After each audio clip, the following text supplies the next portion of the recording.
Dreamscape presents Death by Chocolate Cherry Cheesecake by Sarah Graves, narrated by Susan Boyce. 1. It was a bright summer morning, the first day of July in the remote island village of Eastport, Maine, 3 hours from Bangor, light years from anywhere else, with a salty breeze snapping in the banners over the seawall and the sun glittering on the bay. Up and down Water Street, in front of the old 2-story brick or wooden storefront buildings, shopkeepers swept doorways, hung out colorful open flags, and watered lush window boxes, brimming with red geraniums, while seagulls swooped above. Not the kind of morning that makes you worry about finding a dead body, in other words. But as I approached my own small chocolate-themed bake shop, the Chocolate Mousse, a petite white-haired woman in jeans and a black t-shirt, the shirt gorgeously embroidered in gleaming jewel tones at the neckline, jeans fitting as if tailored, stepped from the second-hand rows, her vintage clothing emporium next door. "Good morning, Jacobia," she trilled. The accent's on the second syllable of my name, by the way, and it's Jake to my friends. But the Rose's owner disdained casual nicknames as scrupulously as she avoided giving discounts. Firmly, I averted my gaze from the shimmery gray wool shawl hung in her store's bay window. It was lovely, and would be even more so this coming winter. But it was expensive, and I'd put all my disposable money into setting up the mousse 6 weeks earlier. Plus, some of that was not strictly disposable. "Good morning, Miss Halligan. Hard at work already, I see." She was lugging a bucket full of sudsy water with a squeegee in it, though her shop's window was already spotless, as usual. She replied, squeegeeing energetically. Her perfume, a light citrus fragrance, mixed pleasantly with the sweet smell of the bay.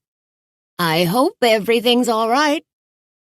She'd called me at 5 a.m. Miss Halligan was an early riser. She'd said my own shop door was standing open, and did I want to do something about it myself, or should she just call the cops? Listening, I'd held back a sigh. The wind often blew that old door open. The lock had been wonky from the start, the door itself creaky and temperamental, and obviously it had done so again. So I'd merely asked Miss Halligan to close it as best she could, then made one more call before going back to sleep. Now she eyed me, brandishing the dripping squeegee. "I'd have panicked if it had been my shop," she said. And would have rushed down here at once to check on things, she meant. "But you must have all sorts of responsibilities at home with that big old house of yours, and your family," she added. "Uh-huh." I stepped into the doorway of the Chocolate Mousse, a tiny storefront with 2 bay windows, a moosehead silhouette with elaborate wooden antlers hung from chains over the door, and a pair of small cast-iron cafe tables on the sidewalk out front. At the moment, that big house of mine was being cleaned by my housekeeper, Bella Diamond, who, since she'd married my elderly father, had also become my stepmother. Meanwhile, my husband, Wade Sorensen, was on a tugboat bound for the enormous container vessel that he'd be piloting into Eastport's harbor later that day. My grown son, Sam, was in Boston visiting friends, and my father was loudly but uselessly agitating to be released from the hospital where he was recovering from a heart attack. So I couldn't use family duties to excuse my not being here at the crack of dawn. Nor did I try. For one thing, I was too busy squinting at that door. "Thanks for calling me," I replied absently instead. "Looks like Morris got the new lock set installed already." Morris Whitcomb was Eastport's jack-of-all-trades, the man you called if you needed your porch light replaced, your sink drain unclogged, or your fishing boat's old sputtery wiring transformed from a rat's nest of fuses and tattered electrician's tape into a neatly labeled model of 12-volt order. Morris had said he had a lock set he thought would work, and he'd go to Wadsworth hardware store when it opened and have an extra key made for me, too. Which he'd done. I'd picked the key up on my way here, and he'd have called me if he'd noticed anything suspicious while he was working. I knew. But I'd never seen these small scratches in the doorframe before, had I? The key turned easily, and the door opened.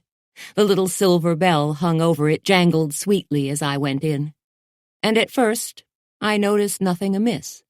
The shop's interior had exposed red brick walls, a pressed tin ceiling featuring 2 very lovely old wooden paddled ceiling fans, and a black and white tiled floor. The single bakery display case, glass-fronted and white enameled, was all we had room for, but we only sold what we'd baked ourselves, so we didn't need more. 3 additional cafe tables crowded the opposite wall. The cash register, now open and empty, the way we always left it, sat on a counter to one side of the display case. And behind that, a door led back to the kitchen. Which was where I hit trouble. My longtime friend and current business partner, Ellie White, had been here baking cookies until late the previous night. The air in the shop was still heavy with the luscious aroma of warm chocolate. So the lights must have worked then. But when I flipped the switch now, the windowless kitchen remained a pitch-black cave. Drat. It was probably nothing more sinister than a single-blown fuse. The wiring in many of these old downtown buildings was practically prehistoric. Still, I made my way a little nervously. Had I seen those odd scratches in the front door's frame before? Through the sweet-smelling darkness to the kitchen cooler. There, with the aid of the small flashlight on my key ring, I removed the trays of fresh baked goods that Ellie had placed in the cooler the previous night. During the ill-lit transfer, I only tripped once over something on the floor that I didn't bother stopping to identify. Then, after switching on the front of the shop lights, they all worked fine, and so did the ceiling fans, strengthening my blown kitchen fuse theory, and readying the cash register and the electronic credit card swiper for the start of business, I began setting out our offerings for the day. These consisted of chocolate pistachio brownies, cranberry nut chocolate chip cookies, and the pièce de résistance, dark chocolate fudge. Arranged on old blueware plates lined with white paper doilies, the fudge looked so tempting that I nearly grabbed a piece and devoured it myself. But I'd already had a cookie. All right, 2. So I went back outside to watch for Ellie instead. Because the thing was, I didn't want to visit the dark cellar alone. I'd never been down there before. It wasn't included in the shop space we were renting. So I didn't even know for sure where the fuse box was located. And if I ran into anything that I needed quick help with, without her I'd be stuck. But Ellie's arrival wouldn't only clear the way to my fixing that blown fuse. It would also signal the start of our biggest baking day yet. Since our opening a month earlier, we had fabulous success with a small, varied menu, chocolate ladyfingers and fresh eclairs one day, whoopie pies and chocolate biscotti the next. And while it was all pretty challenging, the day before, I'd had to battle a dozen cream puffs into submission while injecting them with chocolate filling. So far, we'd managed not to overwhelm ourselves. Now, though, a dozen chocolate cherry cheesecakes were due to be delivered in 24 hours to the Eastport Coast Guard station. There, they would be auctioned off, and the proceeds used to pay for Eastport's 4th of July fireworks, 3 days away. Cheesecakes, that Ellie and I had promised to bake. And although Ellie was brilliant at following her grandmother's old chocolate-themed recipes, and we'd bought or borrowed every spring-form pan in eastern Maine so we could bake the cakes in only a few batches, the task still felt daunting. Anxiously, I peered up and down Water Street. With the holiday imminent, patriotic flags and banners draped the shop's fronts. The cotton candy and popcorn stands were set up along the fish pier. A corral made of sawhorses and lobster traps stood ready for the pony rides in the post office parking lot, and a gaggle of vendors, postcards and T-shirts, earrings and refrigerator magnets, ball caps and candles and coupons good for 15% off the price of a tattoo gathered on the walkway overlooking the boat basin. But there was still no sign of Ellie. Meanwhile, I supposed I could be fixing that fuse right now if I just locked the shop again for a few minutes. After all, one cellar is much like another. My working down there alone wasn't guaranteed to lead to disaster. Finally, I went back inside, where by now the smell of warm chocolate was so paralyzingly delicious you could have used it for crowd control. Also, a familiar humming sound was coming from the kitchen, the cooler's compressor. It meant the power was back on. Hurrying out there, I snapped the light switch once more and this time was rewarded by a bright fluorescent glow from the kitchen's overhead fixtures. But my relief at not having to root around in the cellar got squelched fast. The kitchen was spotless as always. A work table stood at the room's center, flanked by a baker's rack and the oven on one side. Baking implements ranged out on pegboard hooks on the other. 2 stainless steel sinks, one for dishes and the other one strictly for washing hands, as per health department regulations, completed our equipment. The walls back here weren't brick, only plaster and sheetrock, evidence of some long-ago architectural fiddling that had merged 2 buildings, ours and Miss Halligan's, into one. Now the walls' hospital white paint pushed the room's cleanliness quotient up off the charts. Only 2 things marred the room's spick-and-span perfection, in fact. The first was a box of salt lying on the floor, its spout open and a few remaining white granules spilled out in a heap. Which wasn't so terrible. I could just sweep the salt up, and ordinarily I would have done so at once. But the second odd thing in the kitchen that morning was so utterly incongruous that I had to blink several times just to be sure I was really seeing it. A man's body leaned against the work table with its feet on the floor and most of its middle sprawled across the table's surface. Its head was plunged down into the large, heavy pot that we used for melting chocolate. The pot stood on a warming pad, whose dial, now that the power had come back on, glowed cherry red. I squeaked, stepping back sharply. And just that small movement, or my voice, or maybe a breeze or something, caused the body to begin sliding. The body's shoes had been braced against a cardboard box full of cookbooks. That's what I'd bumped against earlier, moving it just enough, apparently, so that now the box and shoes slipped backward together on the shiny linoleum. The arms slid. Elbows slanting down off the table, hands splayed across the stainless steel top as if feeling around for something. Finally, the hideously chocolate-coated head rose, dragged upward by the body's weight, until at last, with the chin hooked stubbornly over its rim, the pot tipped threateningly. "Oh, no, you don't!" I snapped, shocked suddenly out of my horrified paralysis. Grabbing the man's shirt collar, I lifted him by it. Not much, but it was enough so that his chin came free. The pot settled. So did the melted chocolate in it. "Good heavens!" said someone from behind me, startling me so I gasped, dropped the dead guy, and whirled to confront whoever it was. Somehow I'd expected the cops, or maybe Miss Halligan, or perhaps some kindly space visitor, here to whisk me away to some distant galaxy until any possible need for cheesecake baking was over. But instead it was Ellie White, a slim strawberry blonde with violet blue eyes and a dusting of gold freckles across her nose. For her bakery duties today she wore a bibbed white apron over a blue and white summer shorts set and white canvas sneakers. A red, white, and blue ball cap perched jauntily on her head, and her earrings were small, brightly enameled American flags. "Darn," she said, sounding vexed, eyeing the dead man. "Now we're going to have to throw out all that good chocolate." My name is Jacobia Tiptree. And when I first came to Maine, I had a young teenage son named Sam, enough money if we lived carefully, and a heart so badly broken that you could have swept the shattered bits up into a dustpan and dumped them. That was what I'd felt like doing, having at last left my husband to the mercy of his many girlfriends back in Manhattan. Driving up the East Coast, with my whole past life little more than a smoldering crater in the rearview mirror, all I could think of was getting to the end of the earth and flinging myself off.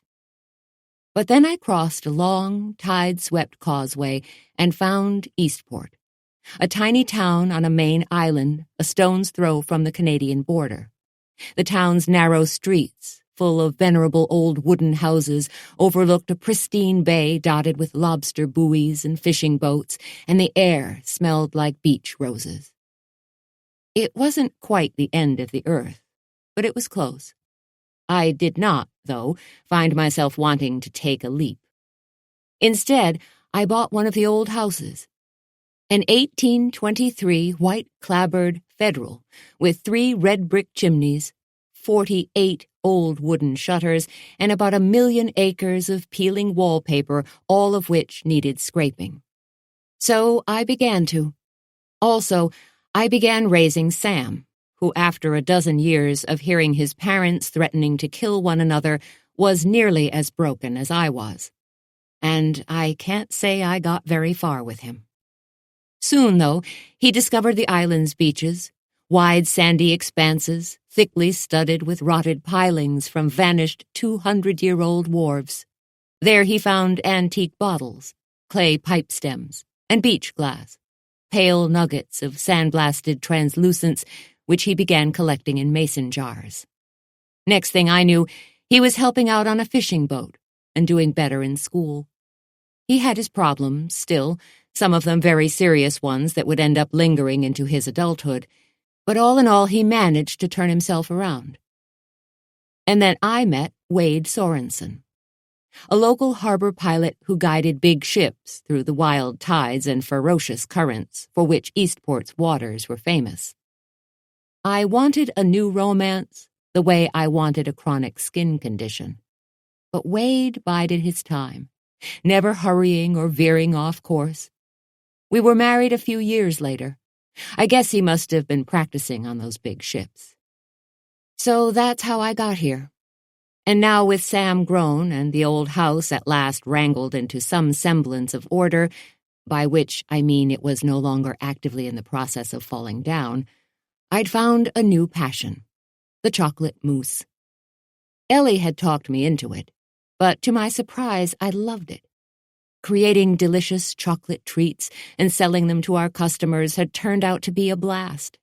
Too bad that at the moment our shop was the location of a dead and almost certainly murdered body. "I just don't see how someone dies in a pot of chocolate," Ellie murmured, still staring. "I think maybe he had help," I said gently. Close up, she resembled a princess out of a fairy tale. Hair of gold, long thick lashes, a smile that could make grown men whip off their jackets and fling them across puddles for her. "Oh," she breathed comprehendingly. Then, tenting her clear polish-tipped fingers, "I wonder—" So did I.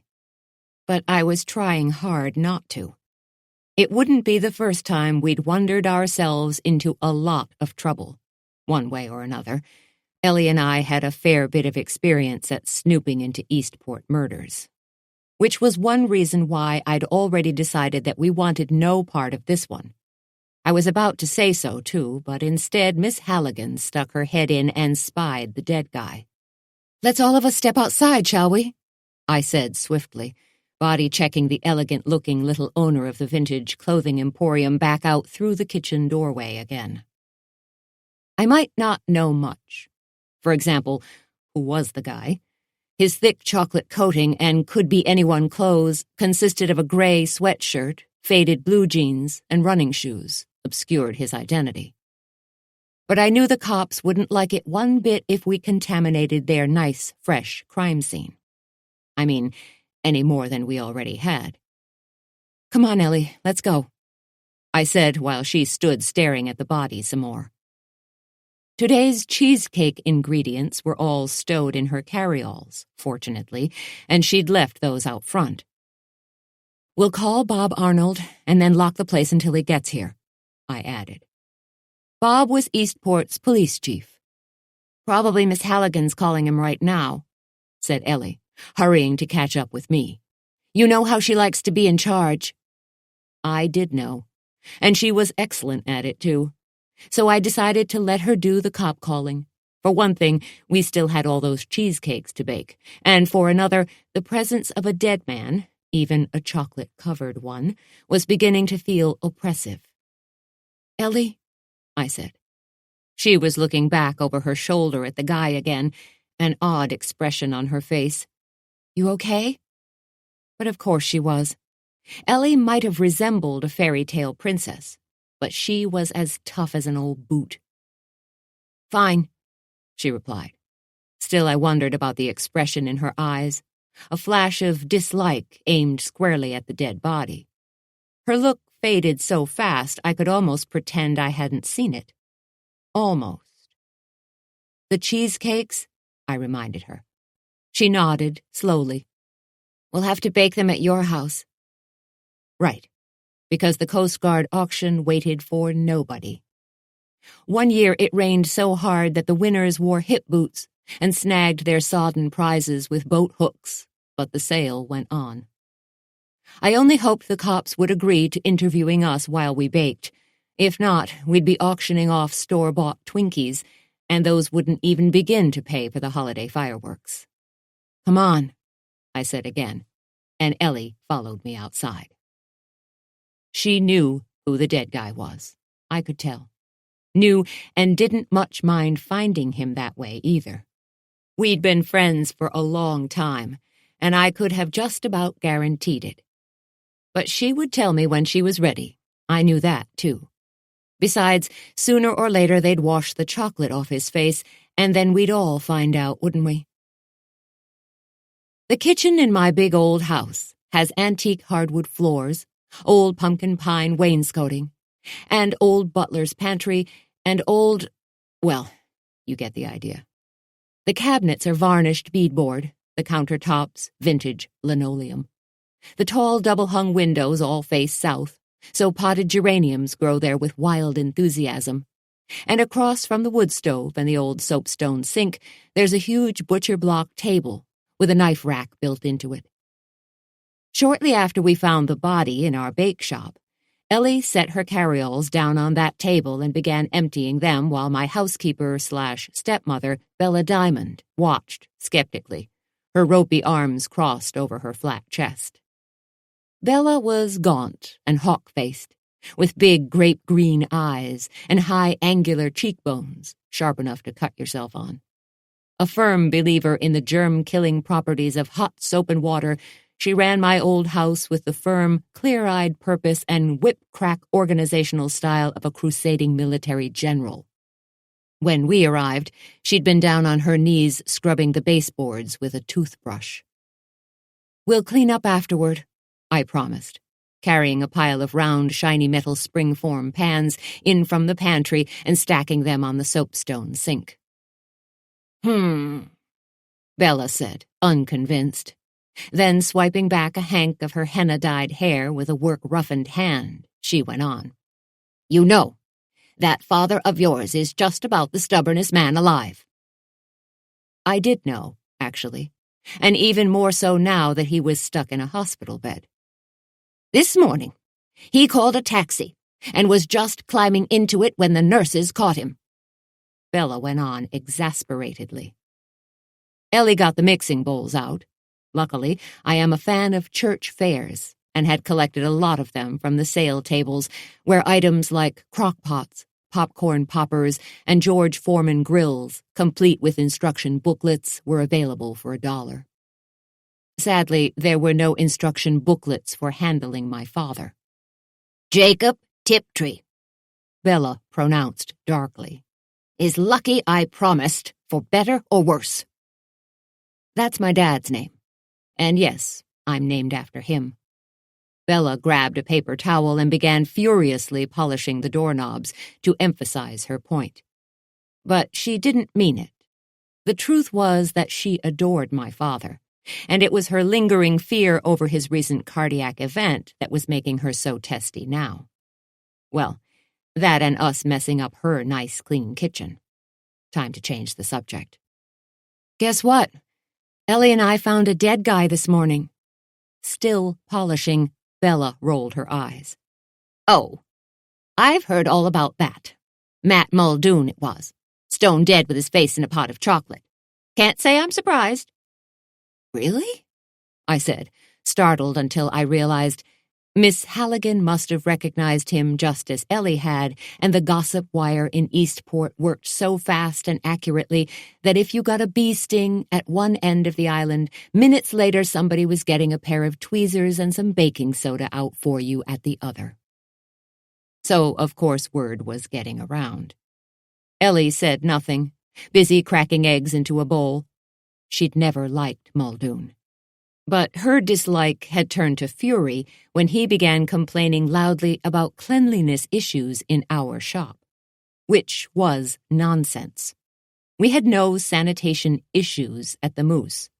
On the contrary, Bella did all our cleaning for us, she insisted, and as a result you could have run your tongue over any surface in the place and it would have come up tasting like rainbows. But that hadn't stopped Muldoon. First, it was insects, then animal hair. For weeks now, the accusations had kept coming. As soon as we managed to disprove one, he'd presented us with another, threatening to shut us down by reporting it to his friends at the Maine State Health Department. According to him, he visited them often at their offices in Augusta, yet another of his claims that I didn't believe. In fact, where the chocolate mousse was concerned, Matt Muldoon was nuttier than a chocolate-dipped pistachio. I didn't know why. But as Bella finished with the doorknobs and started on the cabinet latches, I already had a feeling that he was going to be even more trouble to us dead than he'd been alive. "Anyone home?" called a voice through the screen door, and Bob Arnold came in. With his round, pink face, thinning blonde hair, and rosebud lips, always seemingly ready to curve into a smile, Bob didn't look like the kind of cop who could walk into a bar fight, separate the combatants, and minutes later have the aggressor placed safely in the back seat of his patrol car, thus ending the battle. But Bob was a master of law enforcement persuasiveness, and if that didn't work, he had a head swap maneuver that did. Now he seated himself on a stool at the butcher block table, frowning. "So, you found him." Muldoon, he meant, and he already knew that we had. "Me," I said, getting the rest of the butter and cream cheese out of one of the canvas carryalls that Ellie had brought with her and arranging them on the table. "I found him." Ellie went on cracking eggs one after another, and I figured it would be best to let her keep quiet for as long as possible. After all, her well-known dislike of the deceased wasn't exactly going to simplify our day, was it? And it definitely needed simplifying. Just for starters, my oven here at home wouldn't hold very many cheesecakes. 2, maybe.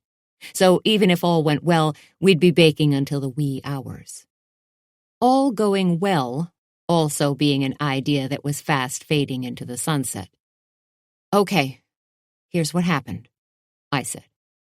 Bob listened with interest as I went through the morning's events. The call from Miss Halligan about the Moose's front door standing open, the new lock from Morris Whitcomb, the odd scratches in the doorframe, and the kitchen lights not going on. But then they did, I added as I measured out sugar and used a wooden spoon to begin working it into the cream cheese. "And that's when you found him." Bob let Bella put a slice of day-old mocha sheet cake on a plate in front of him. It was yet another thing Matt Muldoon had complained about, that we brought home unsold things and ate them or gave them away, and this caused some dreadful contamination that he couldn't be specific about. Most likely, that was because, like the rest of the things he fussed over, it didn't exist. "That's right," I told Bob. I was out there in the dark at first, but I only saw him when the lights went on again. I didn't know who he was, but... Bob licked mocha buttercream off his fork. As usual, for his small-town peacekeeping duties, despite being Eastport's police chief, he took his share of patrol shifts like everyone else. He wore his blue uniform and black leather duty belt, complete with keys, handcuffs, baton, whistle, radio, and pepper spray canister. And his weapon, of course, neatly holstered and with the safety strap fastened. "And you, Ellie?" he inquired. "What do you think about Matt Muldoon getting killed in the moose?" Before she could reply, he added, "I ask because the state cops surely will. And it might be, that you should think a bit about your answer before you give it." Oh, for heaven's sake. Ellie was about as likely to commit murder as I was to jump off a building and fly.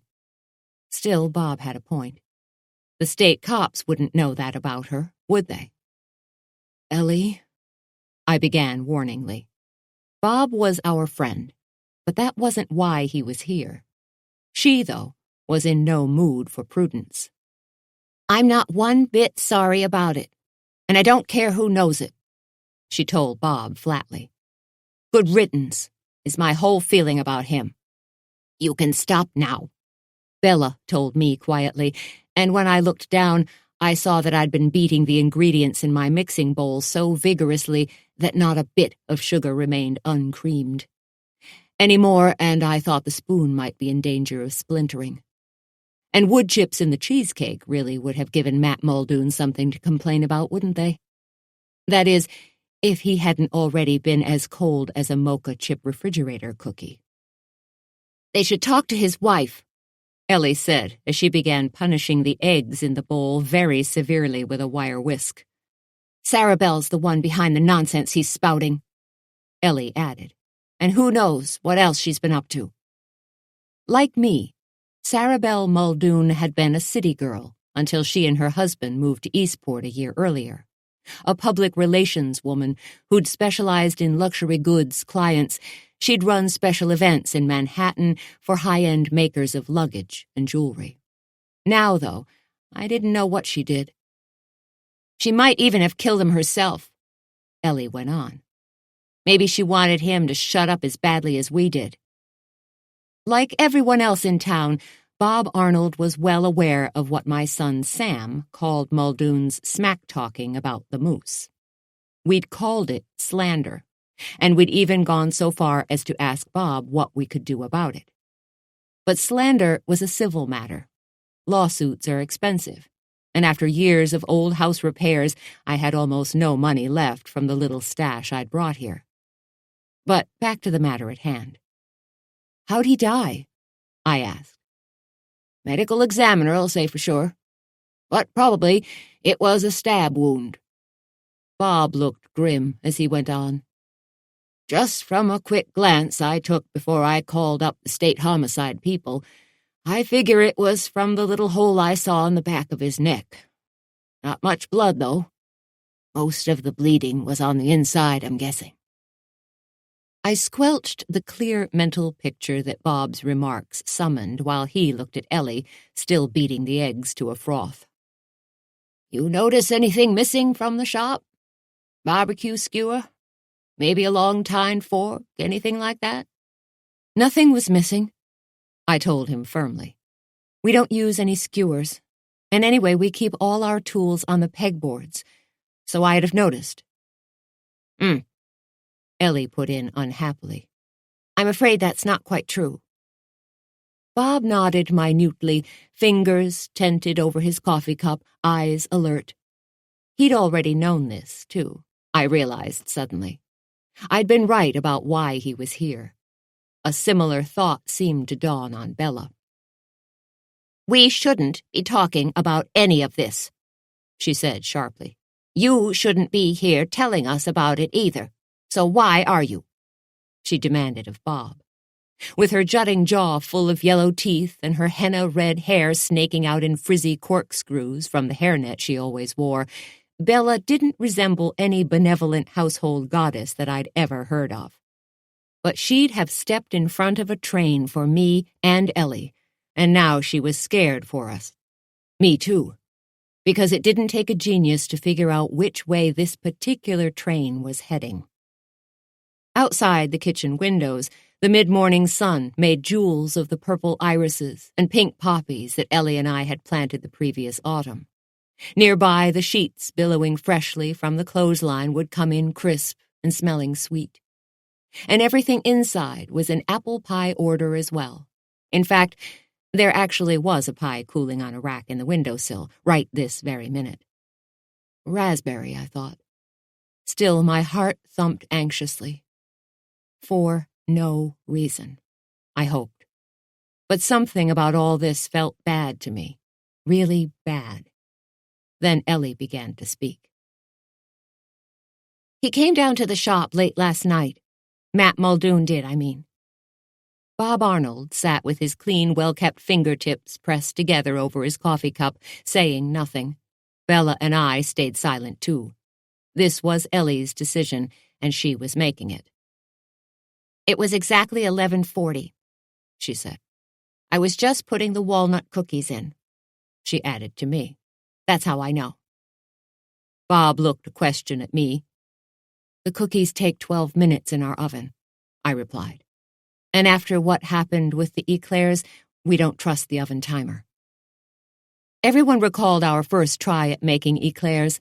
You could smell their charred carcasses all over town. So you looked at a clock just then, Bob concluded correctly to Ellie.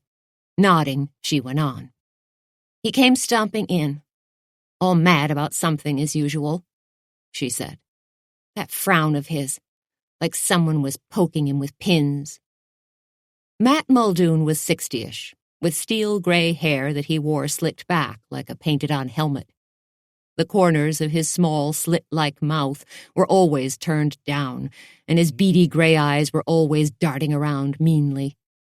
Ellie went on.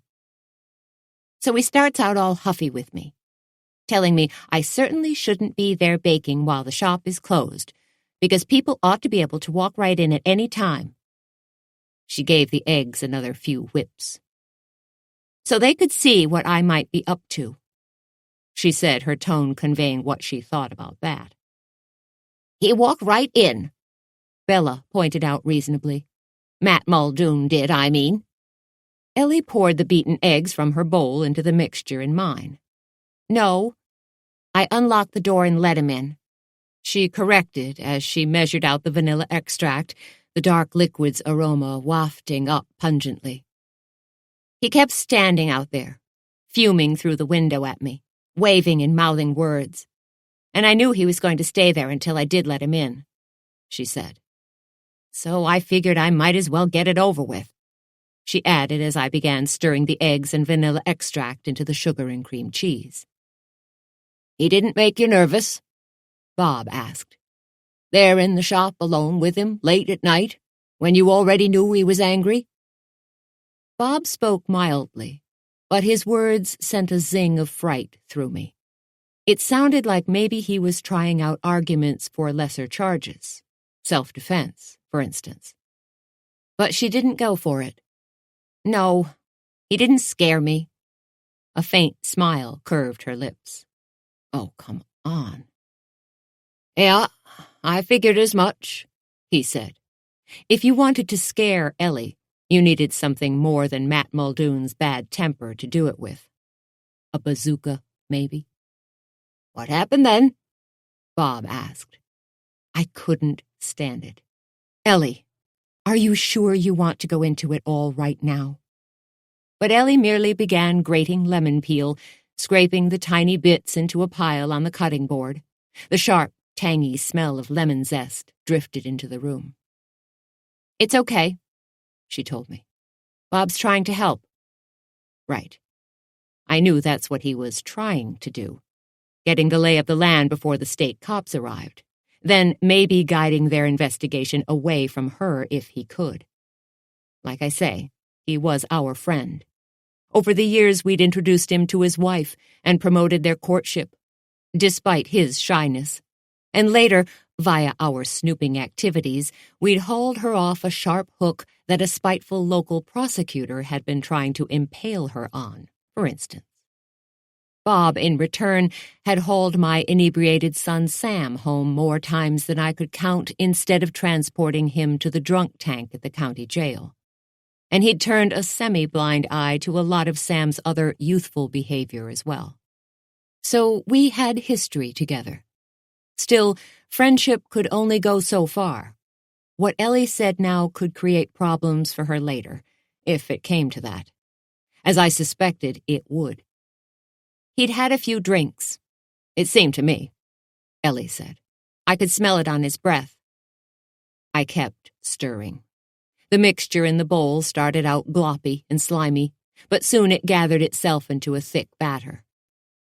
And maybe because of that, he was even worse than usual, she added, telling me he intended to put us out of business, that we didn't deserve our shop, that Sarabelle, Ellie meant, wanted a bakery of her own, and he'd make sure she got it no matter what.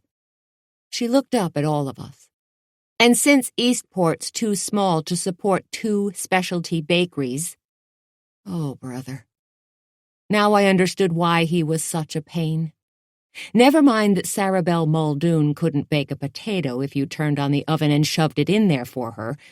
She'd seen how cute the chocolate mousse was and decided she wanted it for herself.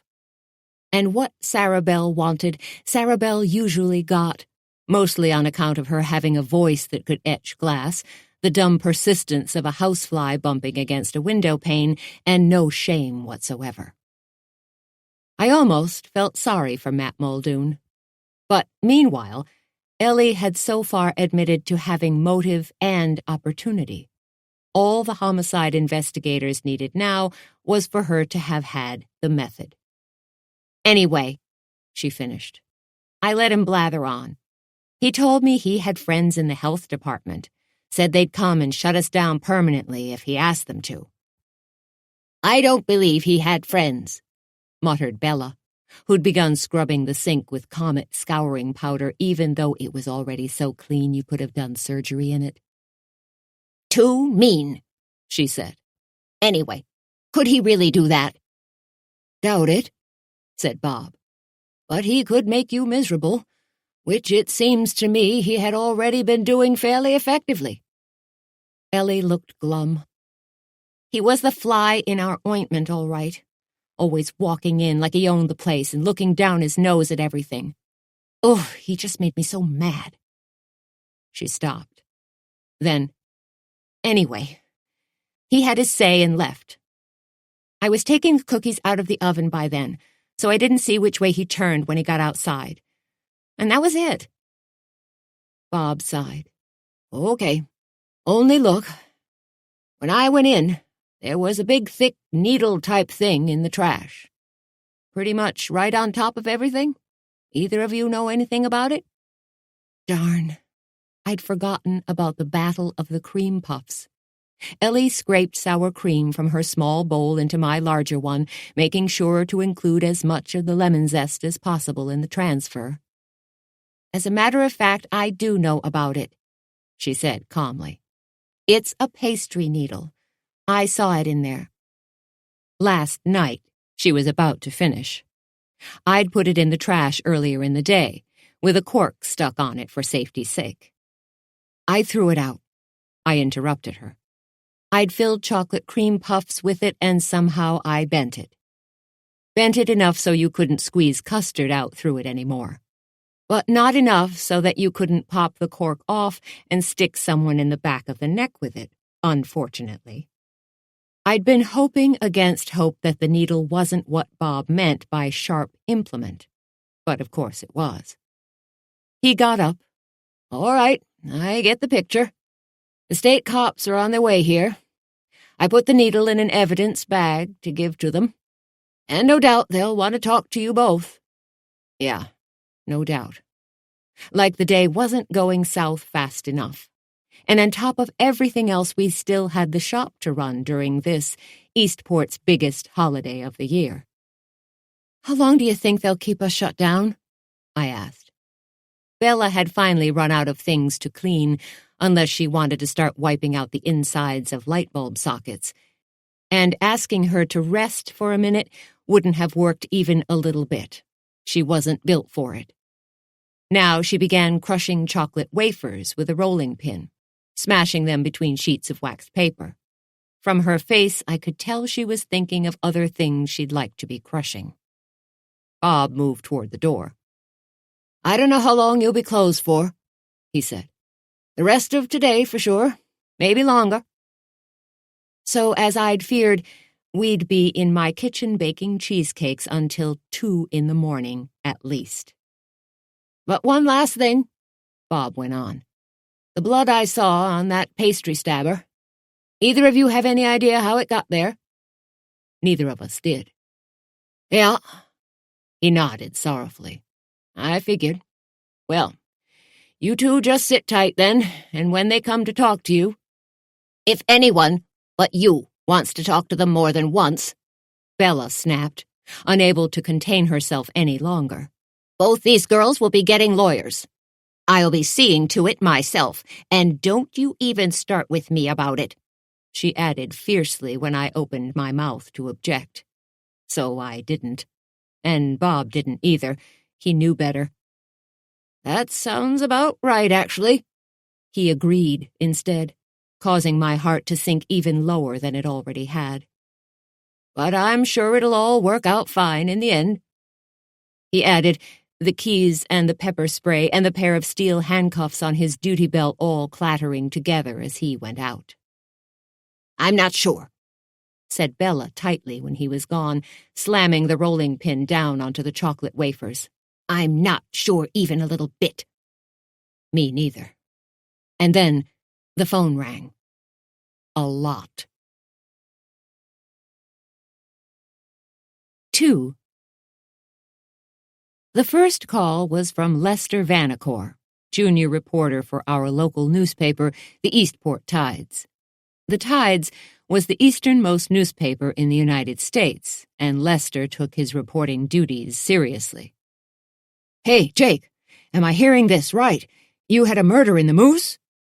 "Lester, there was a body, but saying for sure how it got to be one is a little above my pay grade, you know?" He sighed audibly. "Well, whose was it? Can you tell me that much?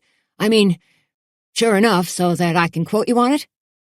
I didn't want to be quoted on it. I thought the less any of us got mentioned in connection with it, the better. The chocolate mousse didn't need that kind of publicity. What I really wanted was for it all just to go away.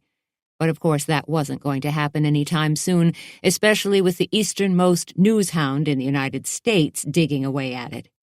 Fortunately, just then the phone clicked its call-waiting signal at me, so I got rid of Lester by suggesting very strongly that he ask Bob Arnold about the murder, then picked up the next caller. "Mom?" Sam's voice came through sounding hollow and distant, as if maybe he was calling from an orbiting space station instead of from a Boston apartment. "Mom, are you—" He'd been staying with friends, enjoying a summer break from his job here at the marine supply store. "I'm here, Sam," I said. "I can hear you. What's wrong?"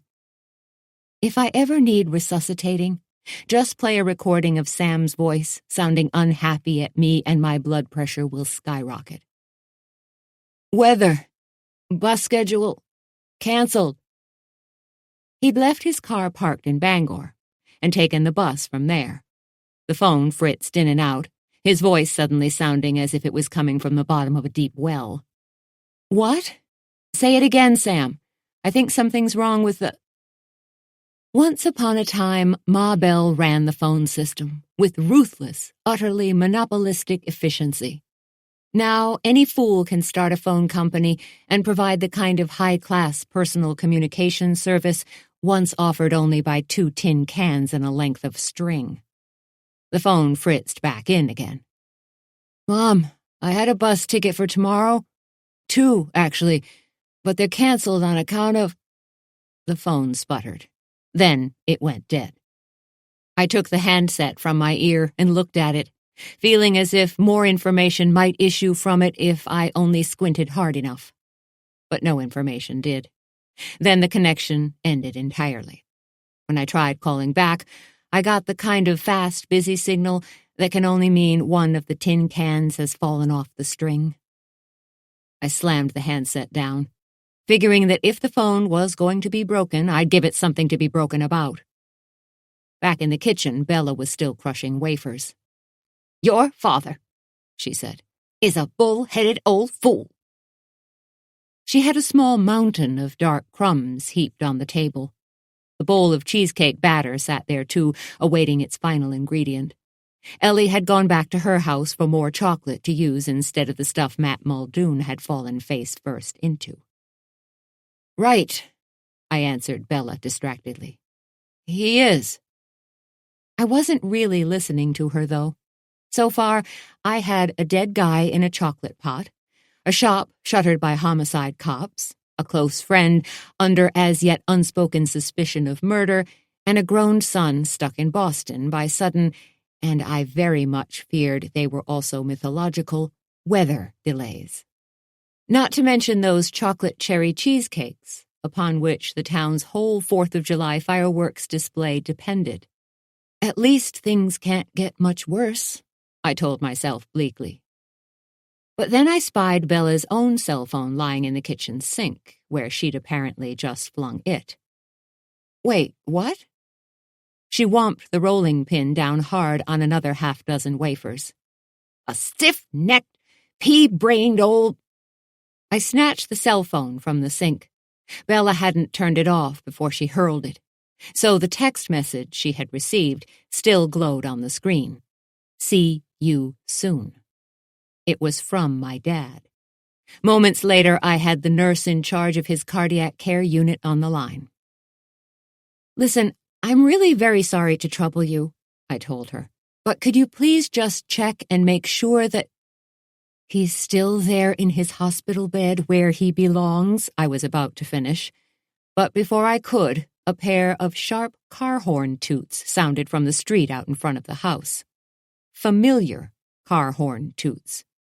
"Never mind," I said, peering out just as an old dark blue Monte Carlo with 4 mismatched tires, ominously dark-tinted windows, and Perry's cab service, $1 a mile, stenciled in white across the doors, pulled away from the house. "Old fool," spat Bella once more, recognizing the horn. She slammed down the rolling pin. That is a good thing, I thought, since if it had remained in her hand, my dad might have had to go right back to the hospital with a head injury. "I told him," she spluttered, rushing out the back door and down the porch steps. "I told him and told him not to—" Halfway up the front walk he stopped, swaying uncertainly. A skinny old man with a ruby stud in one earlobe and a stringy gray ponytail tied with a leather thong dangling down his back, wearing a hospital gown and paper slippers. Hurrying out past Bella, I grabbed a plastic lawn chair and stuck it behind him. "Sit." He obeyed shakily, his bony hands gripping the armrests. His feet, big and lumpy with arthritis and bunions, had already burst through the ends of the slippers. His IV needle, still taped to the inside of his elbow, oozed dark blood. "Hi," he managed, looking overall as if even he was beginning to realize what a bad idea this whole escapade was. "I'm calling the ambulance," said Bella, turning back toward the house. "Wait," he quavered, raising a trembling hand. "Hi, Dad," I whispered. I'd never seen him tremble before. I'd never seen him look anything but strong and confident and as if he would live forever. But he didn't look that way now. "If it's all right with you, I'd much rather be here," he uttered humbly. "Please," he didn't add out loud. I heard it, though, and Bella must have too. An odd look crossed her homely old face, and I thought she might break down, which I'd never seen her do before either. But then, "All right, you foolish old man," she snapped. "Let's get you inside before you pass out." Saying this, she took his left arm and I took his right one, startled by how light he was and by how heavily he leaned on me, and we all stepped haltingly together toward the porch. Sun-dappled maple leaves shaded our path. A blue jay called from somewhere, its peculiar metallic cry echoing, and the mingled perfumes of lilacs and chamomile hung in the summer air. A car went by behind us, and then another. "Just a little bit farther," said Bella, urging my father forward as best she could. "Come on now. I can't do it all for both of us." "I know, dear," he managed hoarsely. "I'm trying," he said, and then his eyes closed and his knees buckled abruptly. Helplessly, we lowered him to the grass. A vein in his neck throbbed with a pulse, but we couldn't rouse him. Then Ellie got back, and when she saw us, she pulled out her own phone. But Bella stopped her. "If he wakes up in the hospital again, he won't survive it," she declared, and she was right. If we wanted him to live, he needed something worthwhile that he could cling to, needed it right nearby. And we were it. Family. Home. "I want to be here," he managed, his eyes flickering open again. "You send me back to that place, and I won't last a week." Then Bob Arnold appeared, hurrying up the sidewalk toward us. His car had been among those going by on the street, and he helped get my father the rest of the way inside my big old house. We put him on the daybed in the sunroom, where a sea breeze made the air pleasant and blooming lilacs shaded the windows. By the time Bob left again, my father's shape was twig-like under the cotton quilt. "Dad, you're sure you want this?" "To stay here, I meant, and take your chances on the result." "I'll get your medicines, and we'll have a visiting nurse come to put another IV in. I think we can probably take care of it okay." His bushy eyebrows knit. He didn't like the IV idea. "Yeah, well, I'm not having any argument on that one," I told him. "But, Dad, you know it could go either way, right? I mean," he knew what I meant. He'd just had a heart attack. He hadn't recovered from it by a long shot, and he could die here. If he began to, I might not be able to do anything about it. But in reply, he only fixed me with a look of such loving acceptance, either way, that I really had no choice. "All right," I sighed, giving in. "Hey, it's your funeral," I added, and he smiled, appreciating the dark humor. Meanwhile, Bella would be here soon with clean pajamas, iced Perrier water, and anything else he needed. Lucky for me. After all, Ellie and I had all that baking to do, not to mention the little matter of a murder investigation centered around our shop. Also, I was waiting to hear from Wade. He'd gone out very early on a tugboat to meet the freighter. By now he was on board the big ship, so he'd be calling to tell me so, I supposed. I wanted to call Sam back again, too, to find out more about what was actually delaying his return from Boston. Probably I misunderstood Sam, I thought as I left my father resting quietly and went out to the kitchen again. I hadn't heard about any storm being imminent, and certainly not one big enough to delay travel. But 10 minutes later I had, and you know, it's true what they say, it never rains but it pours. "You've got to stop them, Millie. I mean it.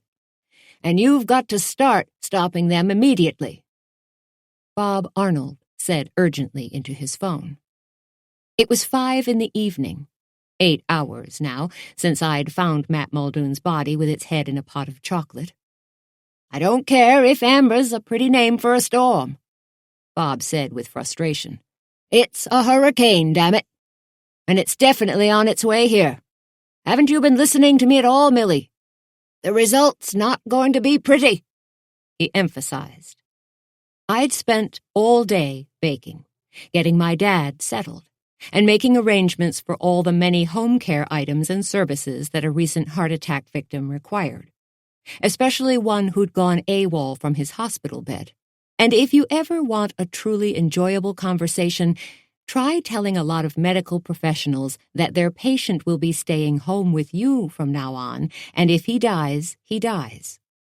Which was my dad's attitude. I was just the messenger. And as a result, I was the one who got talked to as if I should be getting scraped off the bottom of someone's shoe. To escape, I'd finally come downtown to the Chocolate Mousse. Now Bob Arnold and I sat at one of the small cast-iron tables outside the shop. Leaning back, tiredly, I let Bob's voice drift off and worried instead about the bad weather that had turned out to be imminent. According to the Weather Channel, Hurricane Amber had begun, as they mostly do, off the coast of Africa. Then, after meandering this way and that across the Atlantic like a drunk staggering home after a colossal bender, the storm veered north and shrank to a tropical depression. Which would have been fine. But then Amber had changed course again, dipping into the warm Gulf Stream just long enough to draw energy from tropical currents that swirled there. Lots of energy. And now she was coming here. And she wasn't the only one. "Billy, we've got thousands of people headed to Eastport," said Bob.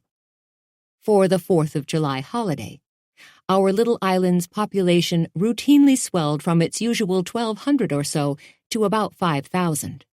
But this year, the 3rd fell on Friday, which always boosted the number even higher on account of the long weekend. "That, or they've already arrived. You've got to call back all those media friends of yours," he said, "to let them know."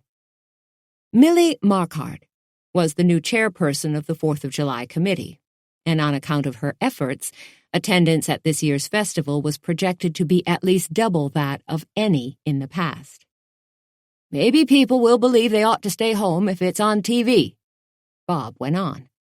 "Although half of them probably don't even know what a hurricane is, and if they do, then they think it's something that happens to other people." Bob took a breath. "So, you need to make sure that it gets on TV," he said. "And that they do understand. Because we are those other people now, okay? We're getting this big storm right here in Eastport in about—" He paused, calculating it. According to the TV that we'd set up for my dad in the sunroom, Amber was racing north. "About 48 hours, Bob said.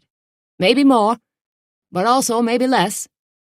So I want you to get on this starting immediately. You hear me, Millie? This is a public safety emergency we've got here." He took another breath. "Get it on the radio, online, on TV. Shout it through a megaphone if you have to, but get hold of them. And tell them either to go home if they're here, or not to come in the first place." I closed my eyes, listening. Inside the Chocolate Mousse, the state's crime technicians still combed over what little evidence they could find. But there couldn't be much, due to Bella's strict hygiene standards. In order to find any contamination-type particles in our kitchen, you'd have needed an electron microscope. Detectives from the Maine State Police Homicide Squad had also spoken to Muldoon's widow, Sarah Bell, and afterward to Ellie and me. And it hadn't gone well. I'd kept trying to explain that we were a food shop and thus had to abide by the health department regulations, even without Muldoon's harassment. But because the Moose's kitchen floor had failed to offer up even a stray cookie crumb, they still thought somehow we'd cleaned up after the murder, and that of course made us look even more suspicious. "Yes, I know the 4th of July is a big day for everyone in Eastport," said Bob into the phone. For the restaurants, the whale-watching tour boats, and all the little gift shops on Water Street, the holiday brought in half the year's sales, and losing it would be disastrous. Although not as disastrous as having most of their customers blown into the water and drown, of course. "Good for merchants, and good for the whole town, yes," Bob went on. "Yes, I absolutely agree. Makes fine publicity for us all, too." The long purple shadows of late afternoon crept stealthily between the quaint downtown buildings, their red brick facades glowing rosily on the sunny side and darkening on the other to the color of old blood. Tourists strolled the breakwater, and out on the bay a few fishing boats tootled along prettily. "Yes, Milly," repeated Bob with heavy patience. By now I could almost hear the steam hissing out of his ears. "I do very much agree. This hurricane is inconvenient, that's for sure." Across the street, the amphitheater-style stone seats of Overlook Park edged down to a lawn, where a free movie, tonight it was Finding Nemo, was being shown to a crowd of youngsters. "Yes," said Bob. "Yes, Milly, On the portable screen, bright tropical fish cavorted. To the east, the day's last ferry full of tourists chugged over the waves toward the Canadian island of Campobello, gleaming like a gold bar in the sun's angled rays. "But," Bob said evenly, clearly struggling to keep his head from exploding, "we don't want all of those wonderfully lucrative holiday guests of ours to float away. Now do we, Millicent?" He stopped, listening with his eyes half closed. I could hear his teeth gritting as he fought manfully to hold on to his temper. Then, "All right," he conceded finally. "The vendors can stay one more day, until sundown tomorrow. They'll want to be out by then, anyway, so they don't get blown into the bay. And if the storm's passed, if it has, mind you, and the cleanup's gone okay too, then on the evening of the 4th we can still have the fireworks. Probably." Oh, great. The ones our cakes are supposed to finance. I'd been thinking that really a huge storm might be just what the doctor ordered. Or in the baking department it could be. Ellie was working on the 3rd pair of cheesecakes right now, so by tomorrow we might have finished baking them all. "But you start discouraging those visitors right now, Milly. I mean it," said Bob. "And get the ones who are already here turned around and headed west, back onto the mainland." But even after the cakes were baked, we'd still have to decorate them, which first meant shaving a ton of chocolate curls off a big block of the stuff using a vegetable peeler. Later, we'd add the cherry topping, pipe the frosting on, drizzle a satiny chocolate glaze over the top, sprinkle the curls over it all, and voila! Or viola, as Sam would have put it. Among his many other difficulties, Sam had a weird and quite severe form of dyslexia, although that wasn't the problem I was worried about him battling just at the moment. "Now, Milly, I know you won't be able to stop 'em all," Bob said patiently. Across Water Street, a tall woman in a long white sundress and strappy sandals glanced furtively over at me. The woman wore sparkling drop earrings, glittery charm bracelets, and a swath of gold chains around her swan-like neck. It was Matt Muldoon. Her platinum hair swirled smoothly in a loose chignon, and her expression fixed in a scowl. Bob spotted her too, and raised an eyebrow at me while still talking. "But unless you want a lot of tourists bunking at your house for a week," he said, "'cause that's how long it might take to get the causeway back open and all those holiday visitors out of here again," he'd have said. But instead, at this last awful suggestion, house guests for a week, I heard Milly's alarmed squawk come from the phone, followed by frenzied babbling. "Fine," said Bob, satisfied at having gotten the reaction he wanted at last. "That's swell. And if it turns out you need any assistance—" He stopped short, having apparently just remembered that offering to help Milly with anything generally resulted in your having the whole job dumped in your lap. "Call Jake," he finished, and of course I didn't bop him over the head with a cafe table. Just then a pair of crime scene technicians exited the Moose, rummaging in their white cargo van parked right outside, and went in again. "We need to get back to work in there," I told Bob.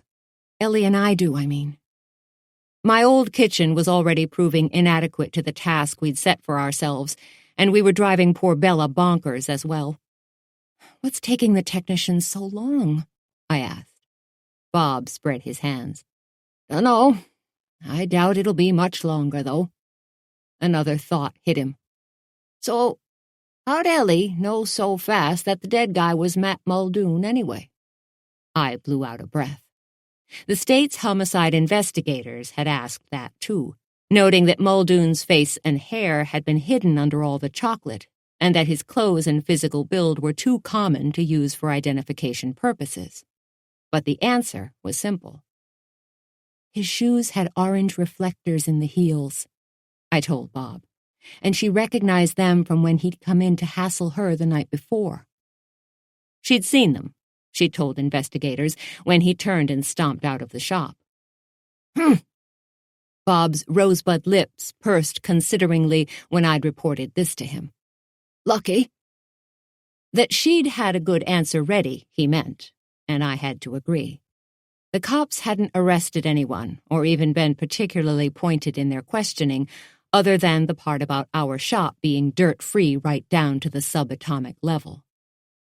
But I thought it was only because Ellie and I weren't flight risks. For one thing, with all those cheesecakes left to bake, we obviously weren't going anywhere. Probably they believed that as a result we were both sitting ducks for any charges they might want to bring whenever they wanted to bring them. Murder charges, for instance. Which we weren't sitting ducks for them, I mean. But hey, they were the hotshot investigators, so I figured I'd just let them find that one out for themselves. As if overhearing my thought, Bob squinted narrowly at me. You and Ellie aren't planning on doing anything on your own hook about any of this, are you? Tell me, he added seriously, that you are not. By anything, of course, he meant snooping, a notion he could be forgiven for entertaining. Ellie and I had a reputation in and around Eastport for being, well, not nosy exactly. That word implies wanting to know things merely for the pleasure of knowing them. We were more results-oriented. There was the time, for instance, when we'd found a local butcher cut into steaks and chops, wrapped up in white paper and stuffed into his own freezer. If Ellie and I hadn't looked into the matter, the fellow's wife would have gone to prison. Not that she hadn't been happy to have her better half literally cooling his heels. He'd been a batterer for a long time, as it turned out. But that was then, and this was now. I mean it, Jake. You give 'em time. The state homicide cops will realize Ellie wasn't involved. Or you either, Bob added. I wasn't so sure. But the last thing I needed, just in case Ellie and I did decide to do a little freelance poking around, was the police chief keeping an eye on us. Fine, I told him as the evidence techs exited the moose yet again. We'll stay out of it. And if he believed that, I had some clam flats in Arizona that I could sell him. The crime scene technician held out the new key I'd lent him. Place is all yours again, he said. Bob looked unconvinced by my no-snooping promise. As I've mentioned, he knew me and Ellie well. But he had his hands full. Between the influx of tourists, Maine's recent legalization of personal fireworks, and the number of beer and liquor trucks unloading at the island's restaurants in advance of the holiday, this year's 4th of July would be hard enough to police even without hurricanes.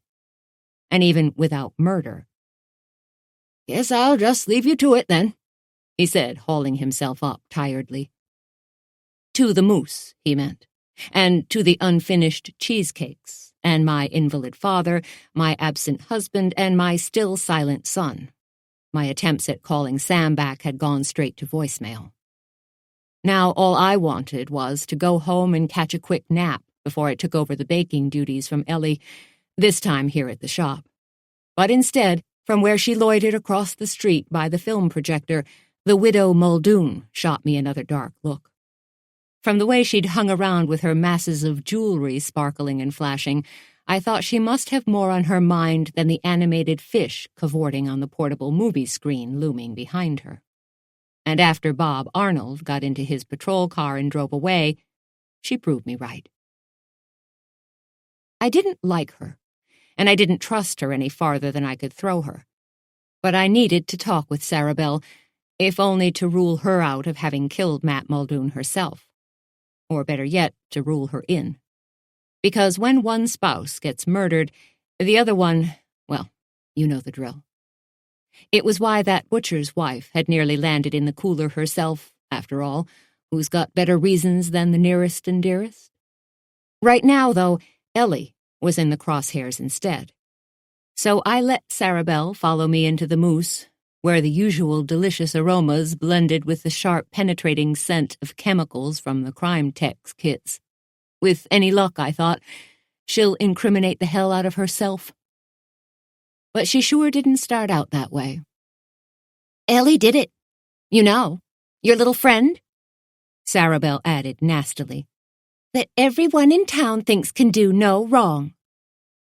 She was a decade or so younger than her late husband, and still strikingly lovely with deep-set brown eyes, perfect makeup, and the kind of small, evenly distributed facial features that suggest a pleasant disposition.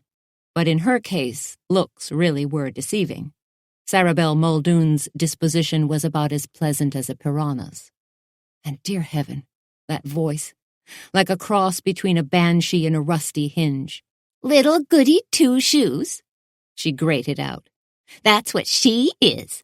Thinks she's so clever, too, but she's not." Yeah, Sarabelle was a sweetheart, all right. She went on blathering acidly while I looked around the shop. Nothing in the front area had been too badly disturbed by the crime scene techs, and my first goal was to get us ready to open again in the morning. So I started by wiping down the glass-fronted display case. Sarabelle, meanwhile, plunked herself down at one of the little cafe tables. "I told him to be careful, but he came down here again last night anyway," she declared. Good. She was feeling chatty. And why was that? I mean, he'd already talked to her about all the dog hair he supposedly saw, I said, spritzing the glass with Windex. Sarabelle looked affronted, but I didn't care. She didn't seem at all grief-stricken, just angry and arrogant as usual. And curious. It was in her eyes, as if there was something she wanted to know from me, but couldn't risk mentioning. "So why did he come back here last night?" I asked again. "First of all, it absolutely was dog hair," Sarabelle said, although from her tone it might as well have been Ebola virus. "I saw it, too, right there on the floor yesterday morning." She pointed a manicured index finger. "I tried to say so, but Ellie denied it. So my husband came down and tried telling her." I already knew this part. Ellie had come to my house spitting mad about it afterward. She was worried, too, because if the chocolate mousse got cited for health code violations, we could be forced to close. And that could ruin us. Our money situation was dicey already, and the hit to our reputation would be worse. Then the door would be open for Sarabelle to take over the place herself. I ran a damp paper towel over the cash register, coming up with not a speck of anything visible, as she went on resentfully. "Ellie could have just admitted it, of course, but no. She had to be stubborn about it." This was also true, and I understood why. We didn't even have dogs, for heaven's sake. And Ellie had been too fed up to humor the Platinum Pest's annoying husband any further. "Still," I persisted, "why did he bother last night, coming back here that one final time?" Sarabelle lifted her beautifully groomed head and blinked imperially at me. "Maybe," she said slowly, "it was to give her one more chance at setting things right. He was," she added, "a forgiving man." "No doubt," I replied evenly, and if she noticed the sarcasm, she didn't comment. The chocolate delicacies I'd put into the display case hours earlier still looked delicious on their white paper doilies, but I doubted that anyone would want to eat them now. People would think they had murder cooties on them. I swept them into a paper bag. Or maybe he just had enough of her foolishness. Sarabelle added, and in reply I certainly did not stuff my Windex-dampened paper towel into her mouth. She wouldn't listen to him the first time, so he had to come back, Sarabelle went on indignantly. Why should he let her make a fool of him? Muldoon hadn't needed anyone else to make a fool of him. He'd managed that very effectively all on his own, but I didn't say so. Sarabelle herself was a deeply unpleasant person, and as I say, I disliked her even before recent developments. On the other hand, those recent developments had made her a new widow, hadn't they? And it was entirely possible that she hadn't caused them. Plenty of people disliked Muldoon. Do you have anyone to help you make the arrangements? I tried to sound sympathetic. The Muldoons had no children or other relatives that I'd ever heard of, and if she hadn't killed him, then it must be awful to face such sudden bereavement alone. But she only looked puzzled. Oh, you mean for a funeral? No. He has a sister back in New Jersey, but they weren't close. My family's there, too. I visit them quite often, actually, but they're not very supportive. For a moment, she'd nearly seemed human.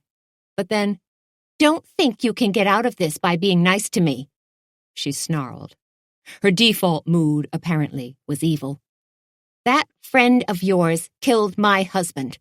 She's got a terrible temper, and she's going to pay for it. My sympathy vanished. Ellie no more had a terrible temper than I had two heads. So when did your husband leave the house last night to come back down here to the Moose? I snapped the question out, and she answered as if by reflex, just as I'd hoped she would.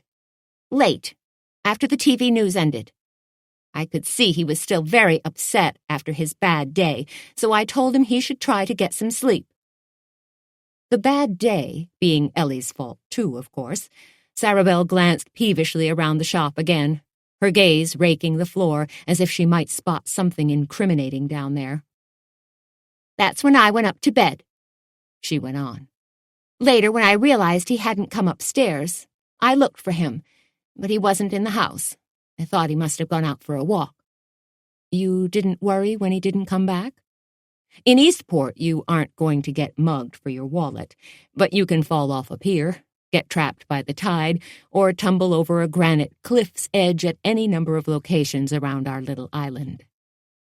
Sarabelle shook her head. I sleep soundly. And this morning, by the time I figured out that Matt still wasn't there, Bob Arnold was already at the door. So far, plausible. Okay, so all you know is that he went out shortly after 11:30 last night. And sometime afterward wound up with his face in a pot of chocolate. I wonder, how did he know that Ellie would even be here at that hour? It wasn't a regular thing, her staying so late. She'd wanted to clear the decks for our big project by doing today's baking for the shop, then starting the chocolate melting for the cheesecake's batter and decoration. Chocolate we still have to replace, somehow, I recalled with a pang of anxiety. The stuff we used was the real gourmet deal, not the grocery store variety. Sarabelle shrugged impatiently. Maybe he didn't know, she said. He might not have meant to come here at all, I suppose, but then he could have seen her as he was passing by, saw the lights on, and... Her gaze swept the floor again, as if she just knew there was dirt down there somewhere, and she'd find it if she searched hard enough. But what I do know is that if she hadn't been here, he'd be alive right now. She got up. Ellie killed him, I'm sure of it. She lost her temper, or maybe she knew he was right about the dog hair and panicked over what he was going to do about it. And you must know that too, so don't pretend you don't. I knew just the opposite, in fact. But after the day I'd had, I was too tired to argue about it, and anyway, it would have done no good. Okay, whatever. I'm sorry for your loss, I said. But Sarabelle wasn't having any of that either. Sorry? She drawled out sarcastically. Sure you are. She yanked the door open as if readying herself to slam it on her way out, But at the last moment she hesitated. Her face lost its smooth beauty, and her extraordinary dark eyes filled with something ugly and real. Grief, maybe. Then the door did slam hard, and her slim shape flitted past the window, ghostly white in the summer evening. Good riddance, I thought as I gave the kitchen a thorough wipe. And not much later I headed home myself, setting the closed sign in the window and turning the new key in the lock. Its sharp click reminded me of the scratches I'd noticed on the doorframe earlier, but I'd told Bob Arnold about them and alerted the state cops too, so there was nothing else for me to do about that. Outside, the kids from the movie had gone home, and the rising moon cast a silver stripe on the flat, calm water of the bay. Lingering tourists wrapped sweaters around themselves, and from the boat basin came the clank of the heavy chains holding the finger piers to the dock and the gush of bilge pumps working. "Hello, Jacobia." I caught a whiff of citrus cologne just as Miss Halligan's voice came from the shadowy doorway of her shop. "Cleaning up, were you?" She stepped out onto the sidewalk. "I do enjoy being here in the early evening. So peaceful." Across the bay, the land was a dark, low shape with here and there the faint glow of a car's headlights moving on it. Really? I'd intended to hurry away, eager to get home to my dad and to Ellie, still working there in my kitchen. But now I paused. "So, by any chance, were you here late last night? Not just in the evening, like now?" The jewel-toned embroidery on her T-shirt shone under the nearby street lamp. "When Matt Muldoon died? No. Too bad. I might have noticed something useful, or—" A small boat moved through the moon's searchlight beam on the water, then vanished into the darkness again. The bay was a trap for the unwary mariner, but local boaters knew their way around it blindfolded, practically, and were often out after dark. "Or I could have stopped it, maybe," Miss Halligan added. Then, "What did Sarah Bell want?" What, indeed? Random spewing of venom hardly seemed like a good enough reason for her visit. "I don't know," I said truthfully. "A flock of kids on skateboards swooped by us. When they were gone, I guess she could have just wanted company," I continued. "I mean, she's got a funny way of showing it, and under the circumstances it seems pretty unlikely she'd come to me, but I get the feeling she has no one else to talk to." Miss Halligan nodded sagely. "If she weren't such a— rhymes with witch, though, she wouldn't have that problem, would she?" She turned to me, her thick-lashed eyes glittering with some emotion I couldn't identify, but when she spoke again, I could. "In fact, as far as I'm concerned," the elegant little owner of Second-Hand Rose Vintage Clothing Emporium finished, "the widow Muldoon can go piss up a rope." My big old house at the top of Key Street shone bluish-white in the moonlight, its 3 red brick chimneys thrust up against the twinkling stars, and its old double-hung windows, each flanked by an antique pair of forest-green shutters, warmly aglow. Climbing the hill toward it after leaving Miss Halligan in her shop, I tried coming up with a reason why she might dislike Sarah Bell Muldoon so much. But my mind turned worriedly instead toward Wade and Sam. The coming storm really is delaying Sam's homecoming, I told myself firmly. His latest stretch of sobriety had lasted for more than 2 years. I needn't be concerned about that. Or no more than I always was. Meanwhile, Wade was as safe on the water as he was in his own bed, or so he often insisted. Reminding myself of this, I paused in the summer night. Fireflies glimmered in the shadows among the lilacs in the yard. A breeze rustled the maple leaves half hiding the porch, and from behind me in the distance, the foghorn on Cherry Island let out a long 2-note honk. Climbing the steps, I brushed through a clutter of June bugs bopping themselves silly against the porch light. Inside, Ellie called out from the kitchen. "Is that you, Jake? Good. I've been waiting for you. Listen, we have to—" From the sunroom, I heard Bella and my dad talking quietly together, so all was well on that front. I peered past Ellie to where she'd been piling a lot of things on the kitchen table. Flashlights, a compass, 2 life jackets. Not baking items, I realized with sudden foreboding. They were boating items. What's all this? But I'd already guessed the answer. In my opinion, dry land is the best possible anti-drowning precaution. But we lived on an island, where purchasing things in quantity could be a bit of a project. And that went double for ecologically sustainable, gourmet quality, fair market-produced, and, one hoped, halfway reasonably priced. "We're out of chocolate," Ellie said. 3. Ridiculous, I grumbled, backing out of the driveway with Ellie beside me in my car's passenger seat. Looking south down the bay, the little town of Lubec seemed so near that you could practically touch it, especially at night. Getting there from Eastport, though, meant a long drive to the mainland, 20 miles due south on narrow, winding Route 1, and then another 10 miles out a peninsula to its tip. The round trip could take a couple of hours. Completely, I emphasized. That is, it takes hours unless you happen to have a boat, which Ellie did. A 24-foot bayliner with a big outboard engine and a snug 2-berth cuddy. Her husband, George, had bought it for her birthday present the previous year, and I enjoyed having picnics on it when it was tied up at the dock. But otherwise, not so much. We pulled up into a rough gravel parking area overlooking the water. Outrageous, I finished. The dock at the end of Summer Street, on the opposite side of the island from downtown, lay at the foot of a steep metal gangway that rose and fell with the area's massive 20-foot tides. Right now it was low tide, so the gangway was nearly vertical. After I donned my life jacket, I descended by clenching the railings in a death grip while slowly and deliberately bracing my feet on the wooden blocks placed rung-like on the metal surface. "Careful," said Ellie, who'd already scampered down.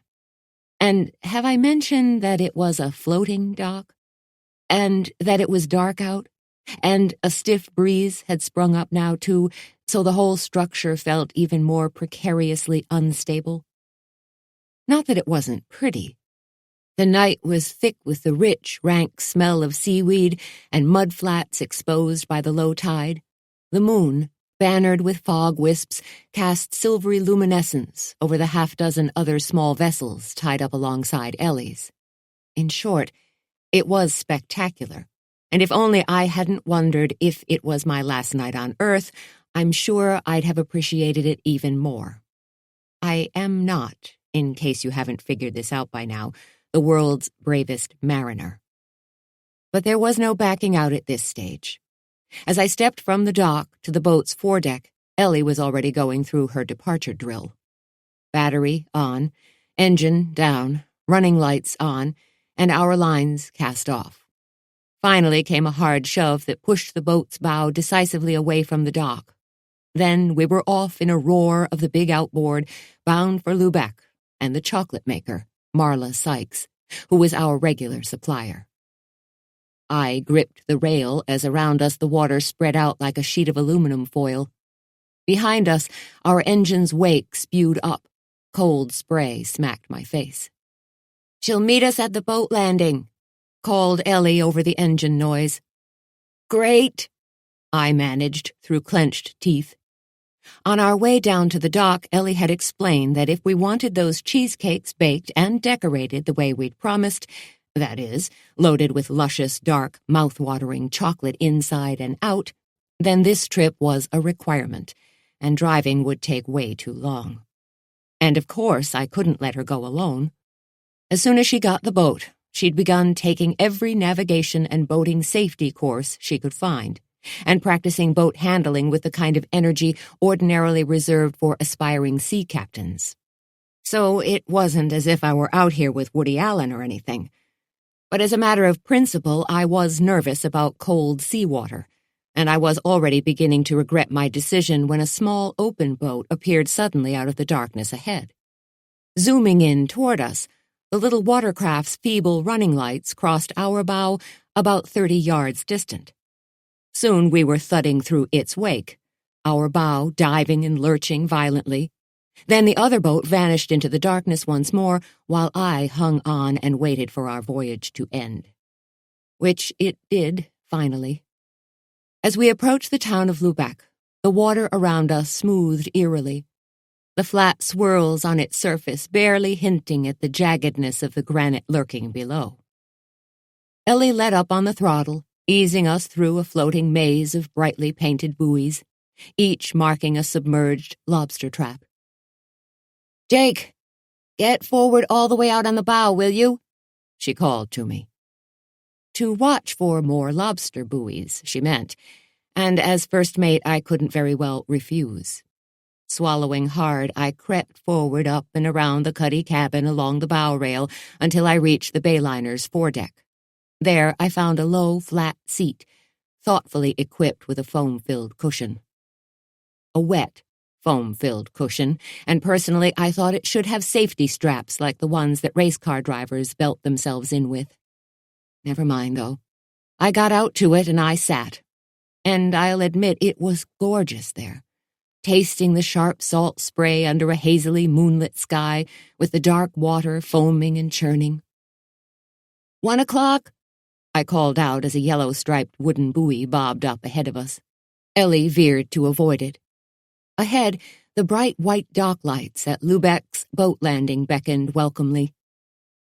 10 o'clock, I said as another buoy appeared. She steered starboard. Then, "Hey, who's that?" I gulped, startled. Coming up fast, an open boat like the one we'd seen earlier rushed in at us again, then swung away. This time its wake slammed us broadside, drenching me with spray and loosening my grip on the seat I'd been clinging to. Startled and slippery-handed, in an instant I slid helplessly toward the bow rail and through it, half dangling over the water with my arms hooked precariously around the rail's metal uprights. Ugh! I gargled through a mouthful of salt water as Ellie dropped the engine into idle and scrambled out to me. "I can't let go," I managed when she reached for me. "If I do, you'll be fishing me out with a net." Ignoring me, she grabbed my life jacket in both hands, hauling me up like a cat dragging a kitten by the nape of its neck. Spluttering, I slid back up onto the bow and scrambled to my feet. "Where is he?" I spat. "Where's that little—" We were nearly to the dock. Boats tied up to mooring balls floated around us, their shadows rippling. A line creaked and an anchor chain rattled. A fish jumped with a splash, but no other sound broke the watery silence. The little boat that had buzzed us was gone, back out into the watery dark. "Jerk," said Ellie, sprinting to the wheel once more. "Thought we were messing with his lobster traps, maybe." "Yeah, maybe." I stepped down into the boat's small cuddy, a below-deck cabin with a low table, a pair of cushioned berths, and a small cabinet and sink unit. "Dry clothes in the bin under the berth," Ellie called to me. Pulling a rough towel from a cabinet, I rubbed my wet hair. Through the hull I could feel the engine's slow, steady vibration. When I got back on deck, we were ready to make our landing.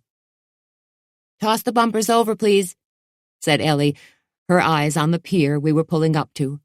I threw the rubbery inflated cylinders over the side to act as cushions between us and the dock pilings. The pier was a lot closer, and coming on fast. Too fast, I thought anxiously. But just as I began feeling that a whole lot of smithereens were about to be spectacularly created, Ellie put the engine in neutral, swung the wheel hard toward the pier, and dropped us into reverse. Whereupon the boat's stern swung smoothly, and as if by magic, nestling itself against the dock. "There," she pronounced, satisfied. "Right," I croaked, gazing around. Under the glaringly bright marina lights, small boats crowded the inner basin. From the bars and restaurants overlooking the harbor, music floated. Shedding my life jacket, I stepped up onto the pier just as a tall, jeans and sweatshirt-clad woman with curly black hair and a ruddy complexion came striding toward us. It was our chocolate maker, Marla Sykes. And although all we had planned was to pay her and take our purchases, making the transfer of the dark, gourmet-quality sweet stuff right there on the dock like a trio of culinary smugglers, Marla had other ideas. "Come on," she urged us both uphill toward the music. "I've already ordered us some Irish coffees." Ellie looked doubtful, and fatigue hit me, too. It had been a long day, and those cheesecakes weren't going to bake themselves. But then, looking out across the glittering black water, I spotted a faint set of running lights moving away from the shoreline. I couldn't tell whether it was the boat that had charged us or not, but either way, I still had to survive the return voyage, didn't I? Those dark waves, those granite ledges, and so on. "An Irish coffee," I told Marla Sykes. "Sounds good." The Salty Dog was an old-fashioned dockside tavern with a long, scarred wooden bar and a dozen ramshackle wooden tables and chairs scattered about on the unfinished pine floor. At the booth Marla had already claimed for us, the coffees were arriving. "I've got your chocolate in my car," she said after taking a hefty swig. "We'll drive it down to the boat when you're ready to go." My unscheduled soaking had sent a deep chill into my bones, and the thought of all we still had to do tonight was exhausting. But the Irish coffee, hot and loaded with enough whiskey to cure whatever ailed me, jump-started my energy. "Good, huh?" Marla grinned mischievously, downing more of her own drink. Only a year earlier, she'd been a guidance counselor in a Connecticut high school, urging students to pick work they were good at and could love. Then, she'd told us, she woke up one day knowing that the advice she was giving also applied to herself. Weeks later, she'd bought a house here and started importing high-end cocoa paste from fair trade co-ops, whose workers weren't treated like slaves, and almost at once found plenty of demand for her product. 2 houses, actually. She'd bought the first one quickly, but like many newcomers to down East Maine, she'd changed her mind once she got here and looked around a little. Now she worked here in Lubec, staying over on nights when her chocolate cooking demanded it, but the house she lived in most of the time was in Eastport. "I hear you had some excitement today," she prompted now, so I described finding the body and what happened afterward. Marla's eyes widened. "You mean they think maybe it was you who killed him?" she asked Ellie. "I'm afraid so," Ellie sighed. "And his wife is all, 'Oh, my poor dead husband,' and she's accusing me too." "Huh. I'd have thought she'd be out celebrating," said Marla. Ellie and I glanced at each other. "Really? Why?" Marla shrugged. "From what I've heard, he was no bed of roses, is all. Or maybe she found out he had a girlfriend." Ellie let out a low whistle at this as Marla went on. "The 2 of them even came in here together a few times, but someone recognized her one night and said hello to her, I heard, and after that they never came in here again." Muldoon and his girlfriend, she meant. Ellie frowned. "But how could they expect not to be recognized?" Marla laughed. "Right. You can't do much around here without somebody knowing, can you?" But she wasn't. She ate 2 peanuts from the bowl of them on the table and washed them down with a swallow of coffee. "Too bad I never saw her myself. Maybe I could ID her for you." I got up. The Salty Dog might not have been fancy, but it was pleasant. I had a feeling the restroom would be clean, too, and it was. By the time I returned to our booth, I knew what I wanted to ask Marla. Who was it that said hello? To the girlfriend? Because if I could find that person, I'd just ask him or her who she was. Easy peasy. Marla, however, looked regretful. Guy named Wally Prine. You're not going to be talking to him, though. 'Cause, see that monument out there? The dog's windows faced the dock. Through the nearest one, I glimpsed a low granite pyramid near the dock ramp. That's the Lost Fisherman Memorial, and his name's there among many others, said Marla, and at her words I recalled the most recent accident. 4 men and their boat, the Helen Marie, demolished when a fuel tank exploded. A pang of sorrow went through me as I remembered. That stone pyramid represented a lot of broken hearts. There was a birthday party here that night, Marla said suddenly. The night when Muldoon and his lady friend were in here, I mean. I'd left early, but I heard about it later. I felt Ellie's ears prick up as she pretended to drink some spiked coffee. She took her boat captaining duties seriously. What was there to hear about? She asked. Marla set her own cup down, empty. The interesting part was when Muldoon tried to deck Wally for saying hello to the woman. Ha, said Ellie. In this part of the world, throwing a punch at a local fisherman was a fine way to get decked. Still, something didn't add up. You've been here in Lubeck all day? I said to Marla. She'd told us that she had been. And still you already know who got murdered.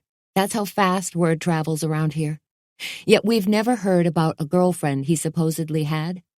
I finished my Irish coffee. That doesn't make sense. Marla spread her hands. Hey, I'm just saying what I heard. As far as I know, they only came in here a few times, though, and then the accident happened, so... Of course. The deaths of the fishermen, all local guys with wives and kids, had occupied everyone's minds for days. Okay, I conceded. Unlikely as it still seemed, I guessed it was possible that amidst the local tragedy, the gossip had simply dropped off everyone's radar screens. But what were you saying before about the party that night? I asked. She must have brought it up for some reason. Pictures, said Marla, as if this must be obvious. It was a party, so I'll bet that someone was taking pictures, wouldn't you think? Doink, of course. Marla. I leaned in toward her. Do you think you could find people who were also at the party and see if they do have photographs? Get them emailed to me even? If they existed, and if any of them had accidentally included Muldoon's companion, it would at least give the cops someone else to think about besides Ellie, wouldn't it? So Marla agreed to try, and on that note we got ready to go. 5 minutes later, we all met again under the marina lamps and stowed the large butcher paper-wrapped chocolate blocks, 2 of baking chocolate and 4 of the regular semi-sweet variety, on the bayliner. Meanwhile, Marla's German shepherd pal, Maxie, supervised from the back seat of her owner's old Ford station wagon. Nice dog, I said, and Marla grinned. Yeah, you don't have to worry much with him riding shotgun, she said. I don't care how ornery you are, you don't want to try crossing Maxie. Which reminded me. Hey, Marla, do you know any grouchy guys with small boats around here? She barked out a laugh. Lots of them. You get crossways with them. Some get pretty mean over their lobster trap territory, too. She slammed her car's trunk. Anyway, let me know if you need more of anything. I'm staying at my house here in Lubeck tonight, and I'll be here all day tomorrow, too, she called as we cast off. Ellie gave the dock a hard shove. Soon Lubeck was a toy town again, twinkling across the water behind us. Ahead, the lights of Eastport shone hazily, seeming to dim and brighten without reason, although, of course, that had to be an optical illusion. But then, go below and find the compass, Ellie said, her voice tautly urgent, which was when I realized suddenly the haze, dimming and brightening. It was no illusion. And that wasn't the worst of it. Glancing back, what I saw rising behind us struck a colder chill in me than even my saltwater dunking earlier. In the fading moonlight, the fog bank looked as solid as concrete. It hadn't been forecast. They often weren't. But Lubec's marina lights were already hidden behind it. "Compass," Ellie repeated, more forcefully this time. I half fell through the hatchway, yanked open the equipment bin, and scrabbled around among flares and a flare gun, batteries, first aid kit, and signal horn, then simply hauled out everything and grabbed up the compass from the jumbled heap. Finally, after handing it up to Ellie, I replaced everything in the bin, and while doing that, I spotted the wires sticking up from the bin's bottom, leading to a small box screwed to its back wall. If I hadn't emptied the bin completely, I'd never have seen the wires or the box they led to, and I was unfamiliar with boat electronics, so I didn't think much of them at the time. Besides, there was still the little matter of us being lost in the fog for me to freak out about. Which I was trying not to do, but still. "Okay, now, due west a little, then north," Ellie said calmly. "Tide's halfway in.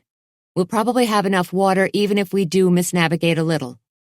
Personally, I did not want us misnavigating by so much as a millimeter. I wanted us smack dab on course, and also not crashed onto any rocks. Ones, I mean, that at low tide were visible so you could avoid them even in the dark, and at high tide were deep enough so you wouldn't hit them no matter what. Right now, though, we were at mid-tide, so they were barely submerged. Able, in other words, to rip the guts out of our motorboat without us seeing them coming. Ellie? Oh, I didn't like this even a little bit. She looked relaxed and in control at the helm. Only if you knew her well would you notice the squared set of her shoulders, the determined thrust of her chin. "Ellie, do you see that can?" It was a large floating channel marker, barely visible in the water with fog thickening around it. Thickening fast. "Darn," uttered Ellie in reply, not what I wanted to hear. "We're not quite where I thought we were, then." The fog thickened again. 1 minute it was a misty curtain, and the next a thick gray drapery fell.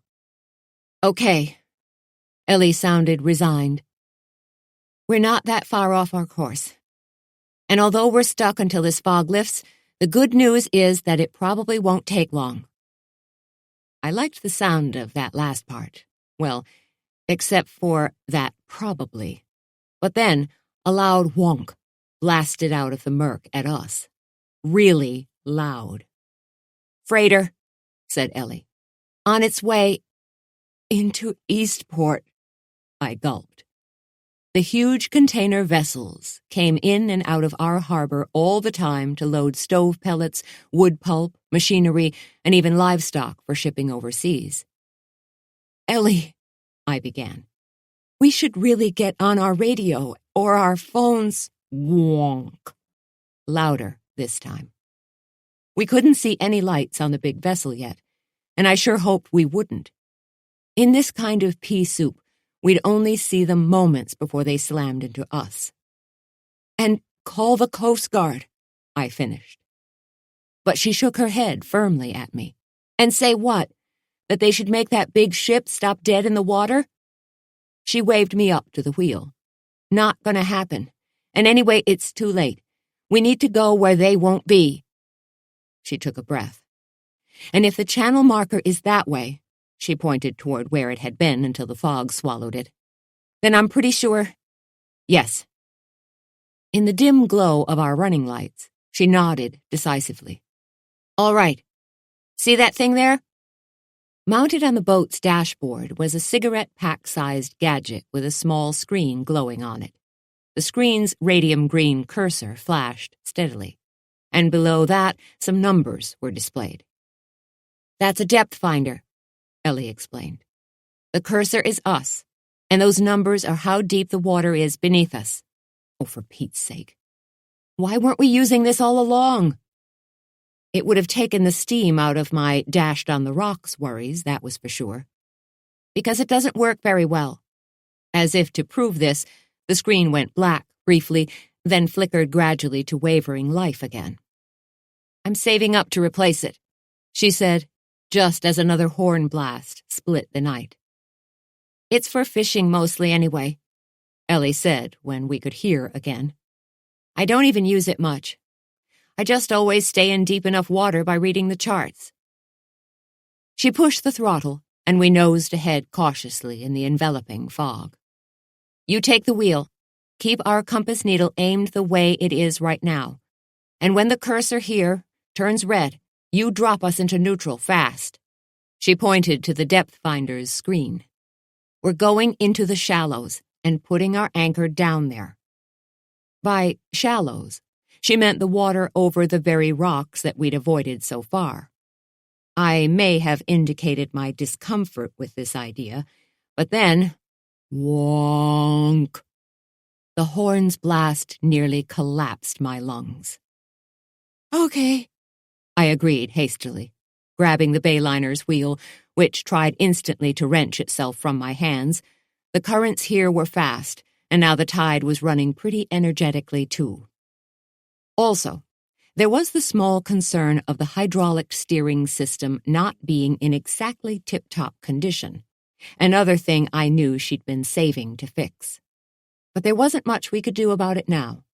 Instead, Ellie scrambled out onto the bow, while I stuck to navigating and also to hyperventilating, sweating, and shaking, all motivated by that enormous horn honking again.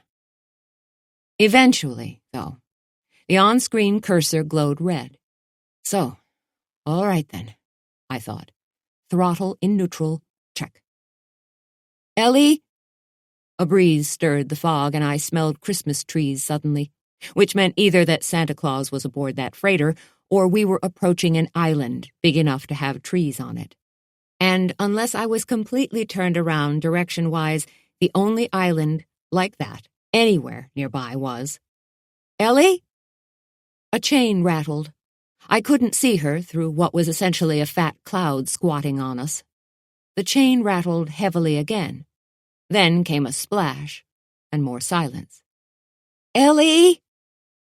The boat swung around hard and stopped with a lurch that nearly knocked me off my feet. Then finally she appeared. "I did it!" She exulted. "We're solidly at anchor now, and that big ship will never dare to come this near to—" "Treats Island," I said. Had to be. Nothing else in the bay had full-grown fir trees growing on it.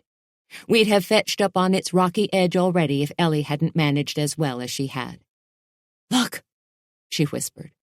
Behind us, the freighter loomed out of the fog with its bow wave foaming and its deck lights all ablaze.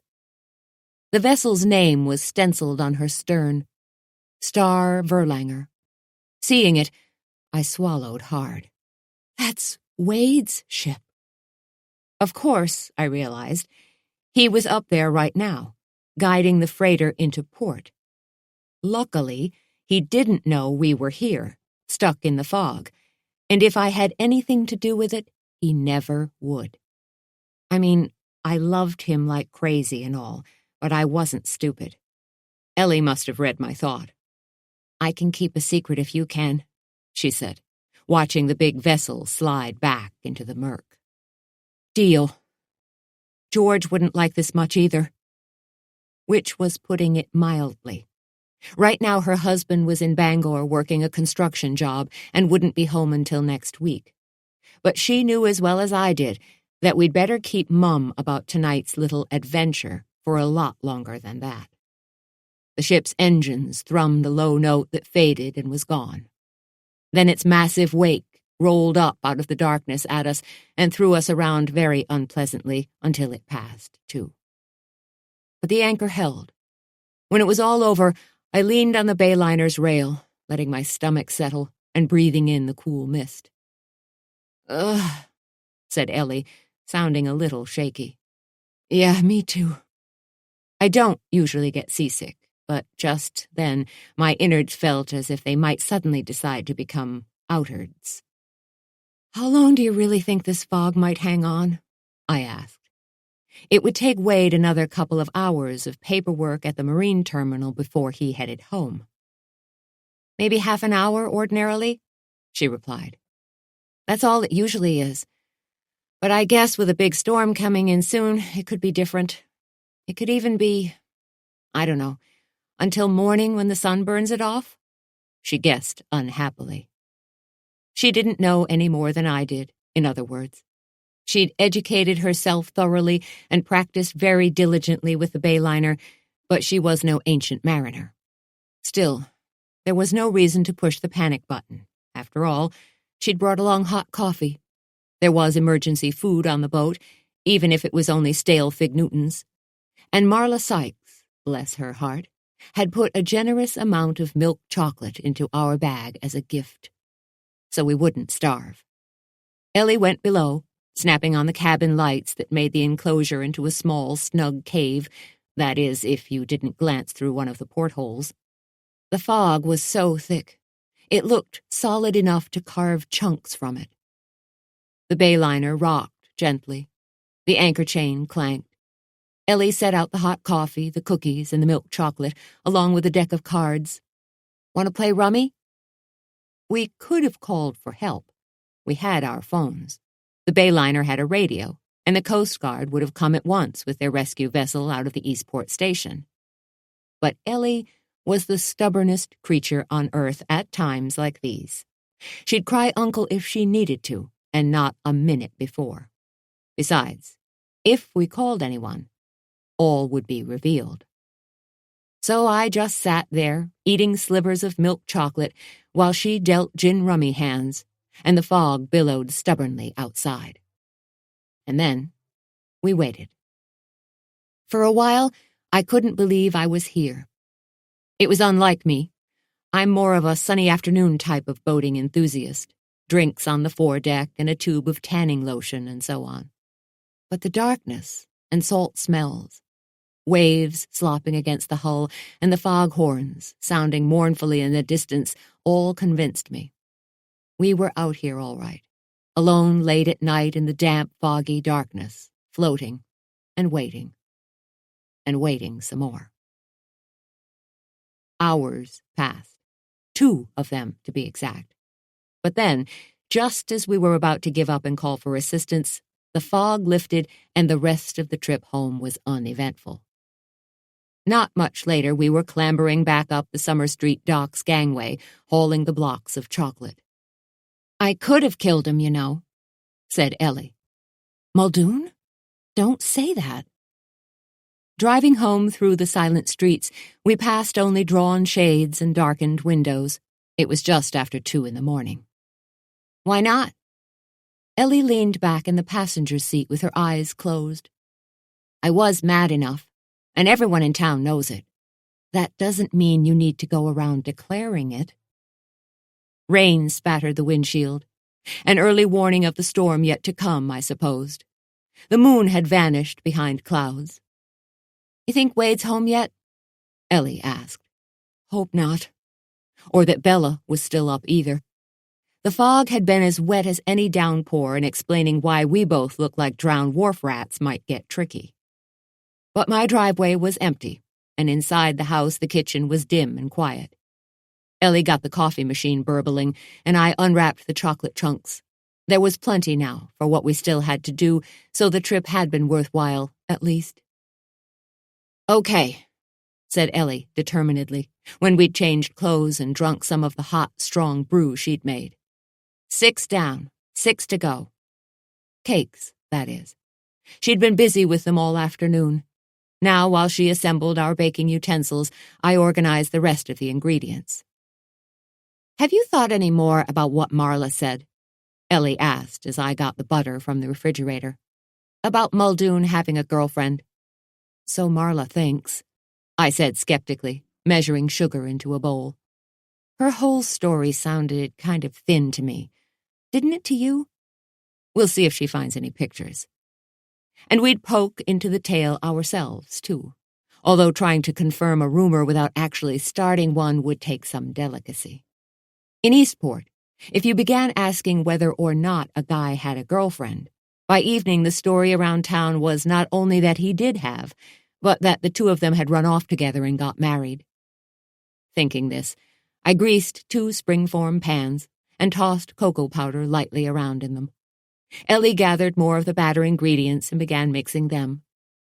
Then, when I'd finished prepping pans, I crushed more chocolate wafers and started working melted butter into those. Anyway, if it's true, I said, pressing buttered crumbs into the bottom of the first pan with my fingertips.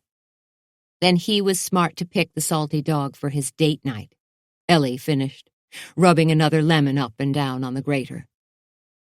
It's the one place you could go around here without everyone knowing about it, I agreed. The younger crowd wants someplace with a pool table and music, and the la-di-da types want, well, someplace more la-di-da, candles on the table and so on. Which left the salty dog for the wharf rats and the few odd ducks like Marla.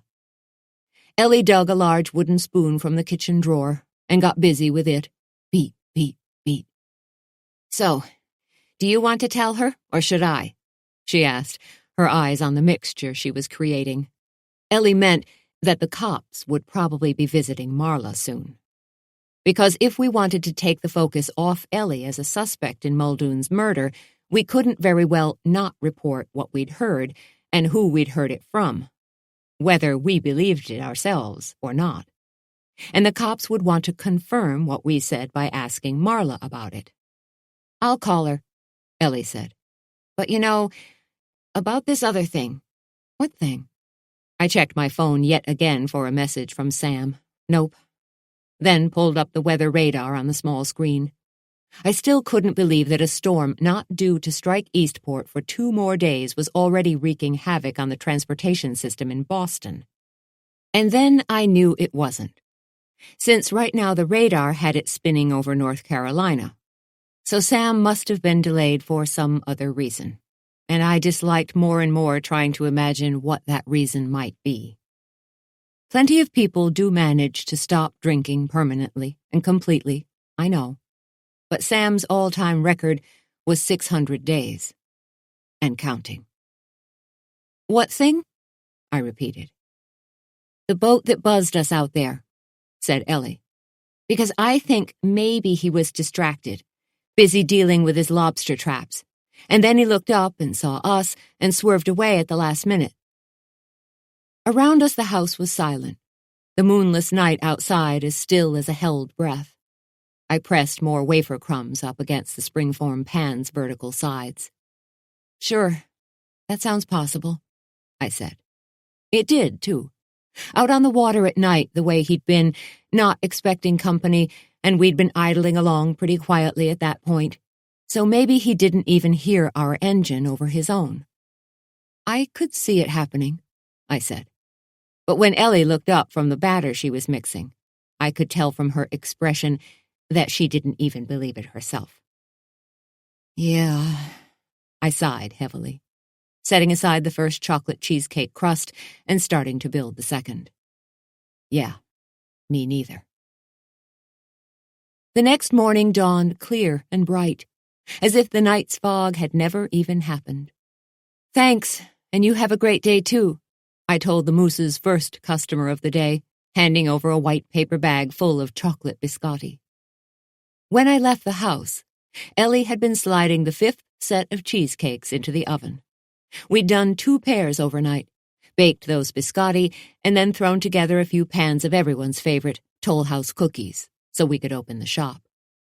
Also during the night, Wade had returned, peered tiredly into the kitchen where we still labored, and gone up to bed. Now I swallowed some of the jet fuel-strong coffee I'd brought down here with me as the door opened again. Good morning, Jacobia, Miss Halligan bustled in. And to you, too. From the counter I could see out across Water Street, where it didn't seem as if Bob Arnold's warnings had produced their desired effect. If any more 4th of July vendors tried cramming themselves onto the fish pier, I thought it might break off and float away. The town was still full of tourists also. In the bad storm coming soon department, the crystalline blue sky smiling down on us just now wasn't very persuasive. Any news? Miss Halligan's bright gaze darted around. About the murder? No, nothing. In a short black ruffled skirt and black leotard top, black leggings, and her usual neat black ballet flats on her feet, she looked as if she belonged in a chic Greenwich Village apartment, not a remote Maine island fishing village. I thought she was about to say more, but just then Ellie came in lugging more bags of fresh-baked items for our display case. "Your dad's up," she told me. Briskly, she unloaded a dozen frosted devil's food cupcakes and a chocolate cream brioche into the display case. "Bella got him into the shower, got some breakfast into him, and now he's back in the sunroom, bright as a new penny." That was good news. I'd been worrying pretty steadily about him whenever I wasn't busy trying not to fall off a boat, get lost in a fog, or be run over by a cargo freighter. Last out of Ellie's bag was a foil tray full of pinwheel cookies, rich with swirls of thick, melty semi-sweet chocolate and studded with walnut bits. Bella said now that your dad settled for the morning, she'd watch the oven. Because that fifth pair of cakes was in it, Ellie meant. "And Bob Arnold called. He'll be stopping by to see me," she added. An alarm bell rang in my head. "You going to tell him the girlfriend story?" Miss Halligan exited as a quintet of bagpipers marched down Water Street, practicing for the 4th of July parade, which was now just 48 hours distant. I mean, assuming it didn't get drowned out. "Not yet," Ellie said over the din. "For one thing, if I did, I'd probably also end up telling him all about the excitement we had last night." Precisely. Bob was not only a genius at getting rowdy guys to chill in his squad car's back seat, but he was also a whiz at getting information out of them. And he'd get it out of us, too, if we weren't careful. "Also, I don't want to look like I'm grasping at straws by offering up some kooky theory," she said. "Better to know more for sure." "Right. So maybe after you've eaten something more nourishing than cookies," she continued, eyeing the display case where a few more biscotti were missing than I had actually sold this morning. "And when you've made sure that Bella really has taken those cheesecakes out of the oven," she added. Her eyes were wide and guileless. "Once those things have happened, I thought I'd stay here in the shop for a while, and you might try asking around a little," she said. She smiled sweetly at me. "About the girlfriend, that is? And about who might have been out there in a little boat last night?" She didn't have to ask twice. 4. An hour later I was in my car, headed over the long curving causeway that linked Eastport to the mainland. A wide inlet spread to my left, its flat surface mirroring the azure sky. On my right, the bay raced turbulently, with whitecaps hurling themselves along. At the Route 1 intersection, I pulled over and dug my phone out. Ellie's ideas about what I should snoop into were fine, but first I wanted to talk to Marla again. Something about the party at the Salty Dog and the woman there with Muldoon that night just hadn't sounded right to me. An eagle soared lazily over the pointed firs lining the road as I called and got her answering machine. Probably the chocolate maker was tending something delicious and couldn't come to the phone. But she'd said she'd be there, so I turned south to Lubec again, this time via the land route. The road was crowded with tourists in RVs, locals in pickup trucks, and highballing 18-wheelers from the tree harvesting operations up north, their massive trailers packed to overflowing with 80-foot tree trunks. It almost made our fog-choked voyage of the night before seem safe. By the time I rolled into Lubec, nearly an hour later, my hands felt permanently fused to the steering wheel. On Front Street, I parked in front of the once busy fish processing plant, a long wooden frame structure with a lot of small, high windows stretching out onto the wharf. 100 years ago, the sardine packing industry employed whole families of Down East Mainers. Now, local artisans rented workspaces in the venerable old building. Crossing the street, I made my way among summer visitors in cargo shorts, fanny packs, and flip-flops. Gazing around, they blinked in wonder at the town's wooden storefronts, now transformed into cafes and galleries, the harbor's glittering blue water, and the combination antiques fair and farmers market being set up on the library's front lawn. "Marla?" I called, entering the fish packing plant. Inside, the fish canning equipment of long ago had been replaced by a potter's wheel, a stained glass artist's tools, 2 looms, some yarn-dyeing tubs, and a spinning wheel. A scrimshaw engraver's whalebone storage area, the great mammals sometimes beach themselves nearby, filled one whole end of the huge structure. "Marla!" I called again. The high windows sent gold bars of sunlight slanting onto the bare floor. The place smelled like old wood, hot metal, oil paints, vegetable dye, and very faintly but perceptibly of fish. No answer from Marla. And when I entered her linoleum-tiled, dry-walled, and totally sealed-off cooking room, because it wouldn't do for dust from glass cutting and whalebone etching to fall into the chocolate kettles, would it? No one was there. "Hello?" Behind a door framed into the drywall, Marla's workspace had a gas stove and brass-shaded hanging lamps. The tables were granite-topped, the sinks all brushed aluminum with gooseneck faucets and spray handles. Pots and pans stood on low shelving, and implements bristled from stoneware jugs. They all looked new and in good shape, and so clean even Bella would have approved. Several thickly wrapped bundles stood on one of the tables. From the exotic return addresses, multiple stamped labels, and illegibly initialed customs stickers, I guessed they contained the raw cocoa paste that Marla imported and made into chocolate. Also, on a high shelf, I recognized the kind of steel lockbox that Wade used for handguns. No surprise. In Down East Maine, lots of people owned firearms. But there was still no sign of Marla. I looked around some more, hunting for a way to leave a note, but didn't find any. An electric kettle, bigger and more heavily built than any crock-pot I'd ever seen, stood on a table of its own. Beside it was a ceramic jar labeled cocoa butter, and some smaller bottles, vanilla extract, several more I didn't recognize. It all looked wonderfully supplied and well-organized, as if she was getting ready to start a batch of something. No one was here now, though, so I decided to visit the Salty Dog. Maybe she was having lunch. In daylight, the bar's rugged interior looked pale and anemic, the windows dust-filmed, and the bar stools' leather seats patched with silver duct tape. I slid onto one of them and ordered a moxie. The tourists knew better than to come in here looking for food, apparently. The bartender, a wiry old guy with a shaving cut on his chin, slid the moxie bottle at me. "You gonna drink that? Or pour it in your boat battery?" he asked. That's the thing about Maine's official soft drink. It's so versatile. You can clean barnacles off a boat's hull with it, I've heard, and it tastes like something a troll must have stewed up in a cauldron under a bridge, bitter, with a harsh, rooty twang. Even I'm not a complete fan of the stuff, but I slugged down a big gulp straight out of the bottle just to show the bartender that I could, and he looked impressed. Not enough to confide in me, though. "Ain't seen her," he answered without stopping to think when I asked about Marla.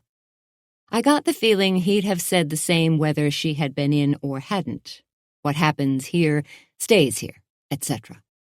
To confirm my theory, I asked about any recent birthday parties in the place, like the one Marla had mentioned. In reply, he looked at me like I was speaking ancient Greek. And when I mentioned a possible lunch menu, he waved a knobby hand at the peanut bowls still out on the tables from the night before. Same peanuts, too, I was pretty sure. So I took my moxie and went back outside into the bright day, to the dock where Ellie and I had tied up. With an army of gleaming black seals cavorting in the water there now, the scene had a carefree summer holiday feel. Even the wooden fishing boats, some so work-worn that they looked as if only their aging paint jobs held them together, bobbed jauntily at their moorings. Strolling among men and a few women carrying tackle boxes and bait buckets, I bought a hot dog from a truck doing business in the parking lot and carried it down onto the lawn overlooking the seals' acrobatics. That's when I saw the small wooden boat pulled up onto the beach. With only a 5-horse engine on the rickety transom, the rot-riddled little vessel looked utterly unequal to any wild tides or twisty currents, and it had been dark the night before. So I wasn't at all sure this was the boat that had behaved so rudely to us. But Marla might know whose it was. I wondered, too, if by now she'd located any snapshots of Matt Muldoon and the woman he'd supposedly been with that night in the Salty Dog. Most of all, though, I wanted to know why Marla thought the woman was Muldoon's girlfriend. It was a pretty big conclusion for Marla to jump to, I thought, especially since she hadn't actually been there to see anything herself. So after I finished the hot dog, which was excellent, and rinsed it down with the moxie, which was liquid and tasted like something ladled up out of an old tree stump, I drove out of town along the shore road toward Marla's house. Beach roses lined the narrow, curving blacktop on both sides, filling the air with a fruity perfume that made the summer day heavenly. Driving along with the windows rolled down and the radio on, I stole quick glances at the Gulf of Maine's indigo water and the island of Grand Manan, jutting distantly from it. The road ran between rosebush-fenced meadows for a mile or so. Then I spotted a sandy driveway with a massive old lilac bush blooming at the end of it. A weathered plank nailed to a post bore Marla's last name spelled out in seashells. Following the rutted lane past a bank of solar panels mounted atop a granite boulder, I reached a graveled turnaround.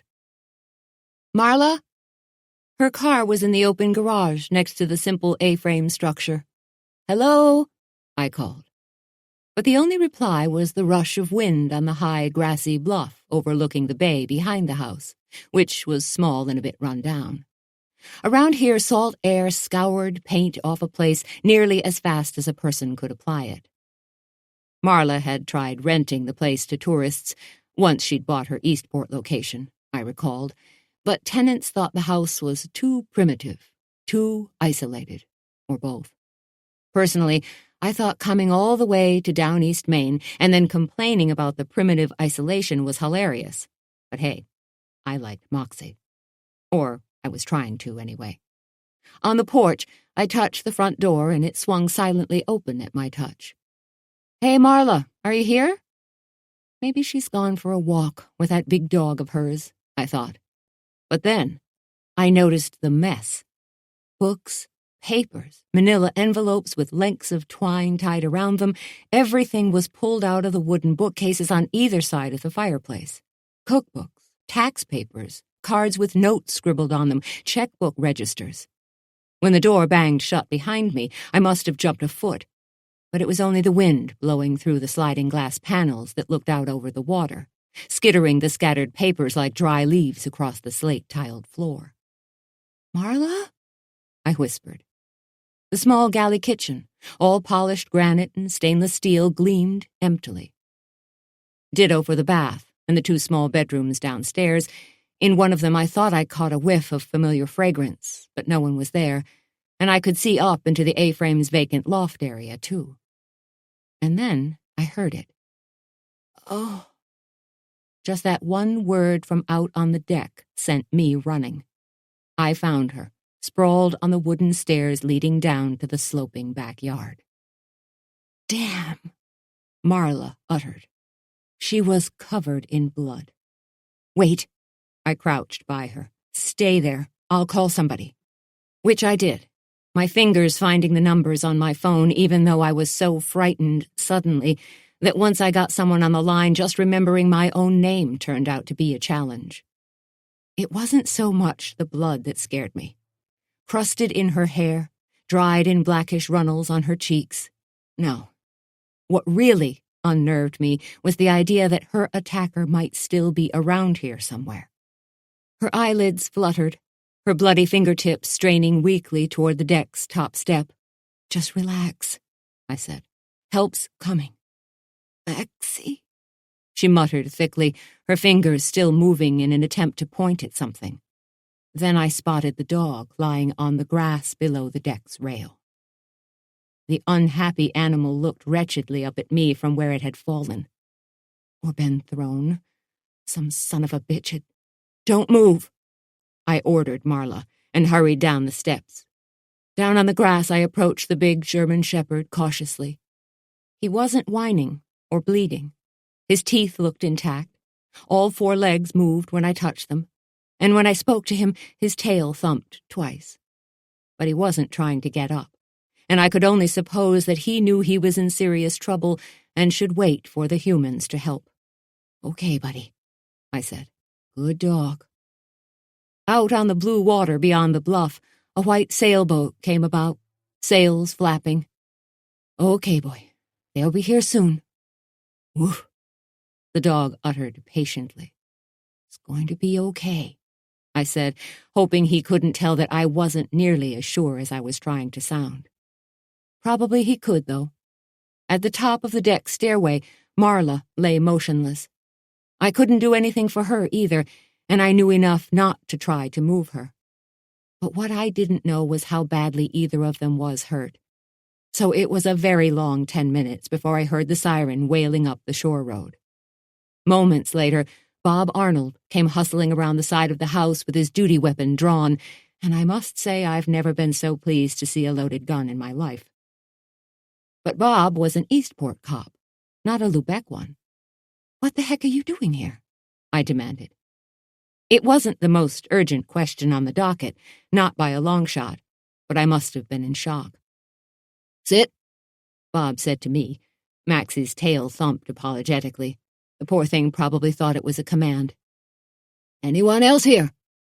Bob lowered his weapon, but not all the way, and his pale blue eyes were narrowed professionally. I waved at the deck.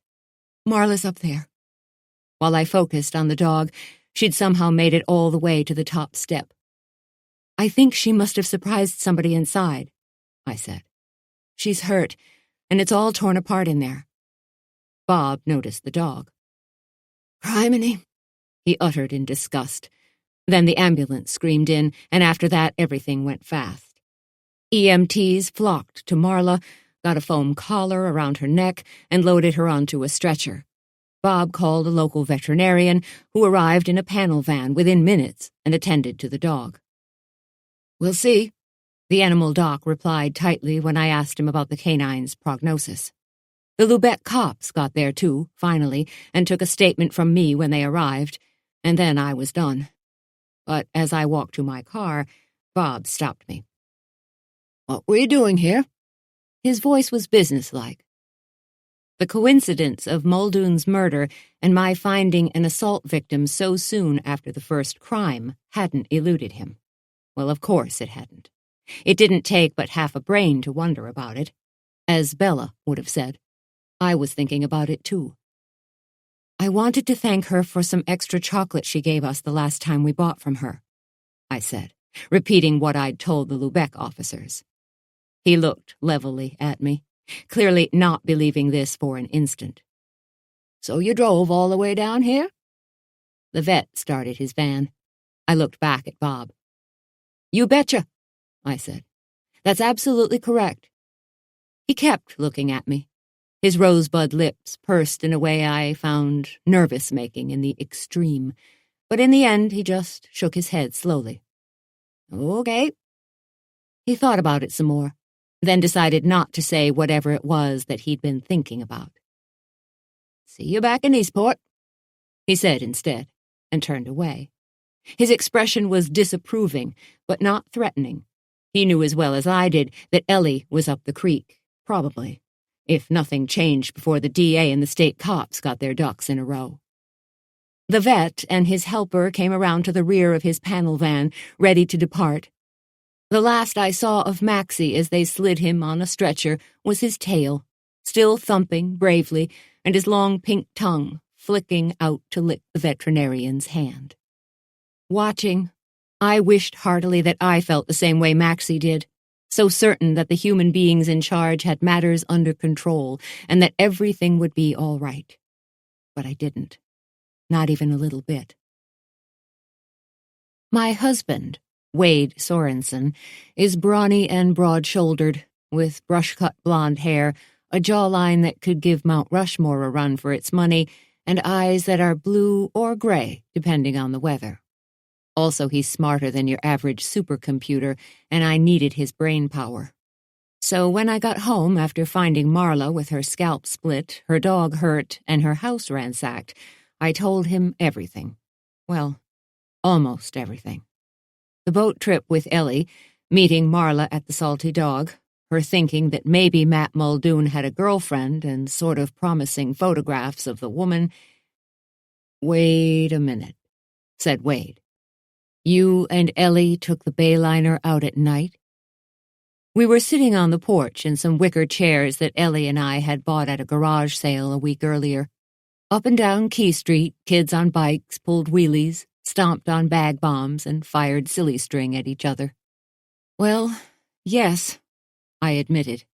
I'd left out the part about getting stranded in the fog, and the little detail of Wade nearly running us over with his cargo freighter hadn't been mentioned either.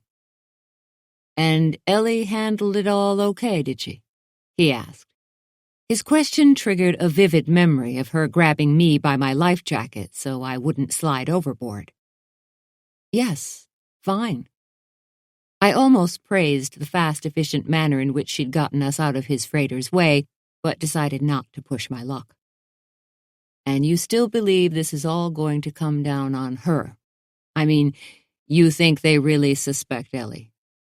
"Bob Arnold thinks so. He told me while we were waiting for the ambulance that it's what the state cops are saying to him. He said they wanted to know if she might leave town, if they should grab her before she could." Wade smiled, lifting an eyebrow. "Don't know her very well, do they?" It was true. Any idea of Ellie running away from anything was ludicrous. But then a detailed mental picture of Marla's bloodied head sprang to my mind again. "Marla will be able to say who hit her?" Wade asked. "Who knows? She was pretty out of it." Inside the house, the phone rang, and then Bella's sneakers squeaked across the freshly waxed hall floor to the screen door. "For you. It's Bob Arnold," she said, handing me the phone. And when I was done hearing what Bob had to say, I wanted badly to pitch that telephone directly into the bay. "Marla's hurt worse than I thought," I told Wade when I'd hung up. "They're deciding whether or not to airlift her to the hospital in Bangor, in case she's got bleeding in her brain." The dog, Bob had told me, was still being evaluated. "Marla might need surgery," I said. And tears prickled my eyes, surprising me. "They don't know if she'll wake up," I stated. Guilt hit me. If we hadn't gone over there the night before, if we hadn't gotten Marla involved. "You think someone overheard you guys talking in the bar?" I nodded, my throat suddenly tight. "Maybe. Guys came in and guys went out. I hadn't been paying attention. I guess someone could have overheard." Wade nodded silently, mulling this. Then, "Anything else?" Like I said, supercomputer. "Yeah, there's something else." I described the little boat that had harassed us. I hadn't said anything about it before. "We didn't think much of it at the time," I said, adding what Marla had said about guys protecting lobster traps. "But now—" "I'll track it down," said Wade. "Marla's probably right, but I'll find out for sure." He could do it, too, if anyone could. He'd spent his whole life on the waterfront and knew its characters well. "Excellent," I said gratefully. "But I saved the worst for last. I guess those homicide cops didn't listen to Bob Arnold when he said Ellie wasn't a flight risk." Inside, a triumphant "ha" came from the sunroom where Bella and my father were playing chess. He taught her when they first met, and now she whipped him at it regularly. I wondered if she'd still be laughing when I told her she'd be helping me bake those last 4 cheesecakes that we needed for the auction. Since otherwise, I'd be doing it alone. "The cops took Ellie into custody just now. They found out she's got the boat, and they decided it makes her a flight risk." "Ridiculous," Wade pronounced, which was my thought also. But it was already done. Wade and I went inside, where I grabbed a sweater and my purse. Probably they let her lock up the moose before they took her, but I still need to check, I said, glancing around a little wildly. She'll need a criminal defense lawyer. I don't even know where they're taking her, and... From the sunroom, I heard my dad grousing that Bella should quit treating him like an invalid, damn it. So he was feeling better, at least. I, on the other hand, felt terrible, and just as I thought things couldn't possibly get any worse, the phone rang once more. Jake? It was Lester Vanacore, calling again from the Tides. Good. I've got Millie Markard for you right here. He'd surely known that I would avoid speaking with Millie if I knew it was her calling. I already had plenty to do getting together those last 4 cheesecakes, and I didn't need any more of the 4th of July committee chairperson's last-minute, can't-do-without-it favors forced upon me at this point. But she had Lester wrapped around her little finger, just like she did any other media professional she'd ever met. I don't know how, but Millie was a genius at getting publicity for Eastport. And now she was talking a mile a minute. Jacobia, oh, I'm so glad to find you at home. It's about those wonderful cakes, dear, that you and dear Ellie are being so fabulously kind about donating to the 4th of July auction. What about them, Millie? I asked, hearing my voice weaken. Suddenly I felt as if I might need to lie down, because it had just now hit me forcefully that it's one thing to create elaborate chocolate-baked delicacies with a partner who knows how, but it's something else again to be fumbling along solo, dropping eggs and spattering cake batter, unless... The gleam of a plan appeared to me as Millie's voice came through the phone. So, can you make extras? Cheesecakes, that is, because we've got the bidders. People are lined up for the... In the Coast Guard auction, you placed your bid in advance by buying tickets. Whoever bought the most tickets won the item. How many more cheesecakes are we talking about here, Millie? And why? Because so what if an energetic bidding war drove up the cake prices? The point was to finance the fireworks, and everybody knew the auction was really just a fun way of donating to the cause. Oh, another dozen or so, said Millie carelessly, as if this, a dozen, was not at all a big deal. Because, she explained, they thought with the extra cakes they'd get even more bidders, and with the extra money they'd add some frills onto the show, make it something special. Oh, well. If that was the only reason.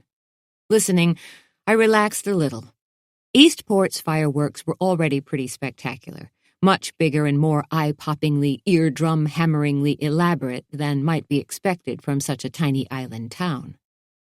Millie, I began, relieved at being able to turn down this difficult request so easily, but she wasn't listening. And then, on the evening of the fireworks, she went on, we thought we'd take the kids from the special education program out on a barge so they can watch the show from the water. Uh-oh. I'd chaperoned a similar activity one year with a few of Sam's school friends, and it was magical.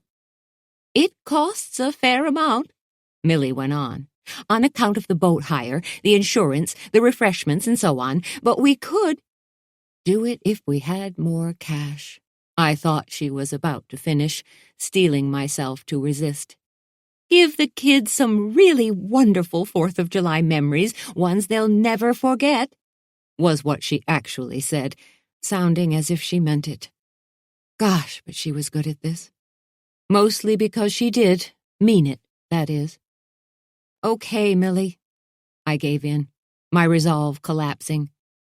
Bob's dire warnings about a storm hadn't made much of an impression on her, it seemed, but that wasn't my problem. You can start selling tickets for 12 more cakes, I told her.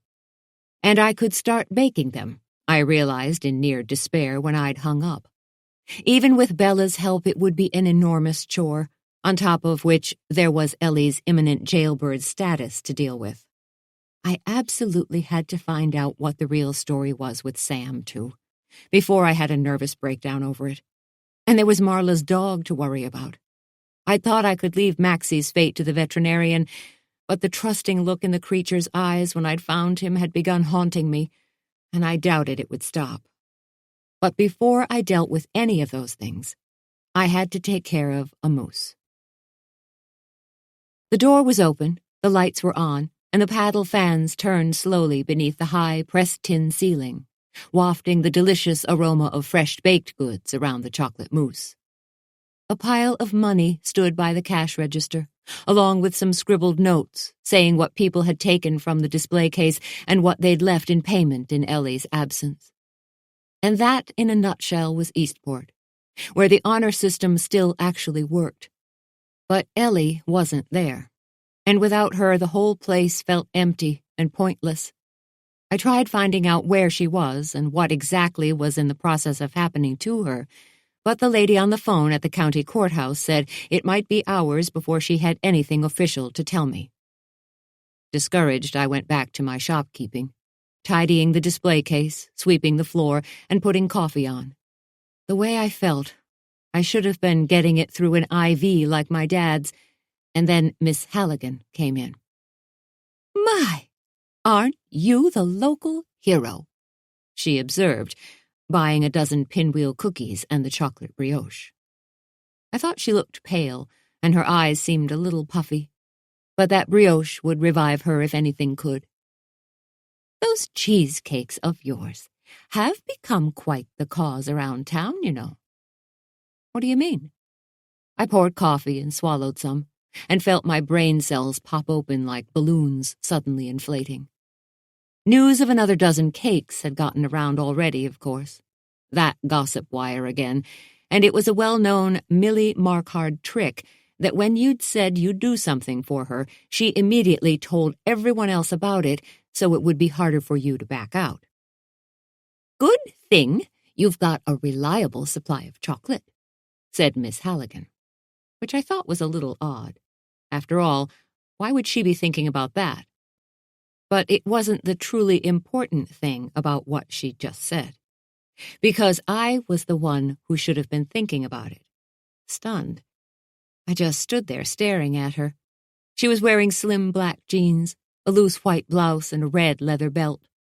As usual, her fragrance was a lemony citrus blend, dry as champagne, and she'd lavender-rinsed her hair so its spiky short fringes resembled flower petals.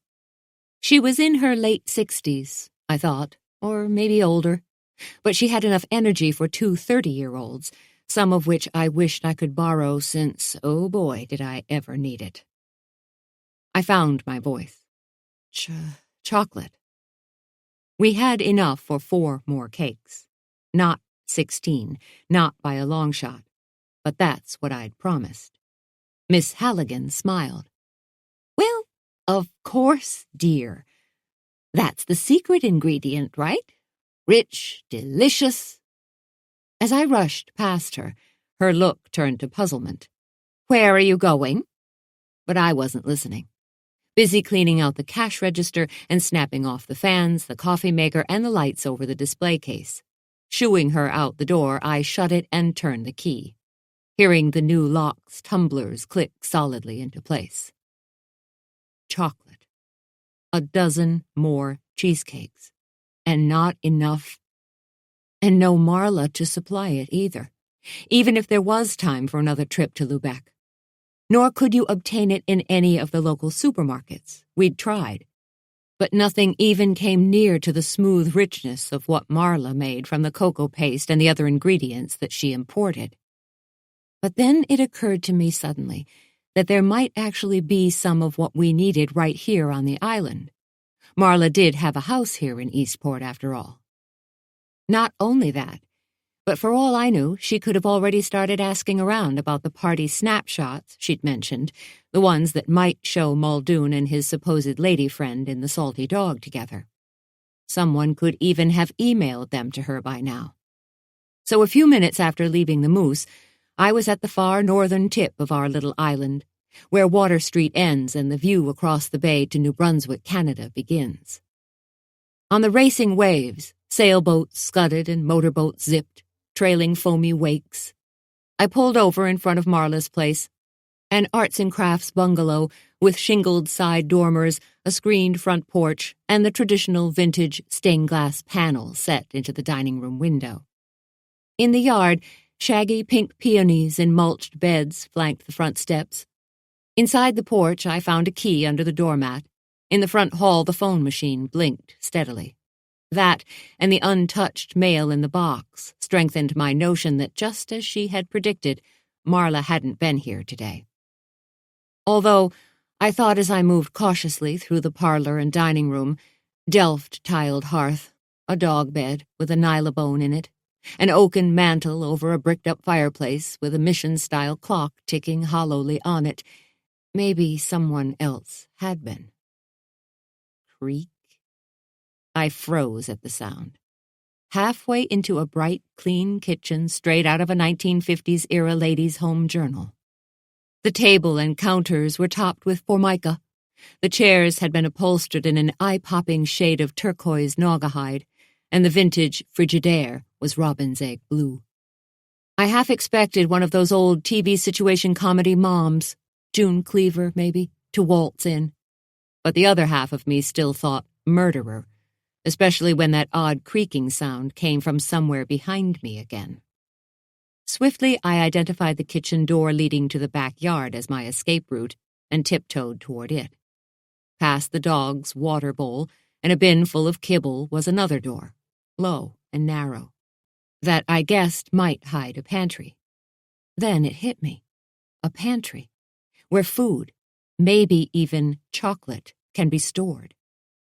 It's what I had come for, so on my way past it I grabbed the little door's china doorknob and twisted it hard.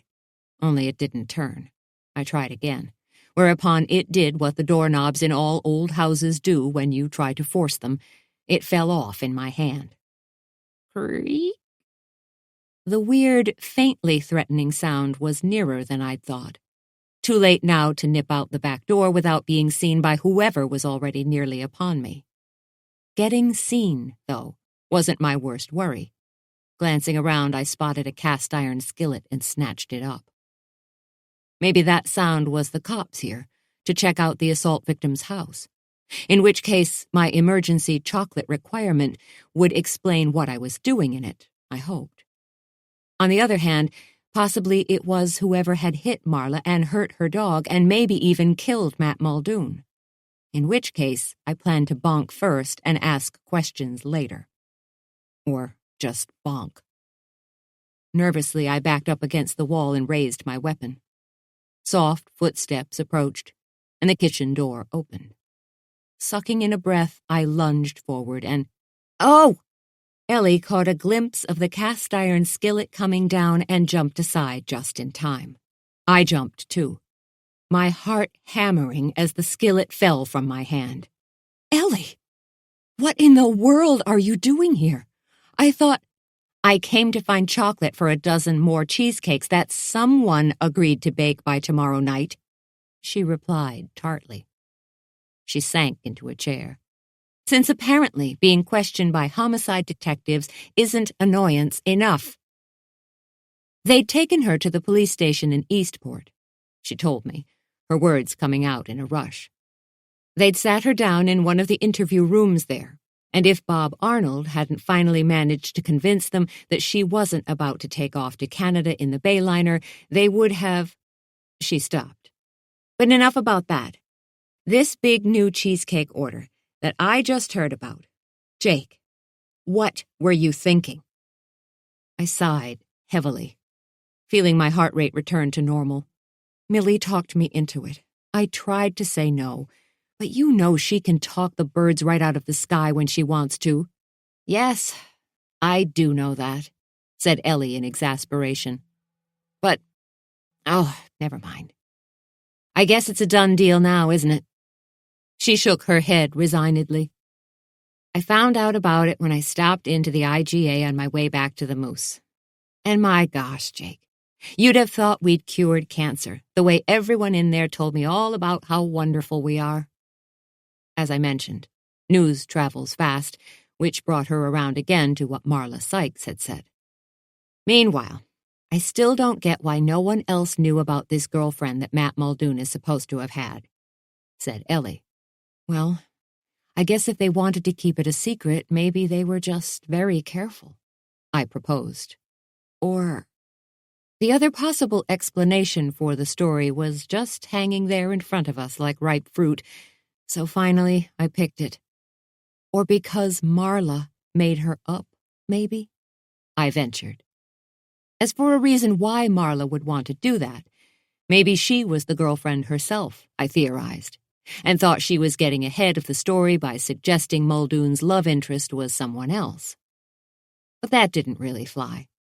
Why not just keep her mouth shut and hope the information never came out at all, then deal with the problem if and when she needed to?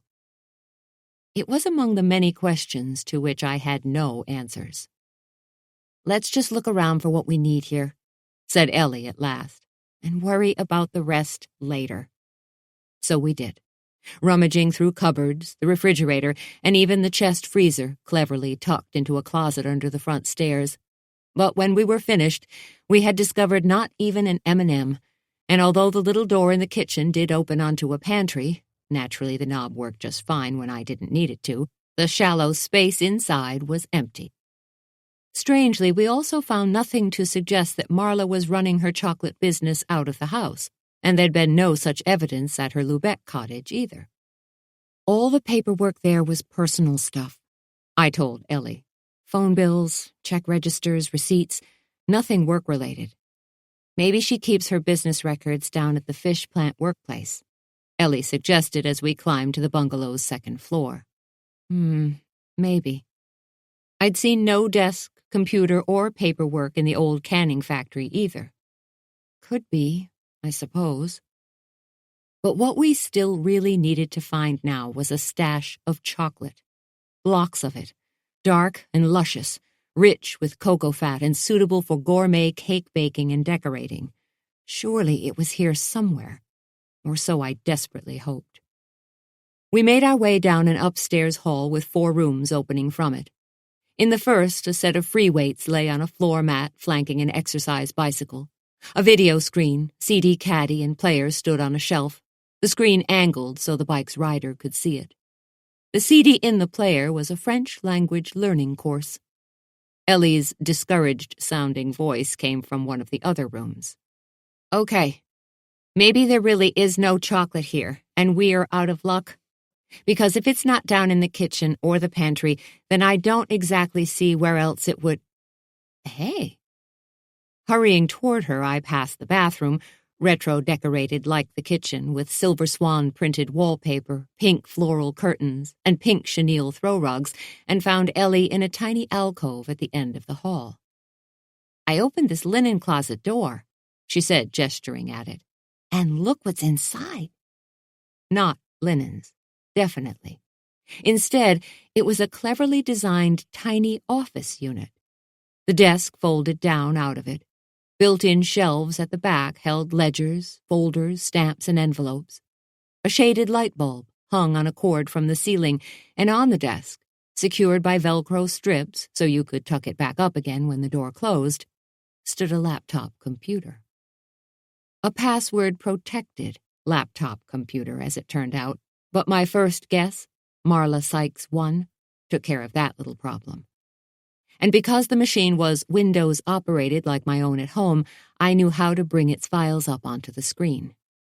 And there, after a few swift clickety-clicks on the keyboard, they were. Recipes, household bills, her taxes for the previous year, a folder labeled Maxie that probably held his veterinary information. She kept records for the Lubeck house in Lubeck, apparently, and the Eastport-related ones here.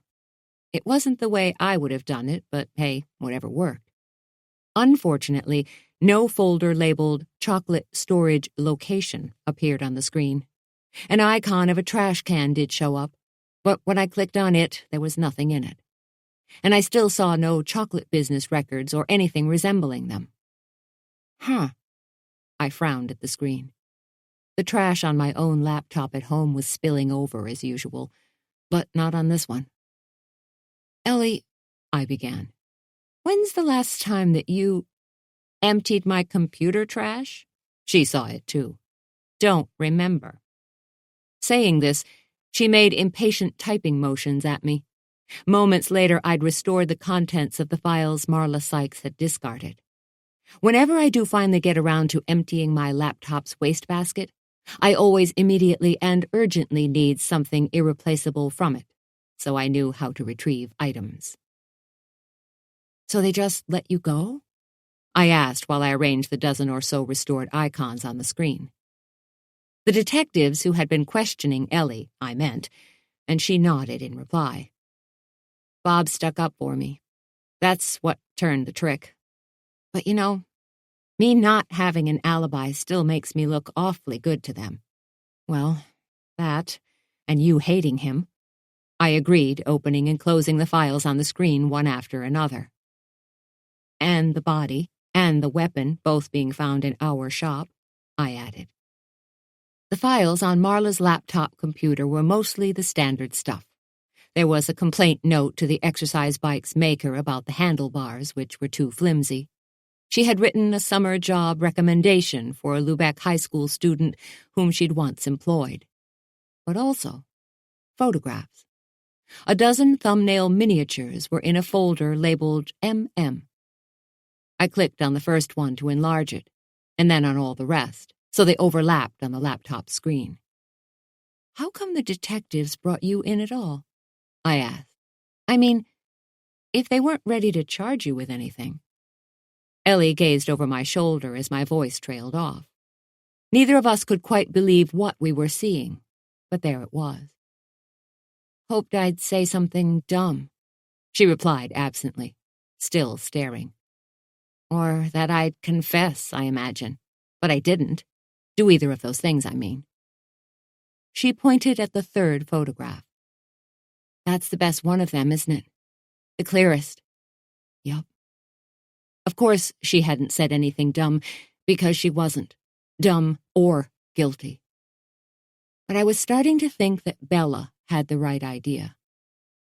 I think you should talk to an attorney before you say anything more at all, I told Ellie firmly. She shook her head. Lawyers cost money. And since I was home alone and don't have anyone to vouch for me, the only way to prove I'm innocent is to find out who really did it. Right? It wasn't the way an attorney would see it, but she was right about one thing. No lawyer could guarantee that she'd be found not guilty if it ever came to a trial. So being the star attraction at one would be risky in the extreme, and she had her mind made up anyway. That was taken in the Salty Dog, she said, pointing at the screen again. I nodded. All the photographs had obviously been taken there, and on the night Marla had mentioned, too. Around the pickled eggs jar on the bar crowded the laughing faces of a dozen partygoers, under a homemade banner, Happy Birthday. So she must have got right on it after we talked last night, Ellie theorized. Found someone who was there at the party, and they sent her these? But then how did they get in the computer's trash can? I clicked more keys, opening Marla's email account. We'd only asked for the pictures the night before, so this was fast results. And sure enough, she hadn't received any email with photos attached, not in the past few months. So how she'd gotten these was my big question now. We looked at the party shots again. In them, Muldoon's face showed clearly. His thin, downturned lips, narrowed eyes, and sour expression said that the hilarity all around him was annoying. Not up to his high standards, apparently. But that attitude was par for the course for Muldoon, and anyway, it was the petite, elegant-looking woman beside him that neither of us could stop staring at. That fashionably snipped white hair, those kohl-rimmed eyes, and the little black t-shirt with the jewel-toned embroidery at the neckline were all utterly recognizable. Muldoon's companion that night at the Salty Dog had been our own Miss Halligan, owner of the second-hand rose. Ellie looked up at me. I don't get it. Me neither. It's like Marla had these photos all along. and wanted us to think those two were a romantic pair? But why? I can't imagine, I said. Not only that, if these pictures weren't emailed to Marla. I scrolled back through more of the chocolate maker's email history. They hadn't been. Not ever. Then there's only a few other ways for them to get onto her computer like this, I said. She could have downloaded them from an online site, or been given them on a thumb drive or CD, or... Marla could have taken them herself, said Ellie. A door slammed hard downstairs. 5. I'd known that my friend Ellie White was quick-witted, but I'd had no idea she was so remarkably fleet-footed, too. Instantly, she nudged me aside, closed up the laptop, and shut the computer desk so that from the outside it was nothing but a linen closet again. Then she hustled me down the hall and through the door to the back stairs, putting a finger to her lips. Shh. No kidding. I thought as we huddled on the stairway landing. Below us we could hear someone moving stealthily around, first in the kitchen, and then returning toward the front of the house. Beckoning me along, Ellie started down the stairs. I followed, with my heart pulsing crazily in my throat, thinking that if only I'd known how exciting the baking business would be, I'd have taken up some more sensible activity. Sword swallowing, maybe, or milking poisonous snakes for their venom. At the foot of the stairs, Ellie waved silently at me again. And since the footsteps had already finished climbing the front staircase and were slowly but surely making their way to where we were now, I decided to obey her again, too. But had I closed that second-floor stairwell door firmly behind me? I wondered suddenly. Or did it now stand wide open like a neon sign, "This way to your next victims"? The footsteps started down toward us. Ellie slipped out into the kitchen with me right behind her, and some faint sound we made must have alerted someone because there was a pause, and then the footsteps thumped down hurriedly at us. The back door was over on the other side of the kitchen, and so was the dining room entrance. We had no time to get to either of them. I hauled desperately on the pantry door, and it opened.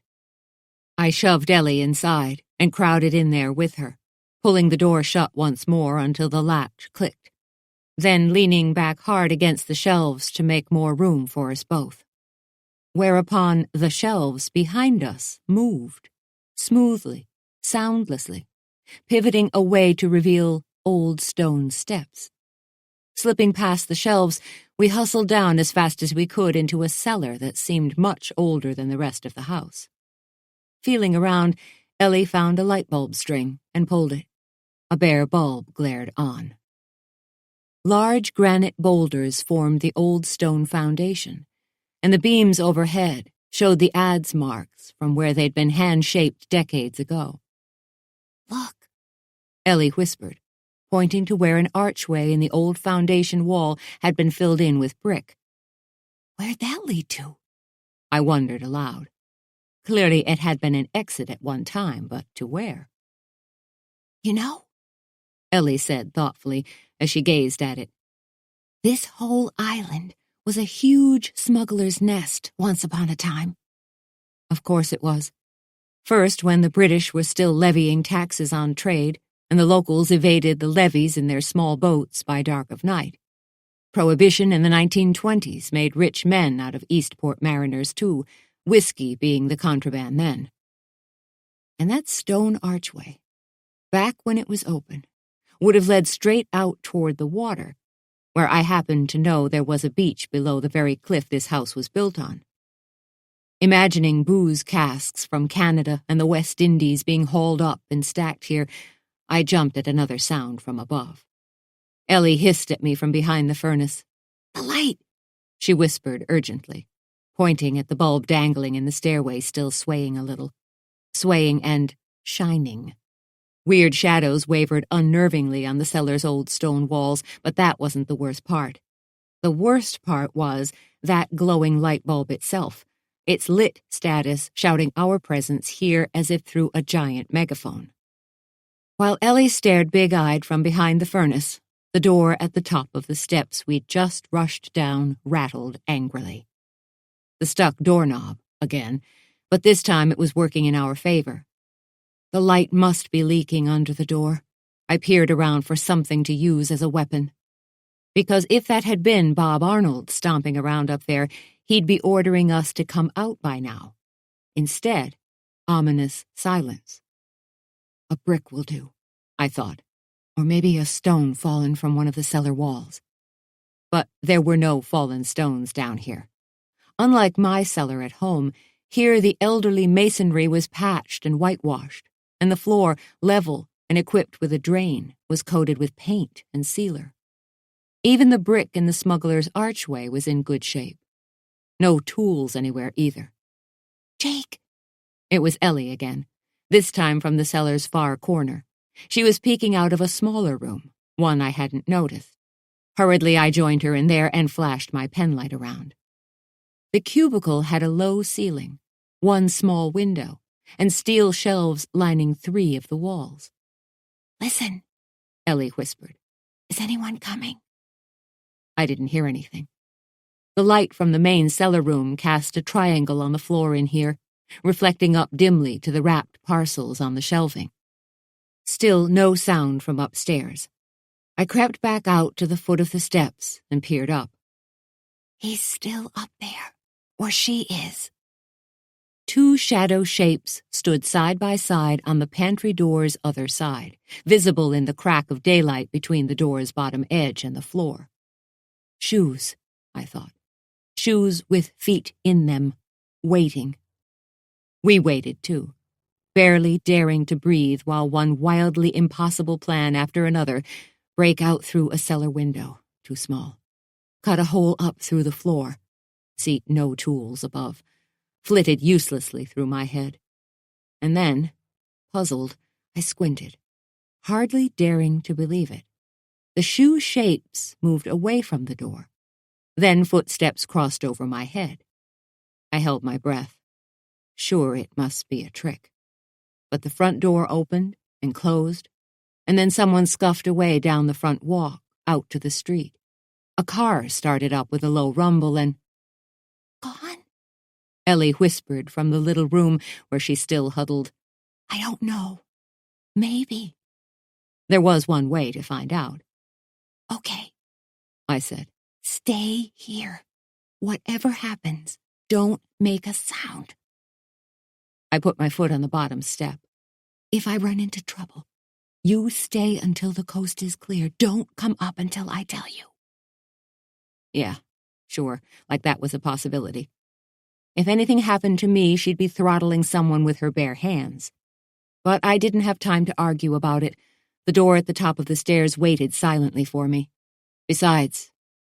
"Well," I amended, "if someone's actively dragging me out, do please try to see if you can get a look at whoever it is."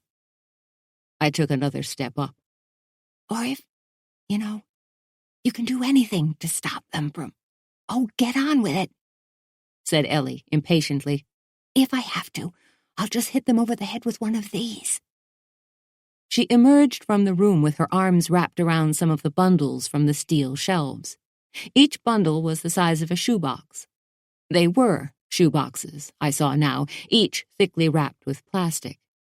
But whatever was in them would have to wait, I decided, as from above that damn little door smirked at me. And if there's an expression in the world that I don't like even a little bit... "Fine," I snapped, taking the rest of the steps in a fast upward rush.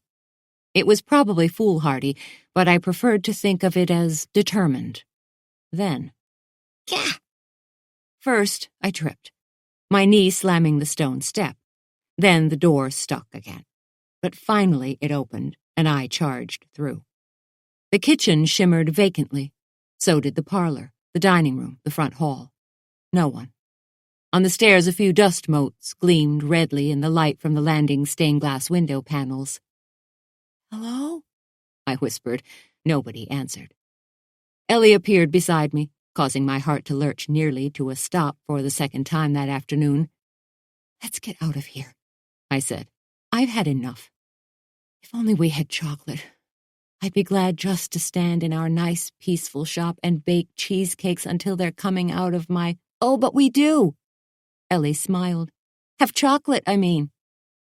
She held out one of the shoe boxes she'd brought with her from the cellar. She'd already opened it, tearing away the plastic wrap it had been bundled in. Now, when she lifted its cardboard lid, a gorgeous aroma floated from it. Chocolate. Ellie, how did you— Know what it was? She finished my question for me. I didn't. I just hoped. She pulled out a chunk of dark, semi-sweet, its tantalizing fragrance unmistakable. All the bundles were neatly labeled in Marla's distinctive back-slanted handwriting. This'll do it, she said. We've got plenty of chocolate now. And if someone sees us carrying it out? I asked, glancing around nervously. Before we found all this dark, rich loot, just coming in and taking it had sounded reasonable. But now that we might actually end up having to explain ourselves, I didn't feel quite so blithe. We've bought from her often. She knows we're good for it. And she'd have sold it to us herself if she could, and she knew that we needed it, Ellie replied confidently. Which wouldn't stop a breaking and entering charge if it came to that, or make our presence here look any less suspicious. But when I said as much, Ellie had an answer for that, too.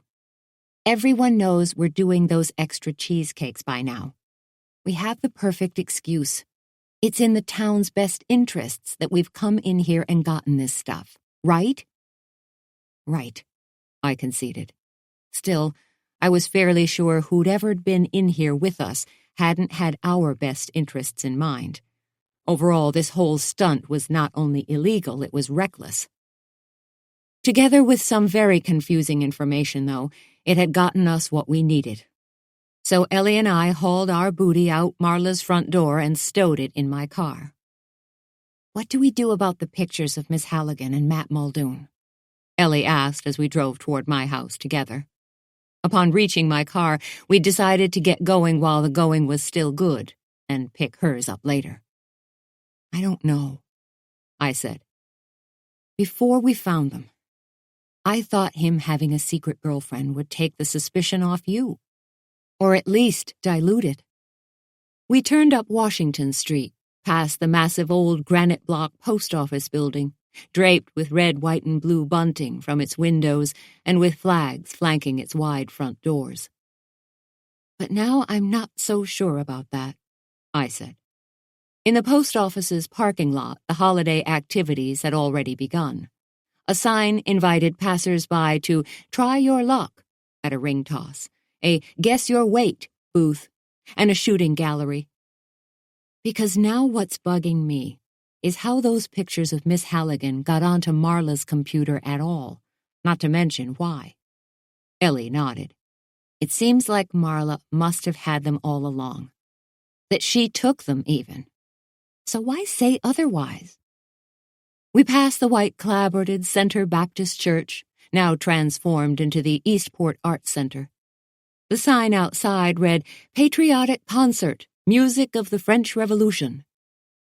And since I'm the one with the murder motive, Ellie went on, and Muldoon was found in our shop, not Miss Halligan's, I don't think those snapshots will unincriminate me at all.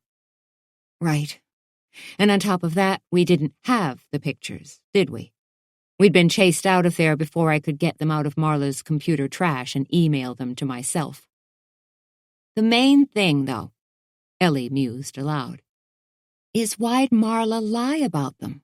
I mean, if she had them all along. Yet another good question.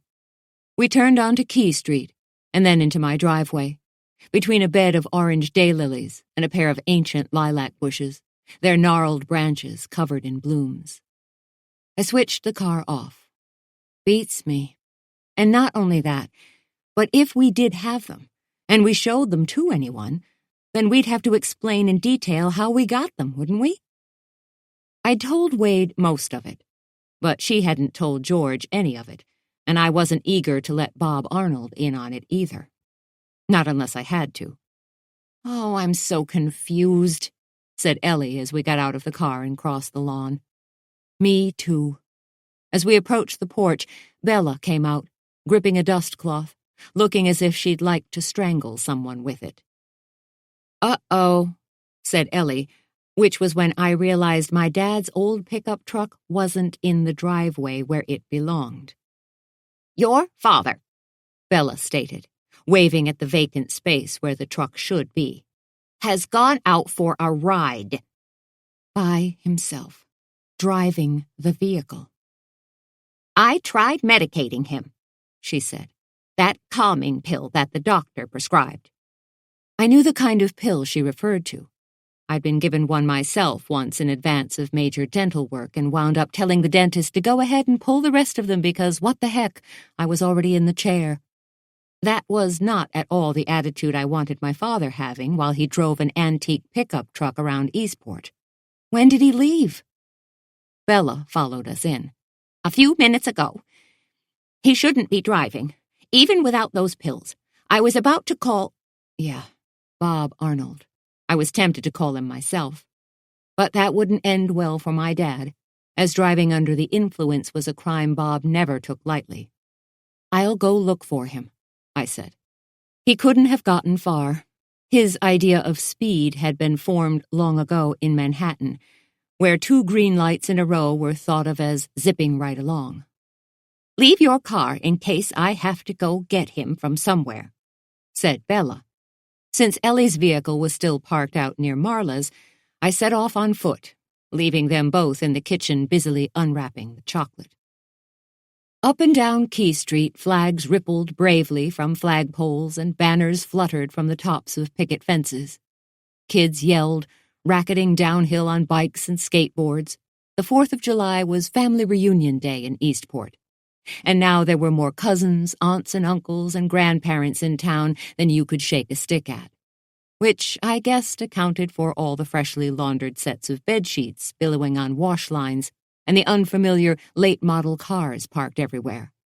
Among these, my dad's truck would stand out without much trouble, on account of it being a 1949 Dodge with a busted tailgate and mismatched tires. But the vehicle wasn't downtown, where tourists and locals thronged the waterfront in the July sunshine. There was still no big rush for the causeway, I saw, despite the ongoing storm predictions. Gale warning flags already fluttered atop the Coast Guard station, but no one was paying attention. My dad was here somewhere, though. I was sure of it. He loved this sort of thing.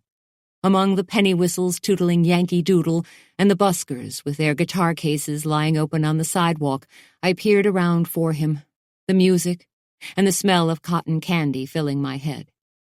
Ladies in short sets, flip-flops and visor hats passed, and men with dripping ice cream cones in their hands hustled toward waiting kids.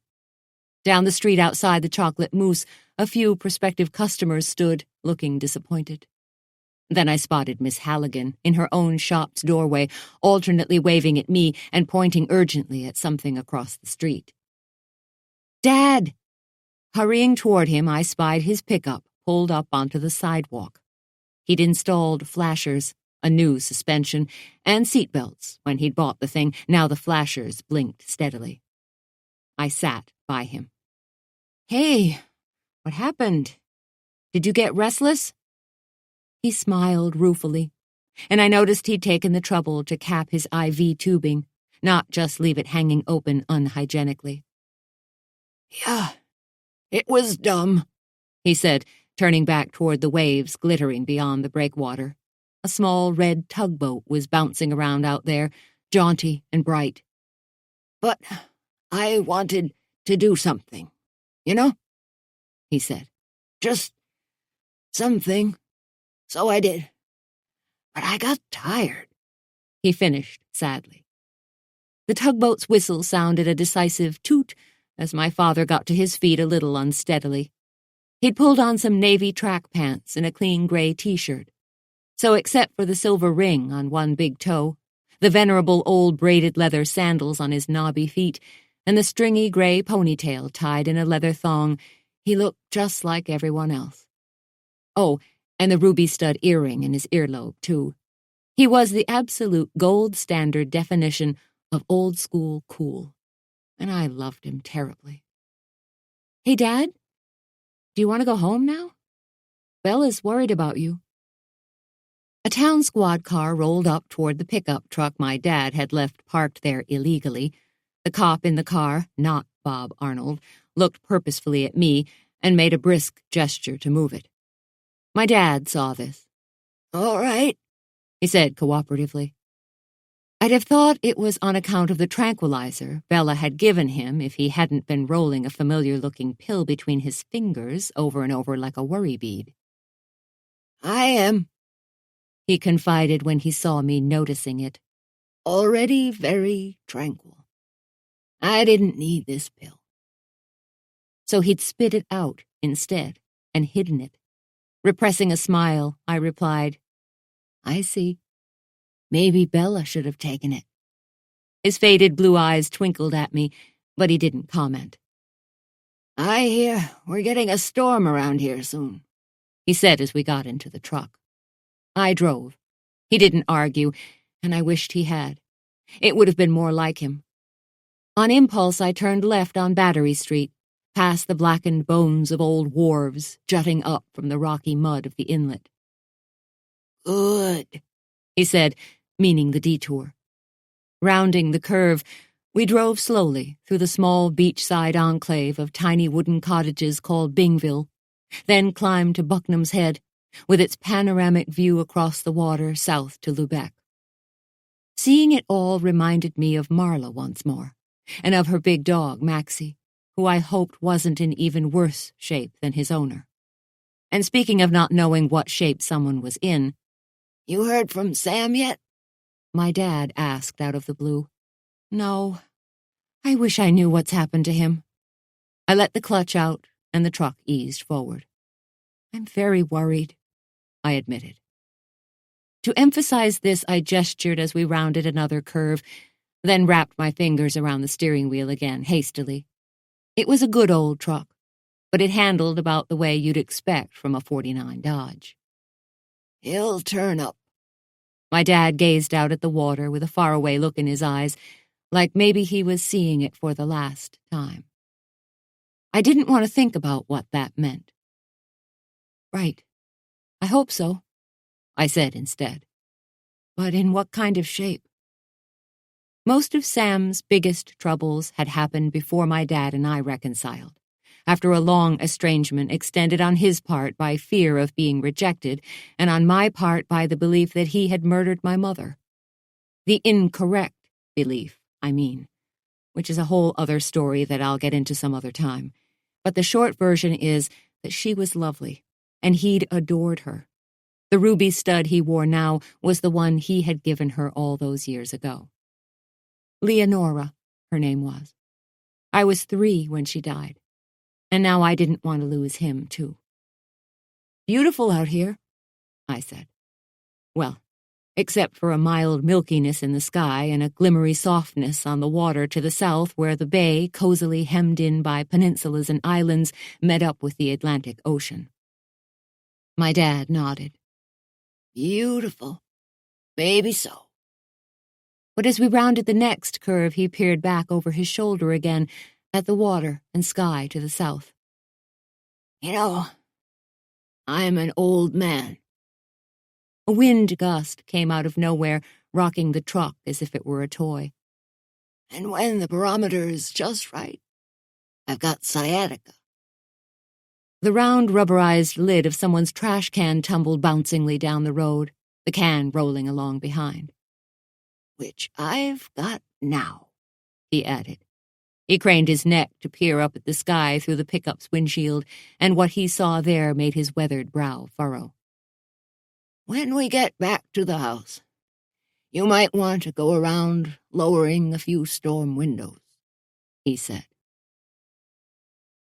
By the time we got back to Key Street, a sense of emergency had already begun spreading. Up and down the block, cars pulled out hurriedly, heading for the IGA and returning full of bread, milk, and enough Allen's coffee-flavored brandy to float a barge, I was willing to bet. People with company for the 4th were especially loath to run out of that latter substance, I imagined. Also, the lawn chairs got dragged in and the trash bins stowed. And all those flags flapping everywhere were getting hauled down, one right after the other. Climbing the porch steps, I noted that Bella had carried in the potted geraniums and tied a plastic bag around the mailbox so it wouldn't get wet and rusty inside. Inside, Bella had thought of the storm windows too, and lowering them seemed to have used up some nervous energy, at least. When I handed my dad over to her in the kitchen, she kept her cool. She was so glad to see him. She'd have swallowed any amount of exasperation, I thought as I surveyed the rest of the bustling kitchen activities, of which there were precisely none. Ellie sat and read an old issue of the Tides, taking her usual intense interest in the local obituaries. Like novels, she always said, so full of facts you hadn't known about people. But right now our kitchen was as dead as the departed folks. Ellie? I spread my hands. What about the cheesecakes? The stove was stone cold. No chocolate was melting. Because I thought that's why we went to all that trouble to get... She put the Tides down and slid off her chair, looking as serene as if all those cakes we'd promised were already in the moose's cooler, which they most definitely were not. We have a shop, she said, with a kitchen in it, all our tools, and an oven big enough to bake 4 of them at once, while we do business. You know, retail sales, the money-earning kind. She stopped to take a breath. Clearly she'd been thinking about this.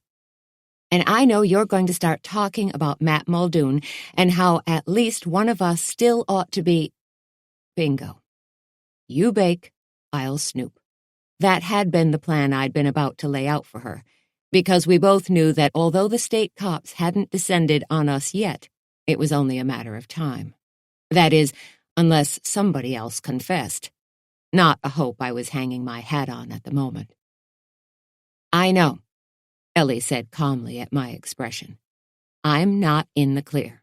Far from it. I could hear Bella fussing over my dad in the sunroom, and it seemed that he accepted it better than he had before, as if his escapade had satisfied something in him. Not for long, though, I suspected. If I had to boil down the meaning of the look in his eyes, I'd say, gangway. But whether it meant out of this house or out of this life, I didn't know. Ellie was still talking. Think about it, though. We don't need to snoop, not right now. What we need to do is think. She cocked her head at me. For instance, do you suppose that whoever killed him had never been in the moose before? She has a point. I stood there thinking about it while green-leafed forsythia branches with a few shriveled yellow blooms still attached to them tapped the kitchen windows insistently. Okay, I gave in finally. Maybe less running around is a good idea. And you're right, we do have to bake sometime. But she was way ahead of me there, too, already stowing our chocolate bundles into a drawstring tote bag. The bag had a big brown moose happily devouring a chocolate cupcake printed on it. We'd had them made when we first opened. Muldoon said these bags were unsanitary, remember? I gave the kitchen a final glance to make sure we weren't leaving a mess. Bella had scrubbed, polished, and waxed it until the pumpkin pine floor glowed, and all the cut glass knobs on the antique tongue-and-groove cabinet doors glittered like jewels. And of course I didn't pull one of the bags over his head and yank the drawstrings when he said it, I recalled, plucking a stray crumb from the table, although maybe I should have. Wade was back down at the marine terminal today and wouldn't return home for hours. Meanwhile, my cell still hadn't rung, and in the telephone alcove no messages blinked on the machine, which meant that Sam still hadn't called, and I still didn't know what to make of it. But I knew one thing. When that son of mine did finally get home, I was going to... Come on, Ellie interrupted, swinging the bags of chocolate. Let's go do this thing. So we did. I left Bella my car again, since she thought stick shift was an invention of the devil. Marching determinedly down Key Street, we dodged flying frisbees, super soakers, dogs wearing flag bandanas, and a skateboarder zooming and swooping as graceful as a swan between groups of tourists. It seemed now that the essential storm supplies were laid in, and especially the Allen's brandy, official tranquilizer of Maine summer visitor havers since time immemorial. The holiday was in full swing again. "Weather be damned" was the slogan for the day, at least until it drove everyone indoors. See brandy above. "Who do you suppose it was?" Ellie wondered aloud. "In Marla's house? Well, not Miss Halligan. I know that much. Those ballet flats she wears wouldn't thump. And not Marla, of course. I spared a hopeful thought for her and her dog. Meanwhile, the sky's eerie milkiness had thickened. Also, and this seemed particularly ominous, seagulls were flocking by the hundreds atop the Coast Guard building and on the wharf. But none of it fazed the holiday revelers. Not yet. "All right, now," said Ellie, unlocking the front door of the chocolate mousse and swinging it open with a flourish. "Let's get to work."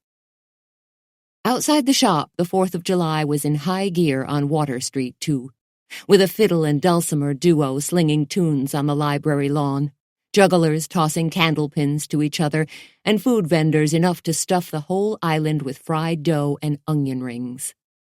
All of which meant our cake deadline was fast approaching.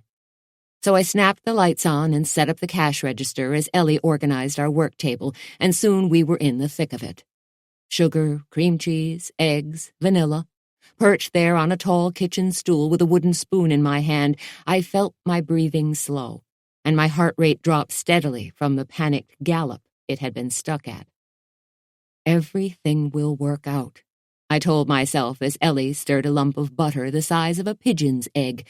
That's what it said in her great-grandmother's old recipe, scratched out in fountain pen ink, into the chocolate she was melting.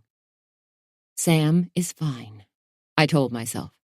"My dad will surely regain his independence completely, not just that frantic grab he exhibited today. Also, I'll find some good way to tell Wade about the lost in the fog portion of our Bayliner voyage, ideally without making his head explode. And we'll finish these cheesecakes." "Here," Ellie said gently when I'd finished with the batter, pushing a pile of chocolate wafers, sheets of wax paper, and a rolling pin at me. "Crush 'em."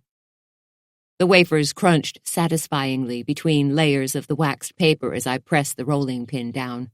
And I knew it wasn't true, but it seemed to me then that as long as I just stayed right here in this kitchen, and Ellie did too, nothing could hurt us.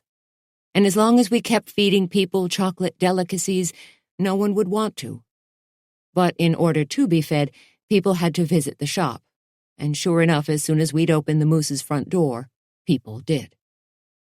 First came a crew of tourists, wanting dream bars, coconut, vanilla cream, dark chocolate, and walnuts, so delicious that even Bella said you could float right up to heaven on one of them. Then a bunch of local kids clamored in demanding biscotti, which I supposed must have reminded them of teething biscuits. Chocolate teething biscuits, favored by infants of all ages. Finally, just when Ellie and I had gotten our pair of cheesecake crusts built up, Miss Halligan came in. And considering the photos we'd just found of her buddying up to our recent murder victim, I suppose I should have thought more in advance about what I was going to say to her. But I hadn't. "Hi, Miss Halligan," I managed. "What can I do for you?" Brushing my chocolate-crumbed hands on my apron, I leaned on the front counter by the cash register, hoping this looked casual and not as if my heart was suddenly thudding in my chest again. "Just wondering if there've been any developments," she said. For her afternoon in the Rose, she'd changed into a pink Hello Kitty t-shirt and skinny jeans, and her eye makeup was elaborate as usual.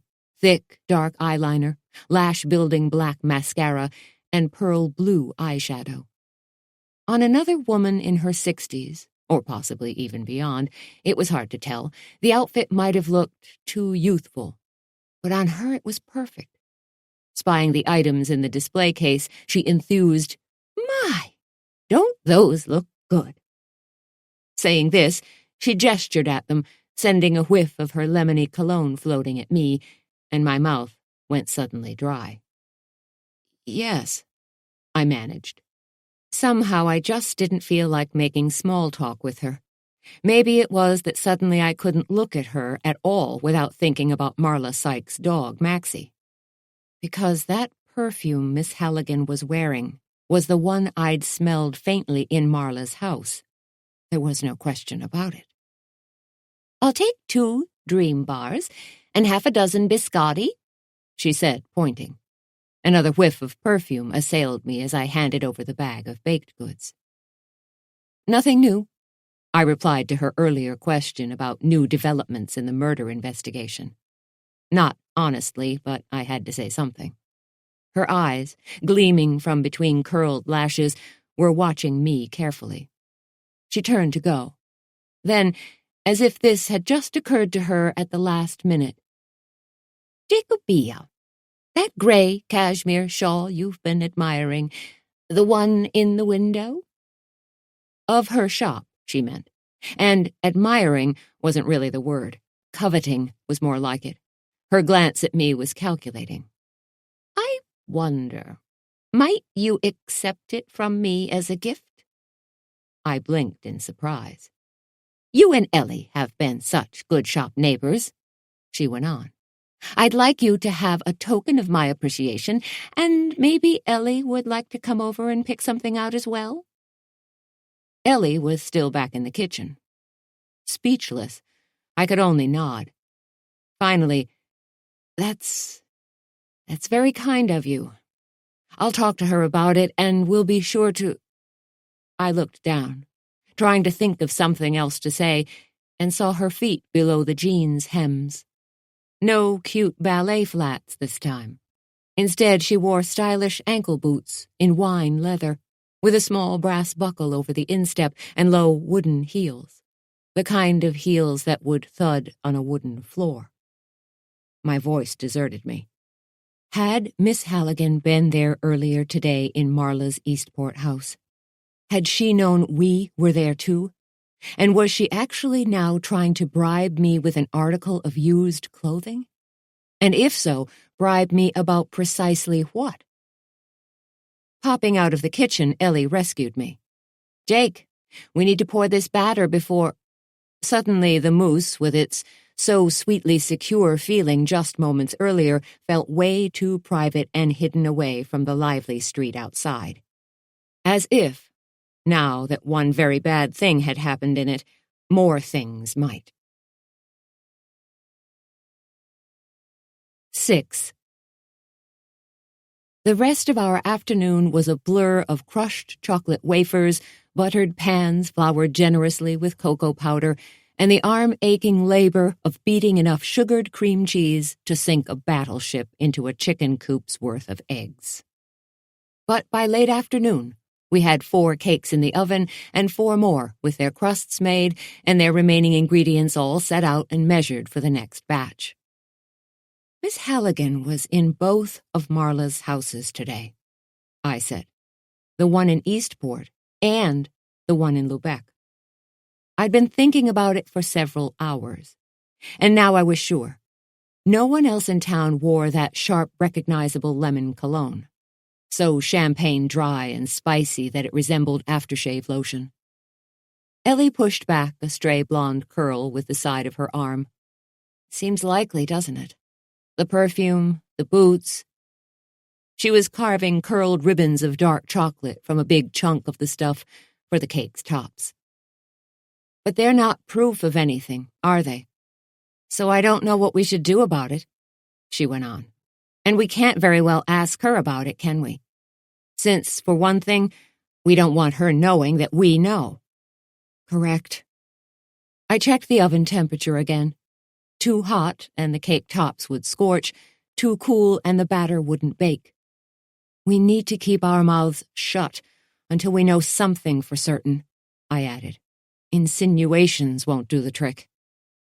Outside, the late afternoon shimmered, the slanted light of oncoming evening once again making the island across the bay into a low gold bar.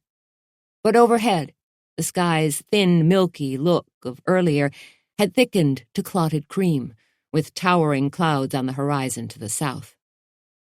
"We could go home and take naps," I suggested. We had about 2 hours before the next cakes hit the oven. Ellie put the tray of chocolate curls she'd been making into the cooler. "Or we could go find out what Miss Halligan was really up to," she said. "Because," she added before I could reply, "the more I think about it, the surer I am that whatever she was doing at Marla's today, it wasn't about those snapshots of her at all." Which was true. As we'd thought earlier, Miss Halligan must have known at the time that somebody was taking her picture. The camera had been right in her face at that party at the Salty Dog. So why go to such lengths trying to get hold of the snapshots now? And why hurt Marla in the process? Not to mention her dog, I thought yet again. Somehow this seemed like the worst part to me. "You're right," I said. "The pictures don't clear you, and they don't hurt Miss Halligan either." So all this searching of houses and clobbering of people, it was about something else. But what? Frowning, Ellie opened the cooler again, surveying the dark chocolate curls she'd placed there.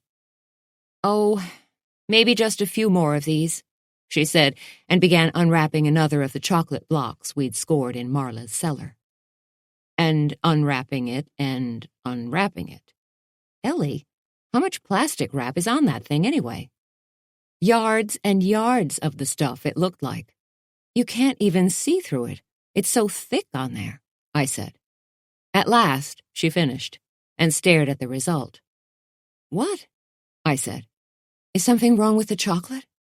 Because if it turned out to be no good, we were screwed. You should excuse the expression. And so were the little kids who'd been promised a fireworks show, viewed from a real out-on-the-water boat, at night, on the 4th of July. It sounded like so much fun. Even I wanted to go. "Ellie? Is it spoiled? Moldy? Infested somehow?" "No," she said mildly, a bemused expression spreading on her face. "The chocolate's fine." She looked up. "Lock the door, please, and pull the shades." I must have looked perplexed. Our door shade existed. I'd never pulled it, though, and ditto for the front windows. But Ellie only nodded emphatically at me again, so I did as she asked. She carried the bundle back out into the kitchen and set it on the work table. "I think I might know now what someone was looking for at Marla's place in Lubeck." With the shades down, the front of the shop had a comfy, low-lit atmosphere, but in the kitchen the fluorescent overheads made it as bright as an operating room. So there was no mistaking what I saw when Ellie finished the unwrapping. "No," I managed. "Tell me that's not—" But it was. "Money," I finished. A big, thick wad of $100 bills. Was it $10,000, or even more? Ellie let out a breath. "Jake, have you noticed that any time we get an answer to something, such as the question of what someone had really been looking for at Marla's, for instance," Ellie went on, "whenever we get answers, somehow they always come equipped with a lot more, right, questions. Like where the heck did all that money come from?" My cell phone trilled. I fumbled in my bag and found it. "Ellie, get a paring knife and cut the rest of those bundles open," I said, hoping it was Sam calling. It wasn't, though. "Jake, Bob Arnold here." Disappointment washed through me, along with a pang of fear. It was so unlike Sam to go radio silent this way. And what could Bob want now? "Jake?" Bob repeated. The cheesecakes were still in the oven, now giving off an aroma so sweet that it practically seized me by the nose and floated me back out to the kitchen. Also, I was curious to learn just how much money Ellie was unwrapping. But "I'm here, Bob," I said, Because I don't care how friendly you are with a police officer, when you've just found 10 grand in a package you stole while breaking and entering, you're polite. Well, not technically the breaking part, but you know what I mean. Especially when you found the money in an assault victim's house and your best friend is a prime suspect in a recent murder. You talk to that cop. That is what I'm saying. Nicely. What's up, Bob? Hey, maybe he'd report a confession. Ellie brought me a fresh coffee fixed just the way I like it, meanwhile waving another 10 grand in my face. I grabbed at it, but she danced away from me. Fatigue and nerves were making us both a little giddy, I guessed. Listen, it's about Marla's dog, Bob said, and I got not giddy quick. I thought you'd want to know, he went on. Dog's pretty stiff and sore, but he's fine. Bruises, but nothing broken. Really? That's great news, I said as Ellie unwrapped yet another fat bundle of money. Thing is, though, the dog needs a place to stay. Vet doesn't have boarding space, and he's all full up at the clinic. Uh-oh. Now I knew why Bob was calling me. He went on. So I figured I'd bring the dog over to your house, maybe. Absolutely not, I said at once, and at my tone Ellie looked over at me inquiringly. Don't worry about it, I waved at her. Bob went on without seeming to have heard me. I know the dog would be safe with you, Jake, so could you help me out? I couldn't take the dog. Bella had enough to worry about, Sam wasn't here to help, and Wade didn't want a dog. When I opened my mouth, though, what I heard coming out of it was, okay, bring him over. Because I still couldn't forget how the dog had looked at me. Help. And my heart had already answered. So I'm a dog person, so sue me. Hanging up, I explained and then spied a familiar look in Ellie's eyes, although she hardly giggled at all. Jake, you're such a softie, she teased.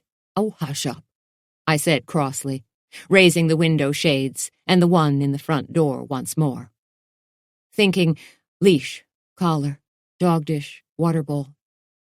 I'd compiled quite a list, biscuits, chew toys, by the time Bob pulled up out front, then went around to assist the big German shepherd in easing itself stiffly down from the front seat.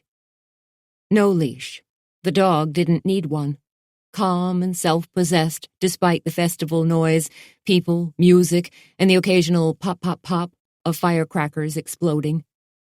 Maxie, I said from the doorway, and he looked up at me, his brandy-colored eyes alert and watchful.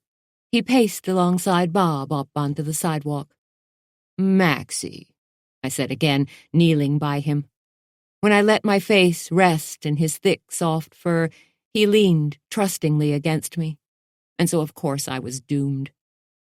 Oh, I sighed helplessly. The dog was warm and clean and smelled faintly of betadine from the vet's office. Good dog. Bob looked relieved. Vet says to give him these. He handed over a pill packet. For pain. Says to call any problems. I didn't think the vet wanted to hear my problems, the number of which had just increased exponentially. Meanwhile, the dog, although he was behaving very stoically now, looked as if he could use one of those pain pills. Around the eyes, especially. That same expression I'd seen earlier was in them. Help. So Ellie went home and got my car, after loading him into it and synchronizing our watches because the cakes needed another hour of baking and then an hour of just sitting there in the turned-off oven. Ellie and I headed up Washington Street toward my house, threading our way between costumed Uncle Sam figures, kids waving squirt guns, Pokemon Go players, and babies patriotically wrapped in red, white, and blue blankets to keep them warm against the breeze now freshening from the south. Do you suppose they could pack any more people into this town? She went on. They're everywhere. We rolled into my driveway, where Ellie let the dog out of the back seat. If that storm really hits, it'll be a mess. I agreed. But then my whole attention turned toward the animal again. Or rather, where he'd been. Maxie? I peered around anxiously for his large black and tan shape. Maxie! Here he is. Bella stood on the porch with her arms folded across her chest. From the foot of the steps, the big dog eyed her, then sat, his look inquisitive. Now, Bella, I began placatingly as she fixed me in her huge grape-green eyes. I guess I'll be taking care of it, she said flatly. I climbed the porch steps. No, not at all. I'm going to be. Well, except this evening, I elaborated. We do have the rest of those cakes to bake, and maybe some tomorrow, but after that— I heard, she interrupted. Another dozen. Her tone was exactly like biting into a grapefruit. Then, your father is fine.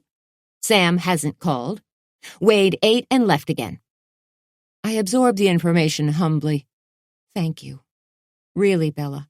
I do very much appreciate all your assistance. You're welcome, she replied, not softening a bit. But she was still looking at the dog, and although I couldn't read her expression when she nodded at him, in response he got up and padded toward her. Then, climbing the porch steps, very stiffly but purposefully, he followed her inside. You lie down here, I heard her telling him in the kitchen. And you stay here, too. There's a sick man in the other room, and I don't want any of your dog hair getting all over him, you hear? Or dog drool, or dog dander, or any other doggy byproducts whatsoever. If she could have, she'd have dipped the poor creature in Lysol before she brought him into the house. Let's go back and get its things from Marla's place, said Ellie, still tactfully not mentioning what a complete pushover I'd just been in agreeing to take the animal at all. Its own bed and dog dishes and food and so on, she said. They'd been in Marla's kitchen, I recalled now. Oh, but I'd thought I had meant to buy them, but then it hit me. How brilliantly sneaky and determined Ellie was. Yes, I turned to her appreciatively. And that'll give us a really great reason to go back to— She nodded briskly at me. You got it, she said. So I ran inside and gave Maxie one of the pain pills, which he took willingly, even eagerly, as if he understood what it was. And then we went. What we need is the one thing that makes sense of all the rest of it, said Ellie. It was late afternoon as we once more approached Marla's place at the end of Water Street. The problem is that we know a lot of facts, but not how they fit together, she went on, or what they mean.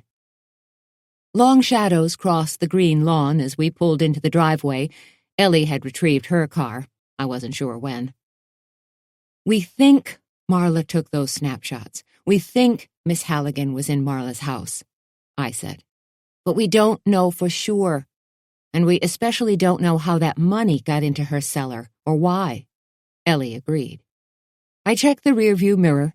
No one was pulling in behind us, but I still couldn't shake the feeling of being watched. The house looked deserted, just as before.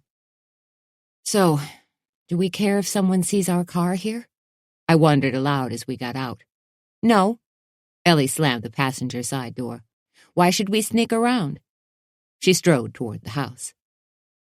We need the dog's things, so we're going to get them.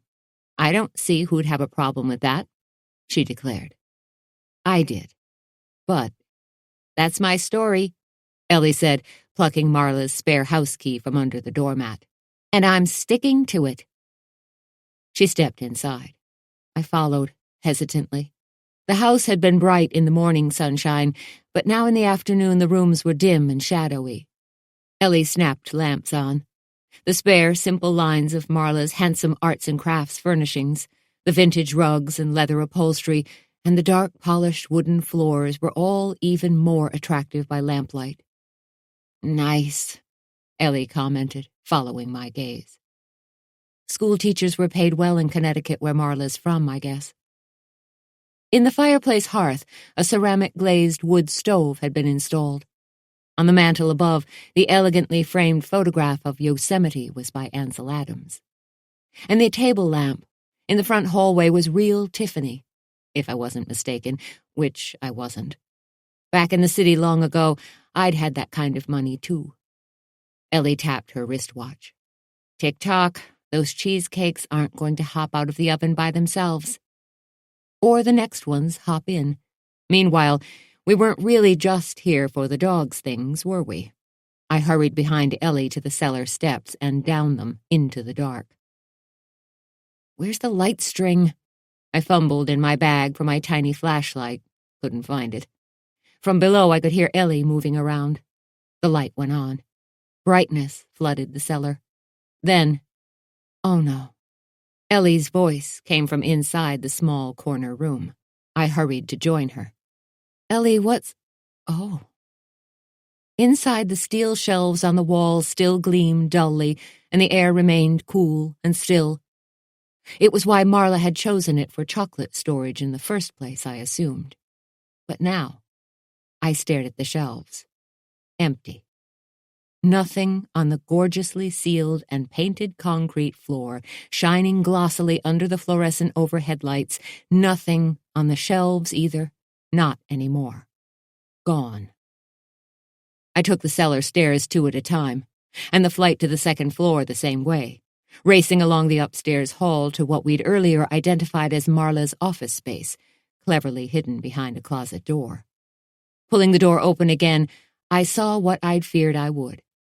Someone had been here after we left, and had taken the laptop along with the rest of the chocolate bundles in the cellar. And the money bundles, if there'd been any. Now what? Ellie asked disconsolately, appearing behind me. We returned to the kitchen, where Maxie's food and water bowls stood on a rubber mat by the sink. His food was in a plastic bin on the counter. A huge sigh escaped me. I don't know. We go on as before, I guess. We sat at the vintage formica-topped table, on the neatly recovered matching chairs with their bright upholstery buttons and shiny metal trim. Money, I thought again. All this interior design represented a lot of... Wild out there, Ellie observed in discouraged tones as she gazed out the kitchen window. Yeah.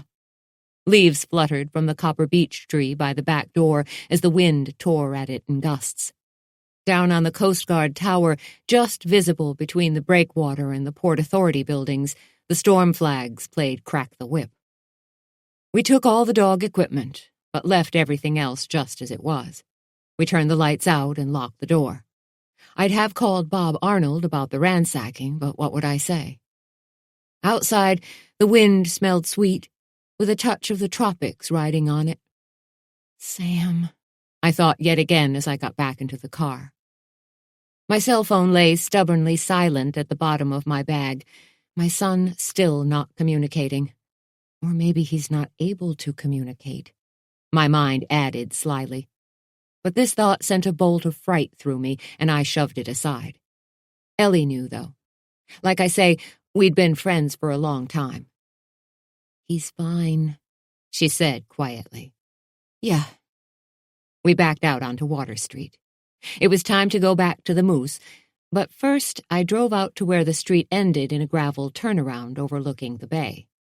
The tide was running hard, all the foamy white turbulence on flamboyant display.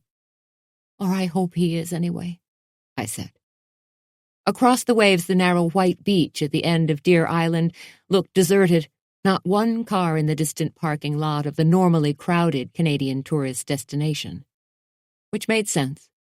The only way off Deer Island was a ferry, so people were going while it was still possible. All right, said Ellie, straightening. We need a plan. Personally, I thought a fine plan might be to forget all our difficulties, get out of town, and just live on credit cards for a month or so, preferably somewhere that did not have a hurricane or an auction in the forecast. Palm Springs, maybe, or Guatemala. Either way, drinks with little umbrellas in them would be.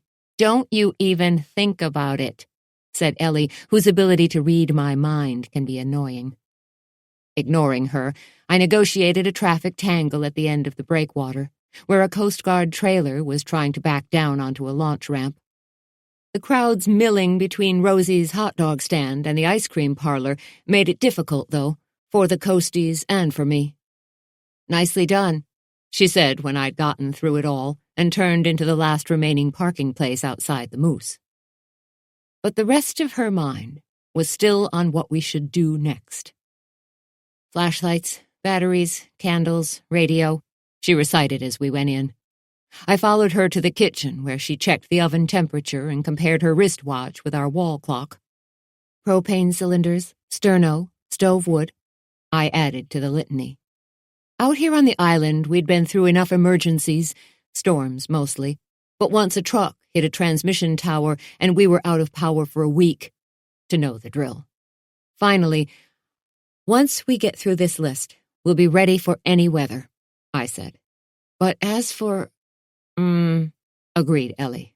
"The other matter." Murder, she meant. And would have gone on, but instead a sharp knock came at the shop door. "The money's a real problem, and so's Marla lying about those photographs," I said, crossing to answer. "Because it's bad enough the weird way Muldoon died, but all those other things just make it so much more confusing."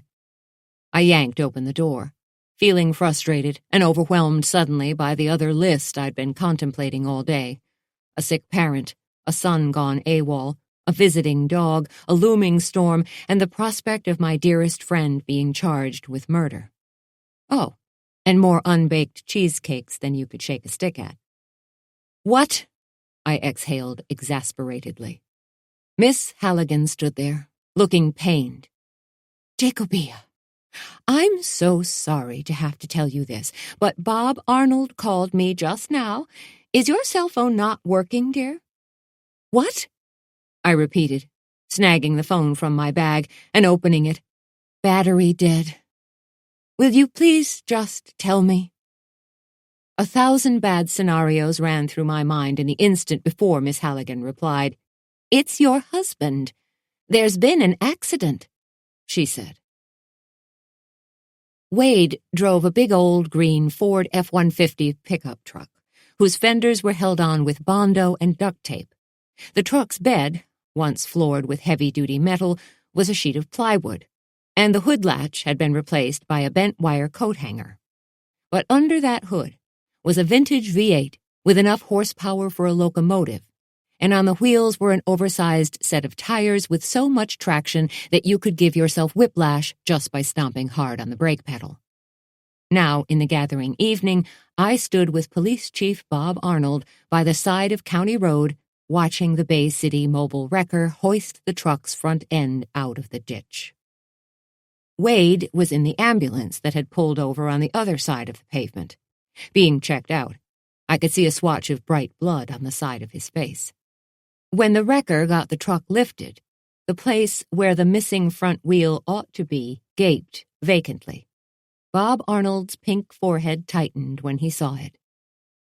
"Has Wade had that vehicle serviced lately, you know of?"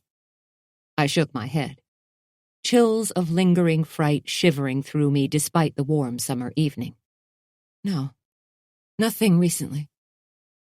It would have been a decent explanation, that maybe they'd had a wheel off and hadn't put it back on correctly. But Wade did his own vehicle maintenance. Besides, with him working so much lately, the truck had mostly sat undriven in the Port Authority parking lot, nowhere else. Now, as the wrecker hauled the vehicle away, Wade climbed down out of the ambulance and strode toward me, grinning. "Hey, hey," he held his arms out, wrapped them around me. I told myself that I was not going to cry, and I didn't. Sort of. "I'm fine," he said. Bumped my head a little on the side window when the truck rolled.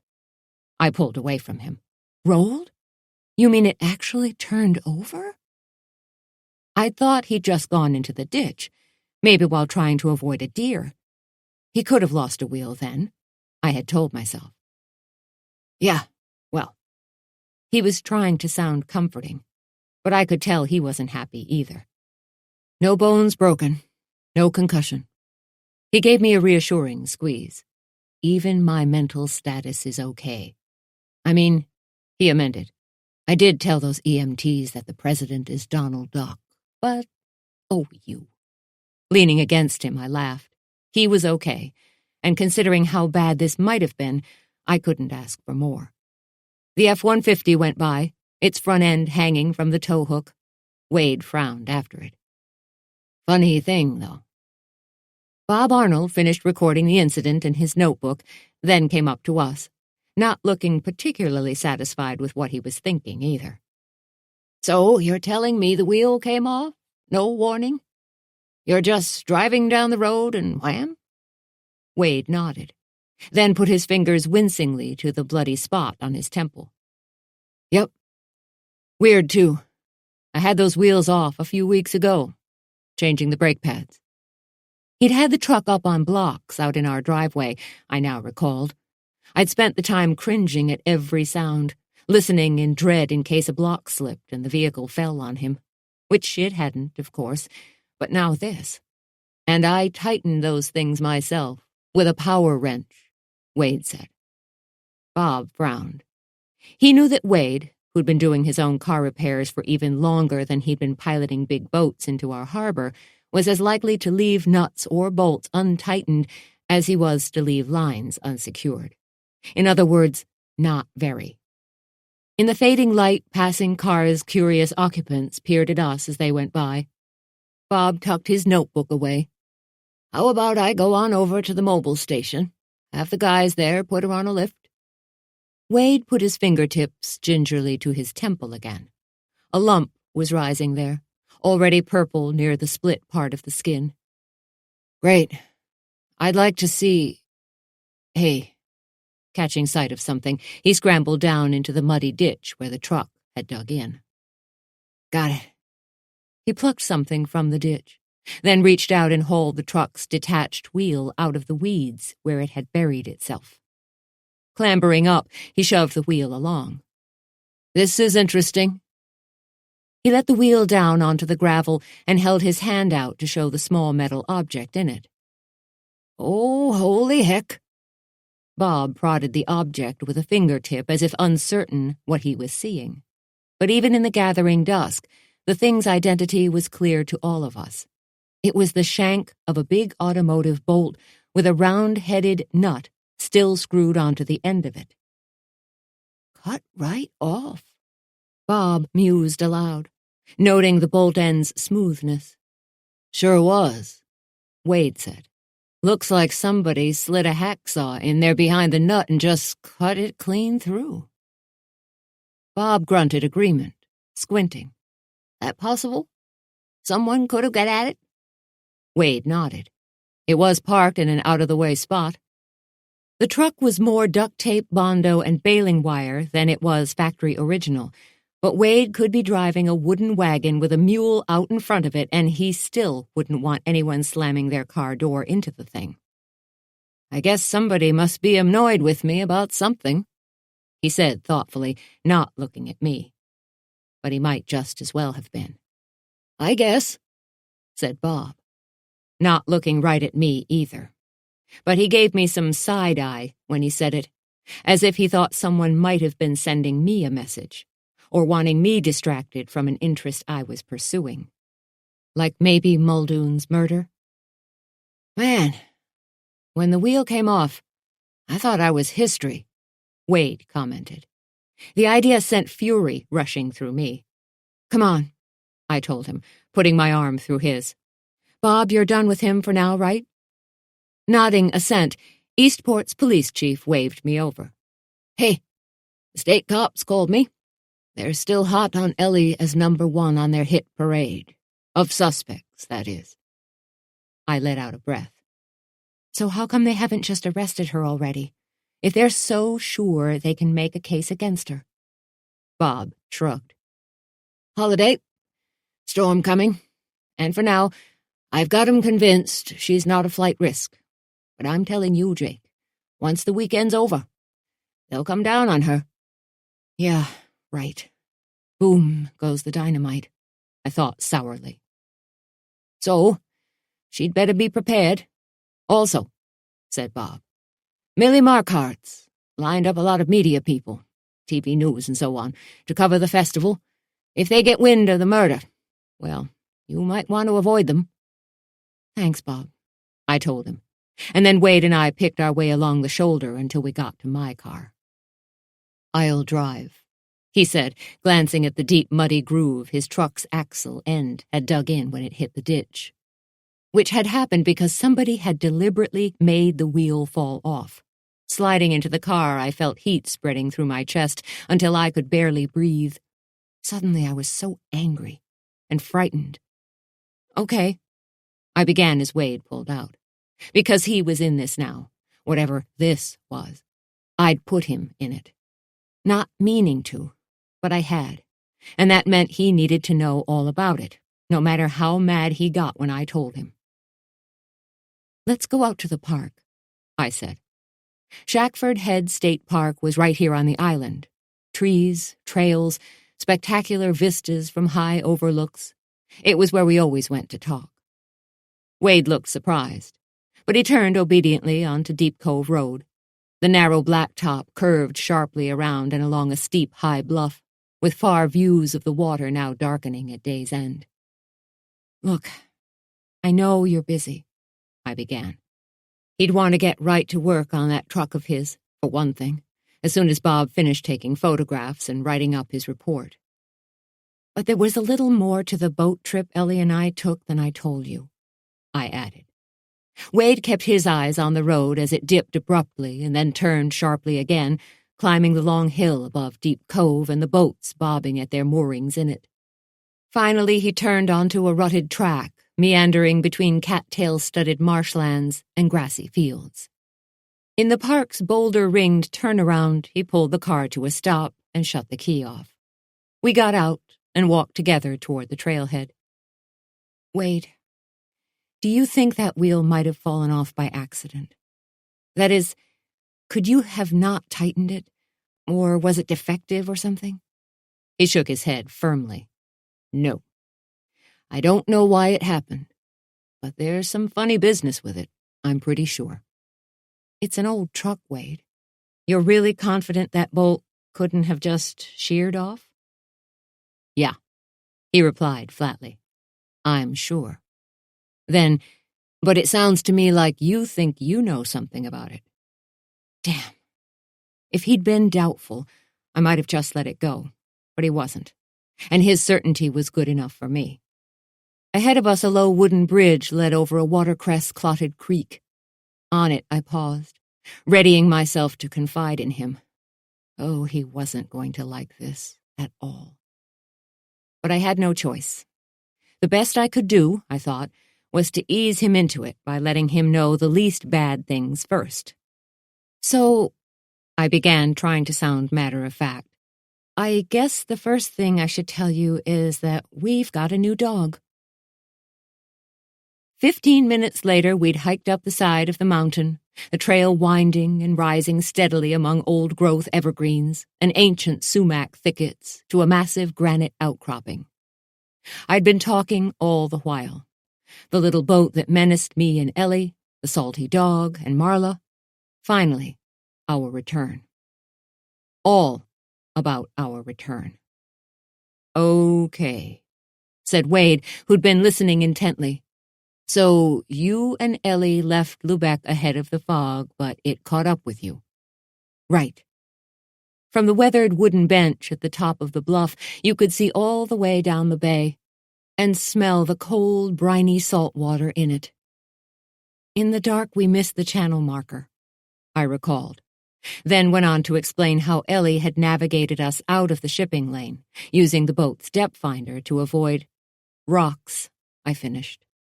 Up here the wind felt as solid as a punch, and on the southwest horizon the massive clouds loomed like raised hammers. It wasn't quite dark. Wade gazed out at the watery horizon. Okay. First of all, turning, he kissed me.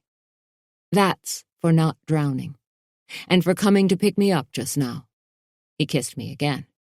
And for not getting run over by a ship, he said, whereupon the light dawned.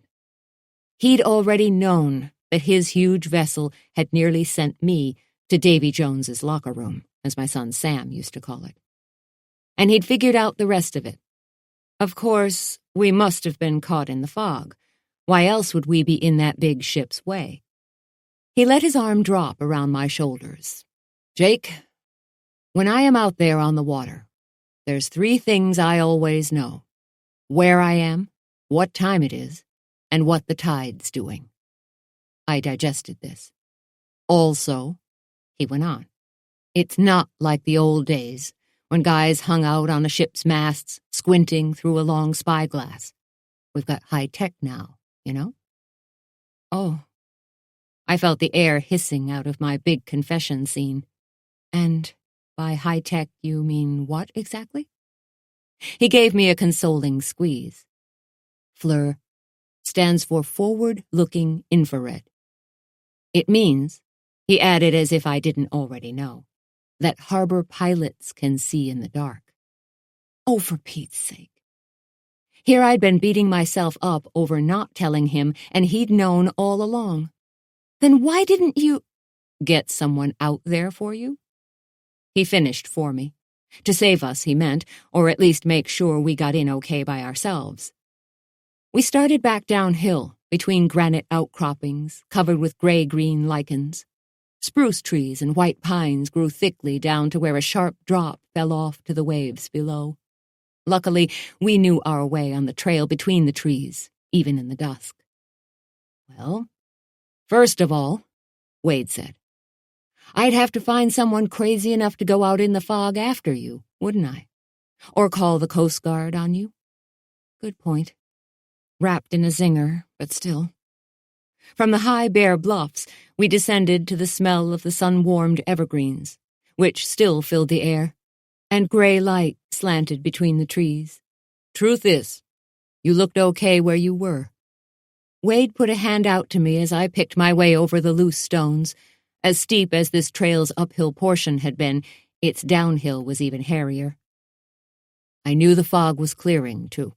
It had already lifted in Cutler and Jonesport. 2 of the nearby weather stations, he meant, that his ship would have been getting reports from. So I just asked our comm guy to let me know when you got into shore, he added. Above us, a bald eagle in a nest the size of a Volkswagen spied down, cocking its big white head first one way and then the other. I know it probably felt pretty dramatic, said Wade. But what you 2 did out there last night was not a whole lot more than the equivalent of pulling off the road in bad weather until visibility improves. Not fun, but people do it and survive. I hadn't thought of it that way. Well, except for the nearly getting run over part, he said.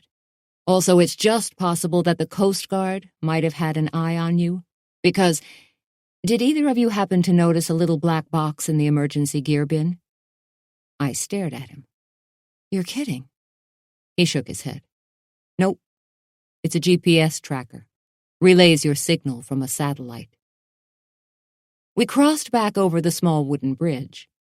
From the park's gravel parking area, the shoreline to the east had darkened to a black cutout against the indigo sky. George put it in the bayliner, Wade said. Boat leaves the dock, it can be located. He could track it on a computer or on his phone, and when he bought it, he said he was going to set it to automatically ping the coasties, too. Although, Wade added, I don't know for sure that George ever did that part. So that's what the wires were, I said. From the dashboard through to the box in the gear bin. Wade nodded, watching me digest George's, well, I imagine you'd call it a safety measure, but I couldn't say I approved. Look, he wanted her to feel free on that boat of hers, you know? Not like she was being supervised, Wade said. I put my hand on the car door. But she was being supervised. Spied on, even. Her privacy invaded. I heard my voice rising. Wade put his hands up in a gesture of, you've got this wrong. He wasn't going to spy, I guarantee it. I must have looked skeptical. I helped him put the device in, Wade said. I'll bet he hasn't checked it since. For one thing, I'm not sure he knows how. He was pretty flummoxed by the instruction booklet, as I recall. His hands dropped to his sides. It's for emergencies only, Jake. Looked at if she goes missing, but not for keeping routine tabs on her. Her privacy is not going to be invaded. I got in and slammed the car door against the rising wind. Wade settled in the passenger seat. Truth is, he put it in there, and then Ellie took all those boating safety courses, navigation and boat handling and so on, he said, and went out and practiced like a demon. He was right. That whole first summer, Ellie'd been on the water more than she was on land. So George got more comfortable, and I think he sort of lost interest in the tracker, Wade said. We were going to go look at it again together, but we never did. He rolled his window down. A fresh, salt breeze drifted in. That was good thinking, by the way, using that depth finder. And if we hadn't? I turned the car around and headed back toward town. What would you have done then? If we'd still been in the shipping lane, smack dab in front of you? He shook his head slowly. Nothing I could do. It was too late. Changing course on a freighter. It would be like trying to turn this whole island on a dime. A deer leapt from a thicket. I slammed on the brakes. The car stopped suddenly, and the deer vanished, obliviously, into a bunch of saplings on the other side of the road. I unwrapped my fingers from the wheel. Across the darkening bay in Lubec, tiny twinkling lights were coming on in the houses and shops. But never mind that, Wade went on, and I can't tell you how glad I was that he was taking such a reasonable, no-harm, no-foul view of what had happened with the freighter. What I want to know is, he said, are you going to tell Ellie about the tracker or not? Because I've been thinking. He rubbed a hand over his brush-cut hair. And what I think is, if I did intend to tell her, he'd have to speak with George about it, he meant. It would be only fair to warn the poor guy that the secret was out, on account of Wade telling me about it when he must have at least implied that he wouldn't. Meanwhile, until now, he hadn't, told me that is. That was a fact that didn't escape me either. But under the circumstances, I figured I'd let that little omission go by. On Key Street, the kids ran, shouting and waving sparklers. From the porches wafted the sickly sweet smell of citronella candles. In the still heavy air before the storm that was coming, barbecue spat fat flares. The flames, lighting backyards crowded with kids and grandparents, lawn chairs and picnic tables. What I think, I began, turning into our driveway. No barbecue grill here, and there weren't any lights on in the house either. The sight of the dark windows filled me with sudden worry. I think if you don't tell George what happened to us out on the water in the fog and so on, I won't tell Ellie about the GPS tracker he put on her boat, I said. Not that I didn't still have misgivings. Big ones. In fact, the whole idea was repulsive to me. But if Ellie and the Bayliner got in trouble, I wanted to be able to rush out and find her, like right the hell now, didn't I? Sure I did. And George hadn't been thinking of snooping on her for any bad reason, I was certain. He was a lovely guy and he adored her.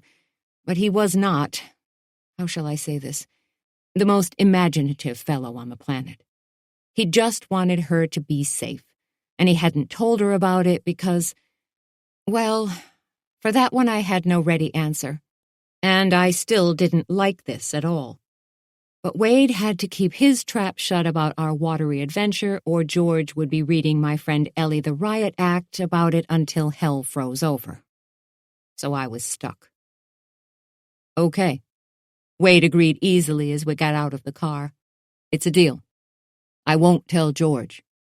Then, Ellie dropped that heavy anchor all on her own, though. Did she? Scrambled right out onto the bow and handled it okay? She certainly did. Hauled it up again, too. We walked toward the house together, his arm around my waist, through the shadows under the maple trees. It was a little nerve-wracking sometimes, I admitted, but I never felt like things were out of control. That was pushing it. In the moment of first seeing that huge freighter coming out of the fog at us, things had seemed, well, unregulated, was putting it mildly.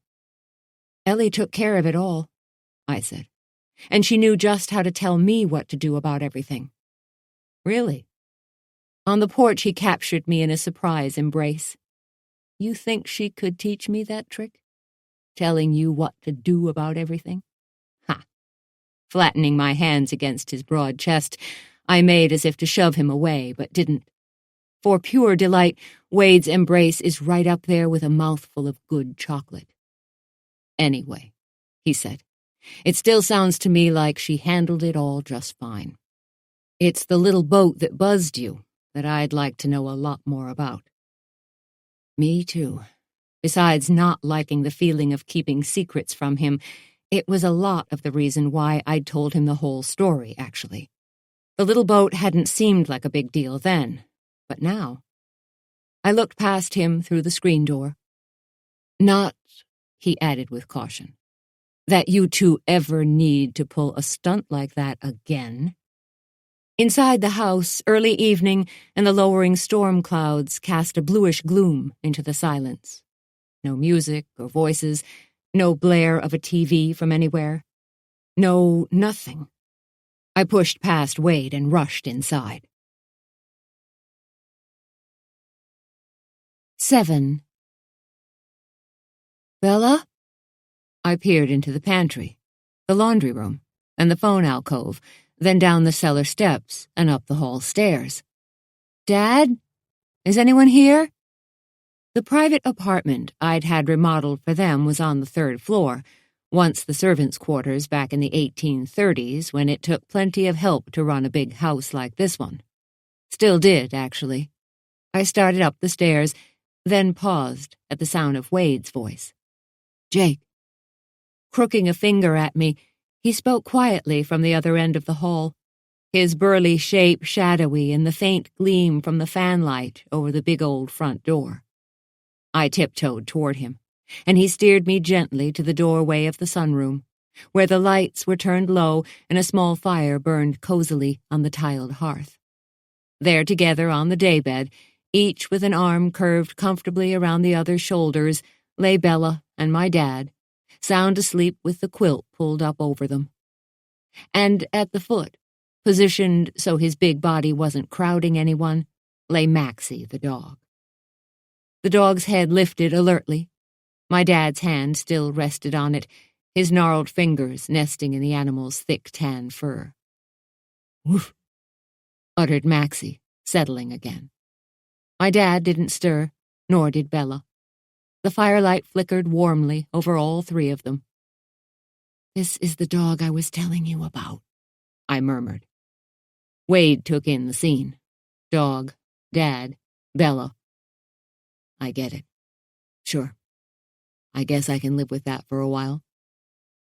He turned thoughtfully to me. So listen. I guess I'm going upstairs to take a shower. Real life hit me again with the realization that I probably wasn't exactly daisy fresh myself. I could use one too. He shrugged. In that case, there's really no sense wasting water, is there? On separate showers, he meant. So we didn't.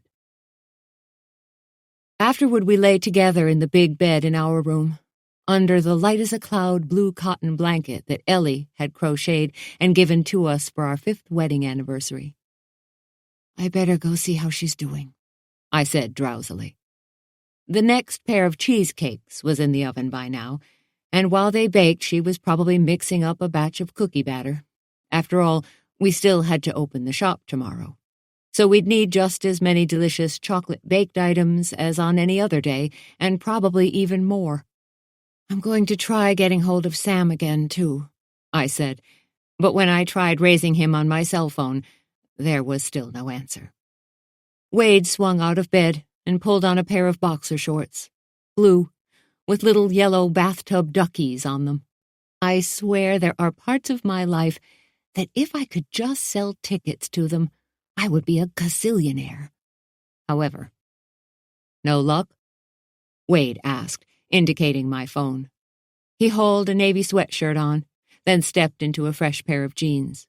I shook my head and began dressing as well. Miles to go, etc. No, and I'm really starting to get concerned. Outside, the wind rattled the gutters. Peering past the drawn shade, I glimpsed the leaves in the treetops thrashing about. Young guys in their 20s don't always stay in touch with their moms, Wade observed. Right, but Sam does. Or he always has before, anyway. It was possible, I supposed, that he was on his way here right now. He could have had a cell phone malfunction, for example, and instead of trying to find some 20th century vintage relic of a payphone, he'd figured he'd just tell me about it when he got home. Unfortunately, though, that's not what the mother of a recovering drug and alcohol abuser tends to assume. At one point, Sam was little more than a walking chemistry set. I mean, when he could walk. Sitting there on the edge of the bed, I recalled very clearly the time the Bangor cops called me to say he'd been arrested and was in jail, and it was the best news I'd had all week. Because he wasn't dead. I put the phone away while Wade tied his sneakers. What are you going to do? I asked. He thought for a moment before replying. Then, this thing about the cheesecakes. Does Ellie really need you right there now, at the shop?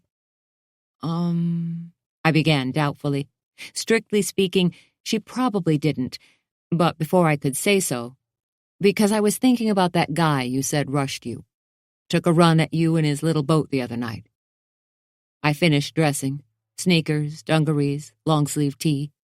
The wind shook the windows harder. I pulled a cotton sweater on. Thinking what about him? I took a look at myself in the mirror over the dresser. Long, narrow face, dark eyes, short brown hair. I could comb it into a neat cap, but it tangled to a rat's nest again as soon as I stopped combing.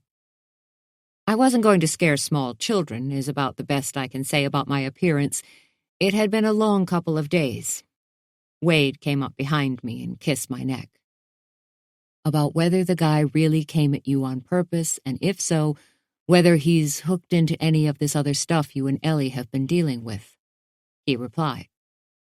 Into Muldoon's murder, and the attack on Marla, the photos of Miss Halligan, the money in the cellar, and his own truck, which somebody had sabotaged because of me, I was fairly certain now. To distract me by hurting Wade. I turned from the mirror. Yes, if you want to know the truth, I do think it was on purpose. I just can't prove it. In my mind's eye, I saw the little boat again, charging out of the darkness at us. Our running lights had been on. He couldn't have missed seeing us. The only way he'd missed slamming into us was to swerve away at the last instant. He must have seen us, I said, or we'd have collided. No doubt in my mind at all, actually. I just didn't want to sound too paranoid about it. Wade looked convinced. Okay, then listen to me a minute. I think I know who the guy is. Small open boat, little outboard hung on the transom. He bombs around in it at all hours. Keeps it about as tidy as your average trash pit. I recalled the decrepit small vessel that had been tied up at the Lubeck dock, and the junk that was in it. Could be the one. You know him? We started downstairs toward the tantalizing smell of fresh coffee and the sound of the small TV that Bella had set up in the sunroom. I know of him. You know, nod when I see him and so on. We aren't pals or anything. At the foot of the stairs, Wade bent to greet Maxie, who'd gotten up. The German shepherd was even more imposing-looking now than he had been when I first met him. Thick, wolf-like pelt, huge dark paws the size of softballs, and those amazing eyes, whiskey-colored and so intelligent that they practically looked human. Hey, buddy. Wade crouched by the dog, who tipped his head queeringly. How's life in dog world? Maxie let out an expressive sigh and put his chin on Wade's knee. That good, huh? Wade smoothed the fur between the dog's ears. Well, don't worry. You just stay here with us and we'll take care of you until your own human gets better, okay? The canine's ears pricked up, as if he understood, and we all walked together out into the kitchen, where Bella was putting the finishing touches on a plate of sandwiches. "Take one," she urged me, so I did. Plus one of the pickles that she'd made from some of the tiny cucumbers just now showing up on the vines in the garden. "You eat?" I asked Wade around a mouthful. I was famished, I realized, and Ellie probably was also. He nodded, sipping coffee as Bella poured lemonade and handed me a glassful. "Yep," Wade replied, heading for the utility closet in the back hall. "You girls," Bella began, "need to take care of yourselves if you're going to—" She let the words trail off. In the dim glow of the kitchen nightlight, her raw-boned face was pinched with fatigue and worry. "How is he?" I asked, because of course she was worried about my dad. I finished the second glass of lemonade, refused a third. In the hall, Wade rooted through the utility closet. Bella looked grim. "Fine," she said. "The dog helps." Her face crumpled, ugly with tears. "But he thinks he's dying. And if he is, he insists that he wants to do it here, that he won't go back to the hospital no matter what. So now, if he does get sicker again, I don't know how I'm going to manage." She broke down, sobbing without sound. I put my arms around her thin body, all sinew and long, ropey muscles. "Bella, don't worry about that now, okay?" Since my father met Bella and married her, he'd gotten a new lease on life. But he was an old man, much older than my late mother, and in the end it was up to him how long that life lasted, it seemed to me. How long, and how he would relinquish it. I took Bella by the shoulders and held her away from me. "Because he's fine now, right?" I said. She nodded tearfully. "So let's just go with that for the moment, okay?" She dug in her apron pocket for a tissue, which she extracted and blew hard into. "All right. I guess I'll have to." The dog nudged her hip worriedly. "And you," she scolded him. "You're lying down on the job already. You go watch him." His eyes narrowed comprehendingly, and at this her expression softened. "Go on now," she said again kindly, and he trotted off, his big black toenails clicking dutifully into the sunroom. "Your dad's already in love with the beast," she said as the dog leapt back up onto the daybed with a soft, recognizable thump. Then came my dad's creaky old voice greeting the animal. "It'll be a sad day," Bella added worriedly, "when it has to go back." To its owner, she meant, Marla Sykes, now lying in a hospital bed. "Like I said," I told Bella, "let's do tonight, and we'll see what new challenges come up tomorrow, shall we?" Wade returned from the hall closet, carrying a zippered tote. Standing in the kitchen doorway with it slung over his shoulder, wearing a battered ball cap with the words Guptill's Excavating lettered on it in red script, he could have easily been just another one of the local good old boys, headed out for an evening fishing trip. But he wasn't. At my look, he grinned tigerishly at me and gestured for me to come along. "Not only do I know him," he said as we went out, and the door closed behind us, shutting off the light from inside, "but if I'm not mistaken, I also know where the guy lives." It was full dark outside, with the wind blowing steadily and a line of clouds streaming over the thin, uncertain-looking moon. "Where are we going?" Wade drove this time, and I carried the snack that Bella had put together for Ellie, sandwiches and so on. "Told you," he said. "I know where he lives, and I want a word with this fellow." "Uh-oh." He looked more determined than angry. But on Wade, determined was plenty. He was the kindest, fairest man I'd ever met. But he was an Eastport kid at heart, born here, grew up here, got his values here. And he still had them. The values, I mean. So you didn't mess with his wife. You just didn't. "His name's Lenny Crenshaw. Lives out on the old Tollbridge Road," said Wade. We cruised past the IGA, where the floats for the 4th of July parade were already lined up. In the dancing light of campfires and barbecues set up around the parking lot, the float teams were having a hot dog roast despite the windy conditions. And he'd have been out in that tiny boat on the water because why again? We'd stopped at the chocolate mousse. Ellie was there baking steadily, and to my surprise, cheerfully, especially when she saw the sandwiches I'd brought for her. I talked to George, and he's fine, she told me through a mouthful. And to Lee at her summer camp, and she's fine. She looked up at me. So that means I'm fine. Go on, and do what we need done. With a guilty pang over what I wasn't telling her, I'd given her a grateful hug, glanced around at the well-organized kitchen, chocolate curls here, batter bowl there, wafer crumbs in a crisp, tasty mountain over there, then hurried back to the car and Wade. Now the Bay City gas station and the big new Baptist church on the corner receded in our rearview mirror as we rounded the long Route 190 curve out of Eastport. Let me make sure I've got this straight, I said. The GPS tracker George put in Ellie's boat. It works. It's operating, I mean. It's just not being monitored.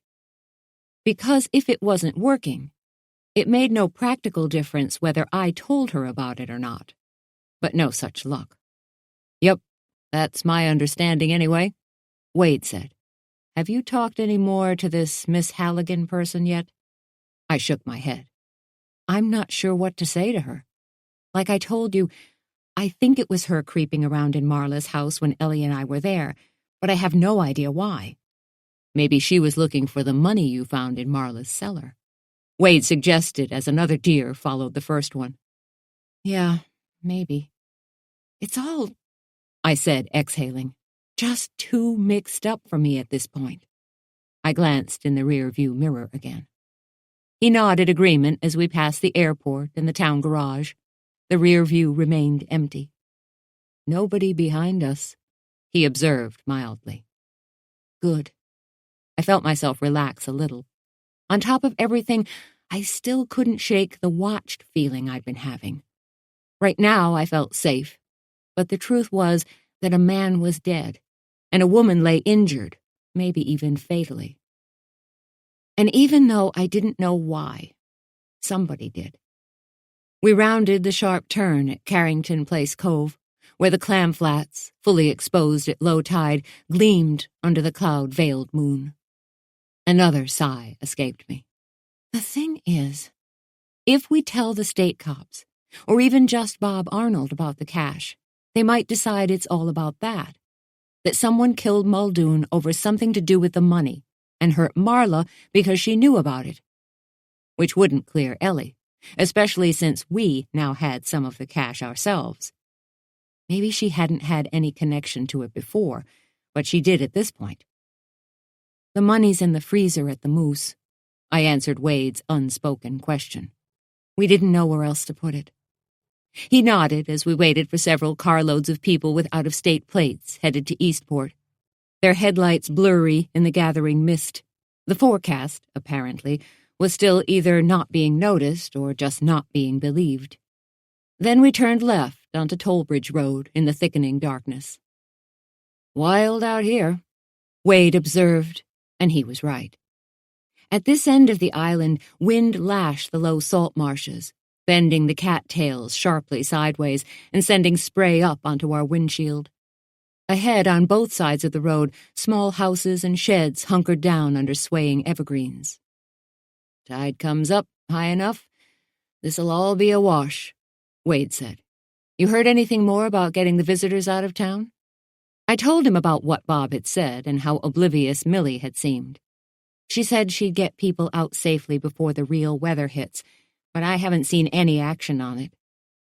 Wade slowed between a meticulously well-cared-for double-wide mobile home on one side of the road and a factory-built ranch with a pressure-treated deck, a two-car garage, and a wheelchair ramp on the other.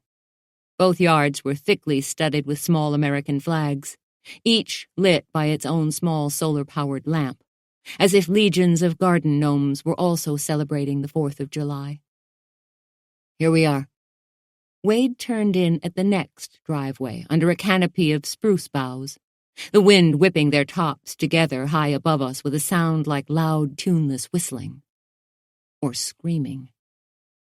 Gleams of light showed ahead, leading us toward a rough clearing that held a snowmobile with a blue tarp torn half off its ravaged seat, an all-terrain vehicle so mud-spattered I couldn't tell what color it was, and an ancient Honda sedan whose lidless gas filler pipe was stuffed with an old rag. The Honda's right rear window had been replaced with a sheet of transparent plastic. The rear axle was up on concrete blocks. None of this seemed auspicious. Still, I'm coming in too. Wade looked doubtful. Let me just talk to the guy I know. I got out of the car. At the far end of the clearing sat a small teardrop trailer. Light struggled from it through a smeary window. The music had less trouble getting out, maybe because it was loud enough to smash concrete. But you want one thing and I want another, I said. Let's work on it together, okay? Suddenly, a large dog shot out of the brush at the back of the property. Coming at us, the animal resembled a buzzsaw on 4 long, fast-moving legs. Darn, I said, wishing I hadn't left my cell phone in the car's charger. At first I thought maybe the dog didn't like Credence, which was what was blasting out of the trailer at blood-curdling volume. But when it got close and I noticed the look on its face, I figured it was probably hungry. Or possibly it just thought we'd be tasty. Either way, Wade and I stopped short, and the dog did too. "Brrr," it said. The trailer door flew open. "Fang!" Of course, the dog's name would be Fang. The creature slunk to his owner, then cringed sharply away from the leather leash the guy swung. Luckily, he missed. Oh, I liked this guy a whole bunch already. "Don't you hit that dog!" I yelled, the words bursting out of me as I stomped toward the trailer. "Jake!" Wade hurried up behind me. "Jake, hold on." But I was already at the porch steps. More of those stacked concrete blocks, actually, before he caught me. "You hit that dog," I yelled, shaking Wade's hand off my shoulder, "and I'll break every damn bone in your stupid—" "Didn't hit him." The guy peered owlishly at me. "Ain't even my dog," he said. "Damn thing won't leave. So I gotta feed him. Eats like a horse." The guy was about 30, with curly black hair and a 2-day beard spreading patchily over his jaw like some dark fungus. "Hey," he said, looking past me at Wade. "Hey." Wade returned the greeting. "How are you doing tonight?" "Fine." Roscoe kicked an imaginary pebble with the rotted-out toe of his leather boot. "What you want?" From inside, someone insisted loudly that he had been born on the bayou. I wished heartily that he would go back there as Wade stepped briskly past me, took the leash out of Roscoe's hands, and gave the dog a pat. "Hi, Fang. Good boy." Whereupon Fang, far from eating Wade's arm off all the way to the shoulder, whined and sat. "Dog ain't bad," said Roscoe. He was wearing a long-sleeved cotton waffle cloth shirt and gray sweatpants. "Got a big mouth is all." He glanced back into the trailer, whose interior was all sepia-toned, like an old photograph. After a moment and a whiff, I realized it must be from cigarette smoke. Lots of it. "You want to go in?" Roscoe invited half-heartedly. By then, I'd have rather gone just about anywhere else, but Wade spoke up again. "Yeah, Roscoe. We'll come in for a minute." The atmosphere inside was a pungent mixture of bacon grease, old dog blanket, and the kind of ashtray that has about a 1/4 inch of tarry black gunk built up in it. "Sit down," Roscoe invited, lowering the music's volume. So my ears didn't start to bleed after all. Tiny and low-ceilinged, the trailer had a small sink, a hot plate, and some cushioned benches to sit on. That is, if you didn't fear skin infections. But what the hell? I was up to date on my shots, so I searched for a space amidst the clutter. Lots of old socks, a harmonica, a cardboard box filled with a bunch of the bright-hued plastic netting bait bags that the lobster fishermen used. Roscoe saw me examining them, and a shy grin twisted his face. "I like the colors," he confessed. The dog jumped up beside me and settled into the fleece-lined side of an oilcloth foul-weather slicker. "They're very pretty," I said. "Do you collect them?" "No." He'd been doing something at the sink. Now he thrust a jelly glass full of something purple at me. Grape soda, I realized when I sniffed it. "My favorite," he said with a crooked grin.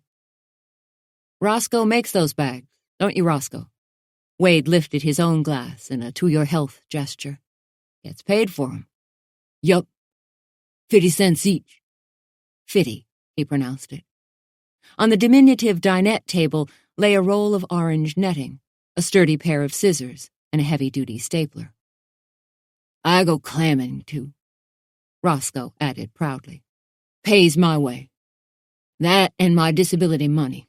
I ain't," he declared with a lift of his shaggy head, "no moocher." "No," I said softly through the lump in my throat. Roscoe was obviously doing his best in hard circumstances, and my heart went out to him suddenly. "No, I can see that you are not." Wade spoke again. "So listen, Roscoe, you're not in trouble, okay? That's not why we're here." Roscoe looked frightened at the mere mention of trouble, his not quite right eyes rolling wildly toward the door. "I mean it," Wade said earnestly. "Honest, Roscoe. We're not here for anything bad." Roscoe glanced doubtfully up at him from beneath thick, dark eyebrows that met in the middle. "Pinky swear?" Wade offered a crooked pinky. Roscoe hooked it with his own. "Okay, then," he said, satisfied, and Wade went on. "So remember when it was so foggy last night? Were you out in it?" So much had happened in the past 24 hours, it felt like a week. If I thought about it, I'd realized how tired I was, so I didn't. Wade turned to me while Roscoe hesitated. "See, Roscoe's kind of a water rat. He doesn't care when or what kind of weather. He just likes being in his boat. Don't you, buddy?" Roscoe nodded, purple soda staining his ravaged grin. I was out on the ocean blue," he yelled exultantly. But then his grin vanished, and he peered suspiciously at us again. "Why?" he demanded. I was glad Wade had come, not because I was frightened of Roscoe, or of Fang either. I wasn't now, not even a little bit, but because I'd never have gotten anywhere with him. Wade went on. "Hey, Roscoe, by any chance, did somebody pay you to try to scare someone? I mean, if they did, it's okay." Shaking his head stubbornly, Roscoe frowned. "No, no, no." Wade leaned back, his body language conciliatory all at once, and I instinctively did the same. Roscoe was getting agitated, rocking and thumping his knees with his fists. "Or," Wade ventured gently, "you got paid to be a lookout? Like, a guy might have wanted privacy out there, maybe." What Ellie had said about our island being a smuggler's haven popped into my mind. Roscoe looked stubborn, nevertheless. Wade persisted. "Only maybe when someone did come, you went one better than you'd been told and tried chasing the intruder off." Roscoe's lower lip thrust out mutinously. "I was just doing a good job is all. Ain't no crime. Didn't hurt nobody. I always," he declared, "do a good job." I shot Wade a grateful look, but he wasn't finished. "No, it's not a crime. Not," he amended as Roscoe glanced skeptically at him, "anything you need to worry about." Roscoe shrugged, picking resentfully at a ragged cuticle. "So?" "It was me, Roscoe," I spoke up. "The one you swerved at and nearly hit out there? What were you doing? Trying to swamp us?" He couldn't have. His boat was too small and the bayliner was too big, but in the darkness he might have misjudged that, or maybe he really was just trying to scare us. Anyway, I went on, spreading my hands, I'm not mad at you. I get that you need to make a living. Someone offered you a job, so you took it, that's all. No crime there, no harm, no foul, right? Roscoe nodded, then realized what he'd agreed with and looked unhappy. Outside the little trailer, the wind howled and whined in the trees. All I want to know is why, I finished. Like, was it about me specifically? Do I have to watch out for somebody now? Because Roscoe really seemed like a decent kid. Physically older than his mental and emotional age, clearly, but not a jerk. Well, except for the leather leash. He saw me looking at it. I never hit Fang with it. He just thinks I will. This time, I believed him. Fang's original owner had probably put the cringe into the dog, not Roscoe.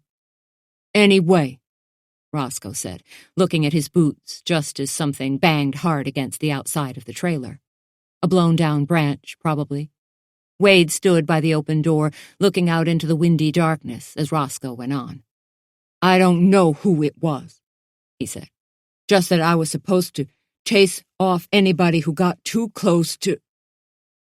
The window behind him exploded inward. Go, go, go. Wade grabbed my shoulder in one big hand and Roscoe's in the other, then hustled us out.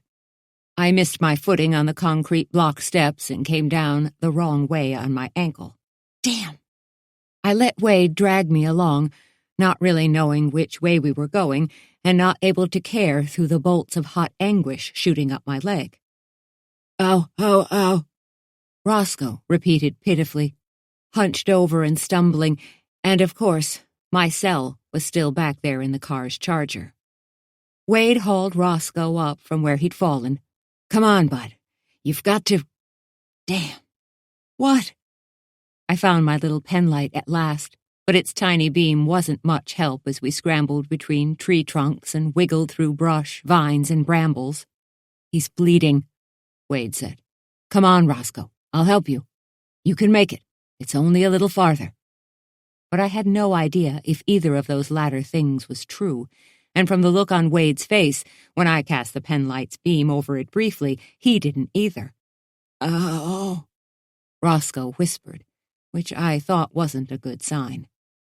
When I turned the beam toward him, I saw that I was right. Oh! The word felt punched out of me.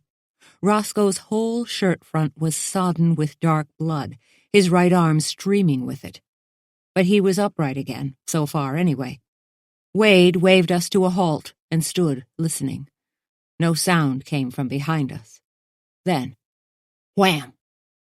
A load of what had to be buckshot slammed the tree trunk a few feet from my left, splinters flying in the same instant as the explosion of the gunfire hammered my eardrums.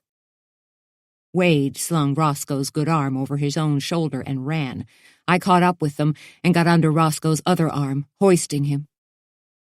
Where? Roscoe gasped. Where's... Fang burst out of the brush at us, running full tilt through a small bare clearing that suddenly looked familiar.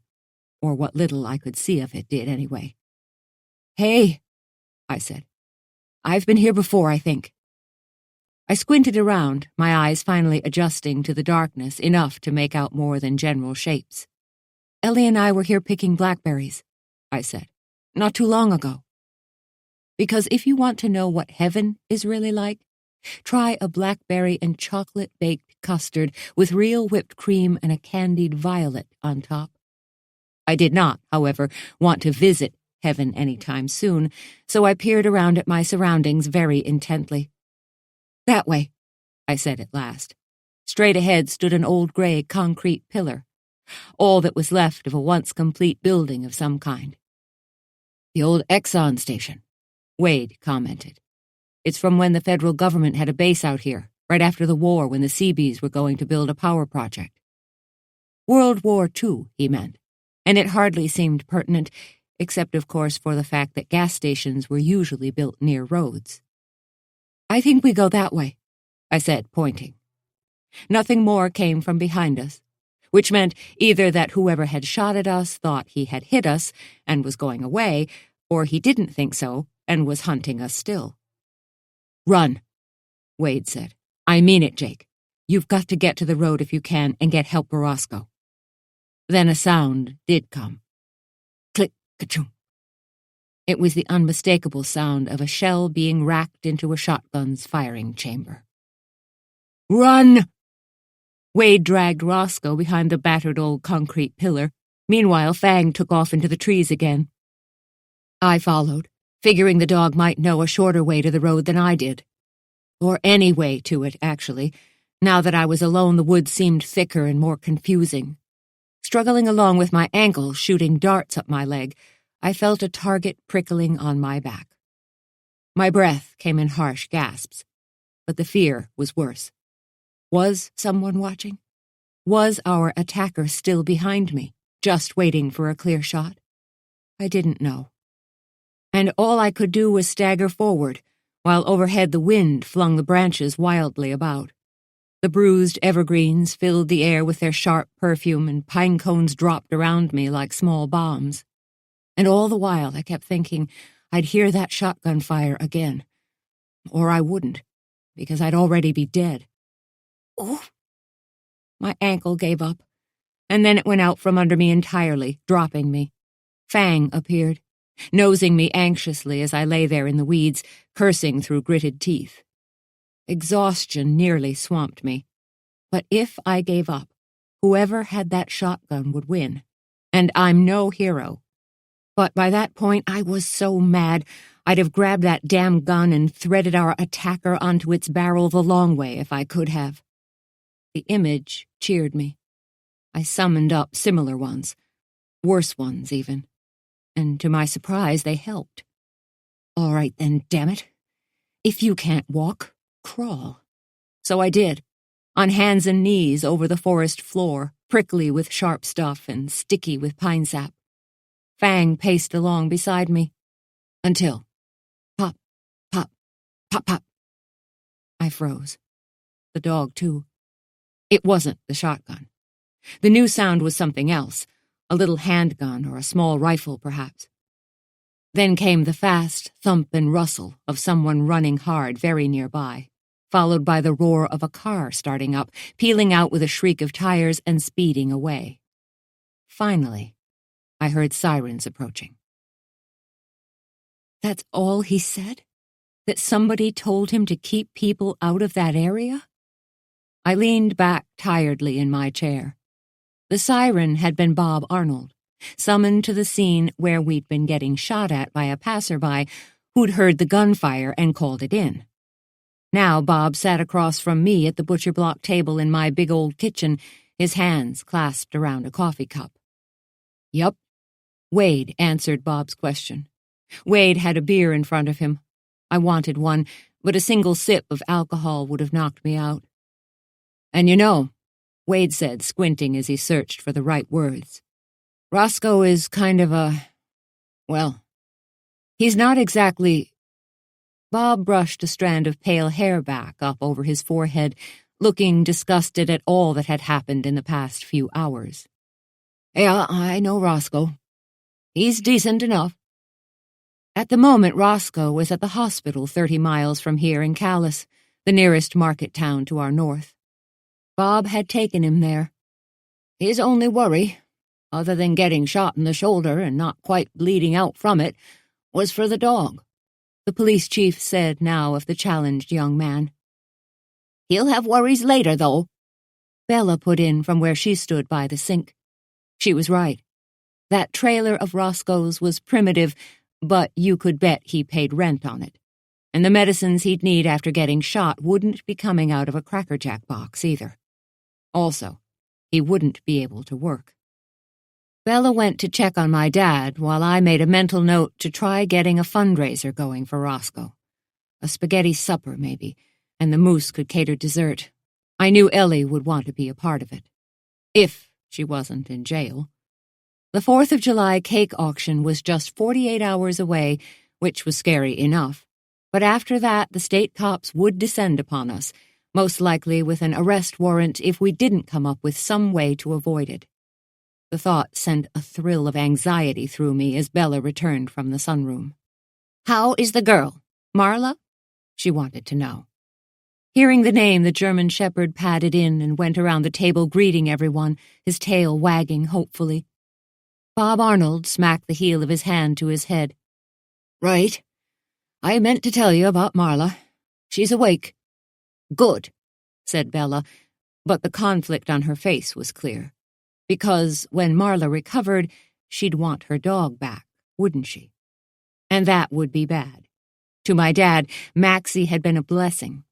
He'd taken on the dog's regular walk schedule and was now even talking about going all the way around the block with the animal.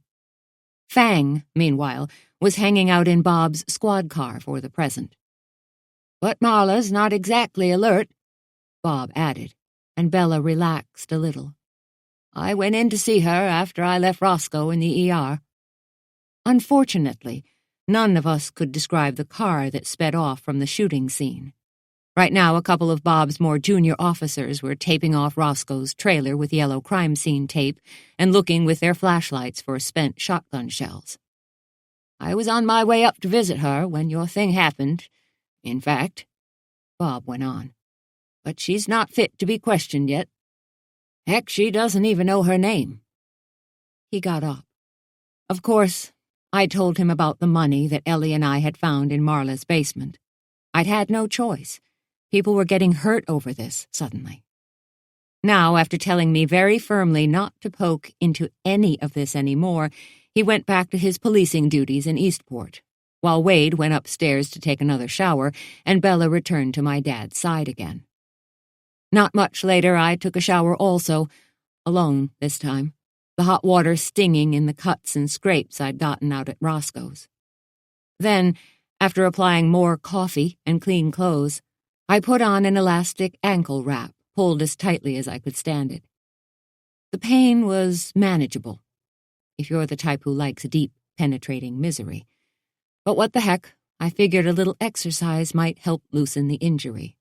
Also, I was wide awake, my brain percolating with the kind of alertness you can only get by having a shotgun fired at you. So I scribbled a note, then slipped out of the house and hobbled on down to the chocolate mousse. Ellie, who regularly slept only about 5 hours out of each 24, had managed a couple of cat naps in my absence. But now she was back in our bakery's kitchen, working on the dratted cheesecakes. The wind had dropped off abruptly again, the late-night hush like a held breath. Downhill on Key Street, between the houses with their porch lights still on and their front steps flickering with citronella candles, kids up long past their bedtimes scampered in the yards. A cherry bomb went off somewhere nearby and I jumped before realizing that it wasn't another shotgun. On Water Street, a band playing Cajun dance music rollicked at the end of the fish pier under strings of multicolored Christmas lights. "Zydeco," said Ellie, setting coffee in front of me as soon as I got inside the mousse. "It's called Zydeco music." The smell of baking cheesecakes, mingled with the heady aroma of melting chocolate, was so powerful that it was like a drug. I sagged in the little cast-iron cafe chair. "Great," I said. "Have they got a catchy tune about spilling your guts to the cops, by any chance?" On her way back to the kitchen, where she was shaving more chocolate, you have to stop every so often and put the chocolate in the refrigerator or it melts all over your hands. She paused. "Everything?" She turned to me. "Yeah, pretty much. Most of it." I described to her the many delights of my early evening. "I'm sorry, Ellie, but after all that, I had to tell Bob about all the money we found, and our boat trip too, and I know George isn't going to be pleased." In reply, she agreed that any time shotguns started firing in a person's vicinity, all bets were off. I summarized what Roscoe had said, that someone had paid him to establish a privacy zone out there, and that's why he'd menaced us. "And I'm pretty sure somebody tampered with Wade's truck," I finished. I plucked a chocolate-covered pretzel, one of the half-dozen kinds of treats that Ellie had made while waiting for cheesecakes to bake, from the display case. And that's all the news so far, I finished, following her to the kitchen with my snack. The whole trick, when you are making chocolate pretzels, is dipping them twice. More mayhem, but no more answers than we had before, I said. Roscoe's not saying who paid him? She checked the clock and drew 2 more completed cakes from the oven. The shooting started before Wade got the chance to ask him, I replied, and afterward Roscoe was in no shape for answering questions. The cake pan's shiny sides gleamed in the kitchen's overhead fluorescent lights. Then the cake's beautiful smooth tops emerged into view, lightly browned and without any cracks. Lovely, she said, and set the pair of gorgeous objects on a shelf away from the oven, where they could cool further. Then, all right, I guess I can face George. Like you said, he won't be happy. Even though, she added, he'd have done the same thing under the circumstances. I took another bite of pretzel, considering whether or not to give Ellie some extra ammo for the upcoming talk with her husband. After all, Wade's half of our bargain, that I wouldn't tell Ellie about George's tracking device, if Wade didn't tell George what Ellie and I had done, was already broken. But Wade hadn't broken it, had he? So I didn't see how my obligation to keep my promise to him had changed. Plus, George wasn't home yet and wouldn't be for another few days. Meanwhile, here in Eastport, Ellie already had plenty to worry about. So I decided I'd just go on keeping my mouth shut for now, and told her about Marla waking up in the hospital instead. But heavens, didn't I still feel just terrible about it? Great, Ellie said about Marla's recovery. I'm glad she's better, for her sake and for ours. She began rolling crumbs for the final cheesecake crusts. She was still doing only 2 at a time since, as she said, the oven's interior got too humid if she baked more. Because, not to be too hard-hearted about it, she continued, but without Marla, we've got a supply problem, don't we? I hadn't even thought about that. Not much we can do now except cross our fingers, though, is there? I answered. But what I didn't tell Bob was about the photographs, I went on. He'd have wanted to see them, and we don't have them, and I think that would look even more like we're just trying to muddy the waters. Ellie nodded emphatically. It's like all the rest of it. We need actual facts that we can prove, not just bits and pieces that don't even fit together in any way that we can explain. Right, I agreed, hearing my own voice tremble slightly, and still thinking about the secret I was keeping from Ellie.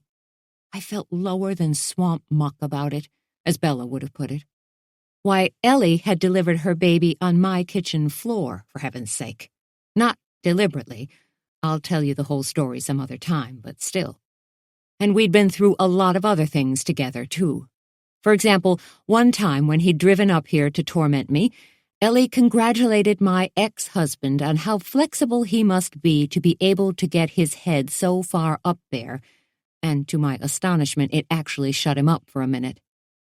That was the day my friend Ellie became my personal hero, and nothing since had changed my opinion. Don't worry, Jake, she said now, misunderstanding my look. It's all going to be okay, she pronounced, her voice full of the sort of buoyant confidence I'd always loved in her. Saying this, she finished patting the chocolate crumb crust into the second freshly greased and cocoa-dusted pan, then poured in the batter. Sliding both filled pans into the oven, she looked at the clock and set the timer on her wristwatch. Finally, she snapped off the shop lights and fans. Okay, we can leave them for a while, she said, and by then I couldn't take it anymore. Listen, Ellie. Wade would just have to understand that I couldn't keep secrets from her. I just couldn't. There's something I haven't told you, I said. She wasn't listening, though, turning to me instead with a troubled expression of her own. Jake, there's something I need to tell you, she said. And then she did tell. And oh boy, was it ever a doozy. I couldn't believe it. What do you mean? Your fingerprints are going to be found on the murder weapon. I stopped on the sidewalk outside the Moose. Ellie, how could your fingerprints possibly be in the blood that was on that pastry needle?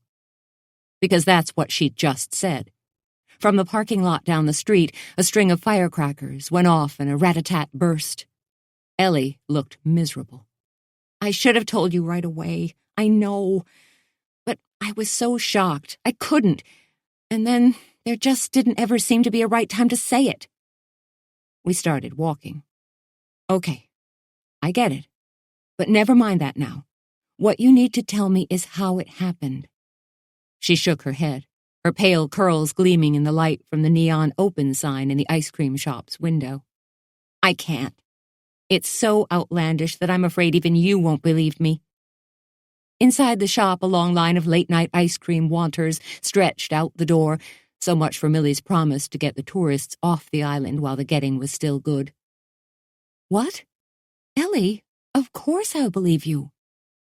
Tired as we were, neither of us wanted to go home, so we started uphill past the breakwater and the Coast Guard station. Food carts lined the pier on both sides, forming a sort of makeshift carnival midway. Blooming onions, sausage rolls, and that ever-popular, only in Eastport special delicacy, smoked salmon on a stick. Ellie, please, I said. There's nothing you could tell me that I wouldn't swear was true, simply because you'd said it. Her eyes brimmed with tears. Yeah, you say that now. I'd never seen her like this before. We strode on uphill past sprawling Queen Anne houses perched magnificently at the backs of wide green lawns. In its heyday, Eastport had been a rich man's town. Lumber tycoons, shipping barons, sardine canning magnates. All right. She gave in at last with a huge sigh. But if you don't believe me, I forgive you in advance. Deal. I told her as 4 teenaged boys rattled by on their skateboards in a clatter of wheels against sidewalk. It hit me again that no one seemed worried about any bad weather. But that thought faded fast as Ellie began speaking. First of all, I didn't kill him, of course. That she thought she had to mention this at all sent a chill through me.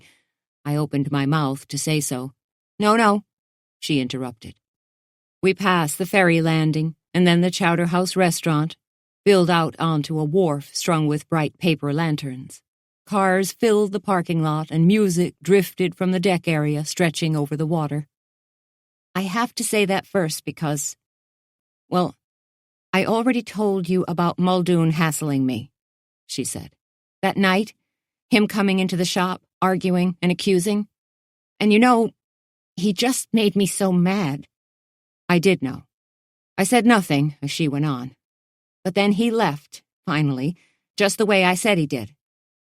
Her quick, anxious steps slowed slightly as she got into her story, and even in the gloom between streetlights, I could sense her relief that she was telling it at last. Then, on the way out, I spied that pastry needle in the trash, where you'd tossed it, and I thought I'd ask George to straighten it in his workshop, because they're expensive, those needles. Right. And the Moose was still on a tight budget. She'd have done it herself, but George was particular about his tools. So I laid it on the counter by the cash register, meaning to pick it up when I left. But then, when I went out, I was still so mad at Matt Muldoon that I forgot about it. You locked the door? Behind one of the houses we passed, a backyard bonfire sent orange flames leaping, lighting a family party now sliding into sozzled cheerfulness by the sound of it. Yes, I rattled it just to be sure, she said. I was starting to have an idea where all this must be going. We reached Hillside Cemetery and stopped at the gate entrance. The gate stood open, as it had for years, and the path ahead led between old marble stones, slanting this way and that into the darkness beyond. But on my way home I remembered again, said Ellie. So I went back to the shop, to get the needle, you see. And that time I had to fiddle with the door practically forever before I could get in. Because the old stubbornly uncooperative lock had still been in it, I realized.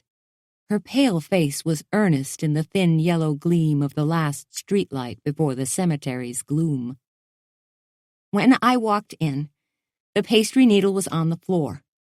I thought I'd brushed it off the counter by accident. I didn't even see it at first. I just went out to the kitchen.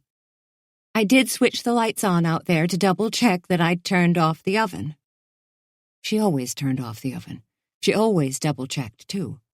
Okay, I said. Then what? But I already knew with bleak certainty what must be coming.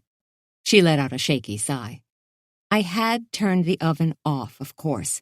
Then on the way out again, I saw it there on the floor, glimpsed it from the corner of my eye, because you know how the streetlight shines in, and...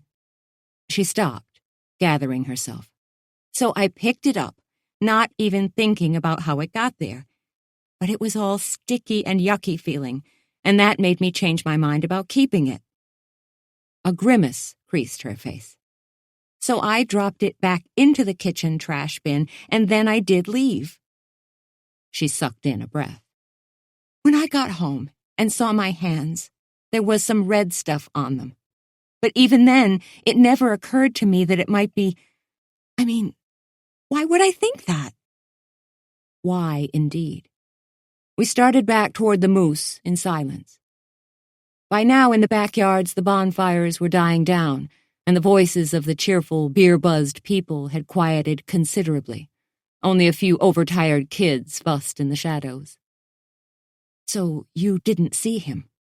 Muldoon's body, I mean. The wind was rising again, gusting in puffs, but not gentle ones, more like sly shoves. A raindrop smacked my face, and then another.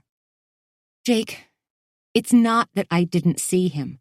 He wasn't there. He just wasn't. I couldn't have missed him. She sighed deeply. You don't believe it, do you? Why would you? I can barely believe it myself. He must have been dead, but... We passed the small white-clapboarded Eastport Tides building overlooking the boat basin. Down there no holiday atmosphere prevailed. Instead, men and women were on the fishing boats, stowing away gear and making sure their lines were secure. They, at least, understood that a storm was coming. I believe you, Ellie. Honestly, I do. Down the bay, lightning flashed sullenly, like bombs going off on the horizon. The problem, I went on, is that the needle was still there in the shop for you to find, but... She nodded emphatically. Ahead of us, the chocolate mousse sign over our shop's doorway swung in the breeze. Somehow, Muldoon wasn't. 8. Back inside the mousse, Ellie rushed to the oven to check that the temperature in it hadn't deviated by even half a degree. But I went directly to the kitchen work table, where I'd found Muldoon dead, leaning against it with his arms outstretched and his head jammed down into the chocolate warmer. The cops had examined everything in here already, but they hadn't known what the place was like normally, of course, whether or not there were any scratches in the fresh floor wax that Bella had applied only a day earlier, for instance. What are you doing? Ellie peered through the oven's window to check on the health and welfare of the pair of cakes baking in there. I crouched behind her to peer angle-wise at the floor in the bright fluorescent light. Well, we can be sure of one thing. If he was already dead, then he didn't walk anywhere, did he? I asked. That pastry needle hadn't gotten onto the floor by itself, either. Someone had placed it there, ready for someone else to put her hands on it and deposit her fingerprints, or so I now believed. So someone must have dragged or carried him, I said, squinting at the floor's gleaming waxed surface. And sure enough, a pair of faint scrapes marred Bella's fresh wax job. The drag marks, because that's what they were, obviously, led from the work table across the floor to the cellar trap door. Oh, for heaven's sake, I said. Of course. Wind rattled the shop windows as I hauled up the trapdoor by its canvas handle. Because we were a commercial establishment, the handle was tucked under a piece of loosened linoleum so as not to be a tripping hazard. I peered down. The fuse box hung on the wall at the foot of the stairs, just where the light from up here ended. But before that, on the top wooden cellar step, a dark stain had spread. Ellie stared past me at it. They didn't know this was here, did they? This trapdoor. The cops didn't see it because when it's shut, it's darn near invisible. Yep. Her husband, George, had refloored the whole shop for us before we opened, and the linoleum tiles' perfectly matched edges fitted so smoothly together that you could easily miss them. So somebody stabs him there. I pointed to where the heel marks on the floor began. It must have happened while I was on my way home. Ellie's face smoothed in thought. And then I came back here. She looked up at me. But they couldn't have known I would. So why hide him? Because based on the timing, that's what must have happened. The bloody needle said he was dead by the time Ellie got back. Maybe whoever did it was still here. Saw you coming through the front shop window, saw you standing there, trying to get that door open. The light dawned on her face. And dragged him. Fast. Got him down through the cellar trap door and hustled down there with him, pulled the door back down on top of them both. She shivered. What an awful few minutes it must have been. Waiting down there with his body. Waiting for me to leave again. A faint rustling sound came from next door, over on Miss Halligan's side of the wall, which divided our two shops.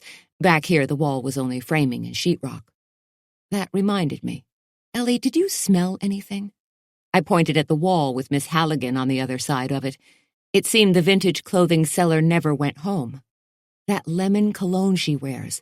Did you smell it when you came in here that night? I pressed. Not that I could imagine the elegant little shopkeeper skewering Muldoon, dragging him to the trapdoor, then hauling him back up and dragging him to the table and propping him against it. And it turned out I probably wouldn't have to, because Ellie shook her head. Nope, not a whiff, and I think I would have.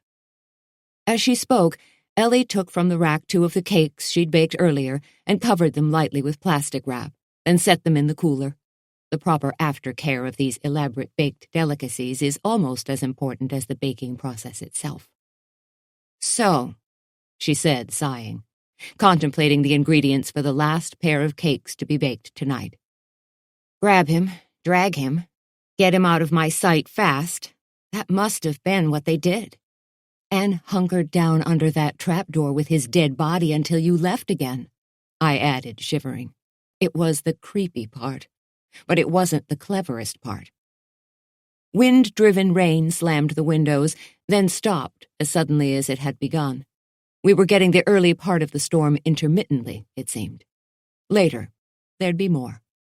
Somebody tossed that needle onto the floor, I said, hoping someone else would pick it up. Someone like you or me, probably. And get fingerprints on it, Ellie agreed, taking a picture that I hadn't seen before from the cooler. What a dirty trick. From the pitcher she poured what I saw must be iced coffee into 2 tall glasses, dosing each liberally with cream and an ice cube. Then, from a bakery bag she'd also produced from the cooler, she removed 2 muffins. Ellie, when in the world did you have time? She managed to smile.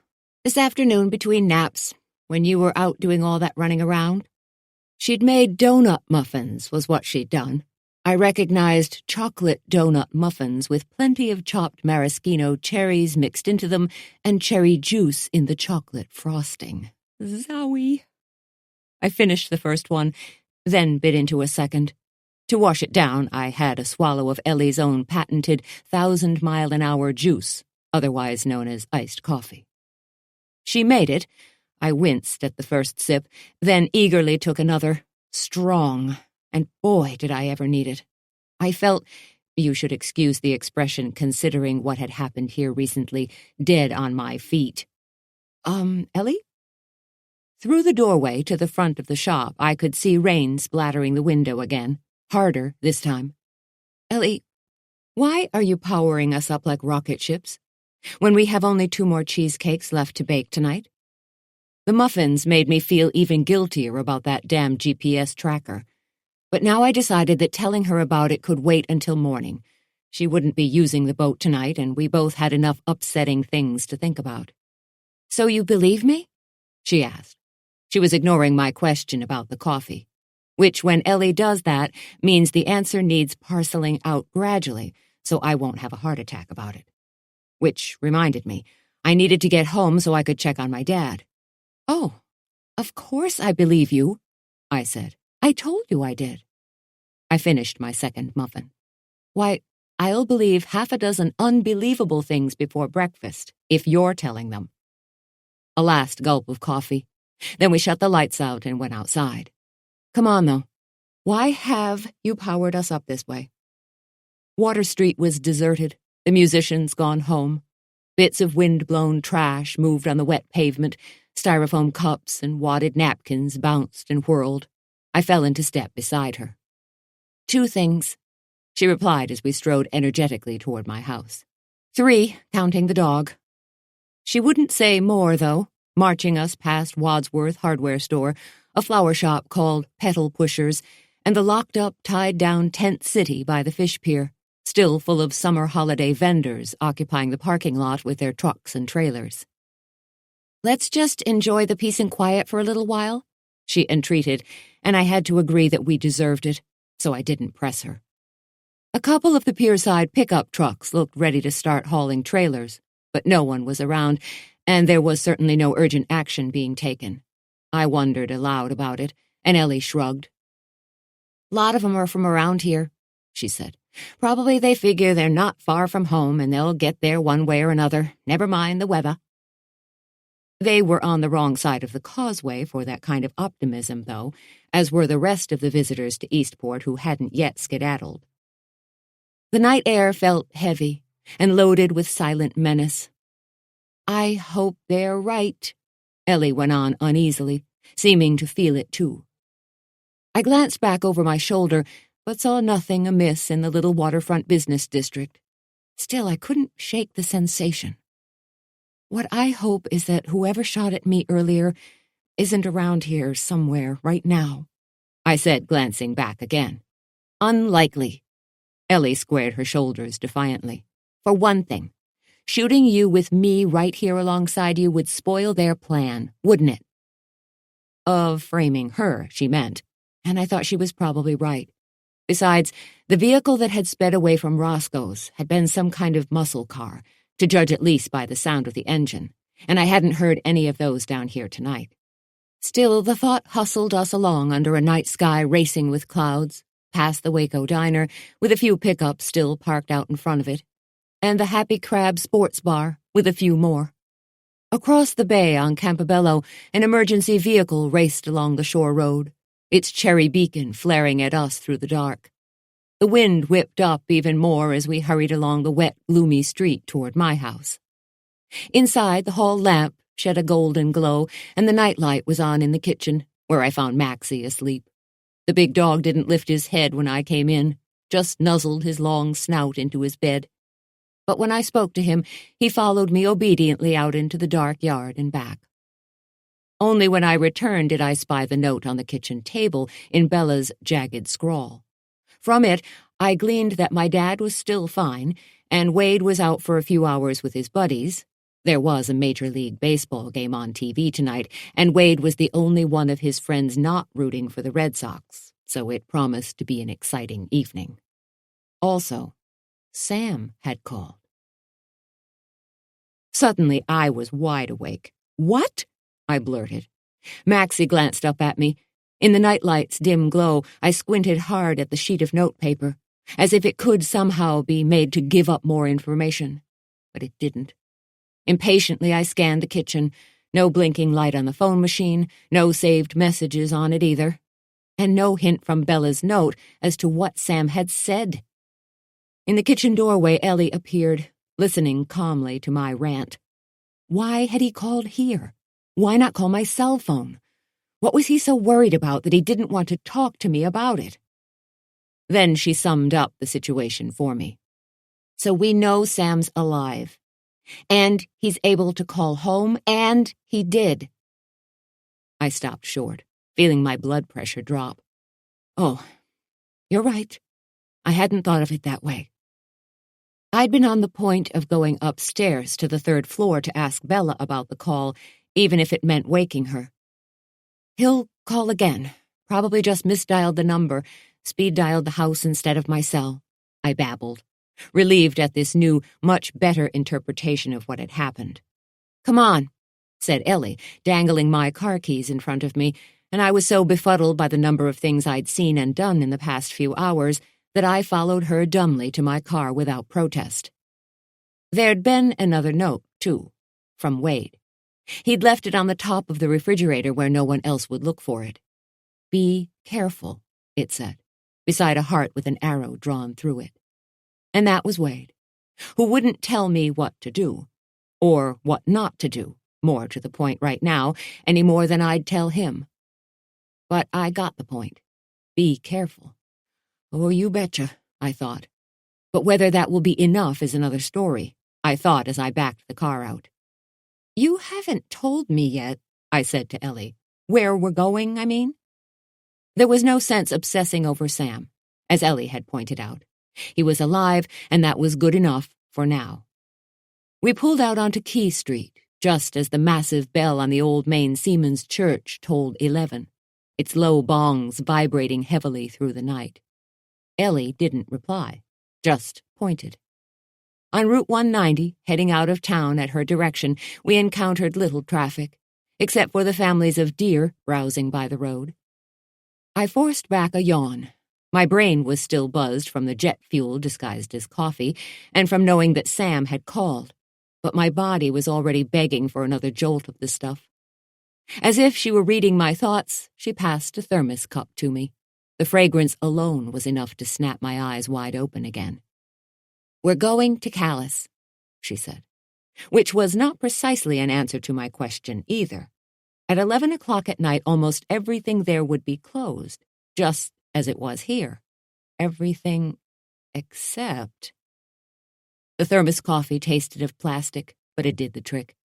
Belted in beside me in the passenger seat, Ellie smiled, as sudden enlightenment must have dawned on my face. That's right. The hospital is open because it always is, she said. And even if she's not fully recovered yet, I think if we play our cards right, we can get in to see Marla. She straightened in her seat. And I want to, she declared, right now, before anyone else talks to her. Which sounded right, actually. If we could find out who'd clobbered her, where the cash she'd had was from, and maybe even what was up with the photos of Miss Halligan on her computer, well, it was a lot to ask for, especially from an injured woman. But we needed it. I stepped on the gas. Minutes later, we crossed the long, curving causeway to the mainland, with the water on both sides spreading darkly and the sky low and threatening. At the Route 1 intersection, we turned north toward Calais, the empty road winding narrowly between brackish inlets and towering spruces, gnarled orchards and old, abandoned-looking farms. I still don't see how we get into a hospital patient's room at this hour, I said after a little while. Ellie stared straight ahead, her back straight and her jaw set determinedly. I've got a plan for that, was all she would say. Well, all righty then, I thought, but I trusted her. It was a key element of our success. We could depend on one another. Which brought me around to that tracking device on her boat again. But I didn't want to tell her now. We were tired. George wasn't even here, so she couldn't talk with him about it, and besides, we were on a mission. I'd tell her, I decided, before she went out on the Bayliner again. That way she could disconnect the thing if she wanted. When we get there, just leave everything to me, she said. And since following her lead had very often in the past led to a positive outcome, despite my misgivings, I didn't argue. Okay, I said instead, zooming uphill past the veterinary clinic on one side and the farm supply store on the other. After that came miles of widely separated barns, pastures, and woodlots. An owl swooped down into my headlights and out again as I ducked reflexively, relieved that we hadn't hit it and hoping hard that we didn't encounter a moose. But then, from the darkness behind me, a pair of headlights materialized in my rearview mirror.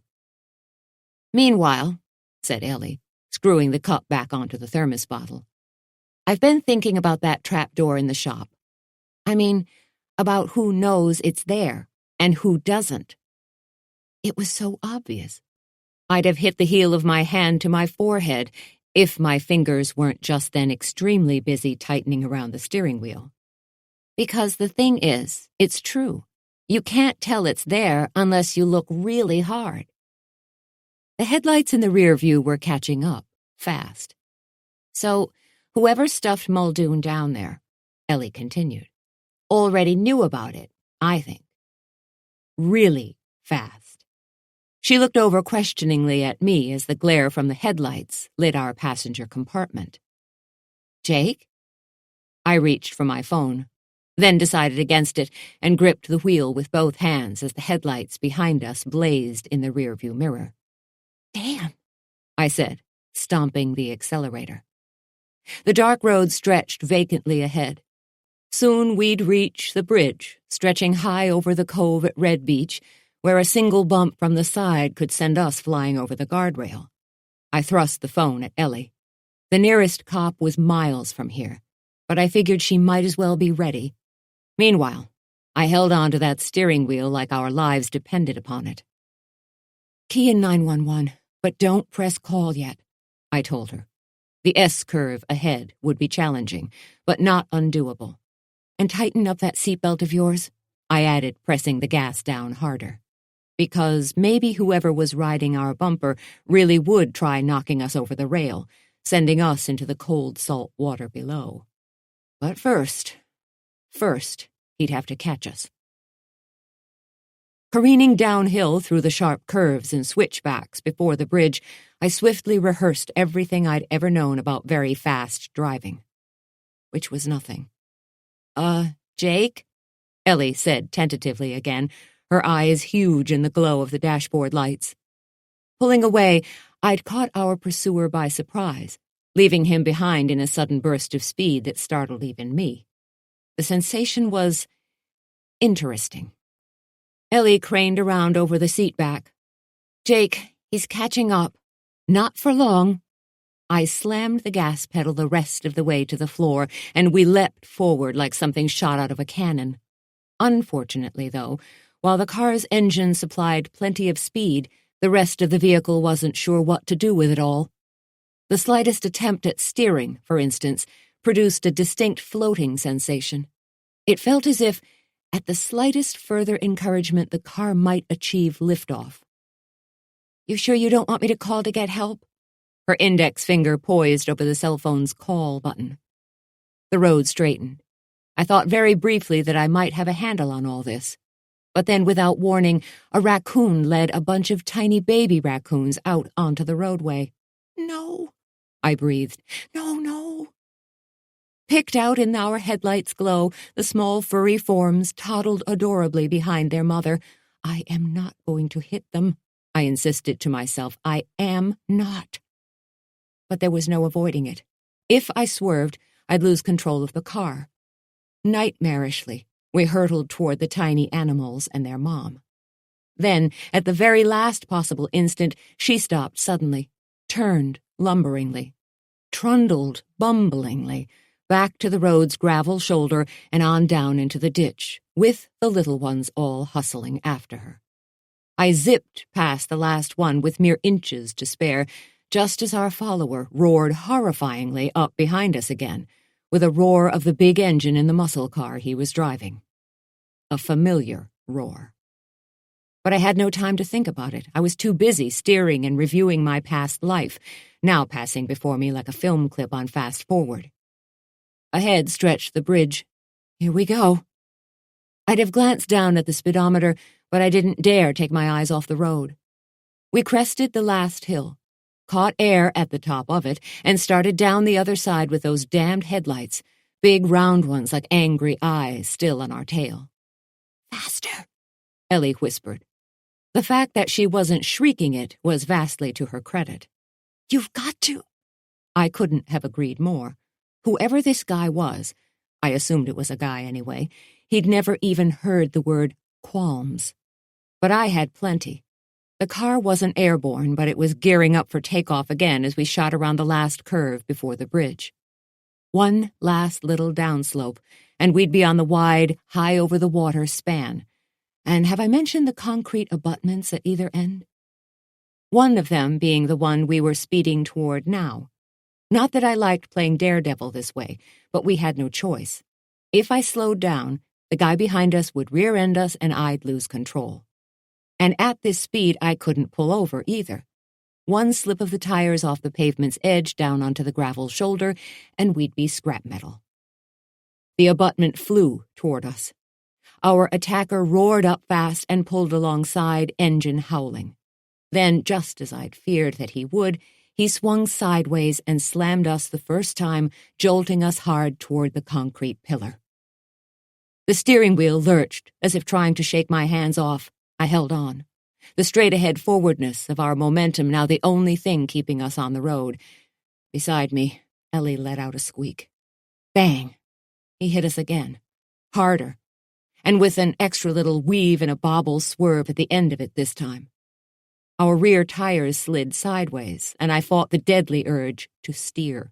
Instead, just as if we were slipping on ice, I eased off the gas gently and let the car's rear end carry us out to the end of our skid. Only then did I steer into it, blessing the winter driving lessons I'd learned in Maine. The car straightened, its weight and speed carrying us forward again. When it did, I slammed on the gas once more. It was all I could do not to roll down the window and flip our attacker the bird as we roared away from him. But keeping us on the road was still occupying my whole attention, and besides, I wouldn't do a rude thing like that. Sure I wouldn't. He's still back there, said Ellie as we sped through the village of Robinston without flipping over or hitting a ditch. Only a few lights were still on in the houses as we zoomed out of the small seaside hamlet. Next came another long, straight stretch of road. I said as I accelerated into it. I was feeling pretty good, actually, mostly from the massive amounts of adrenaline fizzing in my bloodstream, but still. Let's lose him, I said, eyeing the edge of the road for the driveway I knew would be there, praying he didn't know it too. Almost. Now. Cutting the headlights, I slowed down as suddenly as I could without losing control, then turned hard right onto a narrow dirt track that opened up suddenly between big trees. There was a firing range back here. I'd visited it with Wade many times. He enjoyed target shooting on his days off. Huge tree trunks flew past us in the dark. At last, when I figured we'd gone far enough, we rolled to a stop. I held my breath, but saw no lights in the rearview mirror, even after waiting for several minutes. So no one had followed us in. We'd turned before he crested the last hill, apparently, so he hadn't seen us do it. Phew, said Ellie, leaning back in relief. I buzzed down the car windows, and the sweet scent of pines floated in. Mixed with the smell of seawater, the bay's northern reach was only a few 100 yards distant.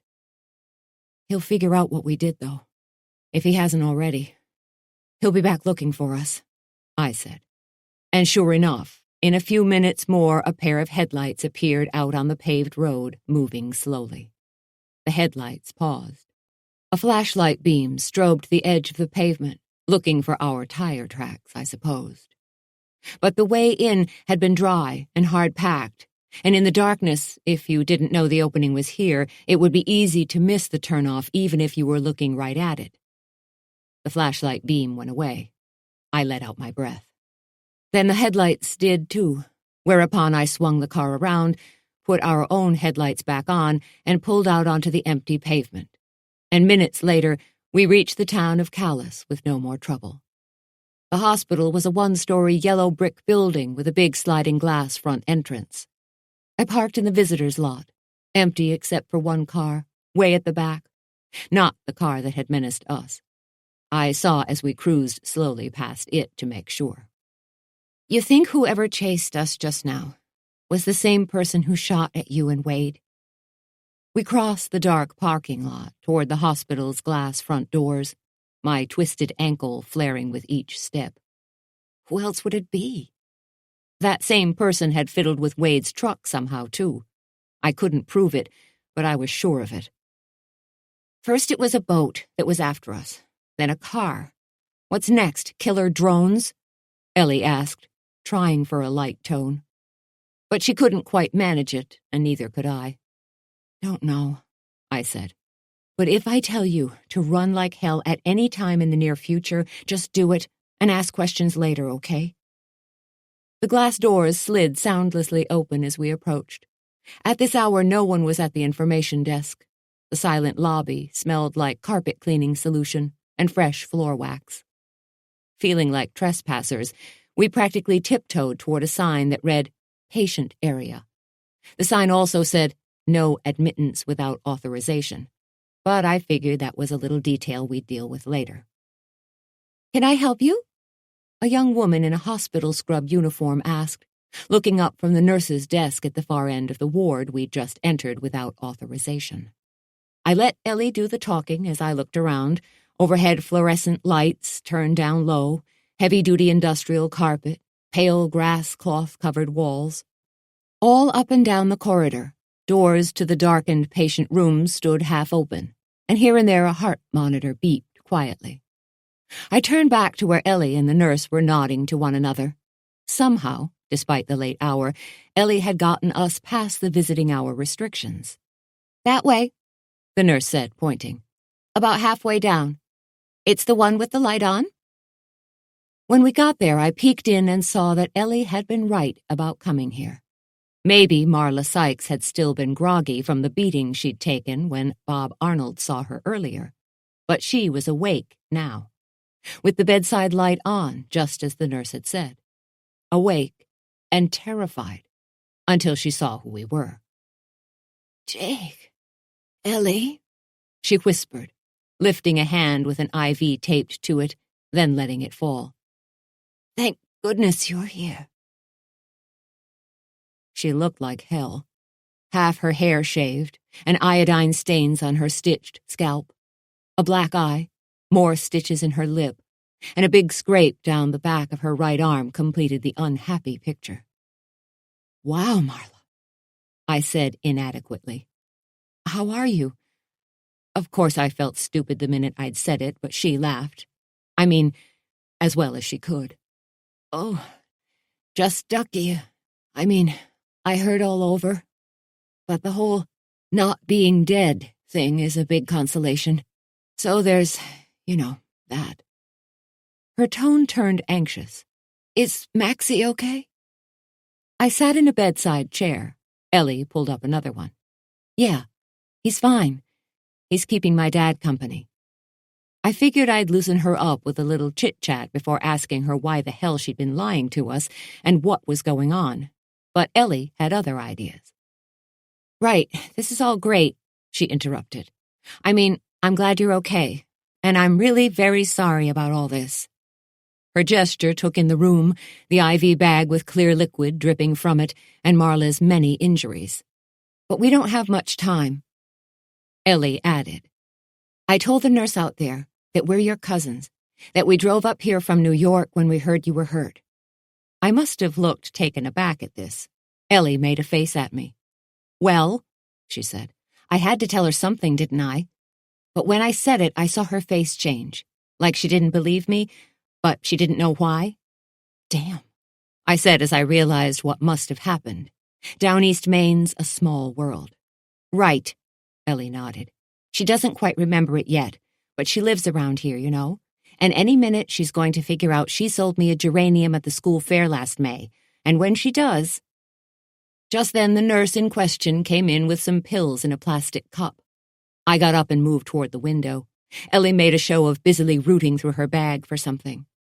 The nurse glanced at each of us, but didn't say anything. I looked out the window again at the deserted parking lot. Only it wasn't deserted anymore. A car was just now pulling in, swinging into one of the angled parking spaces out front. The car's big chrome grille, round as a marble's signal lights, and double-barrel headlamps were the same ones that had menaced us on the way here. The nurse went out again. Marla saw my expression. "What?" she demanded anxiously. I crossed the room in what felt like a single bound. "Where's a good place to hide in this place, do you suppose?" Taking her cue from me, Ellie found Marla's hospital robe and grabbed the wheeled IV pole. "Sit," she ordered, positioning the wheelchair, and Marla obeyed. The nurse was out in the hall, writing something on Marla's clipboard. Glimpsing us all coming out of the room together, she looked alarmed, as if she might decide to hit the emergency button on the wall a few feet away. Before she could, though, I grabbed her, hustled back into the room and over to the window. "See that car? Who's ever in it is about to come in here to finish what they started on our cousin." I waved at Marla. "To kill her, understand? Now where can we hide her?" Like most nurses in my experience, this one was no fool. She made no argument, only gestured for us to follow her. I glanced back across the room one more time. In the parking lot, the big dark muscle car's inside lights were still on, but the passenger compartment was empty.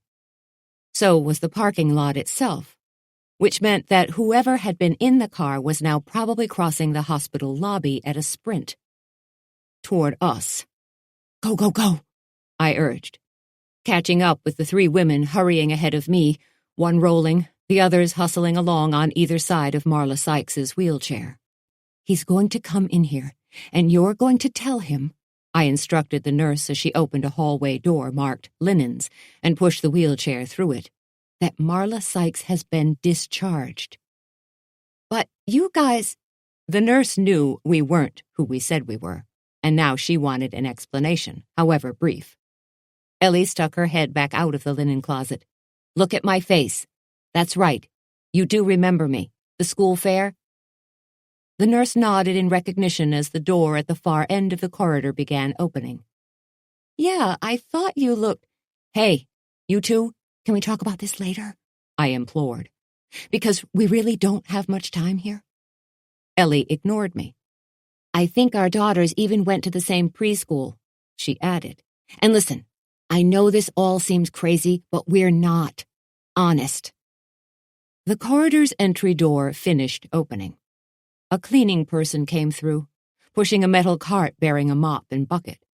The nurse met Ellie's gaze, and I saw her come to a decision. "Okay," she whispered hastily just as the door at the end of the corridor began opening again. I didn't see who came through it this time. The nurse closed the linen closet door on us instead. "Darn," I said into the bleach-smelling darkness. Bella would have loved it in here. I wish I'd told her to find out who that is, if she can. "Never mind." Marla's voice was quiet and sad. "I can tell you. I know who it is." I pulled the penlight from my purse, flicked it on. Marla's face looked haunted, her eyes hollow and sad. Whatever she'd been up to, it hadn't worked out well for her, to put it mildly. "I know," she repeated, her voice strengthening with sudden resolve. "I'm going to tell you, too. Both of you, right now. Only—" Her shoulders slumped under the thin hospital bathrobe. All bashed up and battered, she gazed from Ellie to me and back, with a look of such naked appeal that I almost felt sorry for her. Almost. Because she'd lied to us, hadn't she? Not just once, but many times. And by then, I'd figured out at least a portion of why. Marla's part of it all, anyway. "Only you have to promise not to hate me afterward." 9. "Hey," said Ellie from the back of the hospital linen closet. "Hey, there's a—" "Hold that thought." I pressed the closet's door handle lever down slowly. The door opened outward. I put my eye to the crack, then backed away and gestured for Marla to look too. Down the corridor, a tall man wearing glasses, a dark sweatshirt, and jeans stood at the nurse's desk, not liking what he was hearing. Marla leaned forward in the wheelchair and peered out. "But I was told she was still—" The man's raised voice carried down the quiet hall. Marla cringed back. "He must have called here. and they told him I was still a patient," she whispered urgently as footsteps stomped toward us. "Sir!" From behind him, the nurse's voice rose in protest. "Sir, you can't just—" One after another, doors opened and slammed shut again as he inspected every room on the corridor. And here we were, meanwhile, trapped among the clean towels and washcloths. "You guys," Ellie repeated insistently. "Right here, look." Angry footsteps thumped nearer as the nurse upped the ante. "Sir, I'm calling security." I had a feeling that our guy out there wouldn't care, though, and I wasn't interested in hanging around to find out for sure. So while Ellie shoved mountains of laundered sheets and pillowcases aside, I pushed Marla in her wheelchair to the back of the closet. But when we got there— "Darn," she breathed. The closet, I saw, served both the small hospital's patient care wards. So there was a door at the front and another from the back. That way, either ward could access it, which meant we could get out of here. Or we could if the door at the closet's rear would just open, which it was refusing to do. The footsteps stopped outside the closet. Then a man's deep voice. "Sir, I'm with security. I have to ask you to—" "Hurry," whispered Marla as a thud shook the wall nearby. The security guard slamming the guy against it, I thought, or vice versa. Ellie rattled the door lever to our escape route once more, then let go of it and turned to me in defeat. Whereupon the knob rattled again, all by itself, and the door swung open to reveal another nurse standing there. Her head turned away to talk to someone behind her. "Keeping these linens locked up," she was saying, "is such a pain in the— Oh." She jumped back as we hustled unceremoniously out past her. No one yelled gangway, but no one had to. Down the corridor, through the lobby, and out the sliding glass front doors we ran, pushing Marla and not looking back. "Ouch," Marla said as we bundled her from the chair to my car's back seat. I hoped one of the pills she'd gotten was for pain because we didn't have time to be gentle. Then, glancing back, I saw a shadow cross the hospital lobby. "Get in," I snapped to Ellie. "Buckle up." Moments later, we started the car and rolled downhill out of the parking lot, then around the corner onto the street, which was where I snapped the headlights on and floored that sucker. "Talk to us," I told Marla when we gotten back out onto the highway. Raindrops sparkled in the headlights and splattered on the windshield. "About the photographs and the money we found," I went on, my own voice sounding not particularly friendly. But I wasn't feeling very friendly either. In the rear view, no headlights appeared. Yet. "And about who attacked you, too. Everything, Marla. Or we can just drive straight to the police station in Eastport and wait for Bob Arnold to show up." Marla's eyes met mine. In the dim passenger compartment, her sewn scalp looked awful. "Okay," she said defeatedly, and then lights did appear in the rear view. The car was a mile or so behind us, but coming fast. Luckily, the Robbinston Volunteer Fire Station was around the next curve. I pulled in behind the big sand pile there and cut our own lights. A few instants later, the other car flew by. "No way he could have seen us, right?" Marla worried aloud. "Not unless he's got night vision equipment," I replied, and the rest of the trip home was uneventful except for the deteriorating weather. But that was bad enough. Wind and rain shoving us around on the dark road so that I clung to the steering wheel. When at last we reached Eastport and pulled in at my driveway, I let out an exhausted sigh that came all the way up from my toenails. And from my twisted ankle, which still felt like hell. "Okay," said Ellie when we'd gotten Marla inside. "Where do we put her?" We hadn't been able to fit the wheelchair in the car, so we'd left it behind. "I can walk," Marla insisted, and I'll give her this much, she took 2 or 3 more steps before she collapsed. So we helped her in and set her up in the sunroom on the chaise lounge across from my father's daybed, where her dog, Maxie, brightened at the sight of her, plopped protectively down onto the floor beside her. Back in the kitchen, with coffee and pieces of Bella's fresh raspberry pie in front of us, Ellie and I stared in amazement at each other. Well, That was interesting, Ellie said finally. With her henna-red hair wrapped in a towel and her skinny arms sticking out of an old pink chenille bathrobe, Bella padded around, pushing various forms of nourishment at us. Wasn't it, though? I replied evenly. No sounds came from outside. No vehicles went by in the street, and there was no sense in alarming my devoted housekeeper/stepmother either. Not yet, anyway. But there was still a chance that our attacker had recognized me or Wade when we were out at Roscoe's. If he had, he might just put two and two together and figure out where Marla had gotten to now, without having to follow us here. Wade appeared in the kitchen doorway. "How's it going?" he asked, smiling. But it was the smile on the face of a tiger. Also, he was holding a small pistol, which, by the smell of the gun oil that floated from it, he'd recently finished cleaning. Wade collected firearms, hunted with them, and repaired them, and goodness wasn't I ever pleased by his interest in them now. "Oh, we're doing just great," I said. "How about here?" I looked at the gun. "Prepared for any eventuality, I see?" He tucked the weapon into his waistband. "All quiet. I'm just being a good Boy Scout." He patted the weapon. But Wade wouldn't be bodyguarding with us. He had his own obligations, what with the weather deteriorating the way it was. "It turned out the dog Roscoe was taking care of needed surgery," he added. "Bob noticed it limping. Some of the buckshot from earlier must have winged him in the butt." At the mention of buckshot, Bella glanced anxiously at him. "Don't worry," he told her.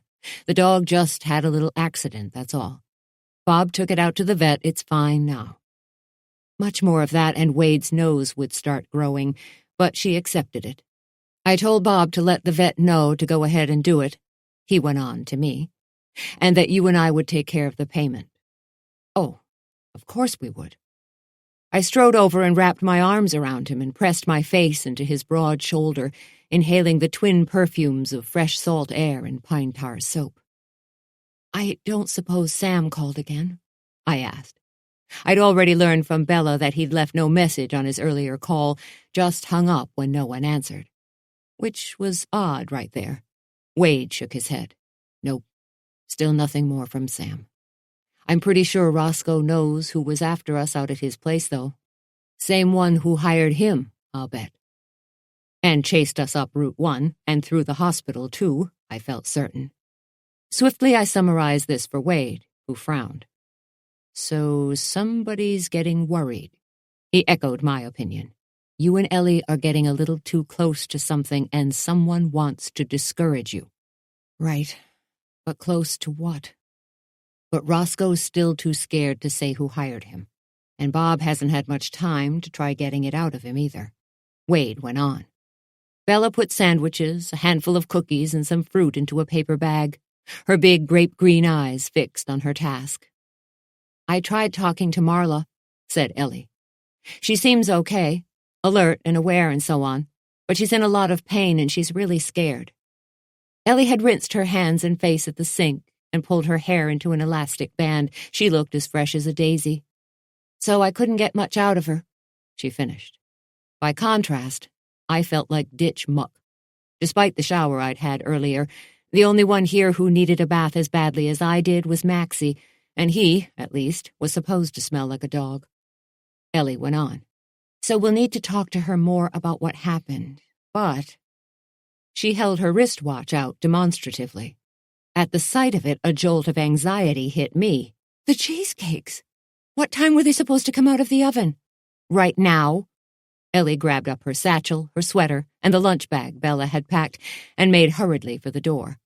"I'll deal with them," she went on, letting herself out onto the porch. "And you—" Yeah, I knew. Me, everything else. "Ellie," Wade called after her. "Be careful, do you hear? Keep your eyes open and your phone handy, and lock the shop door." He spoke quietly, but his tone was unmistakable. She smiled at us both while the wind, now back in full force after its brief break, whipped her ponytail around. "Right," she promised, and vanished into the rainy night. Which left the information-gathering portion of the program to me. And while I fully understood that Marla Sykes was probably exhausted and in pain, there were worse things. Being dead, for instance. Because someone obviously wanted her silenced, and I needed to know who and why. So I turned to my housekeeper/stepmother, as I so often did. Bella, could you please put some of that lovely raspberry pie onto a small plate for me? Warm it up just a little bit and put some vanilla ice cream with it. Bella's lip thrust out skeptically at first, but then she caught on. Oh, she breathed in delighted comprehension. Because, of course, she'd overheard Ellie's comment about needing to get more info out of Marla. And Marla was a chocolate maker with highly developed taste buds, wasn't she? Which Bella knew. But chocolate wasn't the only treat around here. Bella's fruit pie was nothing short of spectacular, and the fat red raspberries on the vines out in our garden were extremely tasty right at the moment. Tasty enough to loosen a person's tongue whether they wanted to or not, in fact. Bella smiled conspiratorially. Just give me a minute, she said. 5 minutes later in the sunroom, I held a loaded dessert plate in one hand and pulled a wicker chair up to the side of Marla's chaise lounge with the other. Here. I touched the edge of the pie-laden spoon to her lip, and she opened her mouth reflexively. She savored the tiny bite. Then she opened her eyes. Fear leapt into them as she remembered, and she tried to get up. I guided her down again. Have a little more. She subsided obediently. That pain pill, I supposed. Now, I went on, I need to know a few things. Her lips clamped tight stubbornly. Look, I said, we're trying to help you. Right, by kidnapping her from the hospital a few hours after a serious head injury. Way to go, I thought. The cops are going to love that one when they find out about it. Trespassing, witness tampering. Ugh, I was going to be real popular. But I'd had no choice, and anyway, here we were. Marla. I fed her another bite of pie. Correct me if I'm wrong, but are you, by any chance, involved in some kind of illegal scheme? Because right now it was the only thing that made sense. Packages of hidden money, somebody in a boat at night who didn't want to be seen or interrupted, a rash of violence, and murder, of course. Marla? No answer. Apparently, now that she was relatively safe, she'd rethought her earlier promise to tell all. But I still had another ace up my sleeve. Bella? She hurried to the doorway. Bella, I said, melt some of the stuff from the butler's pantry, will you please? After we'd returned from Lubeck the other night, I'd put a little stash of the semi-sweet chocolate away. Not much, just enough for a taste now and then. That was why, a few minutes later in the kitchen, I was able to prepare a special truth serum concoction. Then I returned to the sunroom. Marla, I repeated. The bruised, battered woman opened her eyes. Eat this. I spooned a bite of my newly invented secret formula into her mouth. Raspberry pie, vanilla ice cream, and chocolate. Just a drizzle, since this was, after all, the good stuff, so it didn't take much. She chewed, frowned, and stopped. Her eyes opened wider. Wow. Good, huh? I gave her a little more, then set the plate and spoon aside. Glad you liked it. You can have the rest of it after you tell me what the hell is going on. I got up, because so far I've been shot at, car chased, stalked, and nearly drowned. And on top of that, Ellie's suspected of murder. And when the holiday weekend's over, I have little doubt that she's going to be arrested. I dropped my voice to a whisper. And you know what? I've got a feeling it's all your fault, no one else's. And so will Bob Arnold, who, by the way, already knows all about the money we found hidden at your place, and pretty soon the state cops will know about it, too. I leaned down, angling my head at the dark windows. Also, in case you've forgotten, that guy who chased us tonight is still out there, whoever he is. Marla had sat motionless throughout all this. But now at the mention of our stalker from the hospital, she shuddered visibly, a tear leaking down her bruised cheek. "So speak up the way you said you would," I told her, "while you still can.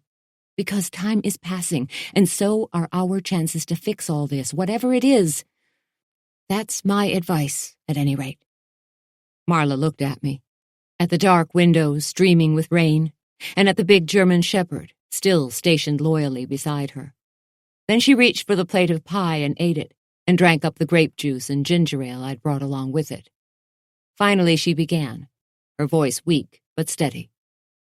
"So this guy came to me this past spring and asked me if he could use some of my rented space in the old mill building."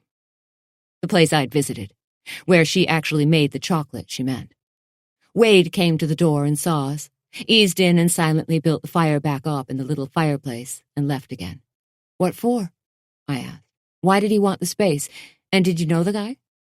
Marla shook her head wincingly as the fresh logs stacked in the fireplace blazed up. "He said he wanted to store a few things," she replied, "and I didn't know him. I still don't even know his name or where he stays." A gust rattled the windows as she went on. "I'd seen him in Lubac a few times, in the Salty Dog and so on. But only since, a few months ago, maybe." I thought about this. Before they'd put him in the ambulance after the shooting incident at his trailer, Roscoe had told Wade and me one thing. The guy who had hired him as a sort of seagoing security guard had first broached the idea to him this past spring. A few months ago, in other words, around the same time that Marla's stranger had approached her about renting mill space. "Then what happened?" I asked. "How did you end up with all the money we found at your place?" Marla tried to laugh, but she nearly wept instead. "That's what he was storing, it turned out," she said when she could do it without sobbing. "And some of it was what he paid me," she added. "But the thing was, he said I couldn't spend it, or even put it in the bank. Instead, I had to get all of it into my business receipts somehow, then pay myself out of that." She looked up at me. "You know, phony up some fake orders to account for the income, then give most of it back to him by making it look as if I was paying a bill he'd sent me. So you were money laundering, in other words." Suddenly, I understood how a schoolteacher with no other clear source of income had been able to buy 2 houses, fix them up, rent a workspace, and stock up on all the equipment and ingredients she'd needed to start her chocolate-making business. She nodded. "Right. Money laundering. I guess that is what it was. Not that I thought of it that way." "Sure you didn't," I thought skeptically, but never mind. "So what went wrong?" She was tiring, but she managed to lift her head again. "I don't know. Until yesterday I had no idea anything had. I don't know the guy who chased us last night. Never saw him before." Summoning strength, she sat up straight. "I never saw who attacked me and Maxie either. It might have been him, but I don't know any more than I just told you about what's going on." Then, with a deep, shuddery breath, she leaned back and closed her eyes. In the darkened windows, the firelight's glow reflected onto her face, pale, exhausted. "Okay, Marla," I relented. "Just one more thing. How was he getting all this money? Where was it coming from? Did you ever get any information about that?" But when I looked at her again, she was sound asleep. Gray light crept into the sunroom. Around 5 in the morning, I opened my eyes. The fire was out, and its ashy remains a cold heap on the tiled hearth. The slate floor was cold, too, under my back. I sat up. Maxie lay stretched out on the daybed. Marla snored softly, still on the chaise lounge, with a blanket draped over her. From the kitchen, the mingled smells of bacon and brewing coffee drifted in like a blessing. I climbed to my feet. Wade was out there eating breakfast. "Guys are having to move boats. I said I'd come help," he explained after washing down his last bite of egg with a final swallow of coffee. "This thing hits. He waved at the view from the kitchen windows, rain-splashed and sodden gray. And they could lose the whole fishing fleet. He got up. Hey, ask Ellie if she hears from George. Let him know I went down and checked the bayliner, okay? Tightened up the lines and so on. He hauled on his boots. But she should also let him know we could use his help here. He added from the back hallway, if he can get away. I agreed that I would tell her, and then, as I was pouring my own coffee, a sound from the street caught my attention. It was a car going by, and then another. And another. Meanwhile, Wade hadn't said anything about our narrow escape of the night before.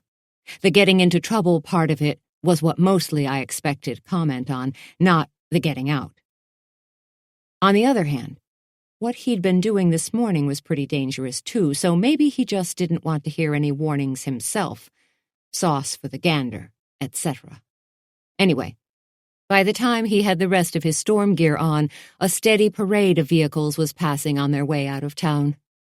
About time, Wade said of the fleeing visitors as he zipped up his rubber raincoat. Like I said, if this thing does hit... You mean it might not? The first swallow of coffee had only reminded my brain cells that they existed at all. The second one, though, had started to wake them up. Wade crossed his fingers in reply.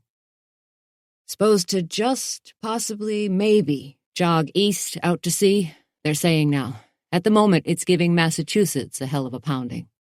He saw my face, crossed swiftly to me, and wrapped a rubber raincoat-swathed arm tightly around me. I didn't mean Sam's out in it. He's a smart guy, you know. You didn't raise any dumb kids, Jake. Sam will know enough to stay put till it's over. Sure he would. I just wished I could be certain of it. What's happened to Roscoe? I asked as Wade opened the door to go.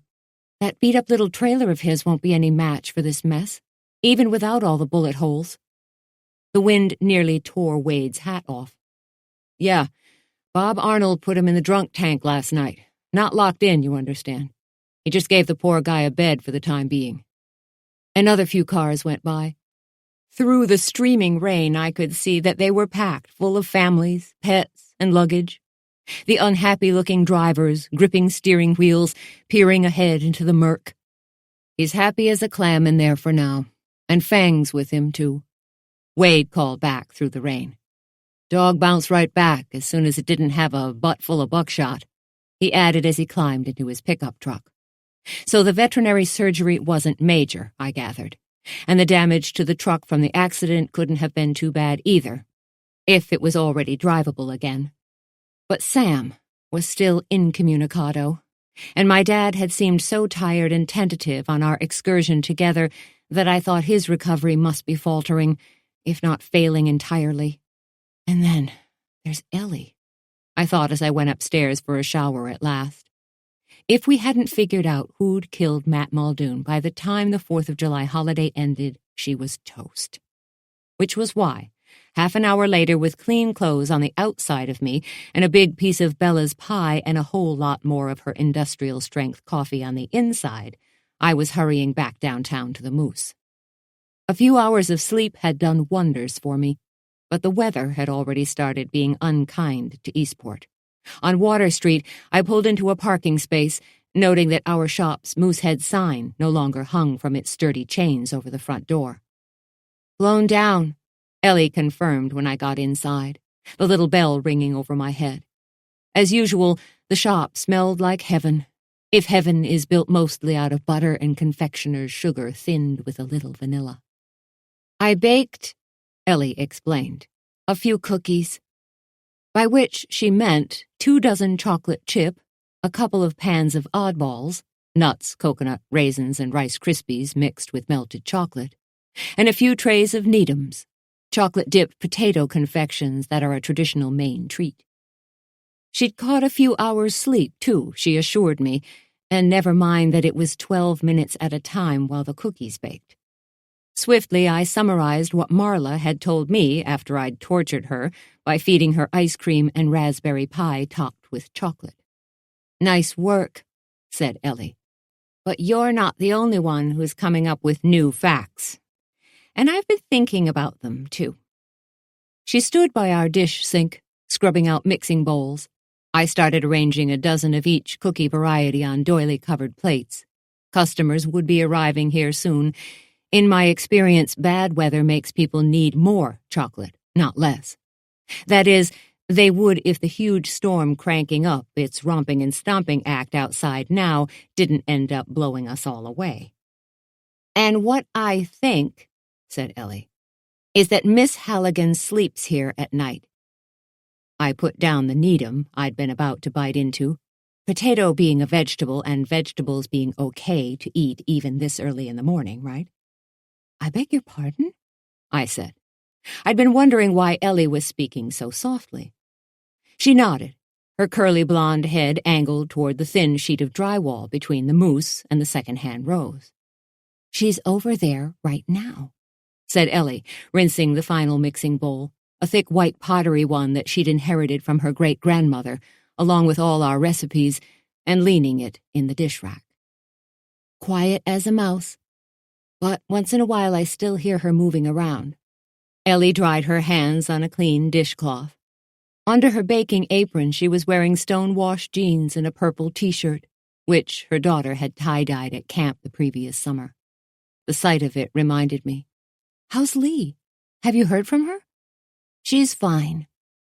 Ellie made worry-tamping down motions with her hands. "She called. They're not even going to get rain." The camp that Ellie's daughter attended with her young cousin was way over in Maine's western hills, a completely different part of the state weather-wise. "Seriously, though, Jake." Ellie grabbed a water glass off the shelf and pressed the open end of it tightly to the drywall partition. Making a face at the corny spy versus spy tactic, I nevertheless put my ear to the glass that Ellie held and heard voices, music. "She's got a little TV over there," I said. Ellie pressed a finger to her lips. "And she's watching the Weather Channel," I finished in a whisper. "Or she was when she went to sleep," Ellie agreed softly. "I haven't heard anything else in quite a while." I stepped back. "Ellie, you know that if she was over there when Muldoon got killed, she might have heard something, right?" "Yes, but she hasn't said she was, which she would have, don't you think? Besides, what I want to know is why is she here? Because she has a house of her own, you know? Right? So why sleep in her shop? And now that I thought about it, why did Miss Halligan dislike Sarabelle Muldoon so much anyway? The speed and intensity of recent events had pushed that latter query right out of my mind, but now I realized it shouldn't have. Miss Halligan had been in those pictures after all, and Marla must have had a reason first to take them and then to keep them on her computer. And to suggest their existence to us that night in the Salty Dog, too, as I looked back. It seemed to me that she'd been eager to mention them. I'd have to ask her that when I got back home. But what's any of it got to do with Marla getting beat up, or Roscoe and his boat, or the guy chasing us last night? Ellie wondered aloud. No idea. I suppose we could try to find out, though, I said slowly, and in reply Ellie's smile looked as if it should be on a cat's face and have canary feathers stuck to it. Uh-huh. She glanced around the kitchen purposefully. We do have all the cheesecakes left to decorate, but we can't do it yet. Because the last two weren't cool enough, and you have to do them at the proper temperature. Otherwise the top is too hot to take the cherry glaze correctly, the chocolate shavings wilt, and the ganache melts down the side of the cake. None of which we could afford to have happen.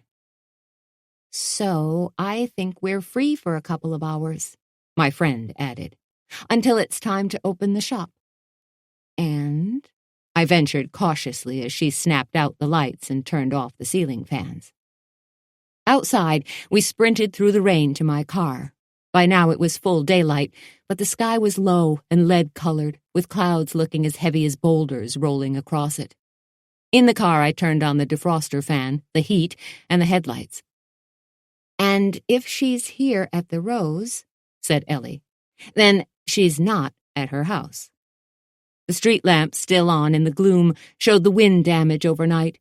More blown-down store signs, open trash barrels rolling, a long ragged swath of black roofing paper torn from somewhere tumbling along. "So I want to go there and have a look around if we can," Ellie pronounced, frowning at the mess all around.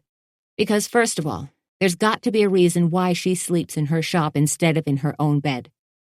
Her comment reminded me that with Sam on his way home, or at least I hoped he was, and Marla, now apparently my house guest for I didn't know how long, beds in our house were getting scarce. After all, when you haul someone out of the hospital where they're recovering, you're responsible for them, aren't you? So I'd been wondering if even one more person showed up. Where would I put everybody? Perhaps Miss Halligan had the same problem. "Maybe because someone else is there," I said. And now that I had said it, I was so sure it was true that I just nodded silently when we reached Miss Halligan's house and found a car parked in her driveway. Which one it was, though, did come as a surprise, although by that time maybe it shouldn't have. The dark-colored sedan had a very distinctive front grille and big double-barreled round headlights. It was the car that had chased us the night before. 10. Miss Halligan's house was a sweet little bungalow on Prince Street, with its low roof and gingerbread-trimmed gables nestled under an ancient pair of copper beech trees. It wore its green lawn, gathered to it like a skirt, white trimmed at the mossy hem by a neat wooden picket fence. No light showed from inside. "Are you sure you want to do this?" I asked Ellie. The dark car hunkered alongside the house. Looking at it gave me the creeps, as if the headlights might snap on by themselves or the engine fire to life of its own volition. But Ellie was resolute. She had to have heard or even seen something if she was there when Muldoon got killed, and I think she was. I think she's been there every night for quite a while, and that's why she's always there so early every morning. She frowned at the car again. Yet she hasn't said a word. Also, those pictures of her have something to do with it, I'm sure of it. Why else would Marla be keeping them, and trying to get us to pay attention to them? That lemon cologne of Miss Halligan's isn't drifting around by itself either, I agreed, remembering the whiffs of it that we'd been encountering in places where it shouldn't be. The storm was sending squall lines over us as its outer bands began swirling in. Now, as the one we'd just had pulled away, the sky brightened abruptly. Well, not that much brighter, but it made me like sitting here out in the open a lot less. The house glowered silently at us. "So you don't think it's all about the money?" Ellie shook her head stubbornly. "That money's been there all along, I bet. What changed was that right after Muldoon died, we talked to Marla about him, and the next thing we knew, whammo." But how would anyone know that we had? I wondered. "Ellie, when we were with her in the Salty Dog the other night, did you notice anyone who might have been listening to us?" Ellie stared at the house. Nothing moved, but that didn't mean there wasn't someone inside watching us. "Eavesdropping? No, it didn't. Doesn't mean it didn't happen, though." She sat up straight, gathering herself. "I'm going in." Yikes. That sure hadn't been in my game plan, or at least not after I saw the muscle car. Peeking in the windows had been about as far as I'd meant to go, but Ellie was away and across the lawn before I could stop her. By the time I'd caught up, she'd reached the screened-in side porch, which ran along the short asphalt driveway. Overhead, sneaky breezes shivered the beech leaves, releasing showers of droplets. The screened-in porch extended around to the rear of the house, where it overlooked a weedy, stream-cut ravine. "Ellie," I whispered, but she wasn't listening, and I couldn't very well let her go alone, could I? The porch door opened without a sound.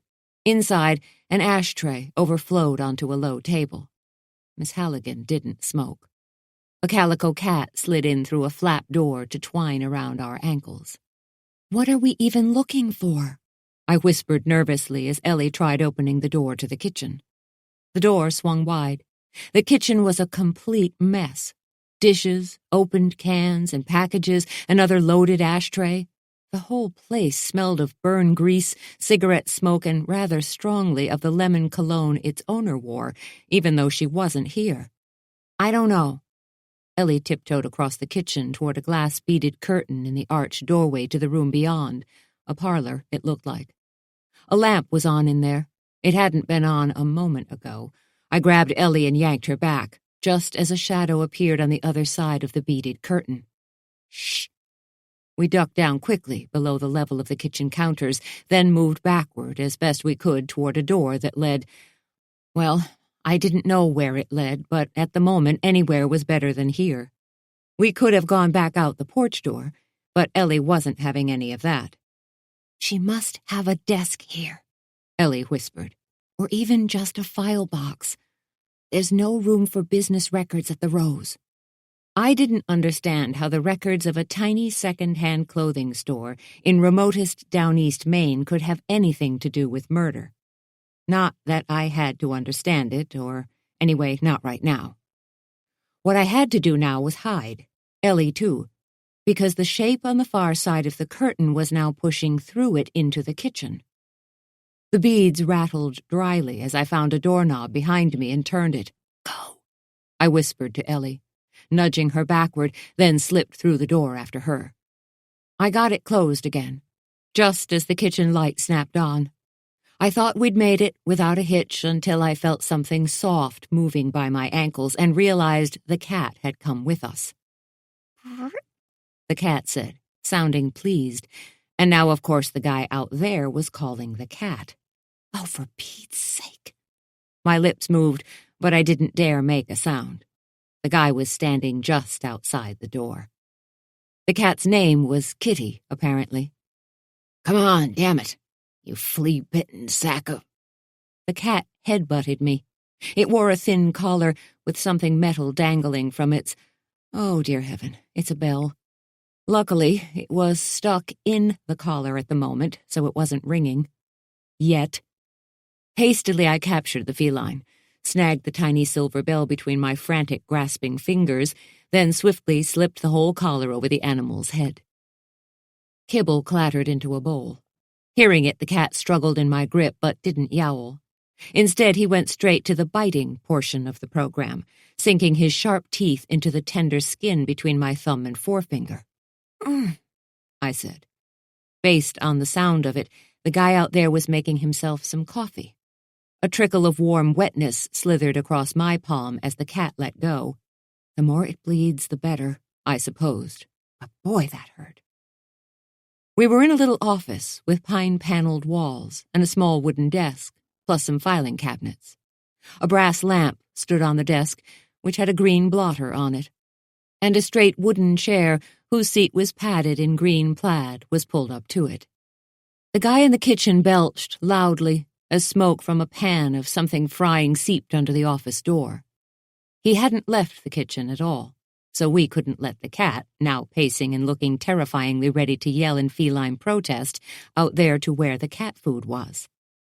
Ellie tried one of the windows that opened onto the porch. It slid up easily. The feline leapt through it, and the cat door in the kitchen flapped. We heard kibble being crunched. Phew. Ellie mimed her relief. In reply, I mimed vamoosing out of that very same window, pronto. But she had other plans. Angling her head at the file folders stacked atop the cabinet, she made a move toward them. She never was one to run away prematurely. The opposite, actually. Ellie, I whispered urgently. Because that guy wouldn't be busy eating breakfast forever, would he? Ignoring me, Ellie plopped down onto the cozy little room's green braided rug, placing a manila folder open on her lap. Calmly, she began turning pages from it, and I had to admit the room's air of cleanliness and order suggested strongly that homeboy out there didn't visit very often. So Ellie's calm attitude began to seem more sensible to me, if we stayed reasonably quiet. I supposed we could hunker down in here until the guy left the house, and then— well, then two things happened. The cat's rubber flap door slapped shut as the animal exited the kitchen, back out to the porch. Next, with what looked like a breakfast sausage in his jaws, the creature jumped into the office again, through the window we had unthinkingly left open when we'd let him out.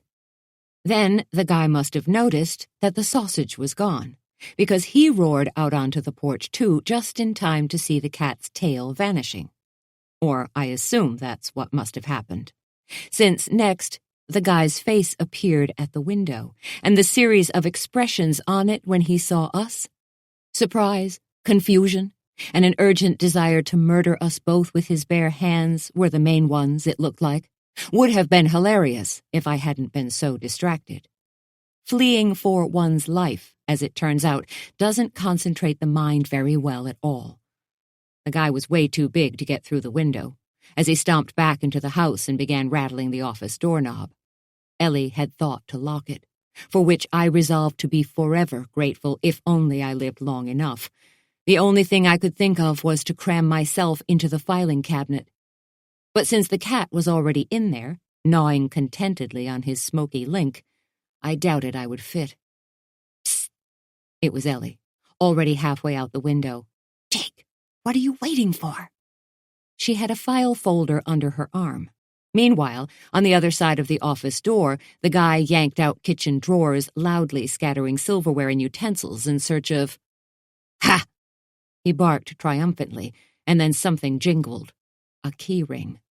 Oh, damn it to all hell anyway. I hurled myself at the window as the guy tried keys, one after another, snarling and cursing. The window opening was just barely bigger than my own posterior. That pie of Bella's really was very delicious, and so were all the many other wonderful things she cooked, but I was extremely motivated, and I'd have made it almost halfway out when my pant leg snagged on something. Swatting my flailing arms away, Ellie reached in and grabbed my belt and hauled hard on it. A ripping sound came from behind me, and then I tumbled out, hitting the porch deck with a thud. A double thud, actually. One for the heel of each hand, which was where I landed, sending sharp pain shooting up both arms. By comparison, my ankle, still twinging, was suddenly a non-issue. But whatever I might have broken, it was nothing compared to what that guy in there had in store for me, and from the sound of it he was coming through the door behind me this very instant. So I hot-footed it off the porch, down the asphalt driveway, and across the wet street right behind Ellie, and scrambled into the car. And through some miracle of good timing, by the time we zoomed away, the guy still hadn't appeared out in front of the house. "I don't think he saw us," said Ellie optimistically when she could speak again. It was a very narrow escape. "What are you talking about? When he stuck his head in that window, he looked straight at us," I said. The visit wasn't a complete failure. I was pretty sure we now knew why Miss Halligan was sleeping in her shop. Some young guy, her son maybe. I mean, who else but a relative would just move in on an older lady like that? Had taken over her place. He was even using her lemon cologne as an aftershave, it seemed. The light, dry fragrance, suitable for a man or woman now that I thought of it, had been coming off him in waves through the open office window just a minute ago. On the other hand, he apparently wanted to kill us, and now he knew who we were. I said as much, but Ellie was unimpressed. He wore glasses. She clutched the folder she'd taken. What? Out on the bay, a Coast Guard boat had a scallop dragger in tow, the larger vessel bulling its way through surging waves to haul the crippled boat to safety. He wore thick glasses, Ellie repeated patiently as we pulled to the curb in front of the shop. Right. I'd glimpsed them on him last night at the hospital, and they'd been on the kitchen table just now in Miss Halligan's kitchen. Not on him. And if he hadn't seen us well enough to recognize us, I could at least go home without worrying about leading him there. Across the street, a crew of men battled to wrestle down the vendors' tents and bundle them up while gusts scattered the tent poles and ripped at the large, unwieldy canvas sections, turning them into sails. Inside the chocolate mousse, the smell of salt air mixed with the usual lovely chocolate aromas. The powerful wind gusts were coming in around the door and windows. But there was nothing we could do about that. So while Ellie prepped for cake decorating, I pulled on a fresh apron and got the shop open for business. I turned on the lights and the fans, readied the cash register and the credit card reader. What about her? I angled my head toward next door and Miss Halligan. Should we ask her about him? Ellie slotted a Celtic harp CD into the player. Her choice. Don't blame me. And music so sweet it should have come with a shot of insulin poured from the speakers. No, not yet. And we did learn a few things, she added as I started the coffee maker and set sample cookies out on a plate. She laid the manila file folder she'd been examining on the counter by the cookie plate and opened it. Inside, printouts of a dozen newspaper articles from all over New England bore headlines having to do with an arrest after a major crime wave. I peered over her shoulder. A string of car break-ins, some burglaries, a rash of thefts, and a few brazen daylight robberies were detailed in the clippings. There were at least a couple of linked crimes from each of the northeastern states, starting as far south as Connecticut. I looked up. These are about him. Several clips included mugshots of the guy we'd just seen, and who'd chased us the night before. Miss Halligan's creepy tenant had a serious rap sheet, it seemed. His name, the clippings all agreed, was Clark Carmody. Ellie poured coffee, dosed mine with sugar and cream. Read all the way down to the bottom of that one, she said, pointing. So I did, discovering that, holy smokes! In the kitchen, the oven timer let out a piercing bring. I followed Ellie out to where a dozen fresh cheesecakes, now all cool enough for us to work on, sat awaiting their final trimmings. Okay, now, Ellie recited to herself. First the swirls, and then the curls. Melted and shaved in that order for the cake tops, in other words. The piped-on chocolate ganache would come last.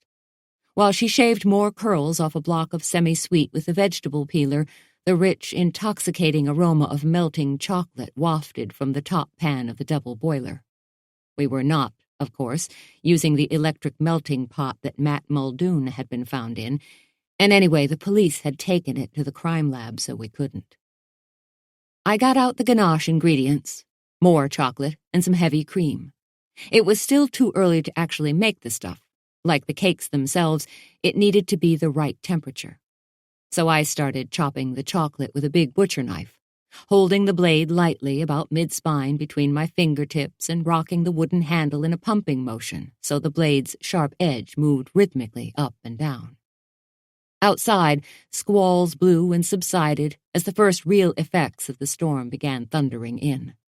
People scooted past our front window, gust shoved from behind and holding onto their hats. But in here, at least, we were busy and content. I knew we were in trouble, and Ellie did too. For one thing, the state crime lab in Augusta would be open again right after the holiday ended, and checking for fingerprints on that murder weapon pastry needle was surely right up there on their to-do list. Still, Ellie worked serenely. The part about him committing all those robberies and burglaries was interesting, she said, referencing the clippings about Clark Carmody's past crimes. Right? I weighed chocolate shreds on our kitchen scale, 9 ounces, which meant I'd need a cup of cream, the frosting made in batches, not all at once. You think he's up to his old tricks? Ellie shook her head. She'd popped a hairnet onto it before we began. I had too, and it itched miserably. But I didn't hate it as much as I'd have hated finding a hair in the ganache. Or worse, having someone else find one. No, she replied. There was way too much money in Marla's cellar for him to have gotten it all from that kind of crime, wouldn't you say? She was right. Thinking back, I recalled that the bills had all been hundreds. To amass that much cash around here, he'd have had to rob everyone in down East Maine, and some of them twice. Ellie finished drizzling thin lines of melted chocolate over the butter-colored, lightly browned tops of 4 cheesecakes. Next came the cherries, a ruby-red slather of fruity deliciousness. with plenty of whole cherries glistening in the mixture. But whatever he's been doing, he's sure getting paid really well, she went on as she worked. I'd have to try again at getting more info out of Marla, I decided. She'd insisted she didn't know about the source of the money, but I wasn't convinced. Just then, "Hello?" Miss Halligan tapped on the glass of our shop's front window, which I'd left locked on account of possible roving murderers, etc. I hurried to let her in, dusting my chocolate-streaked hands on my apron and hastily pulling off my hairnet, which I have on good authority, namely a mirror, makes me look as if I am all prepped and ready to undergo my very own autopsy. Miss Halligan, by contrast, looked as usual as if she'd just stepped from a fashion magazine. Short, spiky hair, big dark eyes, trim figure. She was wearing a tunic with elaborate smocking on the bodice, black leggings with leather sandals, and a medallion with an amethyst in it, hanging on a silver chain. "Good morning," I greeted her. I figured I probably shouldn't ask who her roommate was. After all, she didn't know we'd as good as broken into her house a little while ago, and it was probably just as well to keep it that way for now. "What can we do for you this not fine summer morning?" I went on, waving at the display case overflowing with goodies, thanks to Ellie's industry. "Biscotti again? Or a pinwheel cookie for a late breakfast?" She mustered a smile. "No, I heard sounds over here, so I thought I'd check is all." Glancing around nervously, she added, "Were you here all night?" Translation, did we know that she had been? Or that's how I took it anyway. "Oh, no," I replied, diligently brushing a non-existent crumb from the counter. "We both got a solid 8 hours in our very own beds." Wade's wasn't the only nose that ought to be growing this morning, and I couldn't have been very convincing. Despite the few hours of sleep I'd managed, I was still so tired that my face must have looked as if an army had marched over it. But Miss Halligan didn't seem to notice. "Oh, that's good," she said lightly, not quite able to hide her relief. Why does it make so much difference to her, I wondered, that we not know she's been, well, bullied out of her own home was my guess. And despite her sharp get-up and, as usual, perfect grooming, the chic little vintage clothing maven looked so woebegone that I nearly asked her about the guy, despite my resolution not to. But I didn't get the chance, because just then Ellie came out of the kitchen, and she wasn't as cautious as I was about upsetting apple carts. In fact, you could say doing it was her specialty. "Miss Halligan, just who I wanted to talk to." Ellie set her coffee cup on the counter with a sharp, meaningful little click. Our shop neighbor blinked nervously as Ellie went on. "Because I was wondering about the other night when Matt Muldoon died." Miss Halligan took a step back. Most days, she looked like the greeter in an art gallery, or a big city specialty bookshop owner, maybe. Smart, sophisticated, and cultured in the extreme. But at the moment, she just looked scared. "Yes," she began doubtfully, but Ellie talked right over her. "And what I was wondering was, did you hear that thing ring?"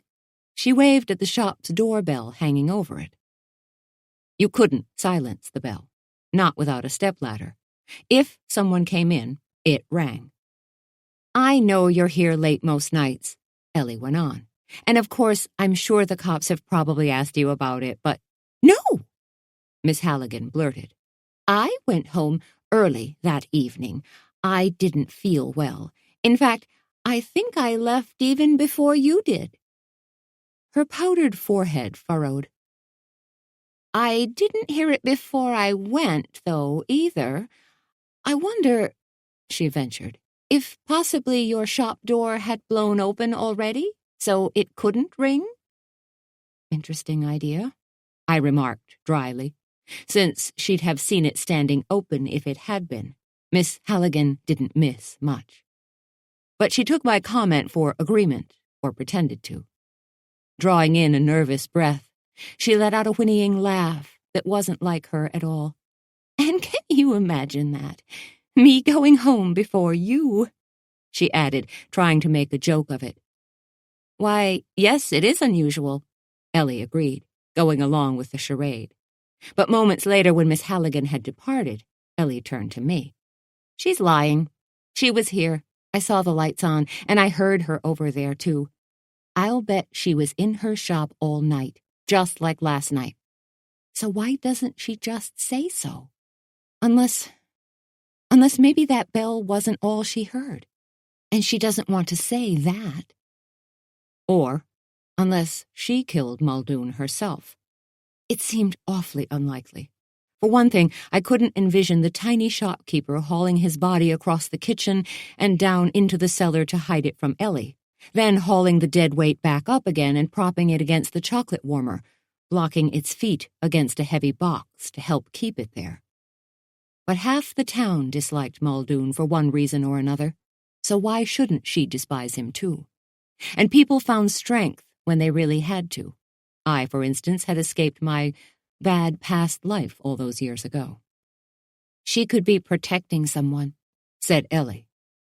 She had finished chocolate striping the cake tops and laying down the cherry glaze. Now it was time for the second last step of the decorating operation, the chocolate shavings. I'd made 4 piles of them, heaping them up on a sheet of baker's parchment. I plucked a long curl of the shaved chocolate from one of the heaps, watched it bounce slinky-like between my fingertips for a moment, then popped it into my mouth. A burst of dark sweetness began on my tongue and spread rapidly all the way to my brainstem, firing off one burst of pure chocolate happiness after another. I said inadequately, because I grew up on Hershey's. I still adore the stuff, and I'll never apologize for it. But the chocolate that Marla Sykes made was something else again. Satiny smooth and so intense, it was like a shot of narcotics. Thinking this, I stood stock still with that lovely dark chocolate curl still melting on my tongue, feeling as if it had just blown open about 1,000,000 brain cells. What could you smuggle out that would bring in lots of money? Drugs were the obvious answer. But I wasn't sure where you'd be sending them from here. From what I knew, the reverse, money out, drugs in, was the way it generally worked. Meanwhile, Ellie sprinkled chocolate curls evenly over the first cake, then mounded them at the top's center. The trick was to do it before the chocolate melted to your hands, but not so fast that the curls got distributed unevenly. Or, she said, angling her head at the wall between us and the rows. She might be afraid of someone. I nodded as more chocolate curls sifted from her fingertips. Or, I began. But then I heard my own voice trail off. I really was tired. And it was all just so confusing. And in the next moment, the shop door's little bell rang behind me. I hadn't locked it yet after Miss Halligan's exit, and Ellie's expression changed. "Oh," she breathed happily. Turning, I had a moment to be glad I wasn't holding one of those cheesecakes. If I had been, I'd have dropped it. As it was, I kept on trying to speak and couldn't. Instead, I just stood there as a handsome young guy with dark hair, a lantern jaw, big, long-lashed hazel eyes, and a wide grin lunged forward and wrapped his arms around me, sweeping me up into an embrace that lifted me off my feet. "Sam," I whispered. "Oh, Sam, I'm so glad to see you." Allow the music to steady your thoughts and soften your emotions as we prepare to return to the narrative.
you.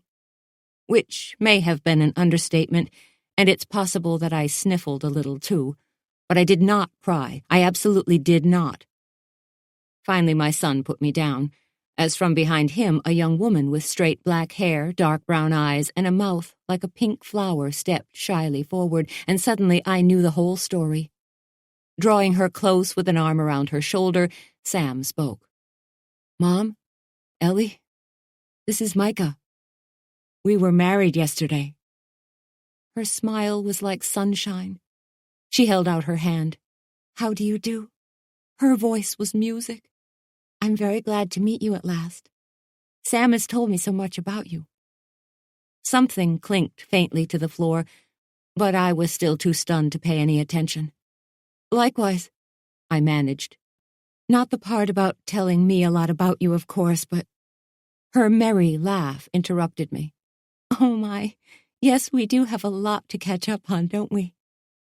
Ellie, who'd been watching the girl closely, now went to the cooler in the front of the shop and brought back a bottled water, which Micah accepted gratefully while Sam looked proud. "What?" I said. They all seemed to be understanding something important and wonderful that I was still not getting. Then, after a quick, assessing glance around the kitchen, Micah spoke up again. "Mrs. Tiptree?" she began. "Jake," I interrupted her. "It's Jake to my friends." She stopped. "Jake, I do so much wish you could have been there for our wedding." "Yeah, me too," I thought, beginning to feel indignant. "I mean, how could he? We hope to make it up to you in about 6 months, though," she went on, "when we present you with your first grandchild." 10 minutes later, Sam and Micah were gone, headed up to the house. I'd locked the door yet again. Goodness, this worrying about murderers was exhausting. And now I ate another pinwheel cookie. If I kept on, we wouldn't have any to sell. But I didn't care. Not enough to stop, anyway. "Get these things away from me, please." I waved at the plateful sitting in front of me on the shop's little cast-iron cafe table. By now it was nearly 10 a.m., with a few customers already sitting in their cars outside waiting for us. Sam and Micah had said they wanted to clean up and unpack and get something to eat.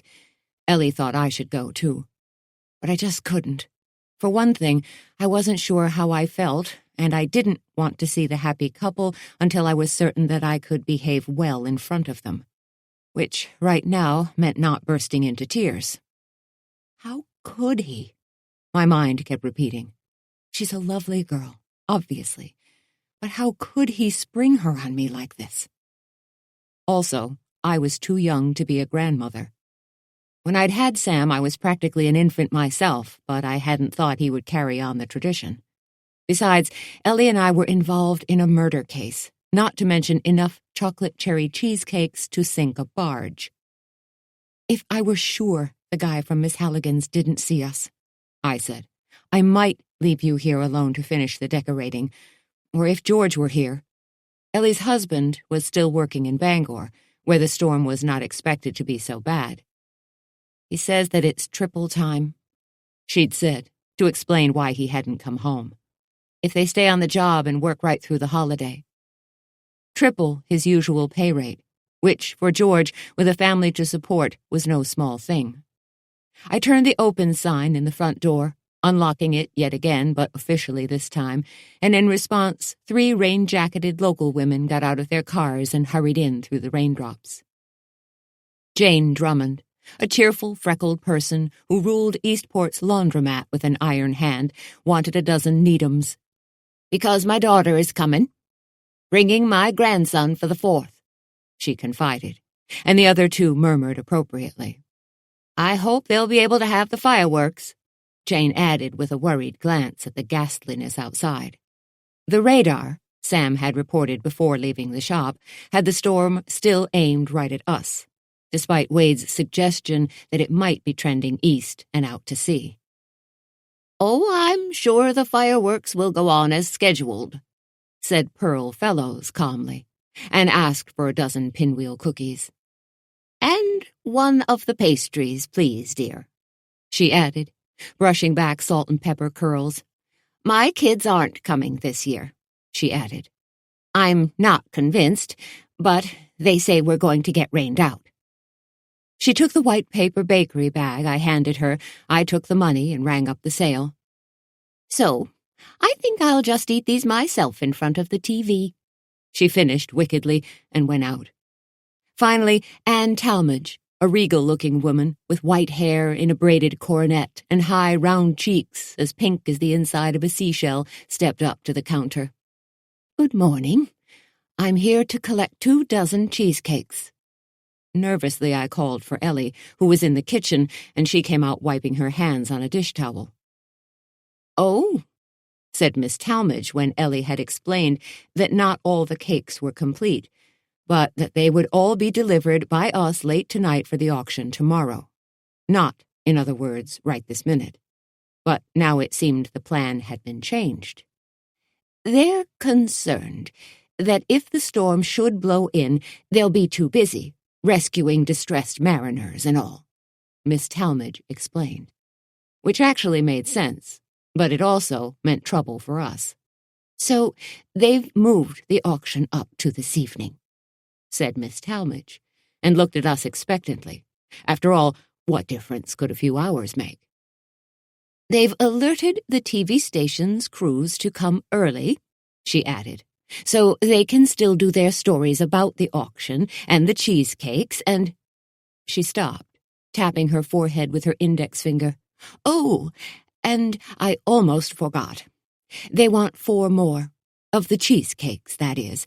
Demand just keeps growing, and they don't want to disappoint anyone, of course. I see. Well, said Ellie, and I was glad that she'd taken the conversational lead, since if I had, I'd have been gnashing and foaming. Well, we'll just have to take care of it then. What? I blinked. 4 more cheesecakes? Mixing time and time in the oven for each pair, not to mention the glazing, decorating, and frosting that had to go on afterward. It was impossible. Only not to Ellie, apparently. Don't worry, Miss Talmadge, she said. We'll deliver the cakes in time. You can count on it. Just tell them everything's under control. Which I thought was a serious overstatement. Even if it all went perfectly, getting those cakes to the auction site by tonight would be a squeaker, and I said so when Miss Talmadge had gone. Ellie frowned. We have no choice. Or I don't, anyway. She turned to me. Jake, those cheesecakes are going to tell every caterer and wedding venue in the state that we mean business. I just stared. Not that Ellie was wrong. What we were doing was impressive. But it hadn't even occurred to me that she'd been thinking about it like that. I know, said Ellie. When we started this, we only talked about having a store. Local customers, cookies and pastries, busy in the summer. But if George didn't have to be away so much, life would be a lot easier, you know? And not just for me. Of course, I realized. She wanted to make more money, and why wouldn't she? George wasn't the only one with a family to support after all. She was half of their team. She looked at me in appeal. Jake, nobody can do that kind of hard physical work forever, and especially not as much as George does, day in and day out. And we've still got Lee to put through college somehow. We stood there in silence a moment, contemplating the amount of money that project would take, mountains of the stuff. I get it, I said finally. A dessert catering service. Why not?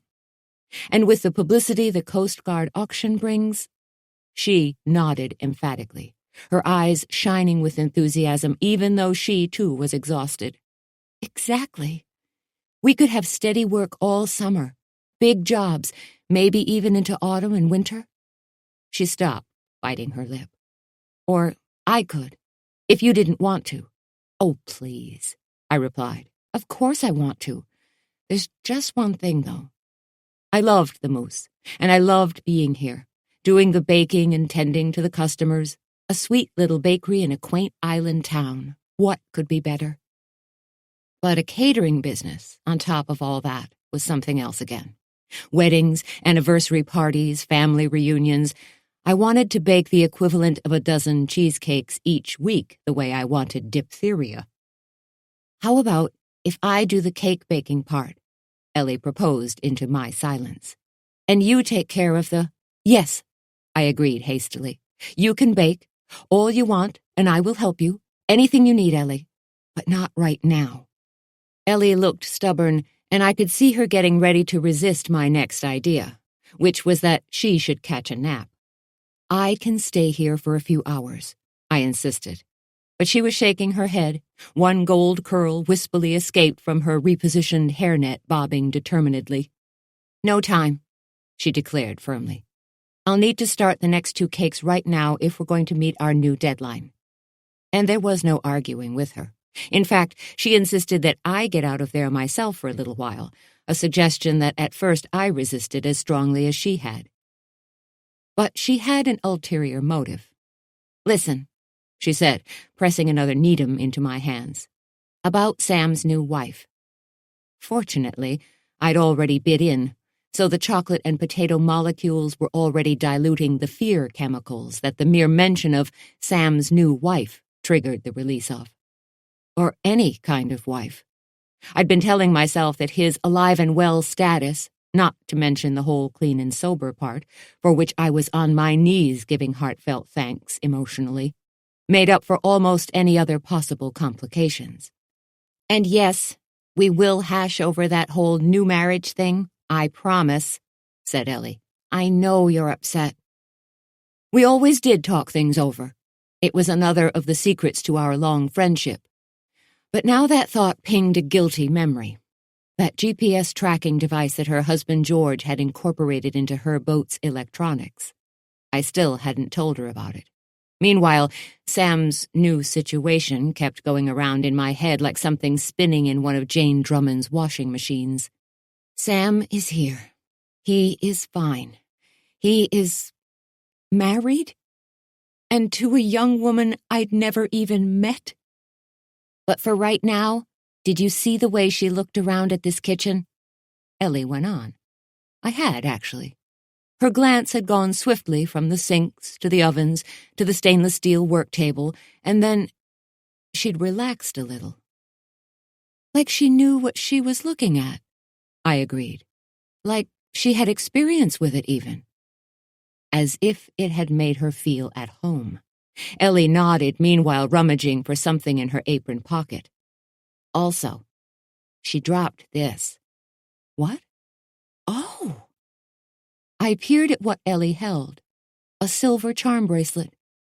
It was what I'd heard clink as it fell, I now realized, and what was on it was illuminating in the extreme. Look at these charms, said Ellie of the silvery miniatures. A little spoon. A tiny measuring cup, a flour sifter cunningly complete with an eensy silver crank handle and a screen. Oh, I breathed. They were, well, charming, actually. But what's that other thing? I asked of the tiny object Ellie bent and plucked from the floor now. She held it up between thumb and finger. Look, a rhinestone. Not out of the bracelet, though. From something Miss Halligan was wearing, probably. Those T-shirts that the Rose's proprietor often wore did shed bits of glittery stuff occasionally. Ellie dropped the gleaming rhinestone into her apron pocket. Her daughter would love it. Still holding the silver charm bracelet, I touched the tiny measuring cup dangling from it hesitantly with an index finger. So, do you think Micah's really a baker of some kind? Ellie looked hopeful. We'll find out, I guess. But if she is, then she probably knows her way around an oven like ours. Also, she's nervous, eager to fit in, wants to make a good impression, and to try to help, maybe, right? I started getting the picture. So if we're correct about this, then once she's rested up from her trip, we could ask her. Ellie nodded enthusiastically. Or even sooner. Much better than sitting around the house trying to make small talk, yes? Oh, certainly. I tried imagining Bella, freshly confronted with Sam's sudden marriage, playing hostess to his new wife, and trying to take care of my dad and Maxie at the same time. Good heavens, I said, picturing it. Bella could be slightly difficult if you didn't know her well. Like dynamite could be explosive. I'd better get up there right away. Saying this, I grabbed my bag with the bracelet in it, plus my car keys and rain gear, hauling on the latter as well as I could while rushing along fairly urgently. When I glanced in the mirror behind the counter, my oilcloth rain hat was on backward. But the hell with it. At least it was on my head, which, the way I felt, I regarded as a major accomplishment. Okay, assuming she's on board with all this, I told Ellie. I'll have Micah down here and... I grabbed the remaining chocolate brioche from the display case on my way by. I could smooth over just about any trouble with Bella, I had discovered, by applying enough chocolate brioche. Half an hour? I finished. Ellie looked pleased. Yes, she could be really helpful to me if she does know how to do things in a kitchen. Meanwhile, you could take a nap yourself. We'll negotiate that part later, I thought. I was relieved to have a plan, at least, for dealing with some of the knotty problems we were confronting. Not the one about my son getting married without telling me, of course. There wasn't enough brioche in the world to smooth over that little misstep. I yanked the shop door open, and then 3 things happened fast. First, the little silver bell over the door jingled merrily as usual. Next, I got a face full of thick, chilly drizzle. It tasted of sea salt. And finally, a man in a clear plastic raincoat and rubber shoe covers ran into me, knocking me backward halfway into the shop again as he tried entering it himself. "Oh, I'm so sorry," he apologized. "No problem," I managed, but then I saw who our visitor must be. With his briefcase and his plastic clipboard, and an official State of Maine name tag pinned to the pocket of his sport jacket. And the white compact car outside had an official state plate on it, too. "Hi," he said as I turned to peer closer at him. He was a health inspector. His name tag said so. "I am here to follow up on a complaint," he said as he looked around. That raised my hackles. Even dead, Muldoon was screwing us up. I couldn't imagine a health inspector working during a storm on a holiday weekend, but it was the only explanation I could think of. Muldoon must have gotten one last harassing complaint in before his murder, I thought as Ellie's warning glance shooed me out. She was right to get rid of me. She was much better equipped, temperamentally, and in every other way, to deal with Professor Bleach Bottle here. So I hustled past him, telling myself firmly that I wasn't against normal inspections and that I surely was for proper food sanitation for the chocolate mousse and everywhere else. But I didn't like being hassled, and especially not by dead guys. And also, I was not taking any damned naps, no matter that I told Ellie I would. Oh, I am in a fine mood, all right, and I deserve to be, too, I told myself irritably. And the weather didn't help. By now it was late morning, which on a normal July 3 would be a red, white, and blue carnival scene in Eastport, Maine. But Water Street was so empty you could have rolled a bowling ball down it and not hit anyone. And the gray, heaving water of the bay couldn't have looked more unfriendly if there'd been shark fins sticking up out of it. Then, as if all that weren't enough, on Key Street, I parked the car in my driveway and dashed through the pouring rain to the house and met Bob Arnold just coming out. He'd been looking for me, he said. 11. Bob and I met back downtown, where he hustled me into one of the last empty booths at the Waco Diner. The rest of the place consisted of a long counter with a dozen stools, plus an adjacent dining room, both areas now full of impatient customers. "I don't get it," I said when the harried waitress had taken our orders and brought coffee. "I thought most of the tourists had left town.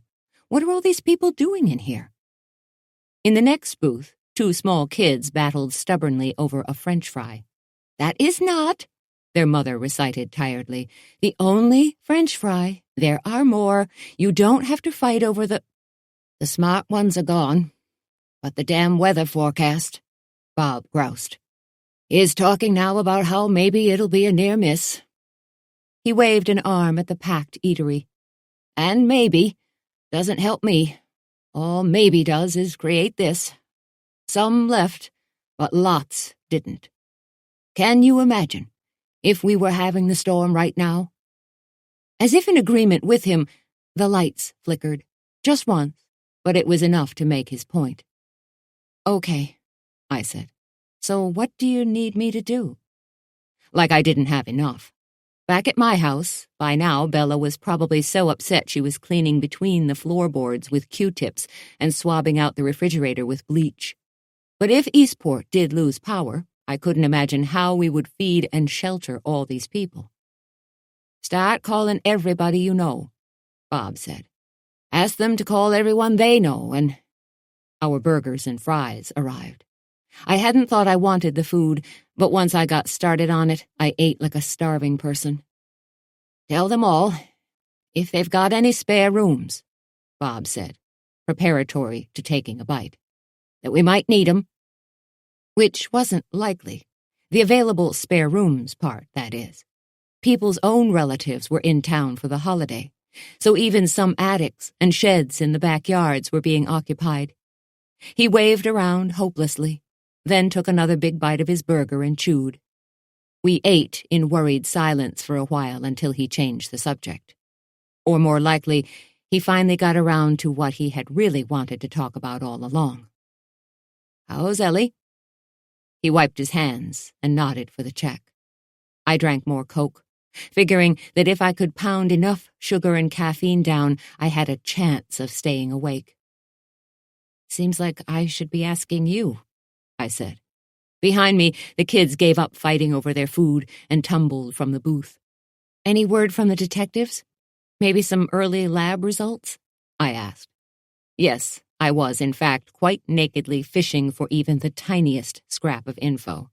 Bob knew it, too. He wasn't stupid, which made keeping my own cards close to my vest unusually difficult. Luckily, he was preoccupied by the public safety situation he was facing, or so he wanted me to think. "What? Oh, no." He got up. "Health guy from Augusta. Stopped by my office wanting directions to the moose. Here in town for the 4th, he said. Killed 2 birds and all. But nothing new on the crime front otherwise." I considered what to say next. I did not want our police chief to know that we had been snooping more on our own, and I certainly wasn't telling him about Miss Halligan's houseguest. He'd most likely been the shooter at Roscoe's trailer. He'd tried running us off the road the night before. And that Ellie's fingerprints would soon be found on the murder weapon. Because all those things were facts, but we still didn't know the reasons behind any of them. Also, even if we did know what they meant, they weren't proof of anything. And that was still what we needed to keep homicide detectives from arresting Ellie first and asking more questions later. What happened next made me think Bob didn't much want to hear about any of it either. He had something else on his mind. "Seems that Marla Sykes checked herself out of the hospital," he said casually. He put some cash down. "Friends picked her up, hustled her away from the place, and she hasn't been heard from since." "Really?" I murmured, blessing Ellie's closed-mouthed nurse acquaintance while trying to sound surprised. "The whole situation needs a good hard looking at," he added as we shouldered back out into the wind-driven rain. "Too bad I'm so busy with this other stuff." The 4th of July tourists, he meant, getting them out of town or keeping them safe here. Either way, he had his hands full. I glanced at him, wanting to be sure I understood, and found his bright blue gaze already fixed intently on me. And that's when I realized. He already knew we were snooping more. Not the details, maybe, but he understood that getting Ellie off the hook meant putting somebody else on it. The somebody who'd really killed Matt Muldoon. But on account of the storm and because state cops weren't eager for advice from small-town police chiefs, Bob couldn't help us much. That didn't mean he was going to stop us, though, I gathered. "Don't screw up," he called as he crossed to his squad car, parked across Water Street in front of the hardware store. I'd followed him down here in my own vehicle. As I approached it, He said something more. Your pal Roscoe's in the lockup still. Fang's with him. Doing just fine, Bob added to my unasked question. But he's talking about hitting the road. Nothing left of his trailer, so he might just leave any minute. That's what he says anyway. He gestured toward the lower level of the old bank building, where the holding cells were located. You might want to visit him, Bob said. Say goodbye before he leaves town. Delivering this large hint, Bob smiled pleasantly at me, rain plastering his thinning yellow hair to his pink forehead. Might be he's feeling lonesome. And lonesomeness can make a guy chatty, my experience. I mean, more than he was before. Under the sign swinging wildly in the wind over the hardware store's entrance, Bob got into his squad car. Probably that sign will be the next to go, I thought. Don't forget, trying to line up some vacant guest rooms, Bob called from the squad car's rolled-down window. I'll try, I called back as customers hurried from the store to their vehicles, carrying materials and tools to snug down, box in, or shore up anything that might still blow away. Driving home, I wondered what in the world I'd just promised. After all, rooms meant beds, linens, food, conversation, plus all the many other items that unexpected guests might need. Shampoo, toenail clippers. That was what not guaranteed, actually. Not quite. But Bob had just done me a solid, as Sam would say, by not pressing me on the Marla Sykes business up at the hospital. 2, if you counted the little tip about Roscoe. And I could hardly fail to repay him. Meanwhile, I had other reasons for wanting everyone in my family all sitting together in one place as well. So even though it was not yet the weekend, I decided to kill about 11 birds with a single stone by reviving an old family tradition, the Sunday lunch. Bella fussed miserably while getting out the good china. She also dug venerable crystal and silver from the butler's pantry and napkins from the linen closet, grousing about it all the while. A meal in the dining room with everyone at the table was her favorite thing, usually. But she didn't like it now, and even the chocolate brioche I brought her hadn't helped. Some people, she fumed, have the sense to go lie down when they're tired. Me, she meant. In the kitchen, Maxie looked up interestedly, wondering if he'd just heard a command, then let his big tan head back down onto his crossed paws with a low woof. Which reminded me, where's Marla? The happy couple wasn't anywhere around either. And where's Dad? He wasn't in the sunroom where I'd gotten used to seeing him.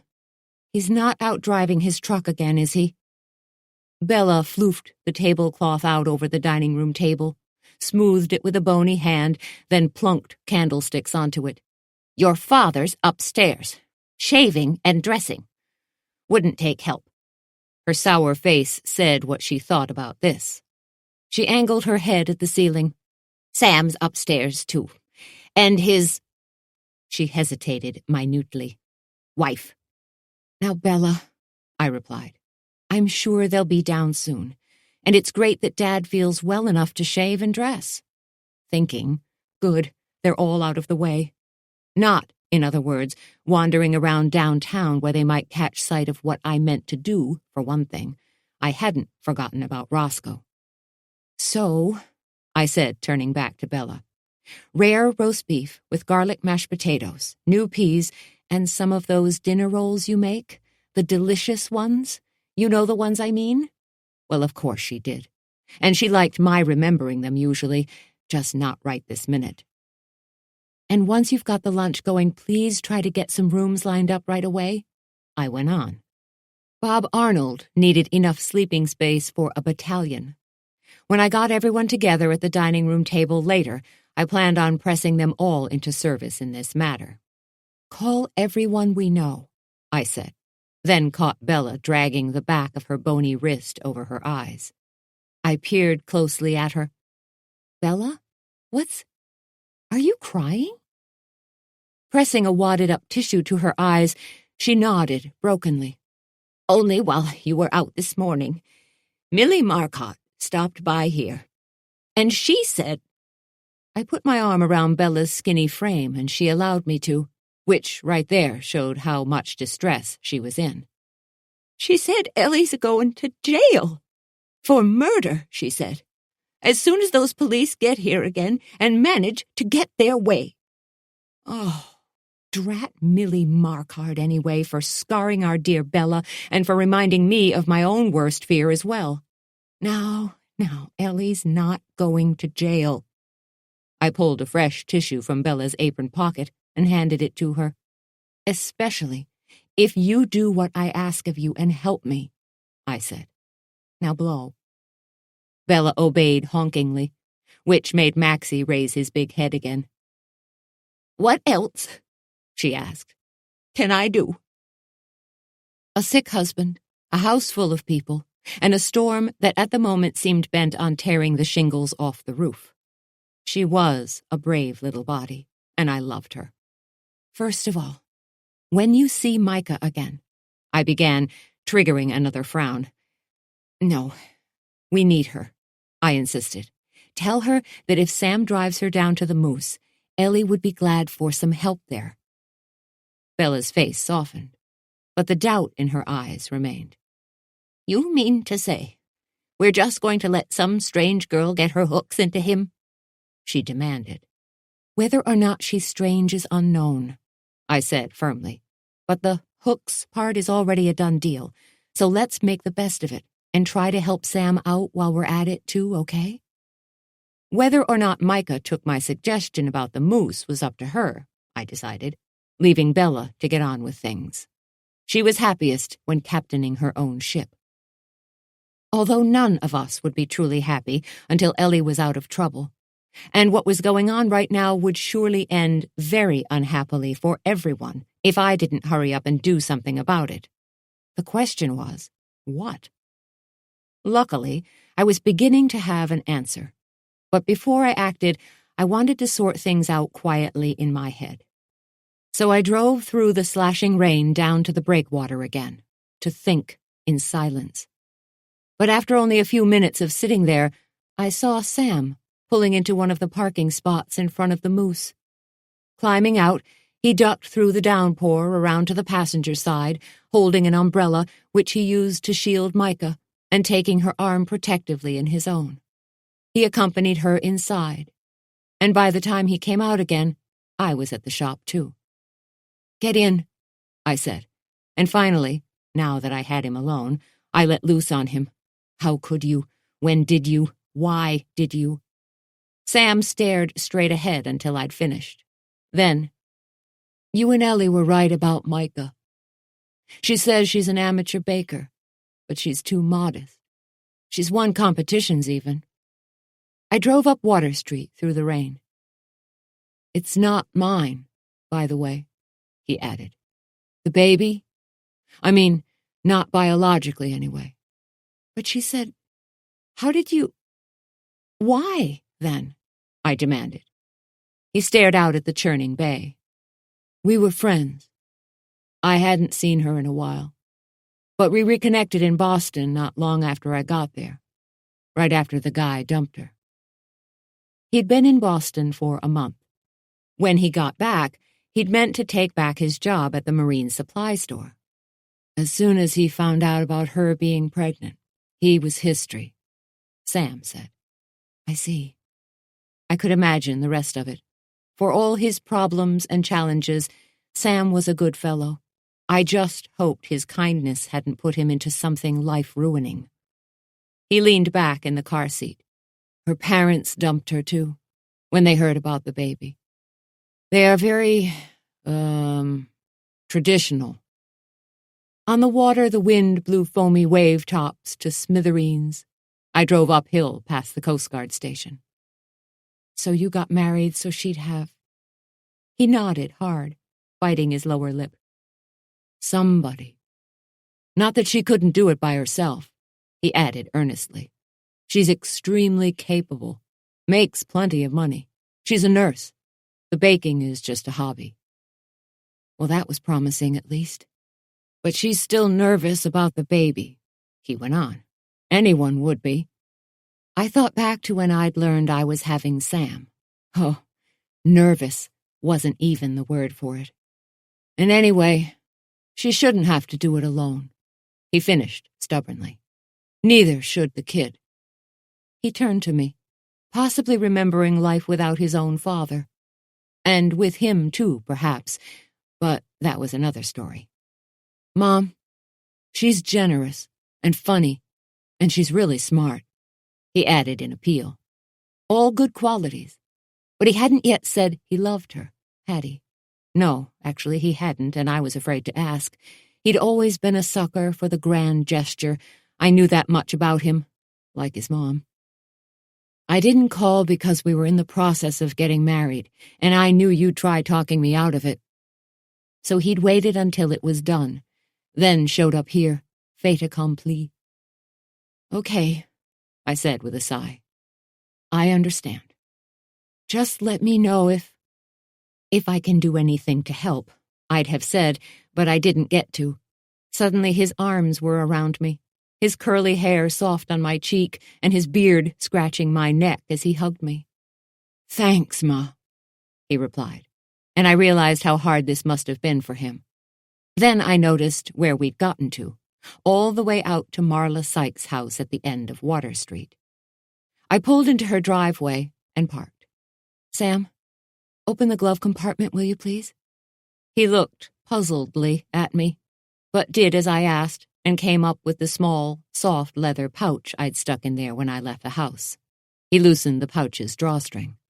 Mom, there's a gun in here. A loaded .22 pistol, to be precise. Oh, good, because that's where I put one. Living with Wade has benefits besides the obvious ones. He'd taught me to shoot, to handle a weapon safely, and how to make the right choice about whether I needed to carry it or not. Today I decided I did. I mean, heck, there was a killer running around loose. Don't leave home without it, right? I joked, but Sam wasn't amused. What do you need this for? Sam didn't know anything about the murder, of course, and I didn't have time to enlighten him. Rain slapped the windshield. Unfazed by the flapping wipers, I had no business being here, but it occurred to me that right now Marla was back at my house, which meant she wasn't here. Sam was, though. Stay in the car, I told him, and keep your eyes peeled. If anyone else shows up, you come and get me, and do it fast.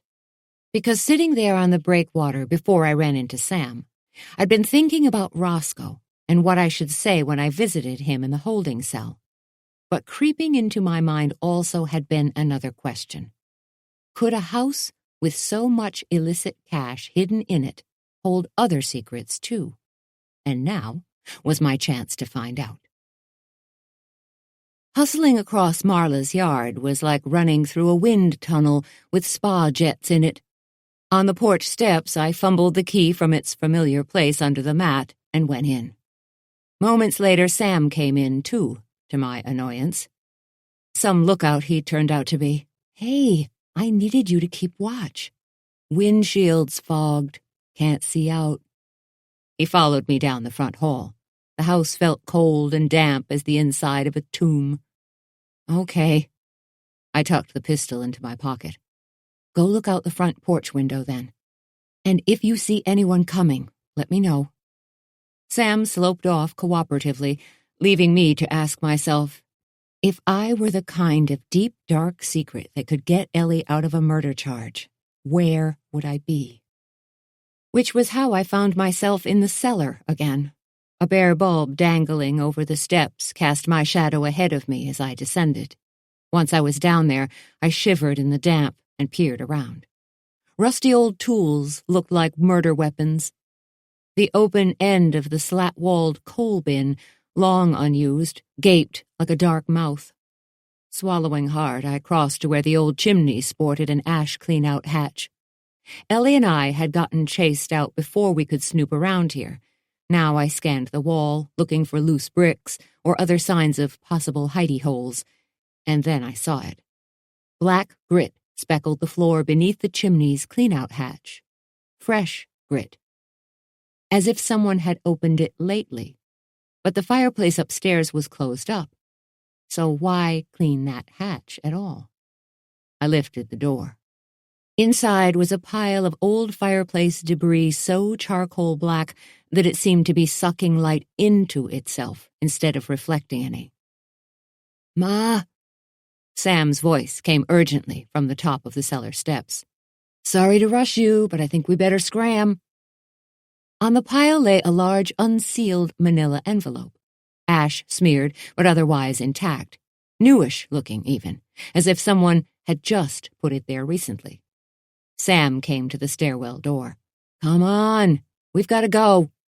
Just because I had a weapon, that didn't mean I wanted a confrontation, and Sam being here with me made me want one even less. So I grabbed the envelope, stuck it up under my shirt, tucked the shirt in tightly, and took the stairs in a couple of big leaps, letting Sam haul me upward by my arm for the last few steps. Through the kitchen, out the back door, and across the sodden grass we galloped, hurling ourselves into the car, backing out the driveway in a spew of gravel and rain. Was somebody actually in the house? Did you see who it was? I slowed as we drove back downtown. Sam shook his head. Not inside. Big black car. Went by real slow, then turned around and went by again the other way. Didn't seem right to me, was all. I got a bad feeling about it. That's my boy, I thought with a burst of pride. You see who was driving? Although I was pretty sure I already knew. Nuh-uh. Tinted windshield. He turned. Ma, what have you and Ellie got yourselves into? So, of course, I had to explain everything. And when I was done, he quite naturally wanted to know why we didn't just dump all we'd found out so far into Bob Arnold's lap and let him deal with the state police. So I explained that, too. Because it's going to sound like we're just trying to shift blame. Nothing that we could say gives anyone else a better motive than Ellie's, or puts them more on the spot than she was when Muldoon got killed. He nodded slowly. So as it stands now, something must link some of what you know to the murder in your shop. And if you knew what those particular somethings were, right. Some of it's pertinent, some's probably not, and we don't know which is which. I took a breath. And I'm not sure she realizes it yet, but if Ellie goes to jail over this, even if she's cleared eventually, it could wreck her life. And her family's, too.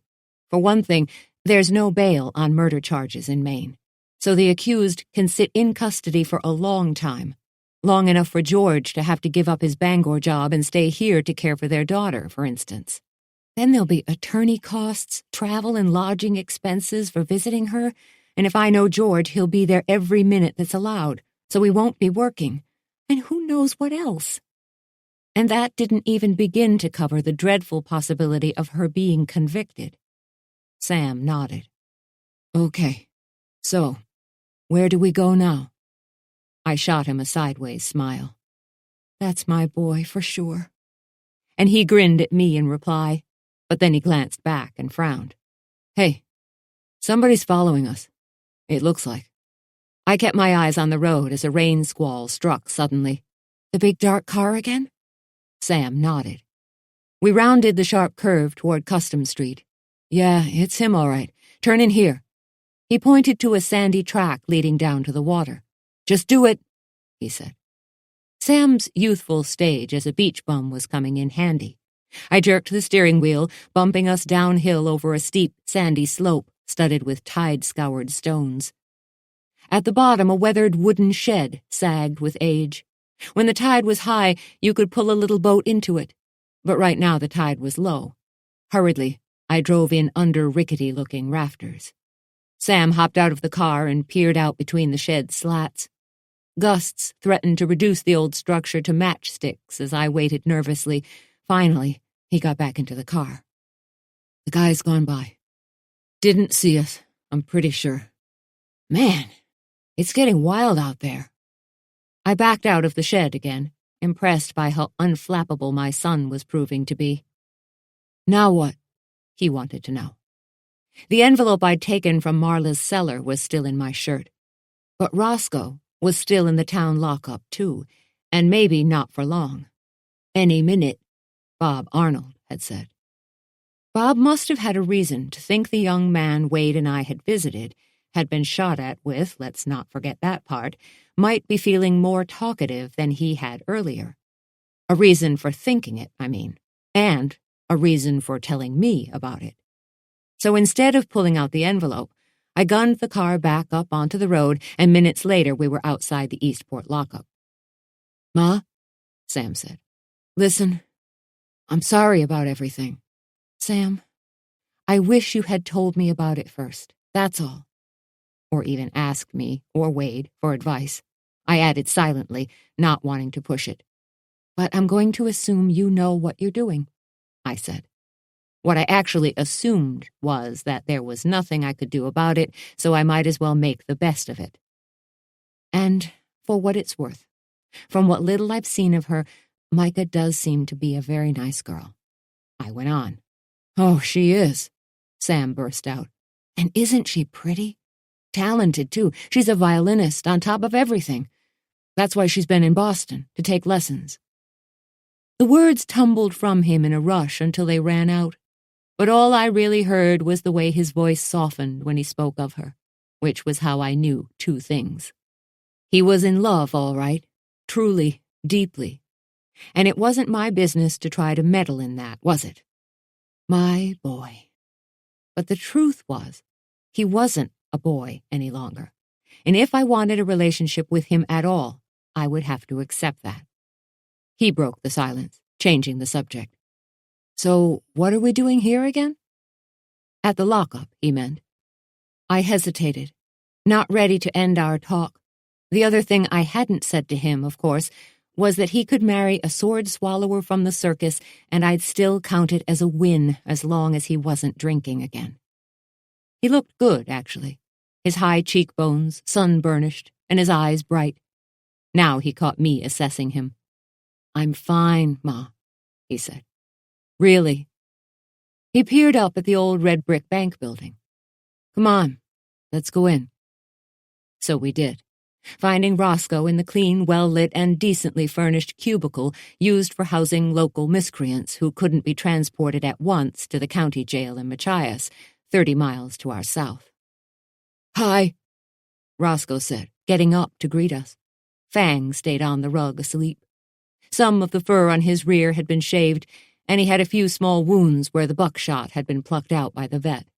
But otherwise, he seemed fine. On the wall-mounted TV, an episode of Family Feud played.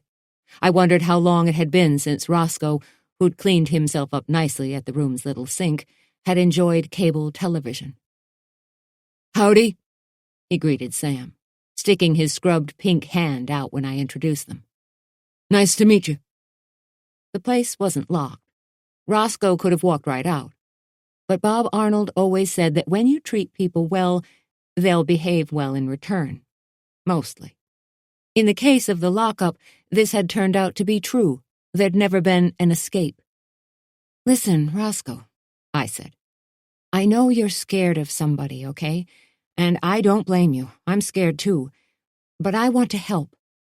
The wind howled between the buildings outside. Fang lifted his head and moaned, and Roscoe blinked with fright. "This place is okay," he whispered. "Besides, I ain't got no other one to go to.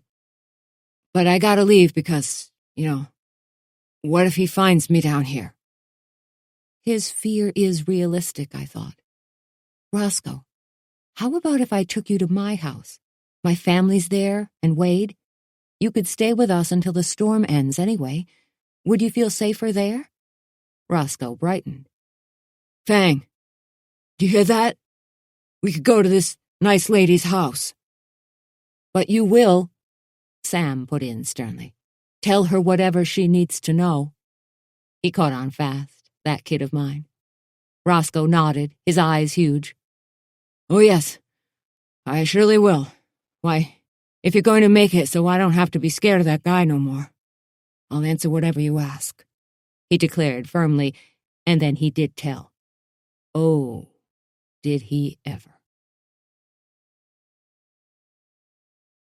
12. 10 minutes later, in my wind-battered driveway, I sprinted from the car to the house. A metal trash can rolled, clattering up the street, and then a lawn chair toppling end over end. I flung myself inside, with Sam and Roscoe and the dog Fang scrambling in right behind. "Bella?" She came in a hurry with a pan of garden peas in her hands, while I stood there in the back hall shaking the rain off myself. "Where's Marla?" I looked around. The slicker I'd lent Marla the night before wasn't on its hook. Bella frowned. "I don't know where she is. Not upstairs. I was up there with a dust mop a minute ago and I didn't see her." Outside, the storm was cranking up for the main show. Wind shrieking in the chimneys and thumping the roof, lifting shingles and rattling them down again with a sharp snappity-snap-snap.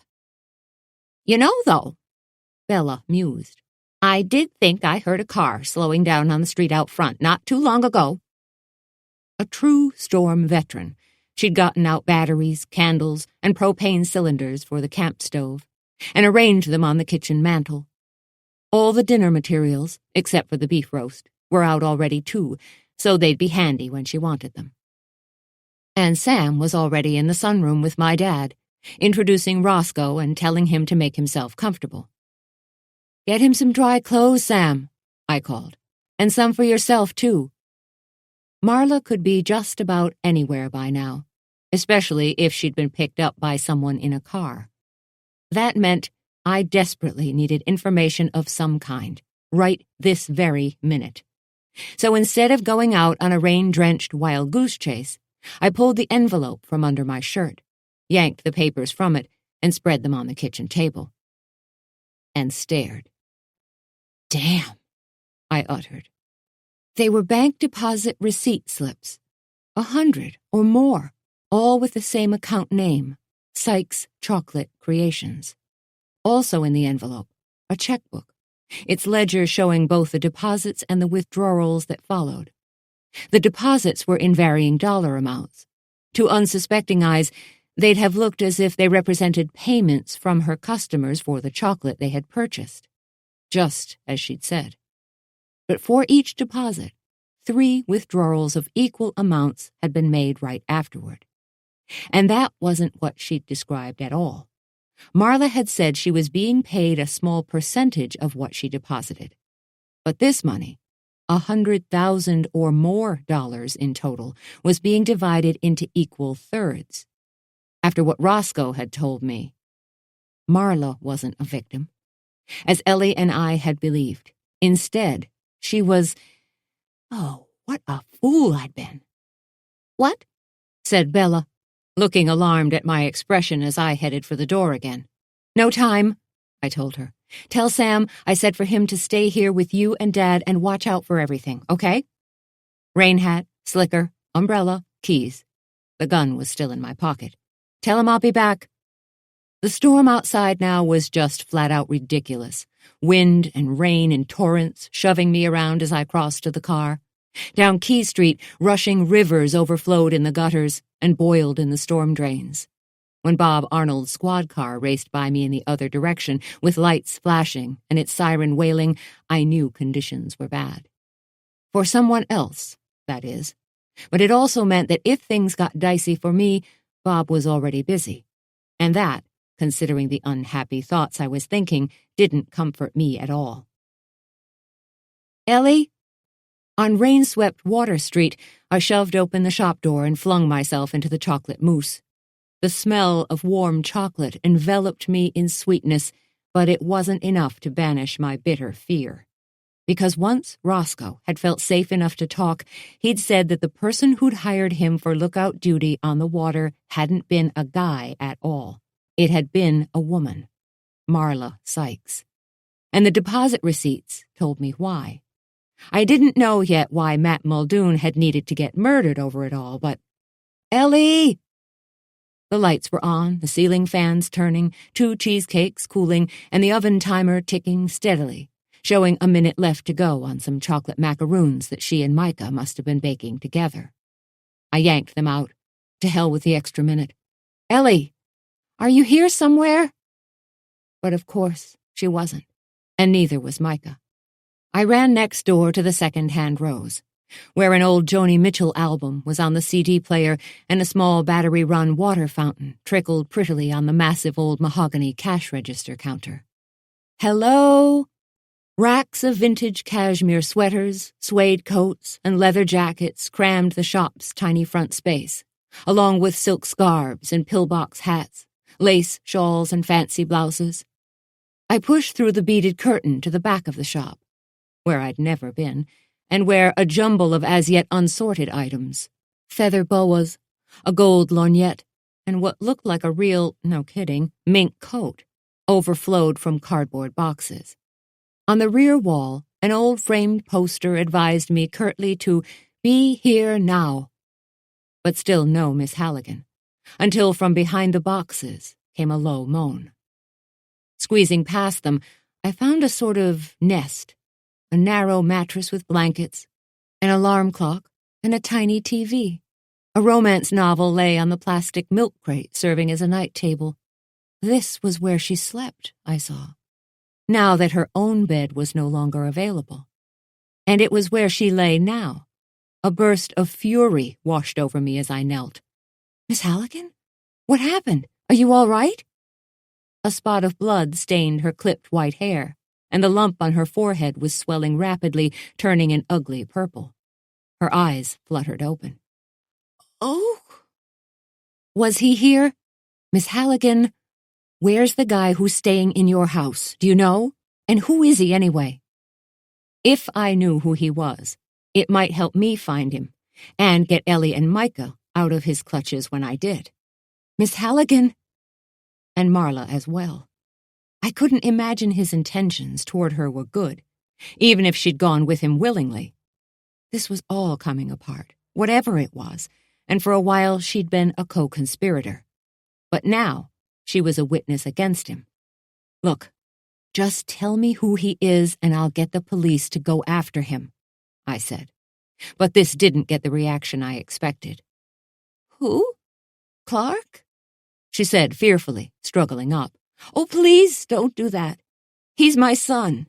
Please, don't hurt him. He didn't do anything. He wouldn't be out in the daytime like this and be seen by anyone. He's got... Her mouth snapped shut, but I already understood. Her son. It explained why she let him live in her house, and why he wanted to. Because he knew she would no more betray him than I would my own. Warrants out on him, huh? I said, and she nodded sadly. Our tiny, remote town must have looked to him like a place he could hunker down in, I supposed, with a mother whose devotion he could depend on. He must have been the one who'd gotten Marla into whatever scheme she was involved in, too. Miss Halligan shook her head mournfully. Poor Clark. He's always had bad luck. First all the eye problems he had as a child, and now... Yeah, poor Clark. Was it him? Was he here? Did he hurt you? No! Miss Halligan climbed to her feet, tried vainly to put herself to rights. No. I'd just talked to him on the phone. He was at my house when I heard someone out front in the shop.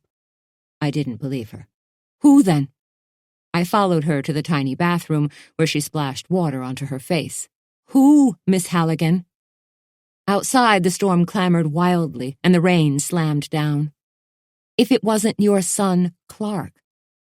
Miss Halligan turned, her clipped white hair blood-streaked, and her heavy black eyeliner running like dark teardrops down her cheeks. I saw a hand come up with something in it. Something heavy. She winced again, remembering. I ducked, so it didn't hit square on. A glancing blow, but enough, I guess. Her fingers went to her head again and came away red.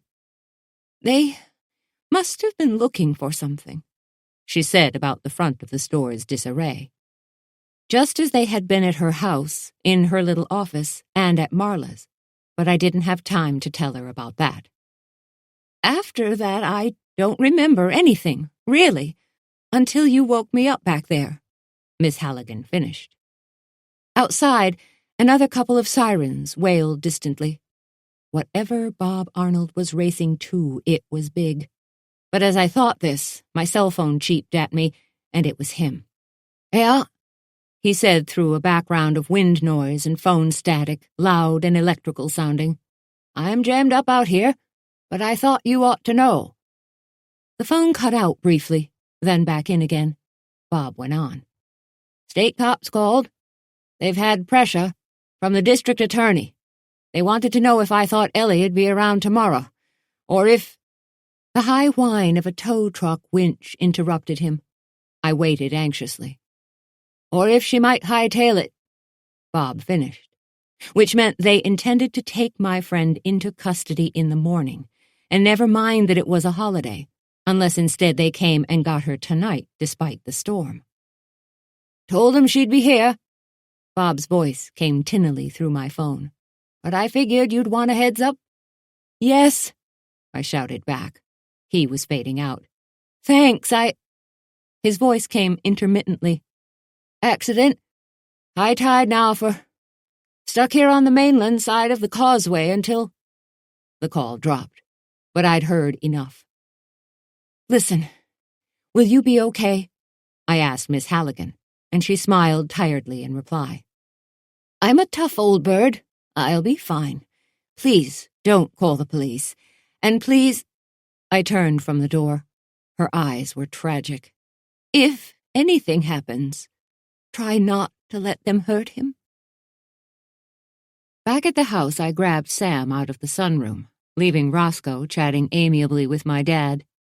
Once we were in the car, I told him what had happened, about Miss Halligan's son being the guy who'd followed us, and that Micah and Ellie were missing, and so was Marla Sykes, and that probably the guy had them all. Marla was in on it with him, but now I'll bet he's turned against her. He can't get off the island until the causeway's clear, but then he'll run, so we don't have much time. Sam cut me off. "Ma, what in the world are you thinking?" He hauled out his cell phone and began punching numbers into it. "We've got to call the cops." "Right. Only we couldn't. Sam, look at this storm. You know that by the time anyone gets all the way out here..." In Bob's absence, it would be either the county sheriff or a state patrol officer, and in this kind of weather it could take a couple of hours or more for any of them to arrive. Assuming, that they weren't all tied up with whatever was occupying Bob right this minute, a bad traffic accident in the storm it had sounded like. "And I'm sorry, but we've got to find them a lot faster than that," I said. Sam grimaced, accepting this. On Water Street, the incoming tide sent waves exploding upward like geysers between the pier's planks. "Look," I said, "the one thing I know is that Marla Sykes was laundering money through her chocolate business." She'd admitted that much. But maybe Muldoon found out about it. If he did, knowing him, he'd probably threatened her. So to keep him quiet, she got rid of him? And because she knew a lot about the chocolate mousse, she was able to do it in a way that directed suspicion at Ellie? Sam theorized. Right. She might even have been in the shop when George was doing the floor, so she'd have known about the trapdoor. Wind buffeted the car. Although, I added, still doubtful, I'm not sure of that. Sam scowled. But then, how'd she get hurt herself? Or Miss Halligan either? And why take Ellie and Micah? I don't know. I gripped the steering wheel. I didn't know what the photos of Miss Halligan had to do with it either. But maybe this was all a lot simpler than I'd thought. Sam pulled his phone out again. "This is crazy. I've got to call someone." "Fine. Go ahead if you think it'll do any good, but I'm telling you, nobody can get here until the accident's cleared and the tide goes out, so the traffic can use the causeway again." I pulled over on Washington Street and dug out my own phone, intending to call Wade. If I could get hold of him, he could come with us while we hunted for Ellie and Micah. But no bars showed on the device. Phones are out. Probably the wind had damaged a cell tower. Even way out here, it didn't happen often, but it did sometimes, mostly in the middle of bad storms, and now it had. Sam sagged in the passenger seat. You know where you're going now, though, right? I mean, you have some idea of where... Yeah, Sam. I'm not just driving around for the fun of it. Saying this, I turned onto a narrow lane running down toward the bay, then turned again, between granite boulders serving as driveway markers, because there was one person still left that I hadn't really pressed about all this, the grieving widow. And her house, perched at the edge of a cliff overlooking the bay, was plenty isolated enough for what I'd begun suspecting. The nearest and dearest theory of identifying murder suspects might have some usefulness here, after all. Muldoon, said the sign at the end of the driveway. I followed it between beech rose hedges to a low glass and steel structure built into the side of a steep granite ledge.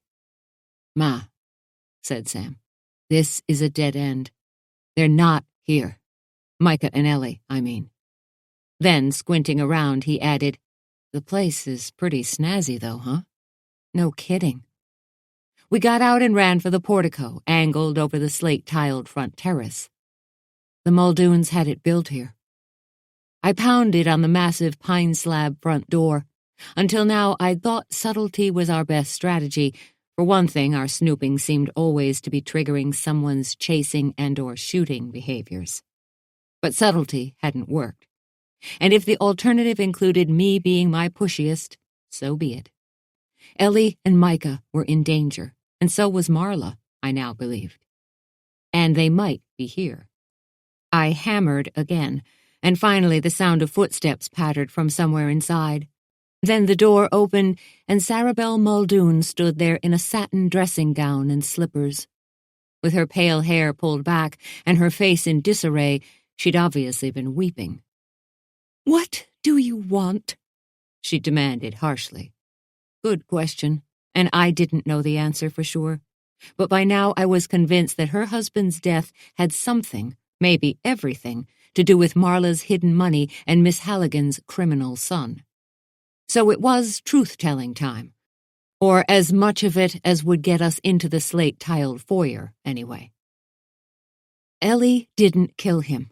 I'm trying to find out who did, I said. There was no muscle car parked in the driveway, and nowhere to hide one, I'd noticed. Sarabelle's eyes gave away nothing, but she stepped aside. We followed her into a large, dim-lit sitting room, so devoid of any personality, it was like a doctor's waiting area. Beige rugs, nubby tan upholstery. The only color in the place was in an elaborate wall hanging over the modern white brick fireplace. It featured yarns in fantastic hues, with beads and feathers worked into the weaving. My eyes fairly danced over the thing, as they were meant to do. "Pretty, isn't it? I made that," she said wistfully. "A long time ago." Pretty isn't the word for it. It's beautiful. More like tragic, actually. It showed me who she'd been, and perhaps still was behind all the determinedly applied makeup and jewelry she usually wore. Seeing it, you had to wonder what else she'd given up or lost, and under what kind of pressure. But that wasn't what I was here for. Sarabelle, I need to ask you a few things. Sam cut in. Ellie White and my wife are missing from the chocolate mousse. So's Marla Sykes. We need to know if you have any ideas about where they are, or who might have taken them. Or if they're here now, I might have added, but my probing gaze got that point across. Sarabelle's own dark eyes narrowed. I know nothing about them. Rain sheeted down the big plate glass windows at the far end of the room, where an elaborate exercise area included a gym-quality stationary bicycle, a weight machine, and a mat with a collection of free weights alongside it. Sarabelle stood looking at the fancy apparatus for a moment, seeming not to have heard Sam. Then, I'm sorry about the trouble Matt caused you. My husband just wasn't a very nice man. Sarabelle, please, I interrupted. First of all, you were the one behind the trouble he caused us. You wanted Ellie and me gone from the moose so you could move in and have a bakery of your own. Why, you even looked at the shop space before we did.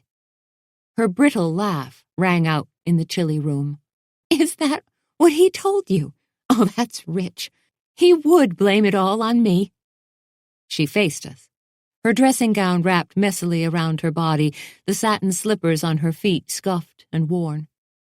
"Matt wanted that shop space, not me. He took me down there and pushed the whole bakery idea on me because I didn't want to. But I never even went inside the place until the moose opened." She took a breath, shifting a strand of glittery white stones resting on her collarbone. Even in her distress, it seemed she just couldn't do without jewelry. "As for what he did to you, like I say, he enjoyed making trouble for people. I mean, please," she added, "do I look like someone who wants to work in a bakery?" She had a point. "Right," I said. "But never mind that. I need to know if—" She shook her blonde head tiredly. "No. I already told you, and the police too, I don't know a single thing about Matt's murder, or about Ellie or whoever was with her being gone, or who took them." It was all Sam needed to hear. He edged toward the door. I'd been hoping for a hint of that lemon cologne in the air, but there wasn't one. So probably this was a wild goose chase, as Sam had thought. But I wasn't done yet. "Sarabelle, please. I know I haven't been friendly." I nearly choked on the words. "But I'd appreciate your help. I need to know where Ellie and Sam's wife, Micah, are right now." Stepping forward, she kept on moving me back toward the foyer, while the wind whistled crazily outside. Her lean-toned form wielded some surprisingly forceful body language. "I told you I don't know anything, except that your friend killed him, and you want her to get away with it," she pronounced, edging Sam and me out onto the front terrace. "Okay then, just tell me this," I tried as she began closing the door. "Do you by any chance think Matt might have been seeing Miss Halligan? I mean, romantically?" "What?" The door came open once more. Her earrings sparkled like the falling raindrops behind us. "Oh, dear," she said. "I'm afraid you got Matt all wrong." "Ma," Sam called impatiently from behind me. "Ma, come on." He climbed into the car and slammed the door. Sarabelle looked pityingly at me as a new downpour rattled on the portico overhead. "My husband was a hound, all right? Always sniffing around, just not here at home in Eastport, where someone might catch him at it." His trips for meetings at the health department in Augusta sprang to mind. She saw me thinking it, and I realized suddenly that I'd misjudged her, that I'd been selling her short all along. "Right," she said, comprehension in her eyes. "You don't know anything about me, do you? But since you're so curious—" Her look hardened. "Matt liked them young. That's what I put up with all the time I was married to him. Miss Halligan's a doll, all right, but she's out of the running by several generations," she said, and with that she did close the door on me finally. Out in the car, Sam had the engine running and the defroster blower on, so I could see to back out. Unfortunately, I had no idea what to do or where to go now. "The only way I can see any of this working," I told Sam, "is that Clark Carmody convinced Marla Sykes to do more than just launder the money he was getting illegally, somehow. Because a 1/3 share argued for more than bookkeeping duties. And where had the other third gone, anyway? Yet another question I didn't have the answer to. And then what? He turned against her? Sam asked. "Yeah, that's what I think. He's probably got all 3 of them stashed somewhere by now.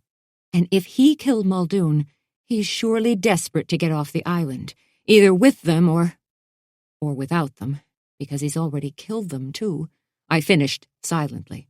I couldn't say it to Sam. He knew, though. I could tell from his face. Around us, a few last stragglers of the tourist variety crept out of town with their headlights on and their windshield wipers slapping. But others had already turned around, their cars coming back in a steady stream. Anyway, Whatever was going on, Muldoon found out about it, I theorized, and made trouble about it, as he always did. So he had to die, and then Ellie and I started poking around. A blown-down branch smacked the windshield and flew away. A flag sailed like a kite. He probably thought I'd be at the moose with Ellie just now, I said, instead of Micah. A makeshift sign on Washington Street said the causeway was still out. It was why all those cars were coming back. Sam, I'm so sorry. I just don't know what else to do. Visiting Sarah Bell had been especially useless. She hadn't cared much for her husband, but that cut both ways, didn't it? Because I got the strong feeling she hadn't cared much about his infidelities either, or at least not enough to kill him over them. Sometimes the nearest really aren't the dearest. Sometimes, as with Sarah Bell Muldoon, they just don't give a damn anymore. Sam sighed heavily as we pulled up in front of the moose. Then he trotted through the drenching rain to peer into the shop. Nobody, he reported when he returned to the car. And when we checked Marla's Eastport house again, and then Miss Halligan's, they were deserted also.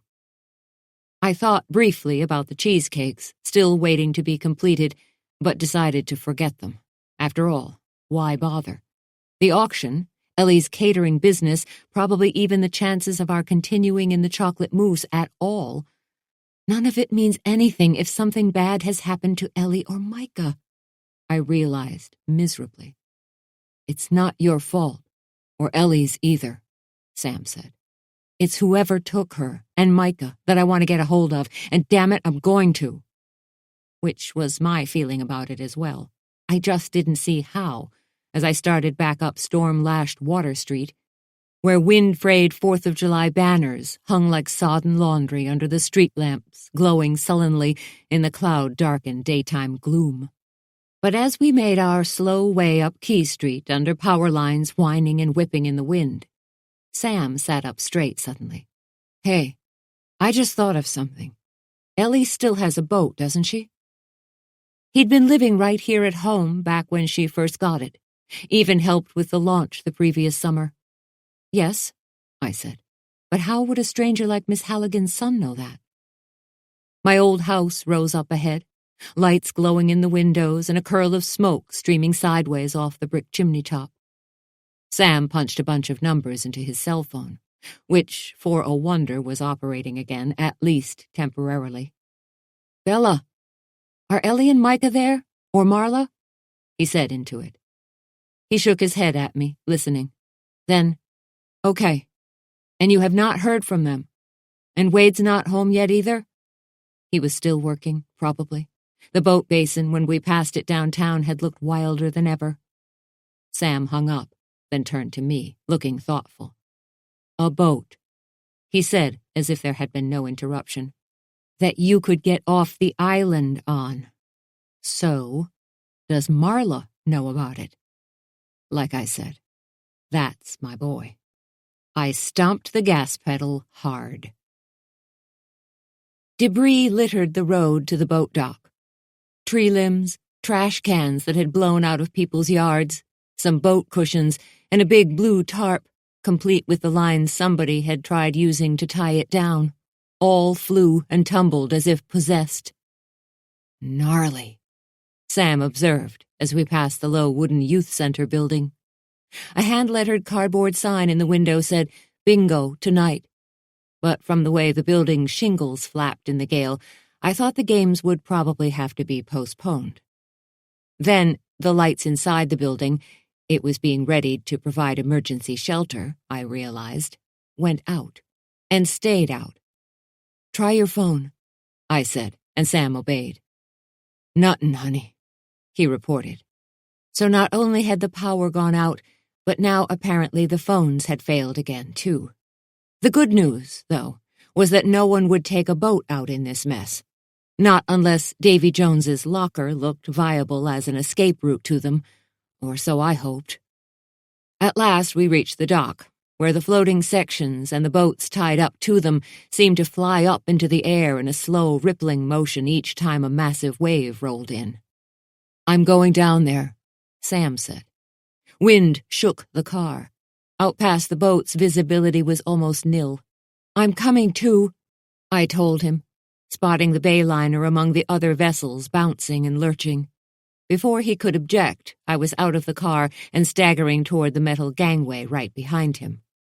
Probably there was no one here. The dock, what little I could see of it through an atmosphere that was now mostly water, looked properly deserted, and there were no other cars around either. All of this seemed normal, given the weather conditions. But what did not seem normal, suddenly, was the sky brightening all at once, and the wind dropping abruptly. There were no more of those intermittent storm bands coming in. This was the real deal now. Sam pointed south, toward where a break in the roiling clouds sent freakish-looking shafts of sunlight slanting onto the waves. "It's the eye," he said cryptically, but then I got it. The eye of the storm. The thing was so powerful now that it was actually forming hurricane features. An odd sound came from somewhere, barely audible over the waves' crash. Also, a faint light gleamed in the bayliner's cabin. Sam saw it too. "Come on," he mouthed, charging forward. Ahead lay the metal gangway, wet and slippery, slanting down to the water.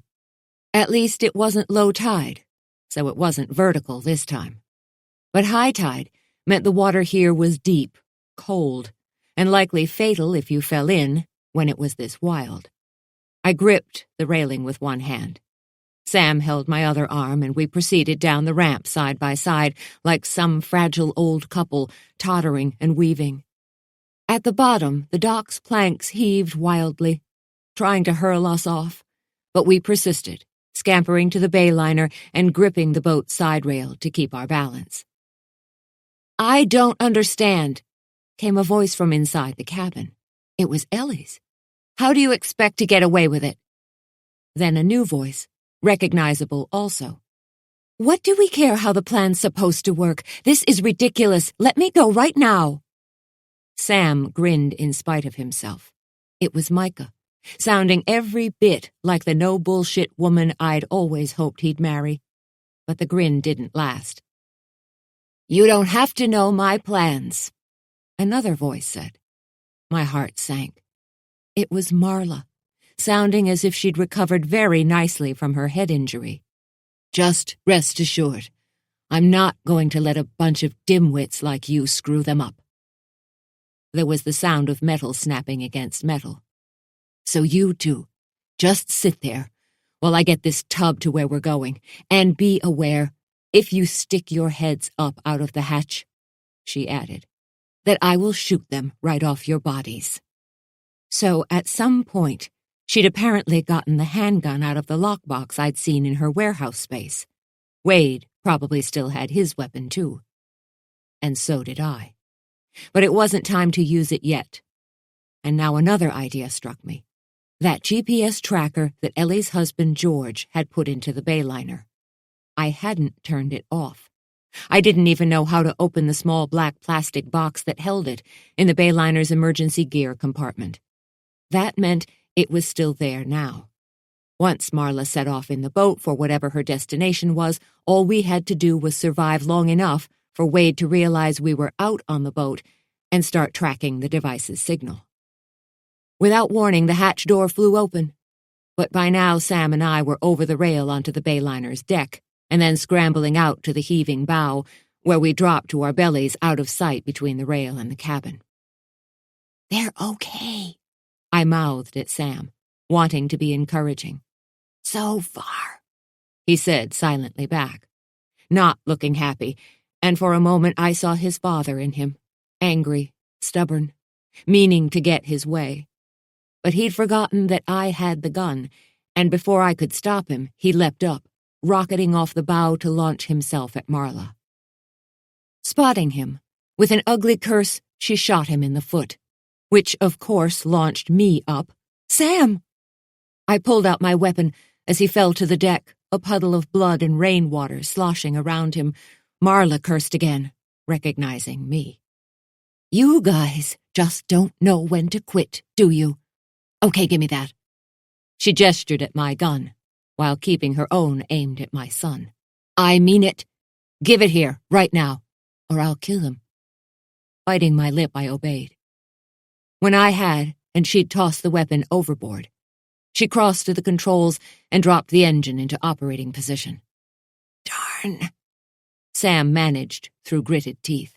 "Oh, shut up," said Marla, starting the engine. She pulled on a life jacket. "Be glad it's not your knee." She gripped her own weapon, an ugly little metal pistol, in a way I found deeply unnerving. Partly because she looked so comfortable with it, but mostly because now she was pointing it at me. "Yeah," she said, seeing me putting two and two together. The gun, her comfort. "There's a lot you don't know about me." "Oh, you think?" The woman had hurt herself so badly that she had nearly needed brain surgery, and even injured her own dog. Of course I hadn't suspected her. Not until Roscoe told me she'd been the one who'd paid him to be a lookout. "The two of you," I said. "You and Clark, is that right? Making it seem like he was after you? Oh, that was clever." I scoured my mind for some tactic that would keep her from shoving us both down in that hatch. The puddle Sam lay in was now as dark as wine with his blood. "Who is he to you, anyway?" I took a step nearer my son, his face now gray with pain. "The guy in the muscle car, I mean. Who you're in on all this with?" Sam groaned. And if she hadn't had that gun in her hands, she would already have been in the water. Drowning, ideally. But she did have it, as well as a large canvas satchel, which she'd stowed in one of the boat's open-gear compartments. "He's my brother, all right?" she snapped angrily, squinting out to where the patch of sunlight moving over the bay was nearly upon us. Oh, man, I hadn't even thought of that possibility.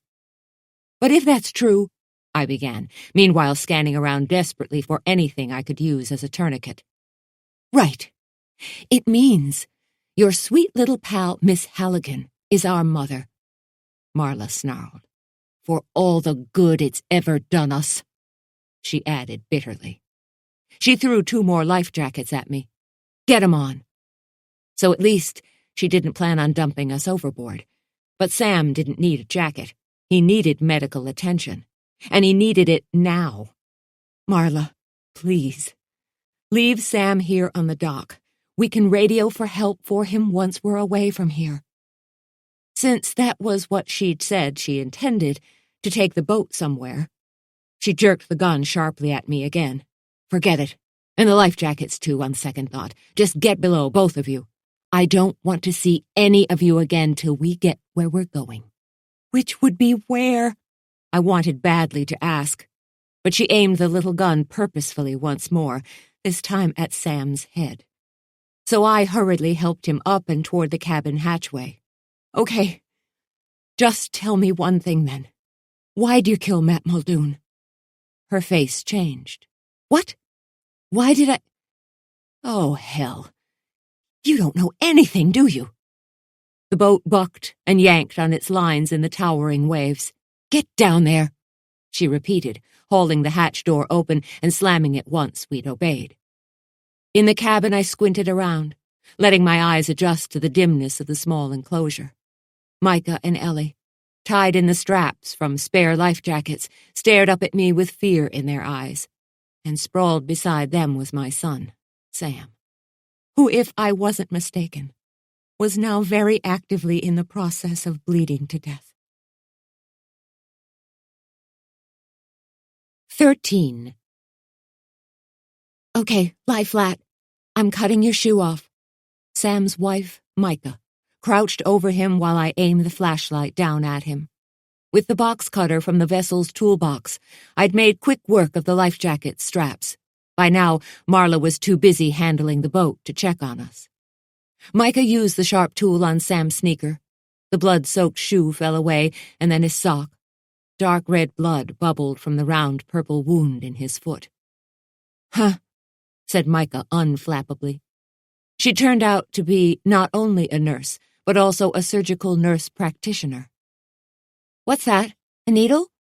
She asked when I pulled the gleaming implement from the toolbox. Huge and curved, it was intended for mending the boat's seat cushions. Give me that, will you? And how about some of that nice nylon thread fraying out of that pillow seam, too? She said. Then, sorry, this sucks, she told Sam when she'd threaded the needle with the stuff. She'd already probed the wound and found no bullet still in there to complicate matters. Now, the rough seas we'd been bouncing through calmed briefly, just enough so she was able to put the first stitch in. Sam grimaced. Oh, yeah, it definitely sucks, he managed. She put the needle in again. I'd have given him what was left of the rum from the galley, but of course I couldn't. Then after a few more stitches it was done. The bleeding mostly stopped, and the wound itself dressed with the bandages from the first aid kit. Sam sat up, the color already returning to his face. Yo, he said, fist-bumping his wife. I'd have done that too, if I hadn't been so busy ransacking the rest of the boat's emergency supplies. You know how to pick 'em, I told Sam approvingly instead, and he beamed happily through his pain. But not for long. Hey, where are we? I said as sunlight streamed through the porthole suddenly. Ellie edged over to me, her face tight with anxiety. We're in the storm's eye, I guess. But we're headed for the rocks again, where we anchored the other night, she added to me. Only this time, nobody was watching the depth finder to keep us off them. Not that it would have helped much. From the sound of the engine and the way we were slamming the waves, thud, thud, thud, the throttle was full out. At that speed, the sharp underwater granite ledges we were approaching would take out the Bayliner's bottom like an axe blade through sawdust, before the depth finder even had time to notice them. And before the GPS tracker's signal could bring help. But we'd notice, all right. Shit, said Ellie, which was very unlike her. And she wasn't talking about our speed. No, she was talking about, damn, I agreed. Peering past her to where she'd dug between two of the cabin's cushions to expose one of the bilge compartment hatches. Sloshing sounds came from it. Not a good sign. I took Ellie's flashlight from her and dragged the hatch cover off completely. A salty smell rose up, the smell of seawater. Nice, fresh seawater. Oh dear, I said weakly. See, all boats leak. It's why they have bilge compartments at all, to collect what's always hoped will be only a minor amount of seepage. But now, way more water was coming in from somewhere than the bilge pump could handle. The gunshot. It had gone right through Sam's foot. I looked around at the others. Marla shot a hole in the boat, I'll bet. You mean we're sinking? Micah demanded. Not yet, said Ellie, which I personally thought was a less than reassuring reply, but since I couldn't come up with anything better, I kept my mouth shut. But we're taking on much more water. The boat's handling will deteriorate, and at this speed, especially in any rougher seas than this, we'll be in trouble for sure, she said. As far as I was concerned, we were already in trouble. Then we did hit rougher water. Much rougher. And as she'd predicted, each time the boat's bow hit a wave, it shimmied hard before settling again. Or the bullet could have fractured the fiberglass, like in a star pattern, Ellie said. If it's bad enough, that'd mean the hull could fail. By fail, she meant disintegrate. Oh, terrific. So let me get this straight, said Micah. She's going to kill us? Why again? Sam's new wife still looked scared, but now she was starting to look pissed off, too. Marla killed somebody we knew and framed Ellie for it. Or her ex-con brother did the killing part, we're not sure, I said. And we were just about to figure that out, plus some other things, so she grabbed me, meaning to shut me up by killing me as well, Ellie told Micah. She'd have gotten Jake, too, as soon as she showed up at the Moose. Only you were there instead. Micah nodded slowly. And now? I mean, How's she ever going to explain all of us being gone? I don't know, I replied, but I'm guessing she doesn't plan to explain anything. That big satchel she's got probably has money in it. Probably she was the one who'd removed it from the cellar in her Eastport house, once her brother told her we'd been down there. She could just split with it and meet her brother somewhere far away from here. We still don't know where he is, Ellie said. She peered down into the bilge again, just as, without warning, the boat heeled over sharply.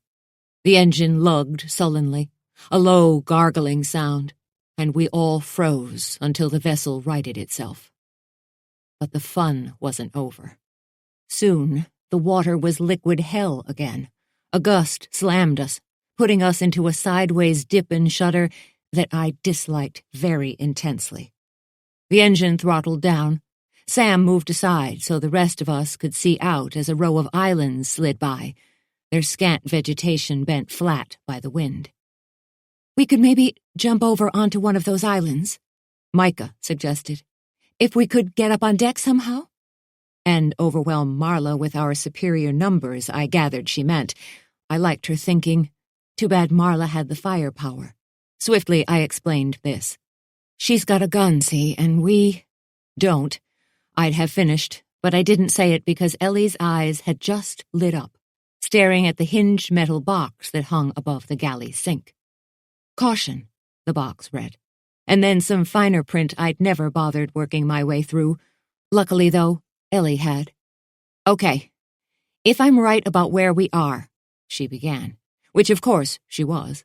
Based on her fog-navigating feats of the other night, I thought she must have a GPS sensor built right into her brain. Which reminded me again suddenly. Ellie. Then I think she means to dump us on Cemetery Island and just let the tide come in and... What? Ellie, listen to me. There's a tracking module in the emergency bin. I found it. I meant to tell you about it, but... They were all looking at me. I swallowed hard. But somehow I never got the chance, I said. Anyway, I'm afraid George must have been keeping tabs on you. I was mustering up the nerve to finish. But then I'd tell her the good part. Sooner or later, someone would come for us, because Wade knew about it.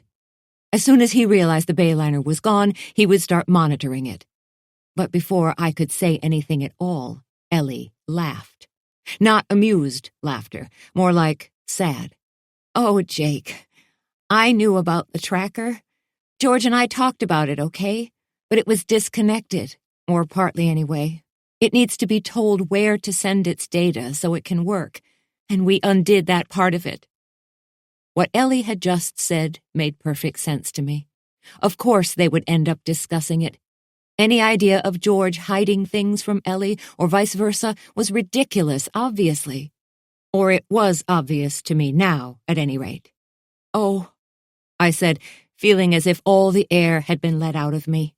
So nobody was tracking us. Nobody would save us. The engine noise fell to an idle. Another idea struck me. Phones? But they were all dead, too. Not a single bar on any of them. Which was no surprise. Once a tower went down for good, it could take days to get it operating again. Ellie took the flashlight and checked the bilge compartment once more, looking unhappy with what she saw. The pump's still not keeping up. This was another way of saying that, yes, we were indeed sinking, just very slowly. The boat's hull brushed heavily against a half-rotted wooden piling that slid past us, black and dripping, so near I could have reached out through the porthole and grabbed it. But I didn't, because I'd tried that once before with another old piling on one of my earlier trips with Ellie, and it had nearly taken my shoulder off. The hatch door opened, and Marla peered down. She still had the gun. Okay, all of you, up and out. She waved us onto the deck under a sky still pelting rain. Sam hopped on one foot, leaning heavily on Micah and me. We were in a tiny cove, with rock cliffs thrusting up on 3 sides, and a narrow inlet leading in from the open water on the 4th. Where are we? Micah murmured. To our right, the black stumps of additional old pier supports broke the water's churning surface. To our left, stretched a thin strip of beach. Marla jerked the gun at us, urging us toward the rail. When I realized what she meant to do, I couldn't believe it. "Marla, come on. You're really going to leave us here?" No reply. The tide was still on its way in, creeping steadily a little farther across the rock-strewn sand with each foamy wave. When it reached its height, that little beach was history. And so were we. Lightning flashed and thunder rumbled overhead as we hauled ourselves over the rail. I dropped to the sand and fell heavily, but I managed to get myself back up again, while Sam eased over and let himself be lowered slowly and painfully by Micah and Ellie. Then, with a long boat hook, Marla pushed the boat off from the dock piling again and motored away, not sparing us a word or glance. The bayliner moved, sluggish as an old barge, out into the heavy chop. Then, wallowing uncertainly, it nosed toward the cove's mouth and around it and was gone. Micah crouched where Sam lay. The dressings she'd taped around his foot were soaked with red. "There's still bleeding deep inside there. He needs a real OR and a trauma surgeon," she said, looking up worriedly. Miserably, we dragged him farther back from the water's edge, then huddled with him in the lee of the cliffs, out of the wind while the storm let loose on top of us. No one spoke, but it was obvious to all of us what Marla had done. Maybe not directly, with a gun or a knife, or with a pastry needle either, but we were still being murdered. "The tide'll be all the way in soon." Ellie looked scared, and she wasn't the only one. "But I don't know," she went on. "Maybe if we could find some dry brush or something, we could manage to start a signal fire. Sooner or later, someone would see the smoke, I think." She finished, sounding discouraged. There wasn't any brush. Also, it was windy and pouring rain. Even if we could start a fire, which we couldn't, it wouldn't stay lit, and nobody would see it if it did. But I didn't say any of that. I didn't have the heart to, especially after Micah spoke up. "The way Sam seems now, I'm honestly not sure he'll last that long," she said. And at the look I gave her, "Well, I'm sorry, but his pulse is thready and he's not fully alert," she retorted. "What do you want me to do, lie?" I opened my mouth angrily, then shut it again. She was right. "Sorry. It's just really hard to hear." And when she'd accepted my apology, "So, any other ideas?" I asked Ellie. She shook her head. "The only way off this beach is up," she said, waving at the steep rock face looming over the sand. "But even if we could climb one of these cliffs, which we can't," she emphasized, "a million Eastport kids have come over here over the years and tried, and nobody's done it yet." She took a breath. "Even if we could, there's nothing to burn there either. Just bare rocks. And not only that, but in case you haven't noticed, it's drizzling a little." So she knew it too, that we were grasping at non-existent straws. Meanwhile, each wind-driven wave rolled a few inches higher up the beach. Soon the tide would be splashing at the foot of the cliffs and then crashing there, judging by the dark line on the granite. The high tide depth here was about 15 feet. Drowning depth, in other words. "I'm not talking about signaling. I'm talking about not dying," I told Ellie, measuring the cliffs with my eyes. It looked steep and slick, but how high did the kids get anyway? Halfway? Or even farther? That got her attention. "Huh, you're right. We wouldn't have to get all the way up," she conceded. She glanced back at the ruined dock, with its rotting planks and the ancient lines dangling from it. "And I guess if the three of us could manage to push Sam up ahead of us somehow." "Ellie, how high?" "Because if agile young high school kids couldn't make it on a dare as far as we needed to go to save our lives, then we needed another plan." "High enough," she called back, already heading for the dock with its loose planks and ropes. Micah and I followed, hurrying to yank planks off rusted nails, gather up as much usable line as we could, and haul it all over to where Sam still lay. "Lash the planks to him the long way," said Micah. In addition to the many other wonderful qualities I was beginning to notice in my new daughter-in-law, courage, determination, even the ability to clean and suture gunshot wounds, a talent I always find attractive in a person, it turned out that for her job she'd taken a wilderness medicine class recently. "Wrap the rope over and under the slats, like weaving," she shouted over the wind. So we did that too, and it took quite a while, but when we were done, we had Sam trussed tightly to 3 of the dock planks, laid side by side the long way under him. By then the foam-capped waves nearly covered the beach. The tide around here didn't creep in. It was more like a gallop. Soon those green waves would be washing us off our feet. "Don't try to carry him by the planks, though," Micah advised. "They're not strong enough. They're just to keep him straight." Right, that made sense. So Ellie and I each took one of Sam's shoulders, and Micah took his feet, and we shuttled him to the cliff base, where Ellie clambered up onto a jagged outcropping. "Okay, get him vertical. Then you two push from below and I'll pull. We'll start by hauling ourselves up as far as we can." The wind snatched her words, but we got the idea. Half blinded by cold raindrops smacking into our faces, Micah and I seized Sam's board-splinted legs. "1, 2, she shouted into the gale. The waves rolled nearer, their chilly edges now puddling around my feet. Ellie screamed something at us. I couldn't hear what, but it didn't matter. 3!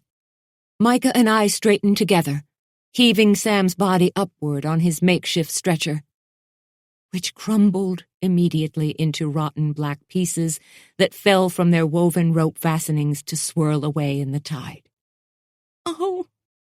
Micah was nearly weeping, trying not to show it. We held Sam up out of the surf, but I didn't know how long we could do it. Forever, as far as I was concerned. But the water, already up to my knees and rising fast, would have its own ideas about that. It was so cold that I couldn't even feel my feet. And that was that. We were going to drown here, and there was nothing more I could do about it. A burst of fear filled me, mixed with an awful rush of grief. Goodbye. Ellie screamed again, and I thought it was in frustration, an emotion I surely shared. But then I heard what she was screaming. "Boat!" I turned in disbelief, barely able to make out a shape through the sheeting rain. Surely it was my imagination, conjuring up our rescue, even though there was no hope of it remaining. But when I looked again, I realized someone was coming in a boat. A real boat, with an engine, running lights, and a hull that didn't have holes shot into it. "Sam," I whispered. "Sam, look." Into the inlet's rocky mouth, the approaching vessel motored slowly until it nudged what remained of the dock's rotted pilings. And now, I let out a breath I hadn't known I was holding. Now, it was here. "But I don't understand. How did you know where we were?" The boat was the Zodiac, a massive inflatable vessel out of Eastport's Coast Guard station, and on it were my husband, Wade Sorensen, plus 4 coasties, whose piloting of the ungainly-looking craft through the storm had looked like fun. For them, anyway. Thump, thump, thump. The thing didn't cut through the waves, it more like belly-flopped across them. Still, it was better than being under them. And the coasties knew their stuff. Within a few minutes of their arrival, they'd had us up and aboard the Zodiac and headed for home. Now Wade looked at me a little shyly, as if unsure how I might react. "So, do you remember the tracking module that George put on Ellie's boat?" "Yes, but it wasn't set up to—" Oh. The truth dawned as a few feet away the coasties worked on Sam using a first aid kit that made the bayliners look like a toy. Sam's eyes were open, he was responding, and he even accepted a hot drink. Relief flooded me as Wade went on. Last night when I went to the dock to check on the Bayliner, tighten the lines and so on, I remembered that little gadget. Uh-huh. I let him continue, though now I thought I knew what must be coming. So I took a look at it, and when I did, I found out it wasn't wired up. Just as Ellie had said. And considering what was going on around here, he went on, I figured you'd get that tracker operating yourself if you knew it wasn't and you had time. Correct. If I'd thought of it and could figure out how, I probably would have. It would have been prudent, like Wade. So I did it, he finished. He spread his hands in half apology, still watching warily for my reaction. I figured what the hell, it might come in handy. I wasn't going to keep it secret, though. I'd have told you as soon as I got a chance, he added. The way I would have told you about our fog delay, I said, and about nearly being hit by your freighter when we were out on our boat trip to Lubeck, I said. Yep. So when you didn't show up at home, I got the satellite signal onto a screen down at the Coast Guard station, and here we are. He looked at me again. You'd have done the same. Set up the GPS. If our situations were reversed, I mean. I let a big breath out. Yeah, I would have. So, where's Marla? Has the Coast Guard already picked her up, too? Because we were out on the water now, and the visibility here wasn't terrible anymore, I could see land. But I didn't see the Bayliner. Only gray waves, surging and subsiding. I glanced back around the Zodiac's deck. Micah sat by Sam, her hair in a thick towel and a Coast Guard blanket wrapped around her. Ellie looked up from where she sat on a bench, with her arms wrapped around her knees. She sank, didn't she? I said, staring back out again at the cold, empty water where the Bayliner should be. I knew it. That bilge pump just couldn't keep up with so much leaking. Wade nodded gravely. We saw her go down on our way out here, actually, or we'd have gotten to you sooner. Got right to the spot where she was foundering. The bow went under, and we were all ready with a life ring. He sighed heavily. But the water's pretty cold and choppy, and anyway, it happened fast, and Marla never came up. I think that's the search and rescue helicopter I hear now, in fact.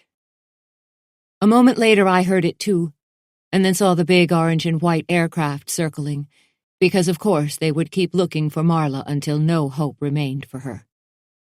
Her brother's in custody, Wade said. Bob Arnold grabbed him up, trying to get off the island by driving around a roadblock on the causeway. Ellie got up, making her way unsteadily to the inflatable's rail.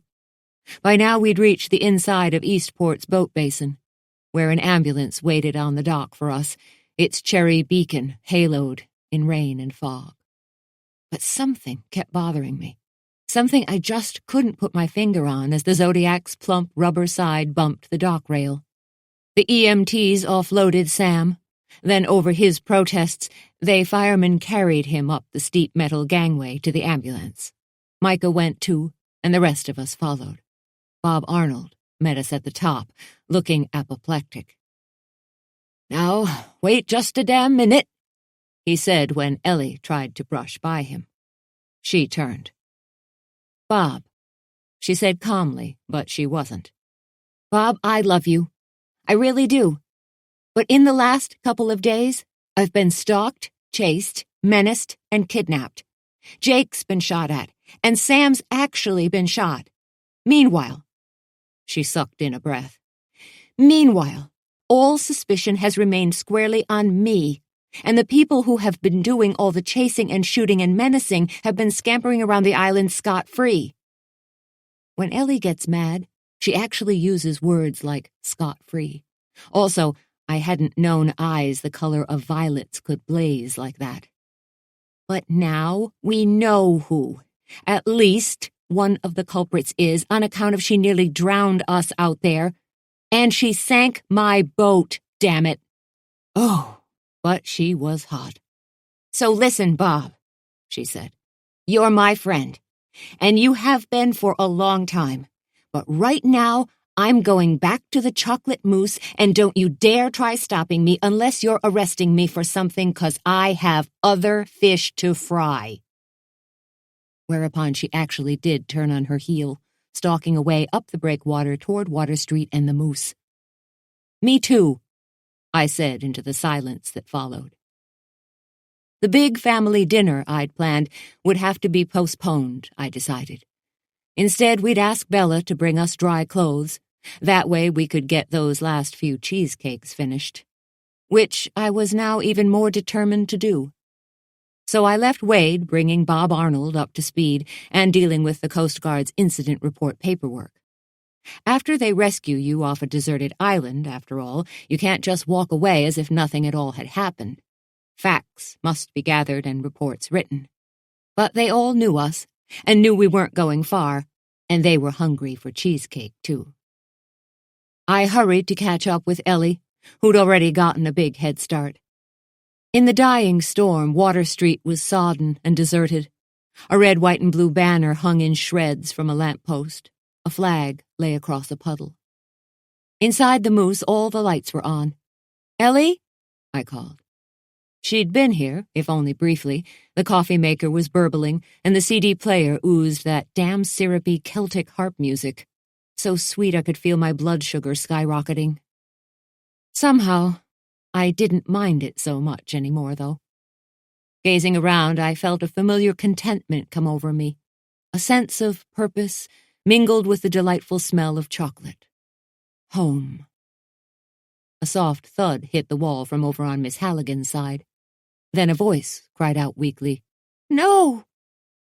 I ran right over there, of course, but when I got inside the Rose's front door, I stopped, gazing at all the many sequined and embroidered and pearl-beaded dresses, sweaters, and shawls arranged on the racks, hangers, and shelves.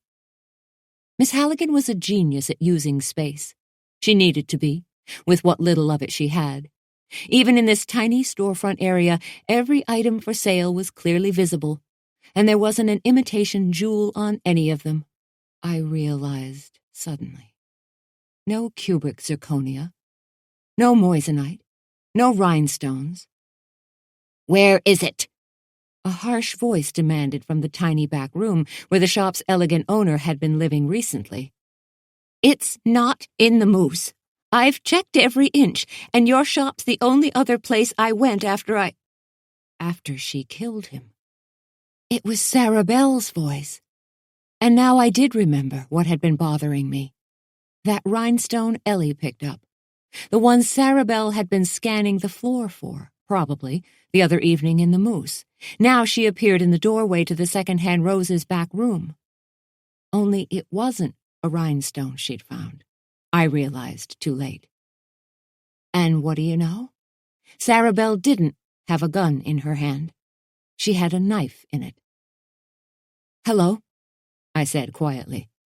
"Looking for something?" She had her other arm clamped tightly around the front of Miss Halligan's neck. "Hello yourself," she snapped impatiently. Miss Halligan's dark eyes gazed helplessly at me. The knife glittered wickedly. And where was Ellie, anyway? "Where's my diamond?" Sarah Bell demanded. "I've looked for it everywhere. One of you must have it." "It must have fallen out while you were killing your husband," I said, unable to repress my sarcasm. Hey, I'd had a bad day, all right, including the hard mental kick that I gave myself now for my stupidity. I'd been sure that Sarah Bell didn't care enough about her cheating husband to kill him, and even if she did, she didn't know about the trapdoor in our kitchen. But she hadn't needed to know. When push came to shove, Miss Halligan had known enough for both of them. Biting her lip, the proprietor of the Rose looked away from me. "She promised to get rid of Clark for me," she said dully, "to get him out of my house." A sob escaped her. "I had to do something about him. I just had to. I couldn't live like this anymore, so I told Sarah Bell about him." "So the two of you planned it together?" I asked. "You helped Sarah Bell kill Matt Muldoon in return for her evicting your son from your house somehow?" "Oh, don't be silly," snapped Sarah Bell. We couldn't have planned it the way it happened. We'd talked about it. How to get rid of Matt's body and maybe even pin it on someone else.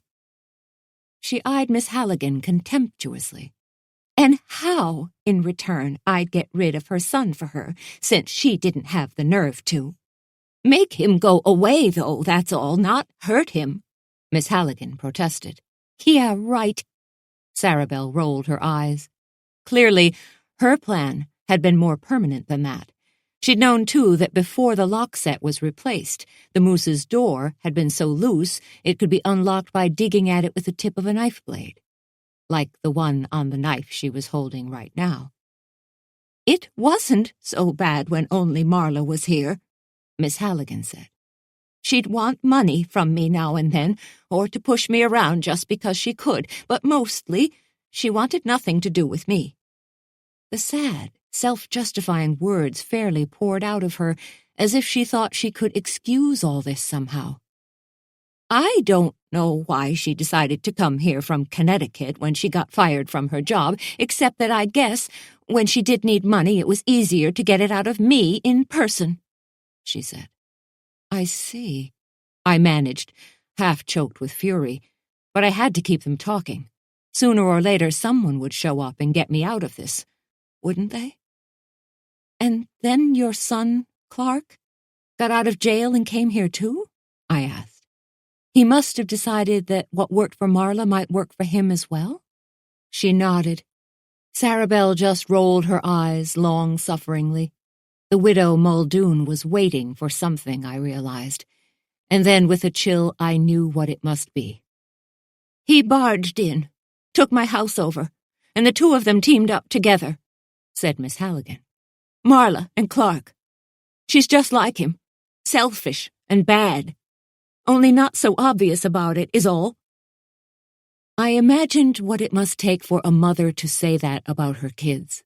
Clark, especially, is a piece of work, I thought. Marla's sudden retirement from teaching took on a new look for me, too. What had she done? Not only to be fired, but afterward to want to leave the area entirely. Meanwhile, Miss Halligan didn't know yet that Marla was dead. But I hardly thought now was a good time to tell her or Sarabelle, and when she spoke again, she confirmed my decision. You have such high hopes for them, Miss Halligan murmured. You want everything for them when they're small, don't you? I couldn't reply to this, on account of the lump suddenly in my throat, but Sarabelle could. Hush up, you old witch. To listen to you whining, a person would think you weren't hip-deep in all this yourself. Miss Halligan went silent, which I thought was a fine idea on account of the knife. So, just out of curiosity, I asked, hoping to distract Sarabelle further from her captive's vulnerable throat. And before it occurred to her that Miss Halligan could testify against her, too. Oh, this is a fine mess we've gotten into, and where the hell is Ellie anyway? What did Matt have to do with any of this? I finished. Because part of it was now clear to me. Marla Sykes and her ne'er-do-well brother had been in together on something lucrative and illegal. I still didn't know what. But it was, like, gobs of money lucrative. What Muldoon's murder had to do with it, though, wasn't obvious at all, so I asked about it, still playing for time. That fool, said Sarabelle, with a grimace of disgust. The whole thing was stupid. It all started when Marla saw him at some dive bar in Lubec. And I was with her, Miss Halligan put in earnestly. She did not, apparently, have the sense to shut up. I'd driven over to meet Marla that evening. She demanded it, she went on. Like I said, she liked to push me around, and that night she decided it would be fun to pretend we were pals. She sighed, remembering. Which might not have been so bad, but right away Marla got tipsy on those Irish coffees she liked so much and started fooling around with her phone. Taking pictures? Including one of you and Matt? I said. She took a shuddery breath. Yes, and she teased him with it, telling him she'd show it to Sarabelle. I don't really think she would have. She was just, well, mean, actually. Yeah, I'd noticed. But she didn't know Matt very well, did she? Said Sarabelle tightly. Still no Ellie. But by now I was starting to be glad that my friend hadn't shown up, because I was beginning to be sure that's who Sarabelle Muldoon was waiting for. One fell swoop, in other words. And then she would, what, try to run, the way Clark Carmody had? Probably, but if she did, it wouldn't matter to me because I'd be dead. The very next day, Matt started looking for something to use against her, Sarabelle said. He took it personally, her having the nerve to threaten him even as a joke. And you know when he got started on something, he was a madman about it. Yeah, I'd noticed. Although, she added, breaking into her house was a little over the top even for Matt. The one here in Eastport, where she was keeping the money before depositing it. She was relaxing a little. Being able to talk about this must have been a relief. I measured the distance between us, calculated how long it would take me to cover it in a single bound. But Miss Halligan's throat would certainly be slit before I got there. So he found the money she'd hidden? I asked, and Sarabelle nodded.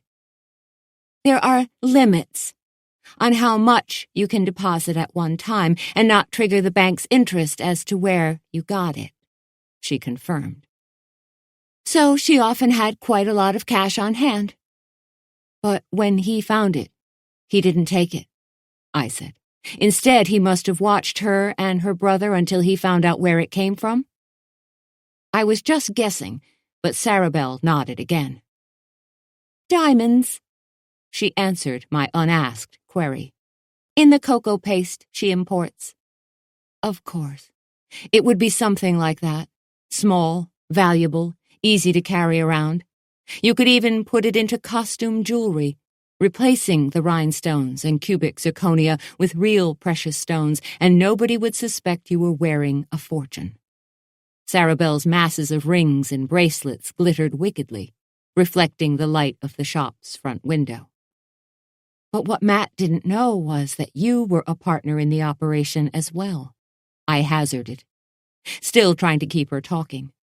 Your job was to take the stones to the city and bring back cash? She already had contacts in New York's gemstone industry, I recalled from her previous life in Manhattan public relations. She nodded smugly. It was easy. And if I ever wanted to get together enough money to finally leave him, I couldn't have Matt spoiling it. Her face hardened. Anyway, it's all over now. And I guess your pal Ellie's not coming to save you, she added meanly. So when I'm done with you two, she meant Miss Halligan and me, I'll deal with that clan of yours. She finished to me alone. Then get out of here for good. You even try going anywhere near my family, I began hotly, but she cut me off. Because who knows what you might have told them? Your husband especially? Only this time Clark won't be around to help me.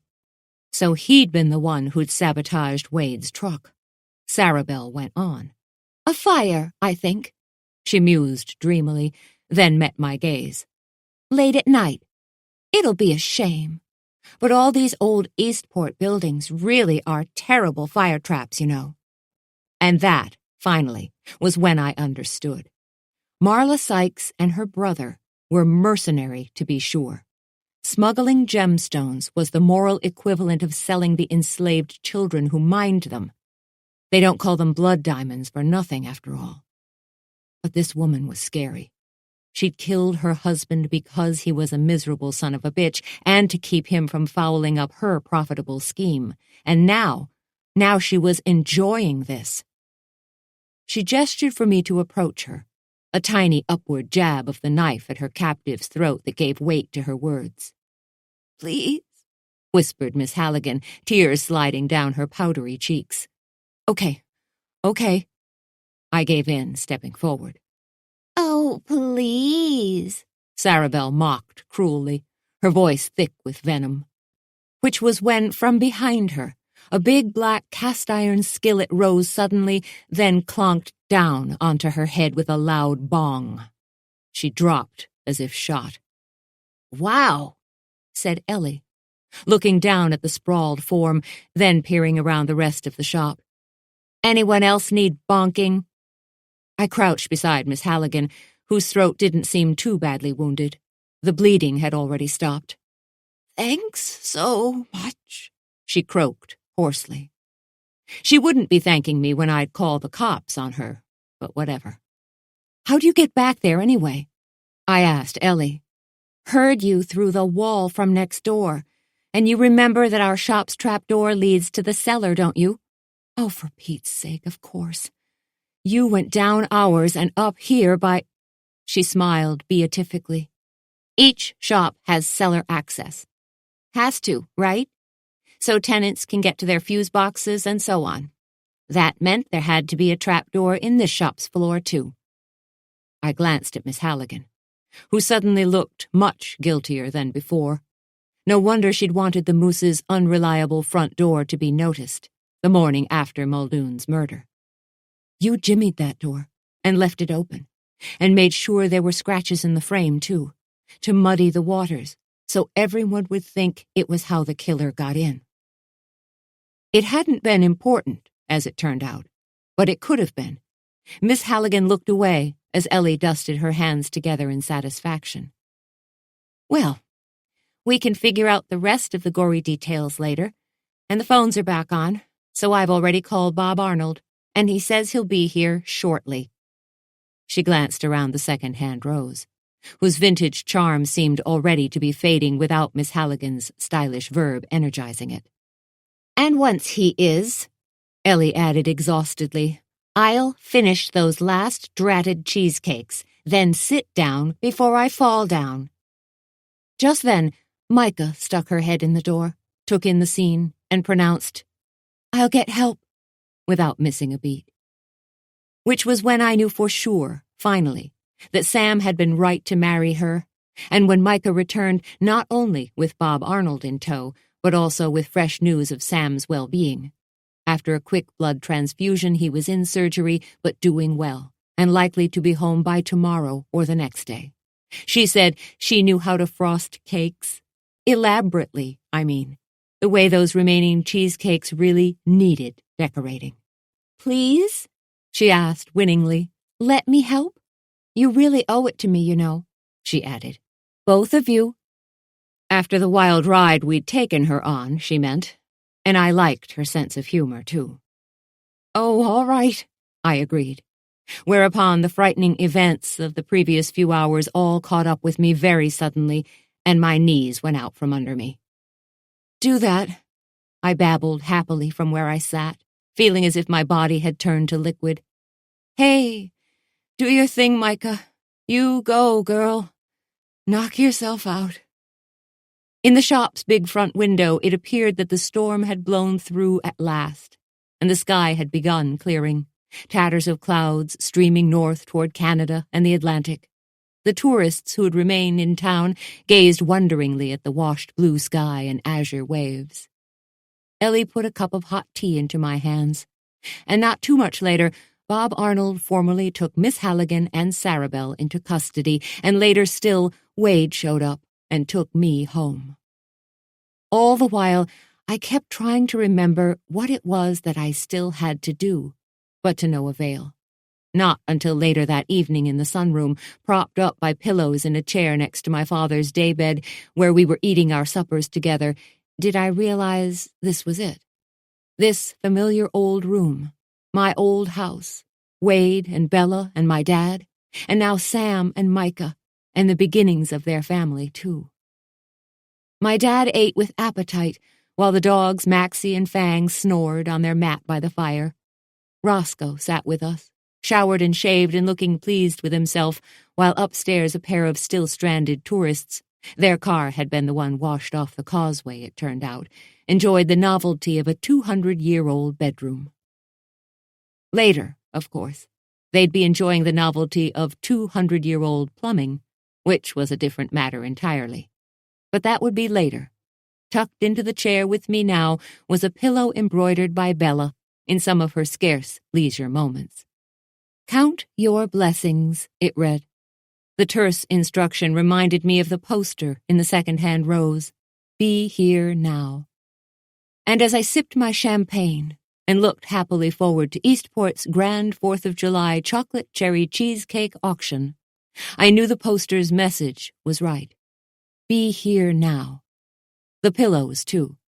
Count your blessings. So I was, and I did. 14. The 4th of July dawned breezy and cool in the remote island village of Eastport, Maine, the sky a clear, rain-washed blue, and the sun's returning warmth a welcome arrival after the big storm. "Last one," said Ellie, as she slid a magnificently chocolate-frosted and cherry-glazed confection onto a wheeled metal cart.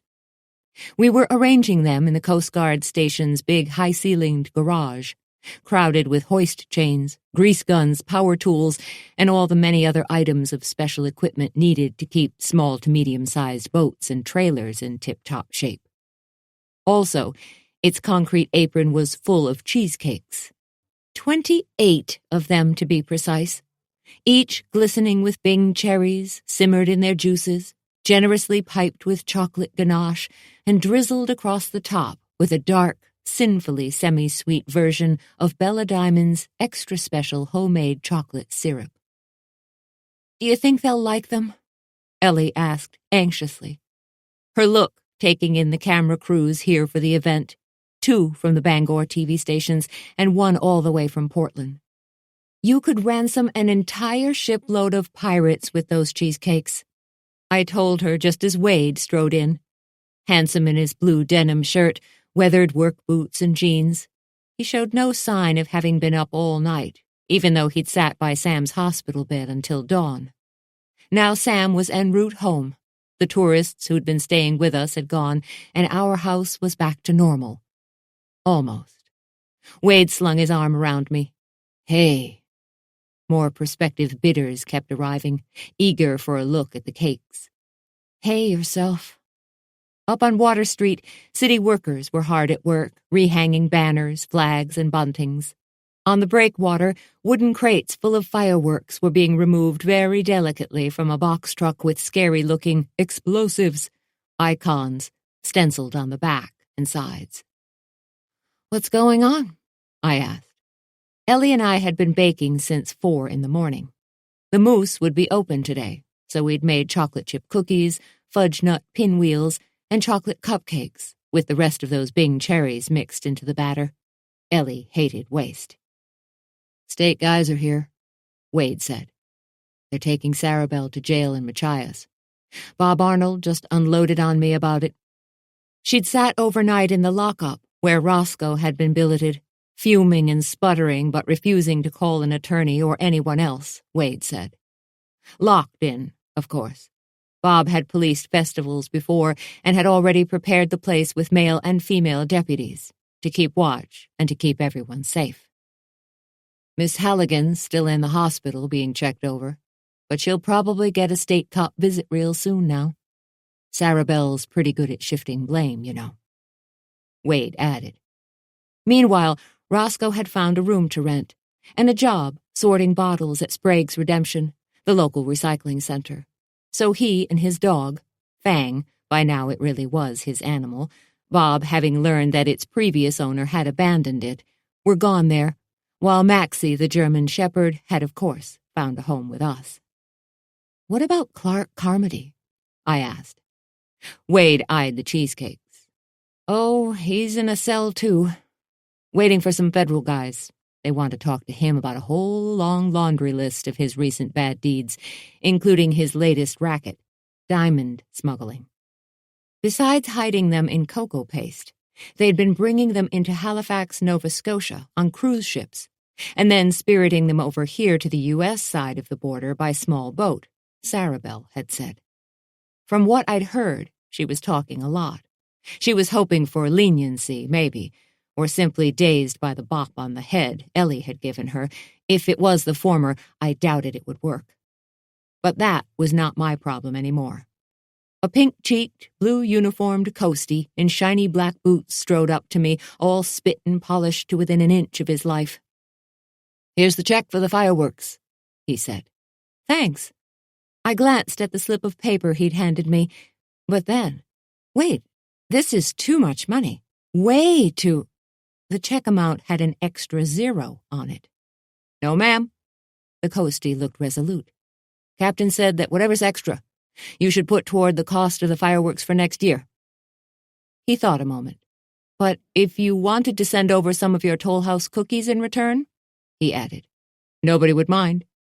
Then, with his boot heels clicking sharply together, he favored me with just about the snappiest salute I'd ever seen and went back to his duties. Wade grinned. "Looks like you've got some fans. They were impressed by the way you guys nearly had Sam pushed up that cliff. And since you and Ellie seem to have everything well in hand now, too, I'm going to go help re-rig a guy's sailboat." So he did, and then Ellie hurried up. "We're starting," she exclaimed, looking pretty in a pink cotton shirtwaist and clean white apron. "Oh, I'm so excited." Me too. And the next hour was a blur. First, the already won cake's top bidders were announced, and then the remaining ones were auctioned. The bids fairly flew in. A homemade cheesecake, freshly swathed in gourmet chocolate and cherries, was a desirable item, as it turned out. Finally, "Sold!" cried the auctioneer for the last time, and it was over. The cake winners carried off their prizes to general applause. Which was when Bob Arnold stomped up to me. "Now let me get this straight," he demanded. "About what?" Ellie asked sweetly. Not being suspected of Matt Muldoon's murder had improved her mood tremendously, and so had the half-dozen interviews she'd done today about the chocolate mousse, 4 with newspaper writers from all over New England and 2 on camera. Bob held up 2 fingers. "First, Marla threatened to blackmail Muldoon, so he did it back to her. But what he found out, that Marla and her brother were a smuggling scheme together. Threatened Sarah Bell," I finished for him, "who was in on the scheme too, and she despised Matt anyway, so she killed him and framed me for it," Ellie added, "and in the process lost one of the diamonds she'd taken for herself." "So those long dangly earrings of hers?" Bob began. "Worth big bucks," I agreed. I'd had to get the rhinestone that wasn't, back from Ellie, of course. Also, I found out about the shop lights being off that morning, and then going back on. The fuses, it turned out, weren't fuses at all. Instead, they were circuit breakers.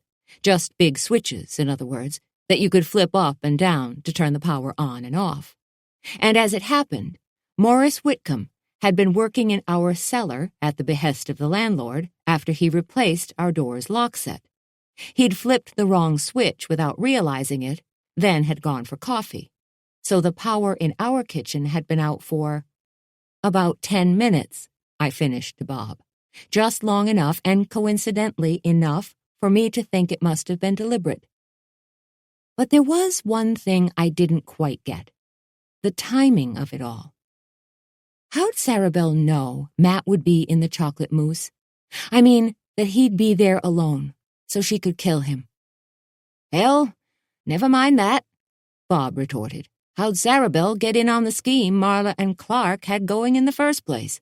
That's what I want to know. And when you get done answering that, how'd a mutt like Clark Carmody ever get anywhere near a diamond smuggling operation?" To which I had a one-word answer. Jail. Bob raised an eyebrow skeptically.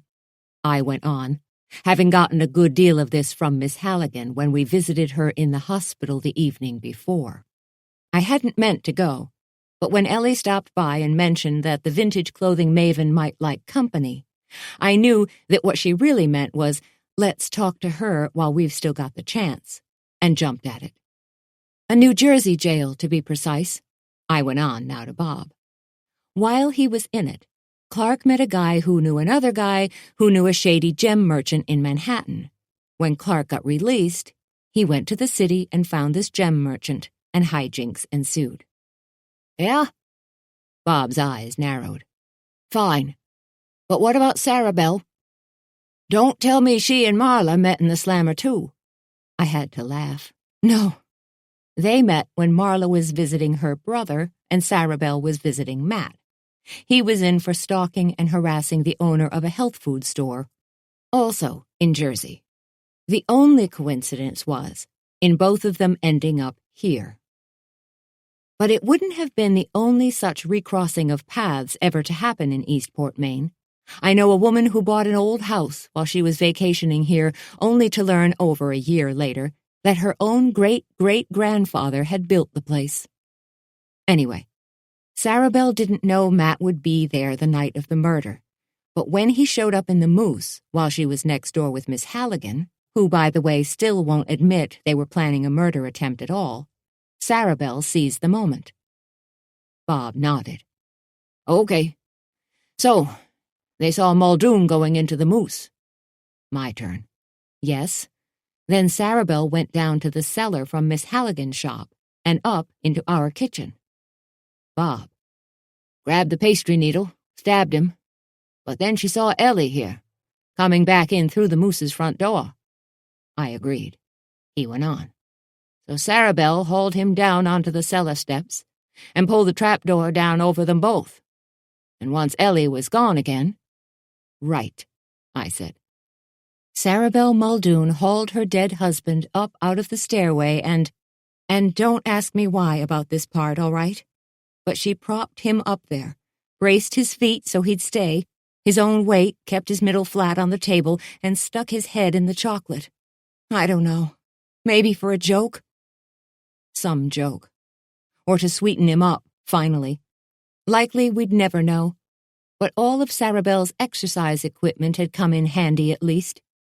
She'd had to be in good shape to pull all that fast, heavy lifting off successfully. Ellie's look darkened. You know what? I'll bet he didn't come back to yell at me again at all. He meant to sabotage our cheesecake somehow. That's what I think. Suddenly I recalled the empty salt container I'd found on the shop floor that morning. In the melted chocolate, probably. But I could tell Ellie about it later. I thought, too, about mentioning that Marla had tried casting suspicion on her own mother as soon as it started looking as if Ellie and I might cause difficulties. That's what telling us about the photographs of Muldoon and Miss Halligan had been in service of, I felt sure. But that thought was too sad, so I didn't mention it either. So if they're her kids, how come Marla and Clark have different last names from Miss Halligan? And from each other, too, come to think of it, Bob asked. We asked her about that, I replied, and it's simple. She was married when they were born, but went back to her maiden name after she got divorced. Marla was briefly married, too, but when she got divorced, she didn't take her old name back. Bob frowned. And Clark never changed his name at all, he concluded correctly. Then, oh, one other thing, he said, pulling a familiar garment from a bag he'd been gripping. Miss Halligan wants you to have this. He held it out. It was the shimmery gray wool shawl from her shop window, the one I'd coveted. My eyes prickled with sudden tears. Oh, you're sure? He nodded firmly, pressing the thing into my hands. It was as wonderfully warm and soft as I'd thought it would be. Bob, please tell her... I didn't know what to tell her. She'd been so grateful for company at the hospital, not realizing we were there to get information from her while we still could. And, of course, we hadn't enlightened her. Lying there in that bed, she looked sad and defeated. And I'd disliked her two horrid children very intensely. And Sarah Bell Muldoon, too, of course. Now I understood why Miss Halligan had felt so venomous about the murder victim's wife. The vintage clothing seller had gone along with it all, and even helped when push came to shove. But as far as I was concerned, Miss Halligan hadn't had much of a chance against the scheming husband killer, or against her own two criminal kids either, not really. Gathering up the shawl in my two hands, I pressed my face into it, breathing in its faint lemon fragrance. Yeah, Bob said, understanding me perfectly. Pretty sad all the way around, isn't it? I agreed. And it was the last time any of us talked about any of it for a while, because the 4th of July events were all back on schedule for the day. These included, but were not limited to, the codfish relay race, the downhill bed races, the pie-eating contest, the musical entertainment, the greasy pole contest, and of course, the parade full of politicians glad-handing.